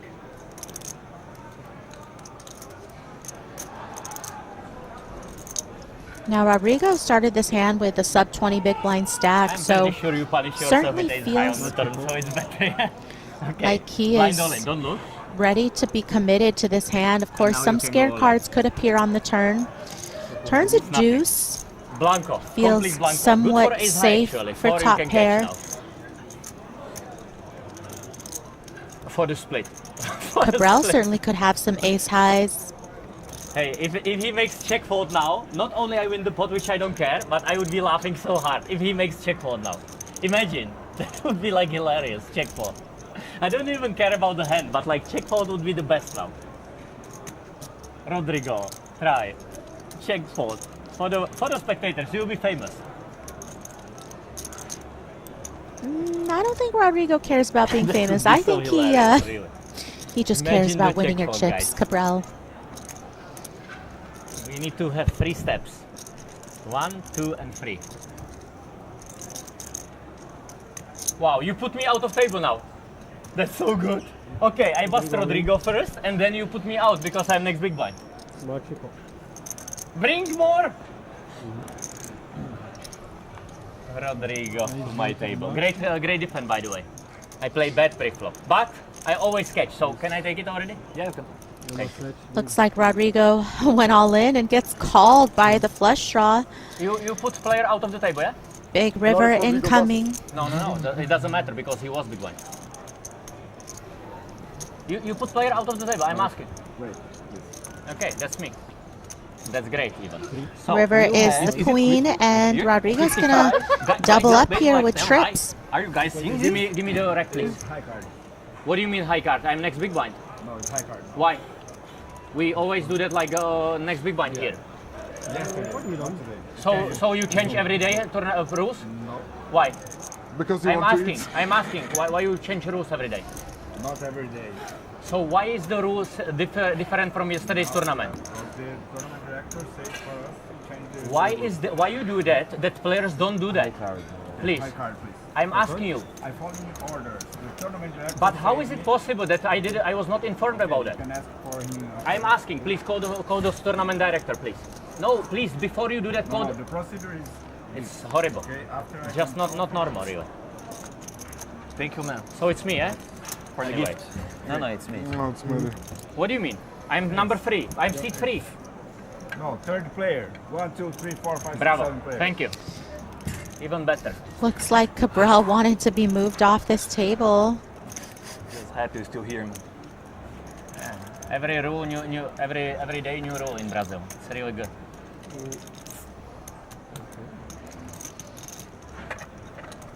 Does seem like a really tough table, so can't blame him too much for not wanting to stay here. Excuse me? Yeah. Excuse me, sir. Do you know where my foot is? No, yes. Thank you. So a little bit of balancing being redone. 19 players left, 34 entries total. Registration still open until tomorrow, No, always it 2 was big p.m. one. local But today, time. something new, something special. It's really good. It's like really a joke in my eyes. I don't understand. Take a look here at the player But if I'm position. happy, I And can no, take you're my not shoes seeing like double. There we go. So it's like ridiculous. Fixed it. We've got But it's the only players 250,000 in their tournament, seat so who numbers cares, right? and their chip counts next to the seat number. Heavy Brazilian presence here at this feature table. 20. Daniel Rizai going to open to 20K under the gun with Queen Jack offsuit, and Tiago, Jack 9 of hearts, going to fold. Leandro, who has been fairly active, has had his fair share of good hands, but also, has been in there with some speculative hands, and looks like he's going to call here with the ace-6 of spades. I'm big blind, yeah? I'm big blind? Call. And it appears that we're going to get Cabral to defend here in the big blind with pocket fours.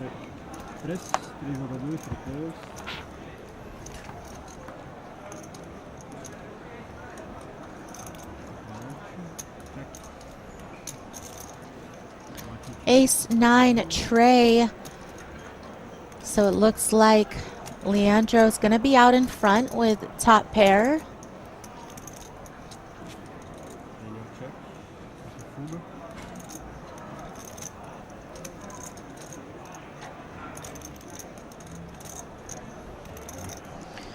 Checks over to him, and he decides that he's going to want to bet here. 30K. So just under third pot, and gets 2 pretty quick folds. Things do seem to be going Leandro's way. He certainly has been involved again in his fair share of pots and has won his fair share of pots.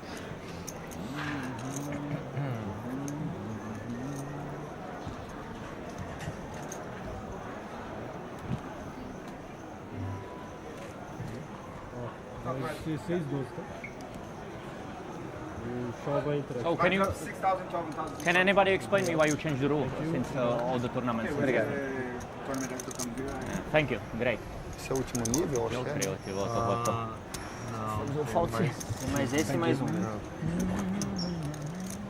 Gonna have a dealer change here, and then we'll play on 6 players at the feature table. 6,000? Yep. Diego na escuta. Perfeitamente. Você me ouve? Show to horror. Diego, tá me ouvindo?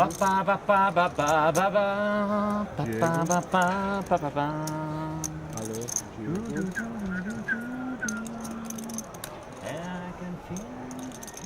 Gentlemen, good evening. Good luck to everyone. Christopher Chow in the box for the next down, and we will be playing for another hour and 10 minutes or so before the end of the day, with registration again open until 2 p.m. local time tomorrow. I do believe that our very own co-commentators Jeff and Rast are gonna hop in at some point, is the word. I think it's enough for this word. I think it's good. You? How old are you? 31. I turned 31 in a couple days. All right, Rodrigo, action on him on the button. Gonna raise with King Queen offsuit. Great. Wondering why Cabral needed to lean so far forward. Just all up in the personal space, right? Like, we all like a little personal space. Maybe felt like it was a bit of an invasion of his personal space. Thank you. Queen Jack of Spades for Razai in the big blind. 14 bigs. Just going to call.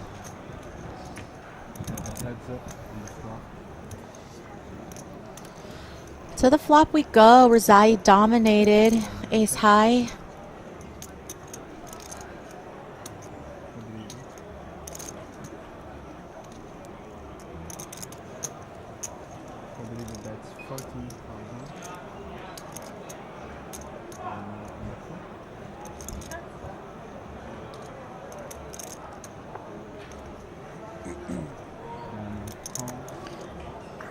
Checks over to Rodrigo, and he's going to check back.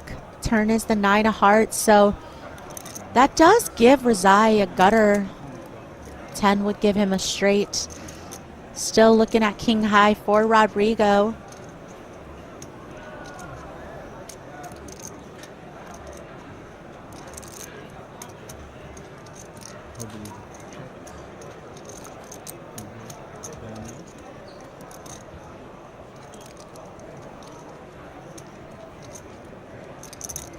And the river comes a king after Rodrigo checked back. So Daniel left with queen high. Rodrigo rivered second pair for some showdown.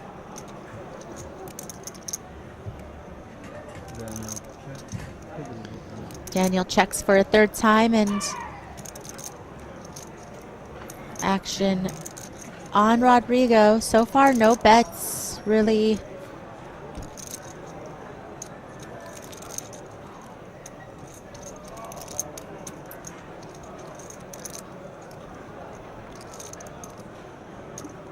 Does look like he is going to try to capture a little bit of value here.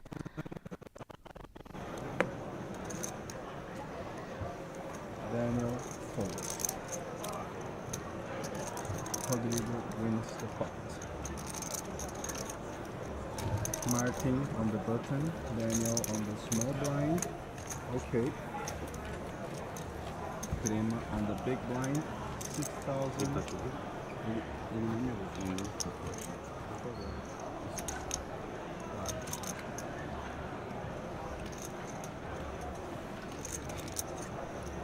I don't know what happened, but Cabral was like so talkative, and now he's so quiet, and I don't know if he's mad because his food's not there. I mean, we all know being hangry is a real thing, right? I get it.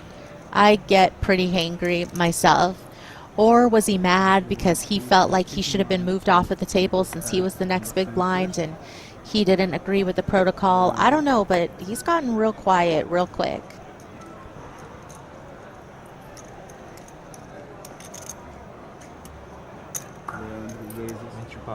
É, 24 a mim.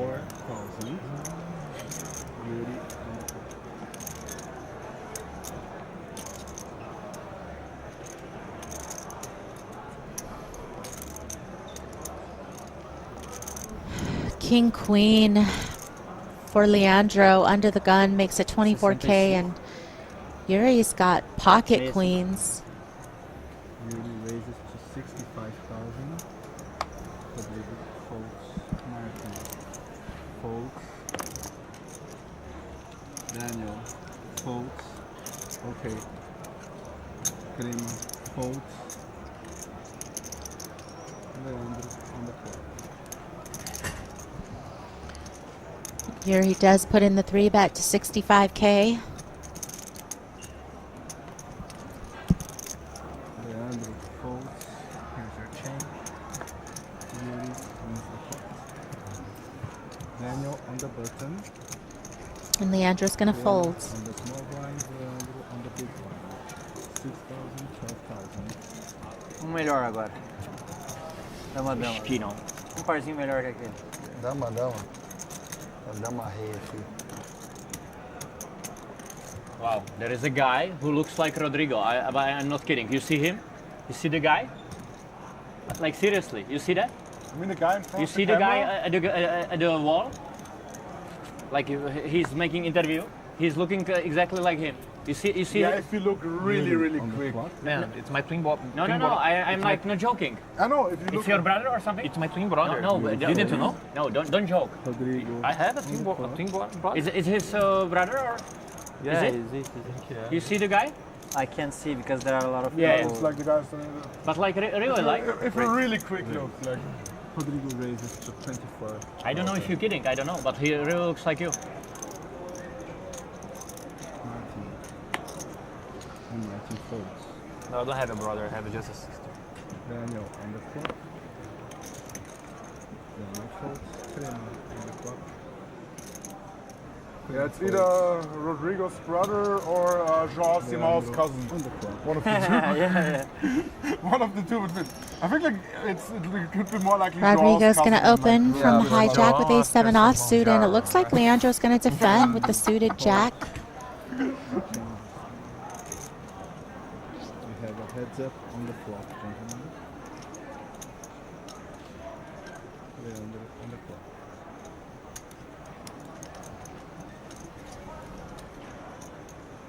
Leandro checks.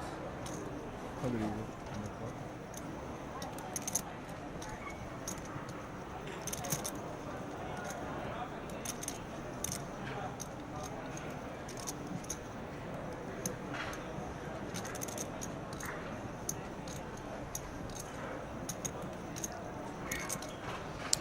Nine, 8, 6, rainbow. Check. Ace high still good with a straight draw. Honestly, consider just going Turn somewhere, is the grabbing 3 of food and start eating diamonds. at a feature just for a long Nothing really going on for Leandro other than the fact that he seems to be reaching for chips. Gonna try to bluff Rodrigo out of this pot, but you know, with that straight draw and the ace of diamonds, which could come in handy perhaps as a nice blocker.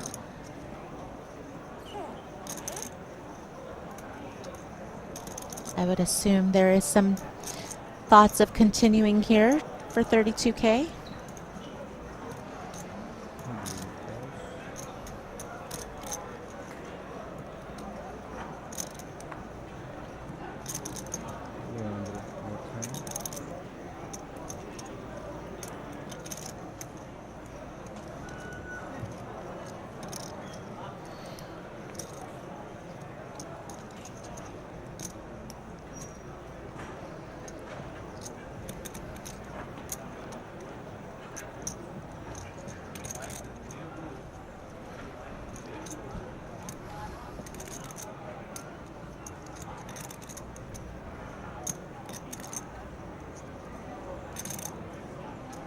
So here we go to the river, pairing the 8. What does Leandro want to do? Does he want to follow it up?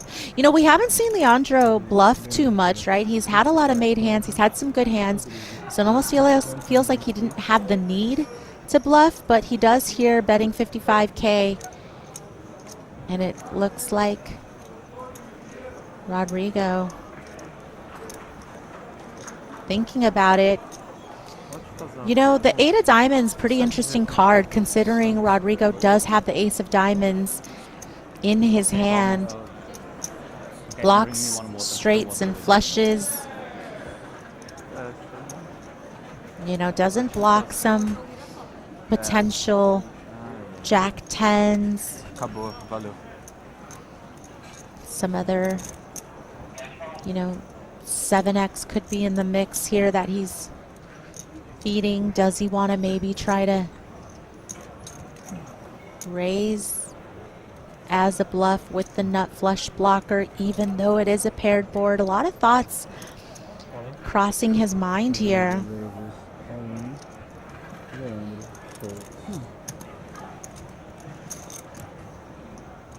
Thank you. And it does look like Rodrigo, with the aggressive action on the river, going to take it down.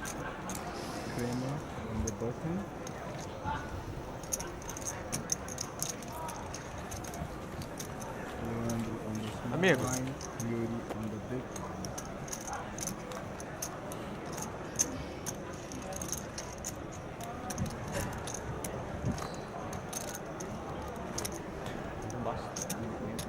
17 je. 17, ne? Někdo basne? Gás, por favor. Red Bull. Essa tem dono ou não? Não, obrigado. Can I get one water? One water? Yeah, thank you. Thank you.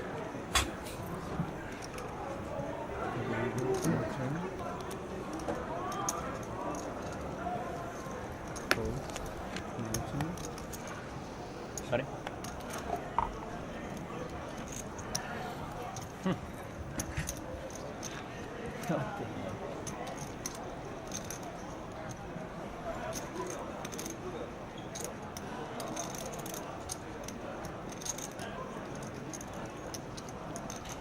$24. Martin raises to 25,000. Daniel. Michael. Daniel folds. Leandro folds. Yuri, your turn. Yuri folds. Cabral. Still a little bit more quiet than we're used to seeing him. Does open Queen 8 of clubs. I mean, I do understand his food is there. Man's got to eat.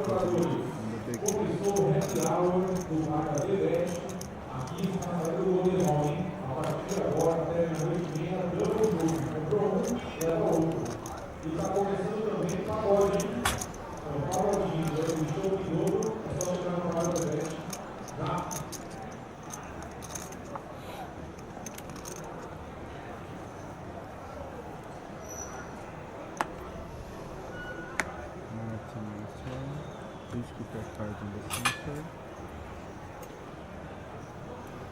Thank you.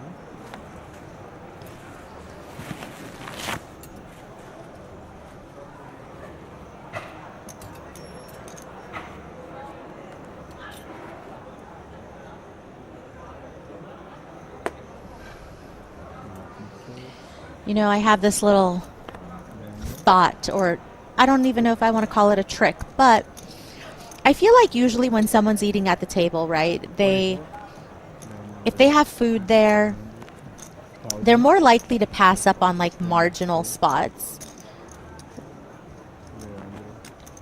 Let's pause for the action here as Razai, off of 11 bigs or 12 bigs, does raise here. Ace Queen suited from the hijack. Definitely going to go with this one if challenged.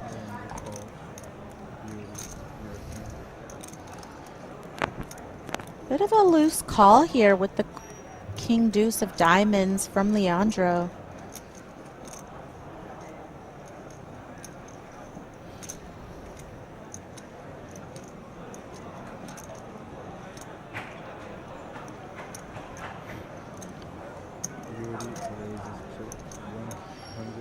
Wow, Yuri waking up with kings in the small blind, and Razai definitely plans to go with this one. Thank you.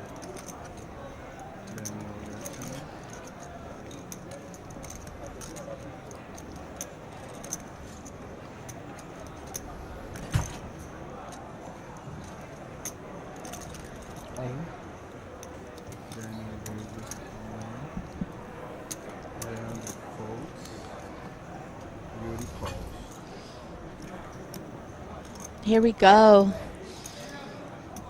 You know, nothing Razai could do here. Ace Queen suited, just such a good hand.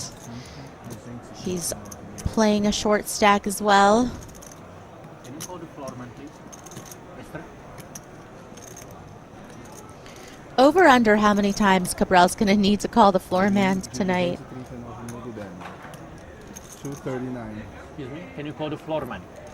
Yes. Thank you. Floor, TV table.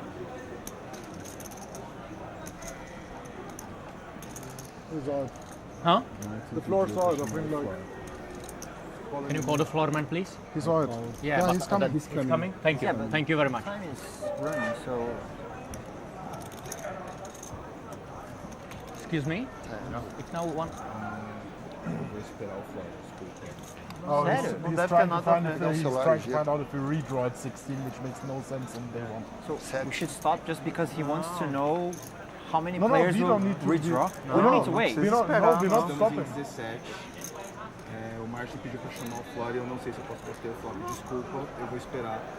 Porque nem eu entendi. Não, mas é um negócio nada a ver. Pode continuar, pode ter. Não tem problema. Pode parar o jogo toda vez que ele quer alguma coisa. Pode ser. Waiting for the run out. Hey, yeah. First cut looked good. Yeah. Fourth cut didn't look bad. This guy was scary. 10, 9, 8, 4 with the 7 coming on the river, and the Kings are going to hold.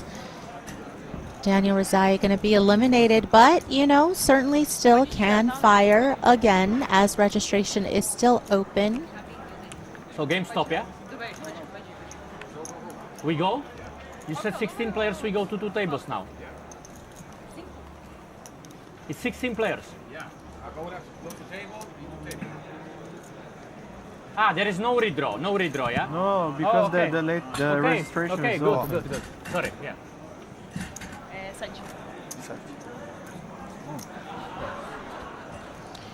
So just a little bit of miscommunication there. It's not going to be a total redraw. It's just going to be filling in of the empty seats as we are at 16 players, so 2 tables of 8. Mas eu também. Pô, quanto tempo?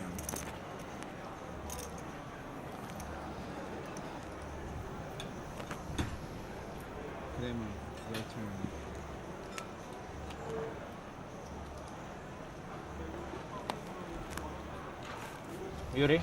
Yes. What happened pre-flop? Raise all in call? Raise, call, squeeze, jam, fold, call. How much you squeeze, please? 9 big blinds. Yeah, 9 big blinds. How much? 9 big No, blinds. how much? 1,000? 1 or 5. Thank you. 5. Leandro raises 25. Yuri folds. How much? 25. 25? Please keep your fight in the center.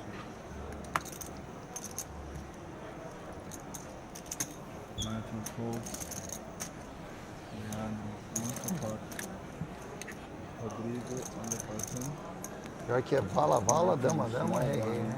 Aham. Sequência. Olha o Faltou as eyes agora. Tomara que não é comigo. Vem pra mim. E todas você tava na mão. O vala, dama, dama e o rei tava na mão. Eu tenho Ás e 9 chutes nessa Ás e mão. 9. Oh, que beleza, devia ter me falado, ia ficar um pouco mais tranquilo. Já não pode, tô Não falei brincando. pra não queimar sim, eu tô ele aí. brincando. Não, e quando fala, dobra a chance de bater. Isso. É mesmo? Matemática. Rola essa. Rola. Potencializa.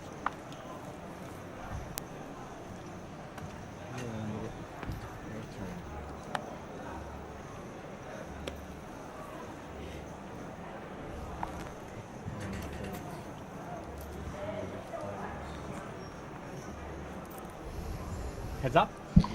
Action folds around to Rodrigo on the button with Queen 4 offsuit. Aha, I know why I'm running so bad today. Now I understand everything. Okay. Okay, now we can dance. Now we can dance. But it was not before the hand, so I have to... Então, que quer sofrer? Não, só tô na TV pra fazer graça. Wow, I had one of that as well. You would call my shot? No. No, too many big blinds. You are a smart guy. Martin on the button, Kramer on the small blind, Leandro on the big blind.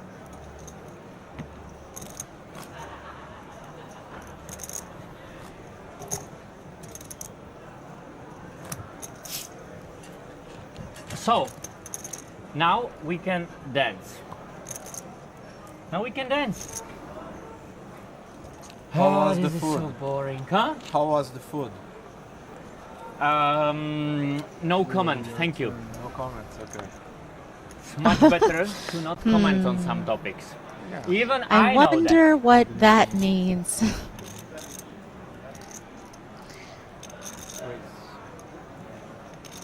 How much? So 24. Martin folds. Kramer, Rodrigo raises to 24K in the cutoff. Thiago, small blind, pocket fours. No, no, no. No, no, not this guy. The almost champion is here. The almost champ is here. Unbelievable, really. And we are joined now by a few new players to the table, but not necessarily new to everybody watching, as you might just recognize a couple of these players, namely who Martin Cabral just called the almost winner, almost champion, as Audemars Ladva in seat 5 finished second to Cabral last night. So a bit of a needle there from Cabral. Wouldn't expect anything less. I mean, Seat 1 is being filled in by Vladis Tamasaukis, who we saw earlier. He's back. And seat 4 is being filled by Vladimir Minko from Russia. I don't know why.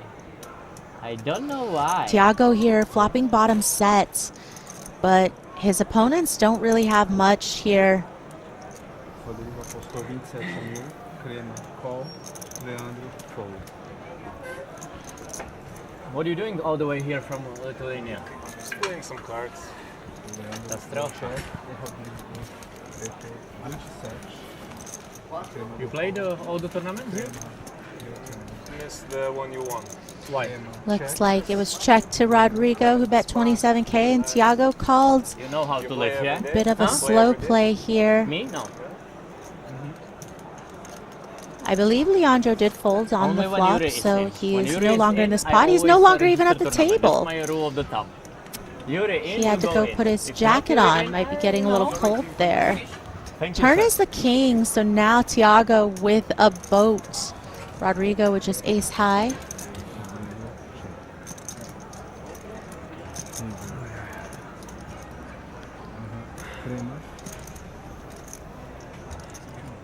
Welcome. Thank you.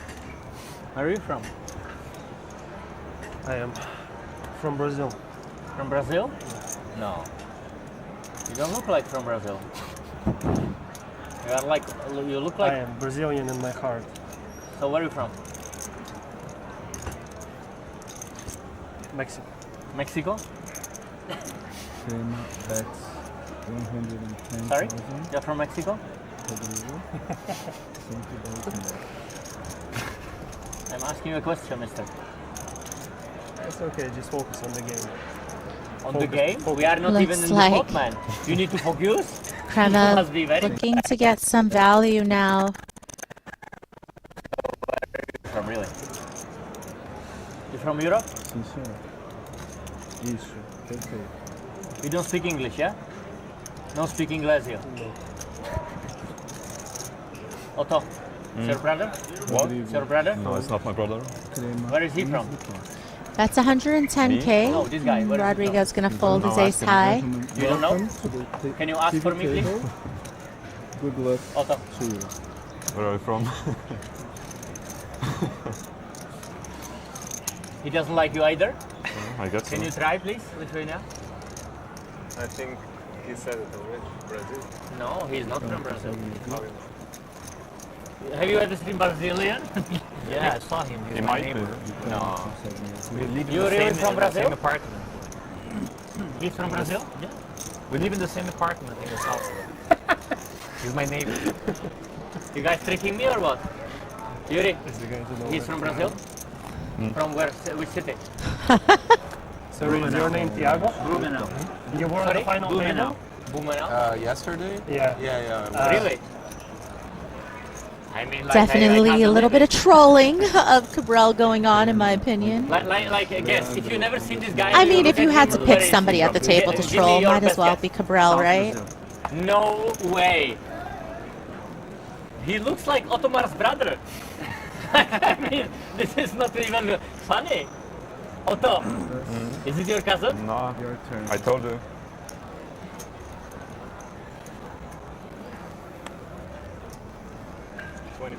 Can we get a waiter for TV table, please? Thank you. How much? Rodrigo folds. How much? 24, sir. 24. Martin, 24 is way too much. Martin folds. You're a rich guy, why is it too much? So now you speak English? You are full of surprise, man. I'm actually already regretting this. Eu preciso dos nomes das posições 1, 4 e 5. Otto, thank you for asking. Leandro, folds. Thank you. You're welcome. 24. Yuri.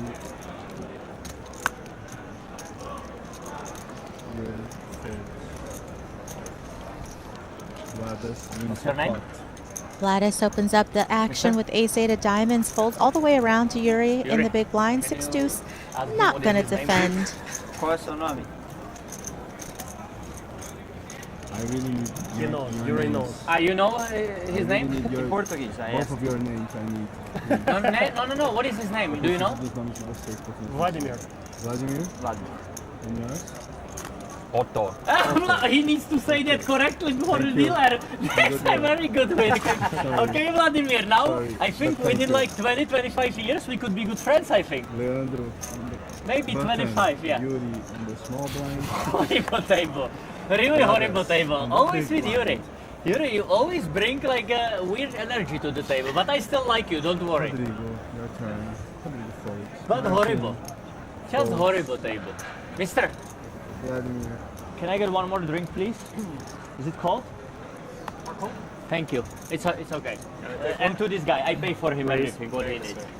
Vladimir, sorry, I didn't understand. Raise? I said raise. Okay. Wait, who is in the pot? Who is in the pot? Folds. Oh my goodness. Okay, hearts to the chat for Vladimir. Now it will be a lot of hearts in the chat. I can feel that. Essa água é tua? Essa tá nova, essa aqui é minha. Ah, tá. Posso tomar essa aqui? Pode, é. Eu Looks acho que like vocês têm que pegar Vladimir did raise to 24K. Can't see his hand. Que era pra mim, eu peguei a tua sem querer. Mystery hand for now. Vladis Thank you. with just 9 bigs in the big blind with pocket Oh, you are eights. in your cursed seat. It does feel like Good seat. Huh? you can go with this one. What? No. Vladis raises. You were only almost champion there. How much?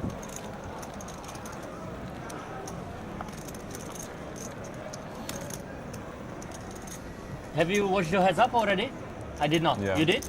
I play good or not? Yeah. You play good? You played perfectly. You play good or not? No. But you played perfectly. Zero I mistakes. did play, I saw zero mistakes. I did play GRO with Hippo Power, so it's combination you can't beat. You didn't play GRO, yeah? No. No wonder. That was the most boring heads-up opponent I ever had in my life. You ever play somebody more boring than Otto? Heads up? Never. Never He's played like number heads up. one, which is like a real shame.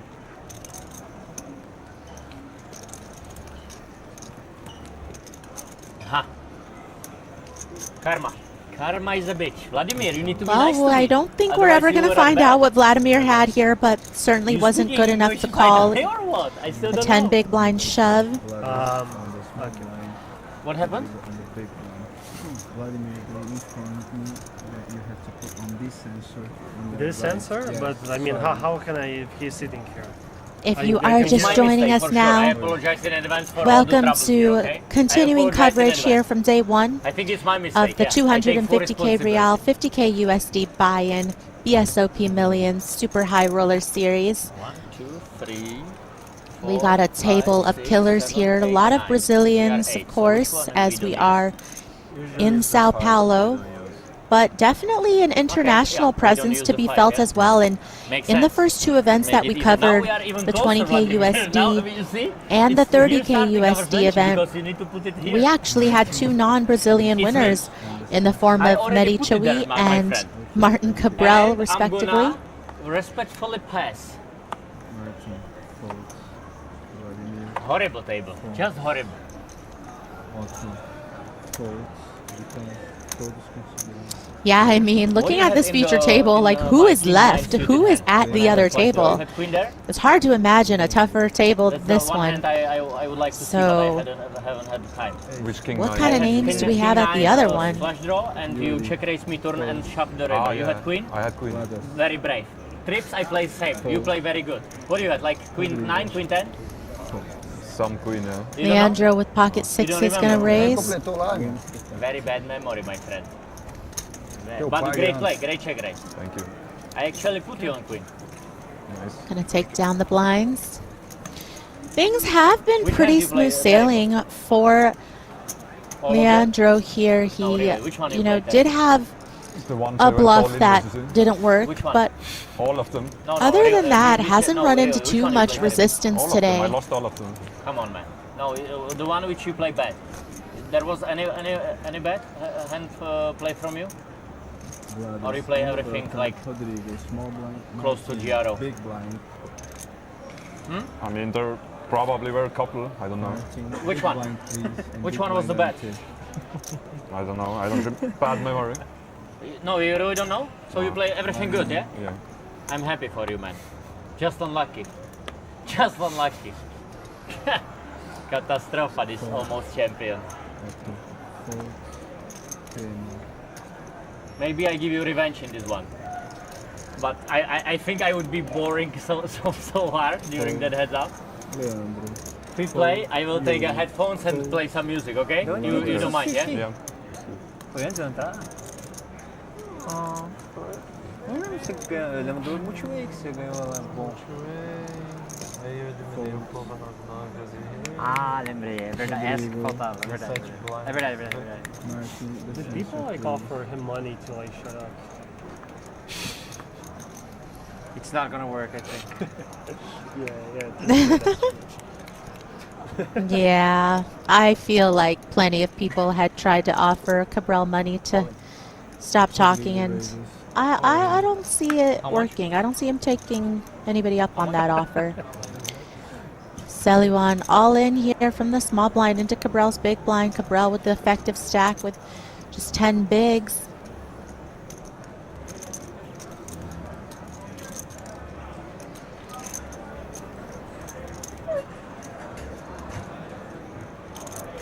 $290,000. How much? 290,000. 219? 90. 90? 290. Sorry, it's not 290. Please stop my time. It's not. Oh, sorry, it is. I'm sorry. I'm sorry. I apologize.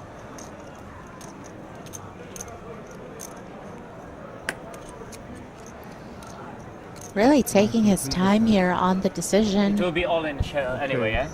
All in call. Natural 8. A7 for Not Cabral. like that! 55% favorite here Fucking against the King camera. 9 suited. Camera. Sorry for my French. Okay, mister, please, do your job. 233. Can I count it here? 233. 230. Bye-bye, Mark. 3, Gigi. Amen. You still have this. How do you know? Just move. Ooh, flop is Ace King from the 8-8, space. so Rodrigo King pulls for ahead split and split pot. full house on the turn. Almost chop. Almost. Good luck, guys. Okay. Have fun. Hug. Seat open, Hug. TV tables. Você é lobo Well, com ele. I don't know. Bro, let's go. You guys let me know in chat. Are we happy to see Cabral go? Would we want him to stay? Is he gonna re-enter? If he does re-enter, will he get drawn back to this table? Vladimir on the small button, the small blind, and Otto on Yeah, the he's big gonna come blind. back, I think. I mean, they do the draw, right? Got like 50%. The yellows just because speaking one of the tables. That's why you have Yeah. He was with blind. We got 50% of Wait, having. It's blind on blind. yeah, some big blind. Yeah, solo big blind. No small blind this hand. No Casino Correctly. Royale. No. Rodrigo on the Oh, button. yeah. Still 12, Vladimir yeah. on the big blind. Yeah. There's a shot of Cabral, who does look like he is re-entering. Made a mad dash over to draw his seat. Otto, fold, Clement. Fold, Leandro. Fold, Yuri. Fold, Vlad. And he's back. Before any of you guys even had a chance to answer whether you wanted to see him back here. That's a good seat. Meu pai, esse cara do meu lado. So yeah, what is the Agora ele action? resmunga. Pega a ficha dele. I think everyone folds. Everyone fold. Okay, because he says it's on me and. Não, nossa, que É. bolo que eu queria Não, você aqui, ó. Jack of Cups, Pior que um berne na bunda. Isso. Leva o hipopótamo junto. Levo. Can I take the hippo? Can I take the hippo? No, you can't. Why not? I thought we were Tá friends. entrando na posição número 6 no lugar do Thiago Crema. Of course. Thank you. Isso. Okay. Luiz. Hello guys, how are you? Flor. Long time no see you. Crema saiu da mesa? Saiu. Crema saiu da mesa. Good luck, guys. Thank you very much. Well, I don't know. I kind of feel like Rodrigo probably is a little bit happy that now Cabral's a little further away. Cabral was kind of leaning into his personal space a little bit there, as we saw Welcome back a and few good luck. times. Oh, it's too much. Is it me? Martin, yes. it's Is your it turn, me sir. who you looking for? It's my water? Yeah, You sure? yeah, pretty sure. So you know everything. King 9. Bring more King 9 guys to my table. Ladas.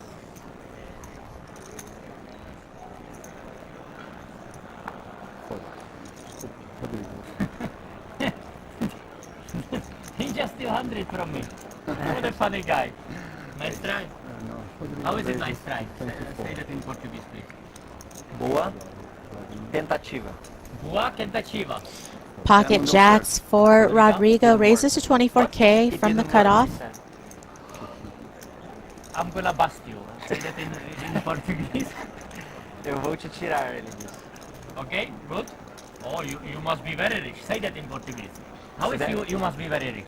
Você, Você, that is you, yeah, deve deve ser, 105. ser muito muito rico. rico. Rico. Rico? Rico. Rico. Yeah, it's like Spanish. Ah, Rico. rico. No, but in Spanish, rico it's like Delicious too. yeah, exactly. In Portuguese, rico is rich. Ah, okay, okay. Well, you could. I think you could also say it's rich. Ah, okay, okay. See, I it's like- didn't know. Yeah. I don't know a lot about Spanish. I like it. Interesting 3-bet coming out of Audemars Ladva, 10-8 offsuit. Again, just kind of a killer online, somebody that you definitely want to watch out for, making a play here. Not great timing as Celuan does have jacks, does move all in. We have Vladimir on the button. Gentlemen, we are now changing dealers. Thank you a lot and good luck to everyone.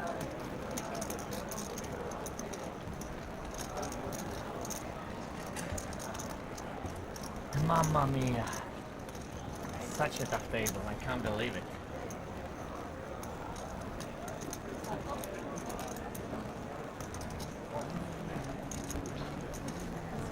Novos blinds, 8.000, 16.000, big blind 16.000. Blinds up, 8,000, 16,000, 6,000. Awesome. Last level. All right, and we do have our final level of play today with blinds up to 8,000, 16,000. What do you want?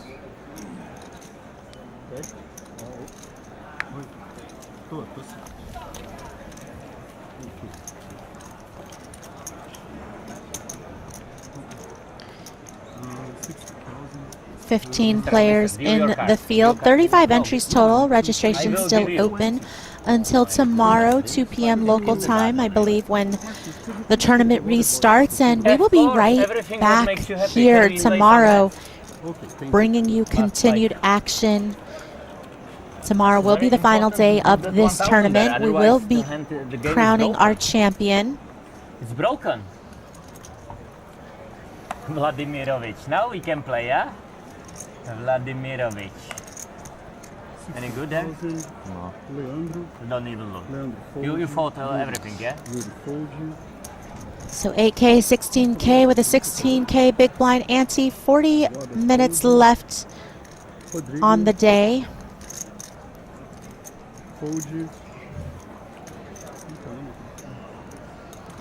Vladimir on the button, ace-8 offsuit. Huh? Semi-final table.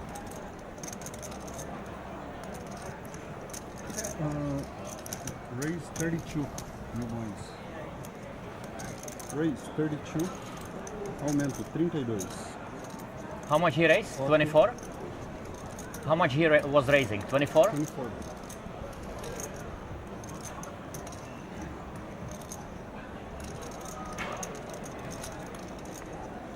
Foto call. Martin. Martin calls. So Minko made it 32K, and Ladvo's going to call with the 8-7 suited. Cabral also comes along from the big blind. Flop is 8-5 deuce, couple of diamonds.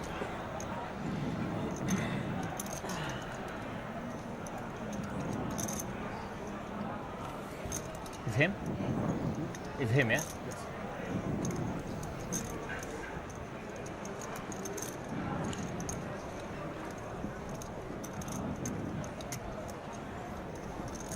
Bet 25,000. Martin full. Large. Flop is king, 5 deuce, 2 hearts. Looks like Ladva firing out 25K.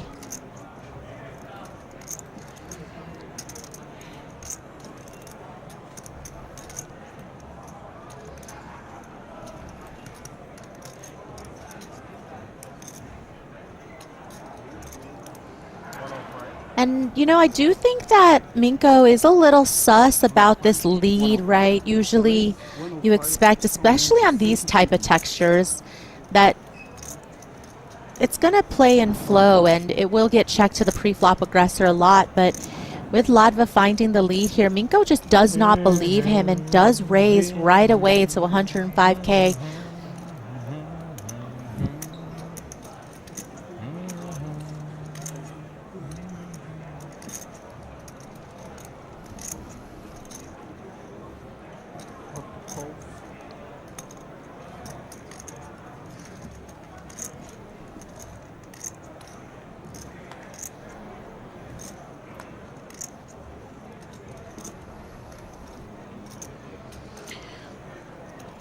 A very, very interesting pot developing, because you do see Audemars just flatting that raise. He's calling out of position, just floating, and he does turn an 8, which unfortunately for Audemars might look like to him like he has some decent showdown, but little does he know Minko actually has a better kicker to go with the same pair of 8s.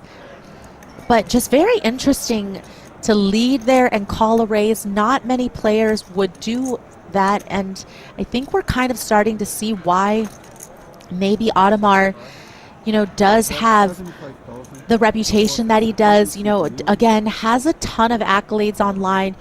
You know, according to our other commentator, Jeff, who does the commentary for GG Millions, Audemars has quite an impressive resume on that site. Looks like action went check, check. I do believe it is Minko's turn to act.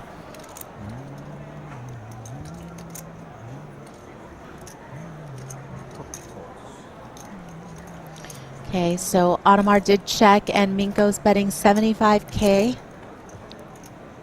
Okay, I'm sorry. I think the cards were very much out of order. The first flop showed a king high flop, and now the run out is all different. So again, sorry, apologies for a little bit of technical error here. The flop was 8-5 deuce. This makes a lot more sense, people.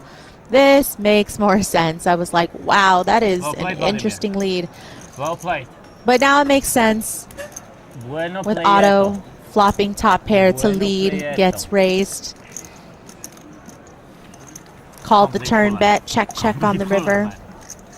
Complete cooler. Okay.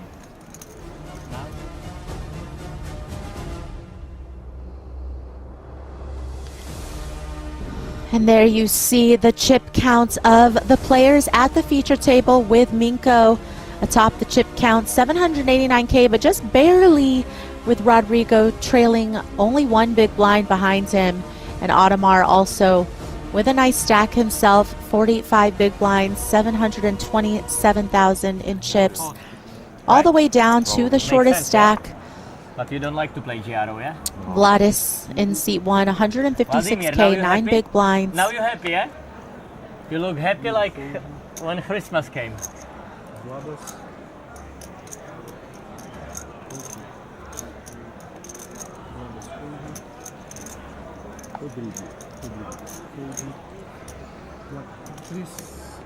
Oh, sorry. Otto, food, Martin.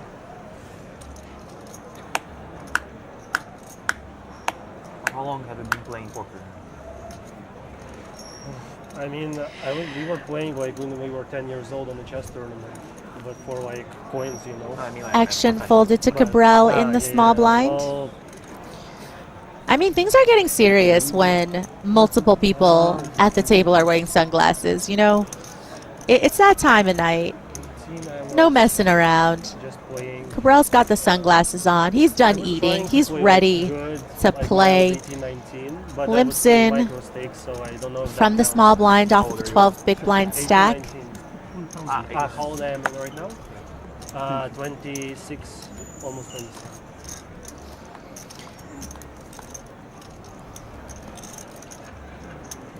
You? Playing poker for life. Leandro with the Jack 3, 9 deuce flop. I used to play like this for Not much for either player. No, no. Jack high still best. Always tournaments. Did you? No. Only drawn.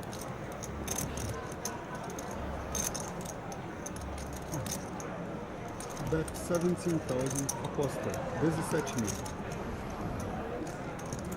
Leandro. Cabral just stabbing at this flop with the 17K bet. I like this about poker, you know, we play like so many times for so many years, like online, and then like we just see each other for like, I don't know, long years later. Jack high makes the call, and now the king of spades on the turn. When you see a safe. I don't know, interesting if Romeo Pro would arrive. But I think everyone would like be interested to chat with him, even though he like said so much shit, Part of me feels like Cabral was just going to be one and done here. Going to shut down really often once called, and he does check, and now Leandro decides he wants to bet, but before he even gets the bet out, Cabral quickly mucks. On the rage, like, yeah. He normally just does the smile thing, well, good play, you know, but sometimes you replied. What happened? And you said them all. What happened? I think this is the smartest guy I ever met. He doesn't speak a word English, and now he's almost fluent. Like, can you see that? Learns quickly. He learned so quick. Wow. So smart, this guy, eh? Wow. Okay, time to shine. Time to shine. 8. So this is the last level for today, yeah? Last half an hour, yeah? Yeah, I think so. And finito. And tomorrow there is more late registration or only beginning? I don't know that. You don't know? Rodrigo, Fold. Can you call the floor, please? What? Floor man. Floor? Why are you stopping the time? Sorry. No problem. Okay, remember when I said let's have an over-under of how many times Cabral calls the floor man tonight? I think we're up to 4 or 5. I'm not sure. Is anybody else keeping track out there? How much? How much? 32. 32 or 33? 32. Thank you. Excuse me, registration open tomorrow, but only beginning or some levels? Until the beginning of the tournament. Thank you.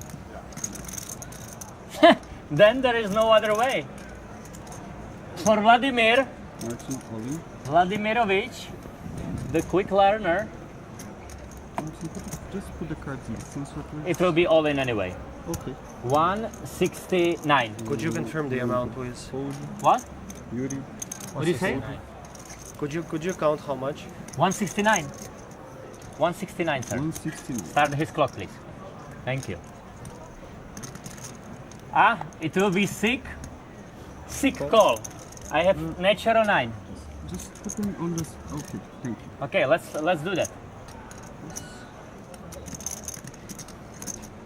Fold an 8. Good luck next bullet. Sorry, Martin, I folded an 8. Sorry, Ben. All right, looks like is down another bullet. I mean, I don't know if he was in for multiple bullets before he got moved to the feature table, but that is his second since he's been at the feature table. Excuse me, sir. Excuse me.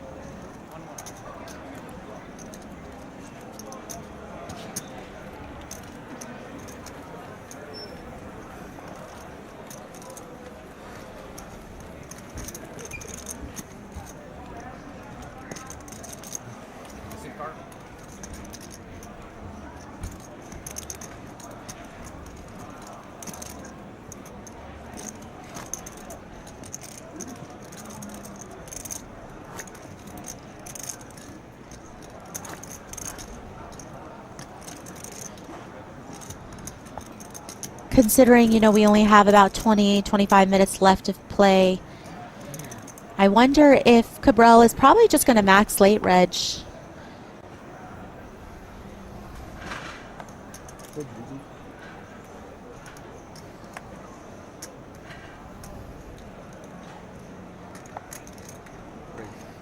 Raise 32,000, aumenta 32 mil.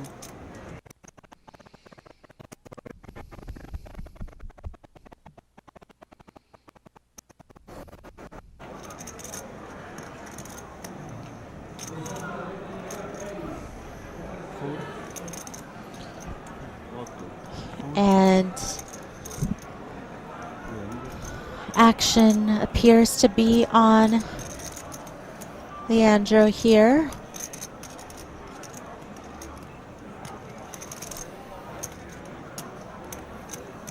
Fold. Does fold.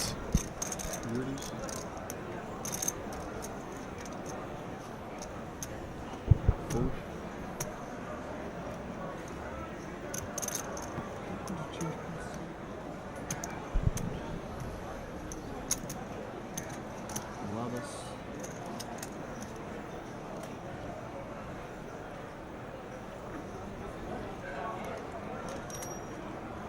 Lattice on the short stack down to 7.8. Big blinds facing the under the gun opener. Does fold. Good fold.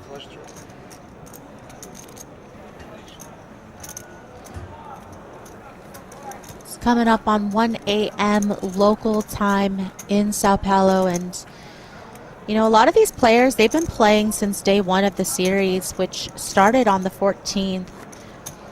So certainly a little bit of fatigue settling in, you know, long nights, 6 days of play already into the series. Not everybody has Cabral energy, you know.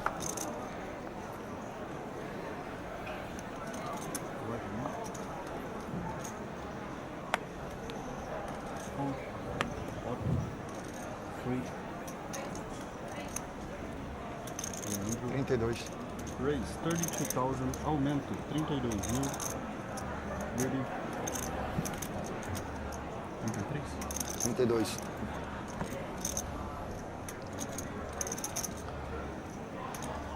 Cut off open from Leandro with the A7. Yuri. Pretty looking Queen Jack of Spades on the button. How does he want to proceed? It looks like he is going to come along. We did close the poll and we asked how you guys felt about Cabral being back, even though now he's gone. Pause for the action here with Lattice with pocket queens. Timely find here off of the short stack and very little fold equity, so would imagine he's going to get some action.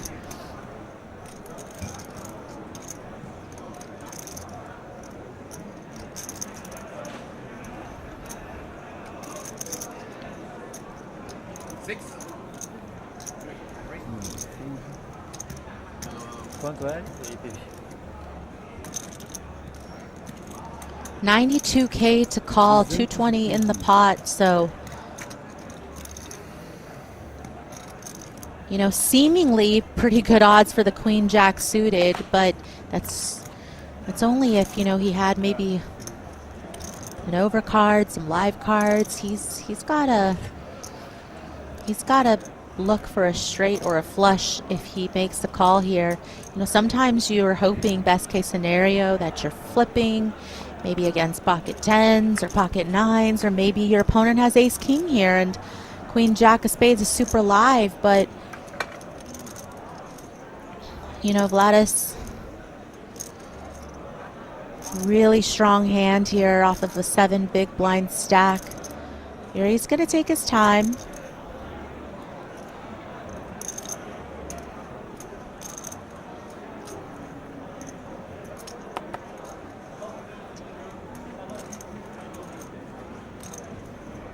Quantos times eu já usei?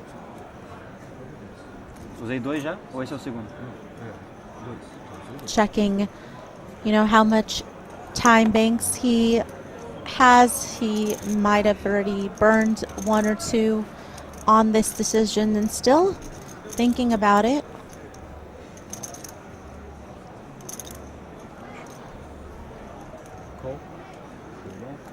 Does end up making the call. And kind of the worst case scenario, right? Just to be up against queens. A lot of times, like I said, you might be flipping, you might be live, but just in bad shape here.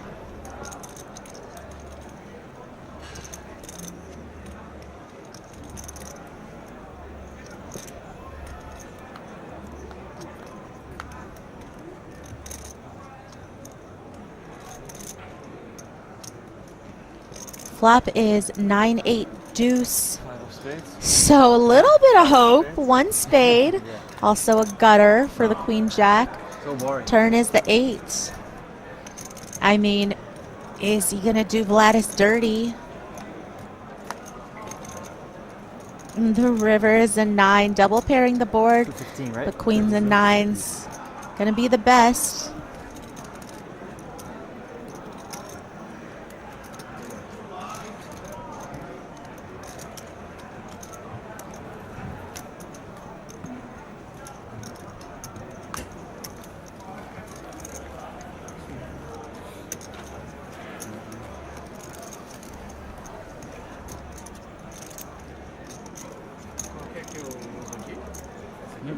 Aqui, acho.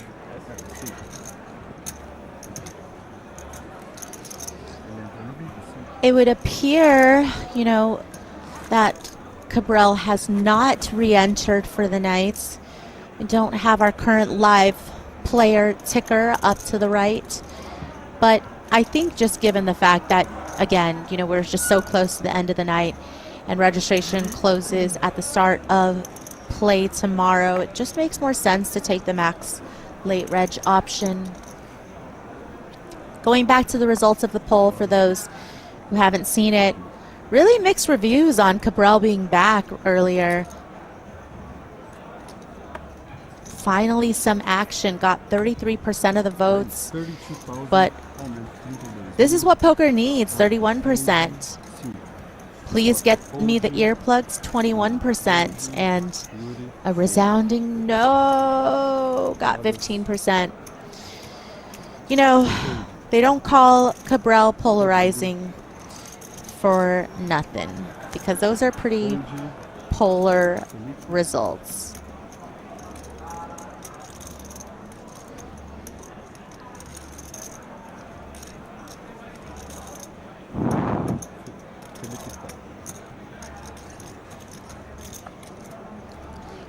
Where is Cabral? Well, Cabral got eliminated twice already from the feature.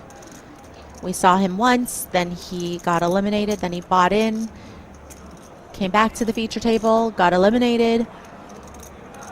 So I'm guessing he might just be back in his hotel room.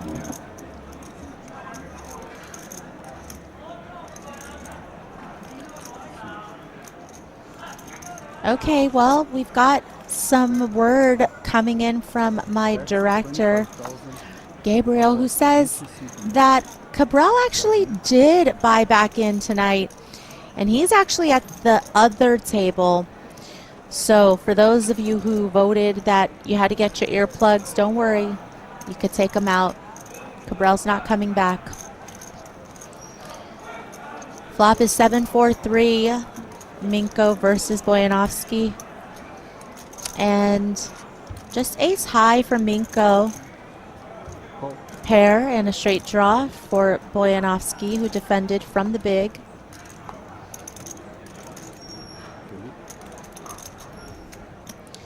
Looks like the action on the flop was a lead of 16K. I'm sorry, lead of 25K with a call from Minko. And if you guys look, where's Cabral? Top left quadrant of your screen. You could see him maybe looking over either at a player at his table or maybe just checking out the feature table, but there he is in the tan colored shirt.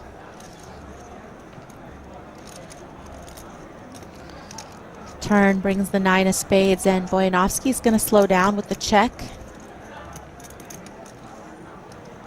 Check.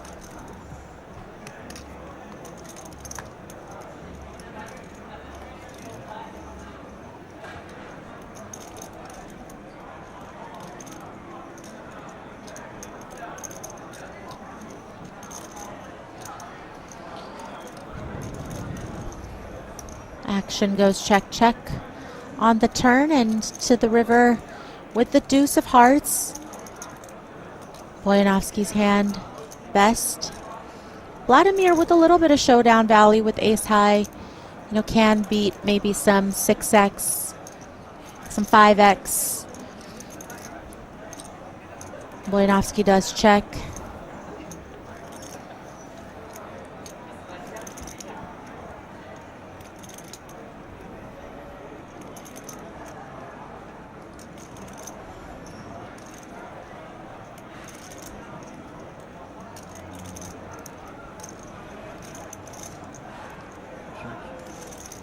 Minko's gonna check and take his little showdown value, but is not going to beat the pair of fours here.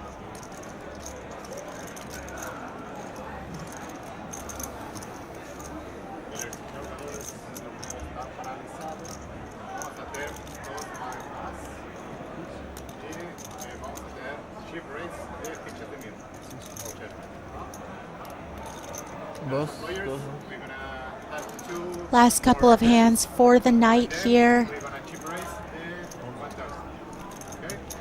As play winds down on day one of 250K Real, 50K USD buy-in tournament here at the BSOP Millions.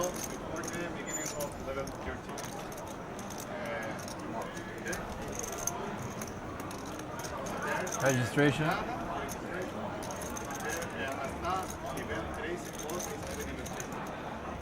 Vai começar o dia. Vai começar o dia.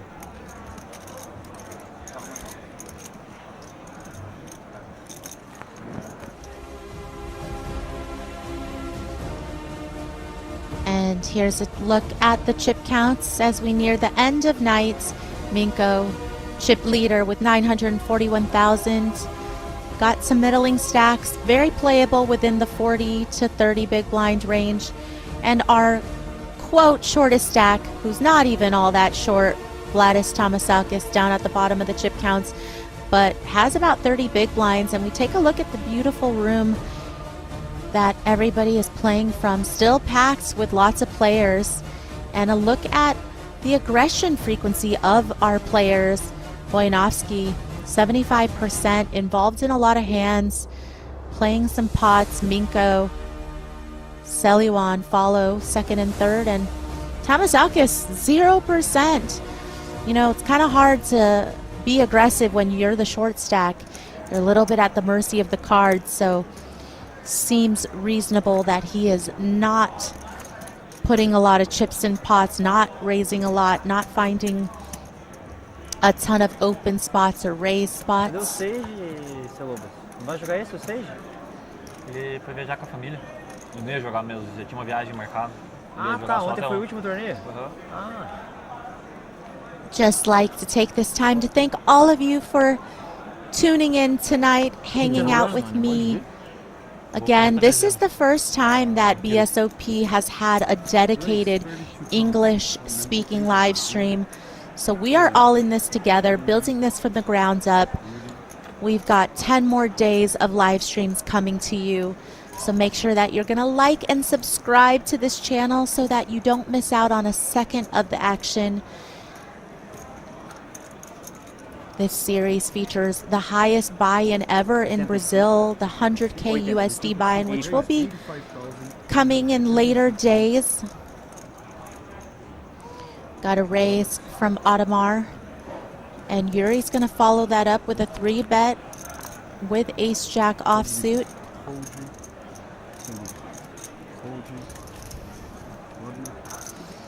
That should shut things down pretty quickly here.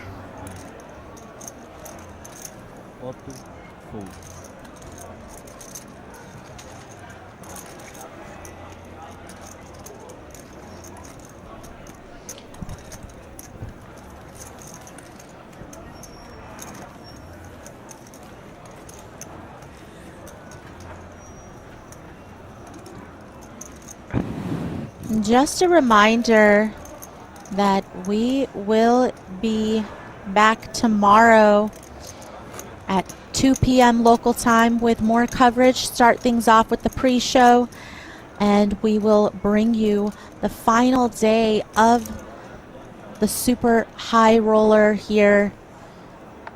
50K USD buy-in.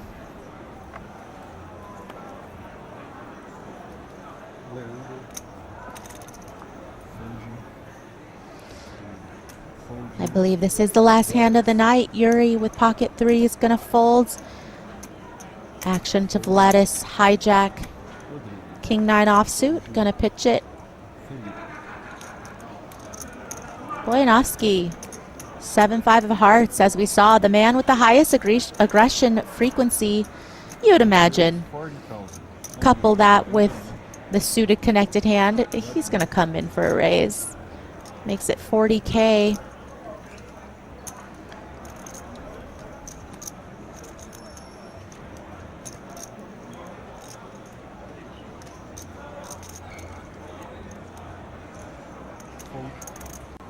Vladimir going to give it up with the ace-9 from the small blind, and Audemars also just will not defend 10-4 suited.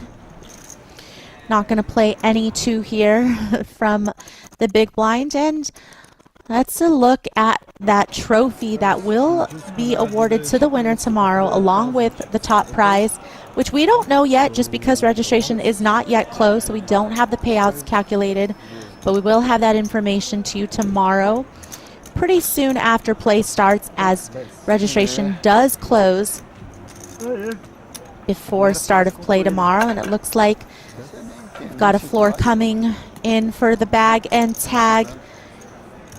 Eu postei pouquinho mais, só 581. Bem parecido. Thank you. Amanhã entra mais uns 5 jogadores. Ah, talvez até mais, viu? Rafa, esses caras. Amanhã entra. Talvez até o Neymar. 1,000 And that is going to be a wrap on tonight. We've had a lot of action-packed hands today. We also got a treat, if you will, from the table talk from Martin Cabral towards the end of the night. And as these players bag and tag, they will be back tomorrow for the final day, the conclusion of this event, where we will reach a winner, and we will be bringing you all of the action here from the BSOP Millions. You don't want to miss it. See y'all tomorrow.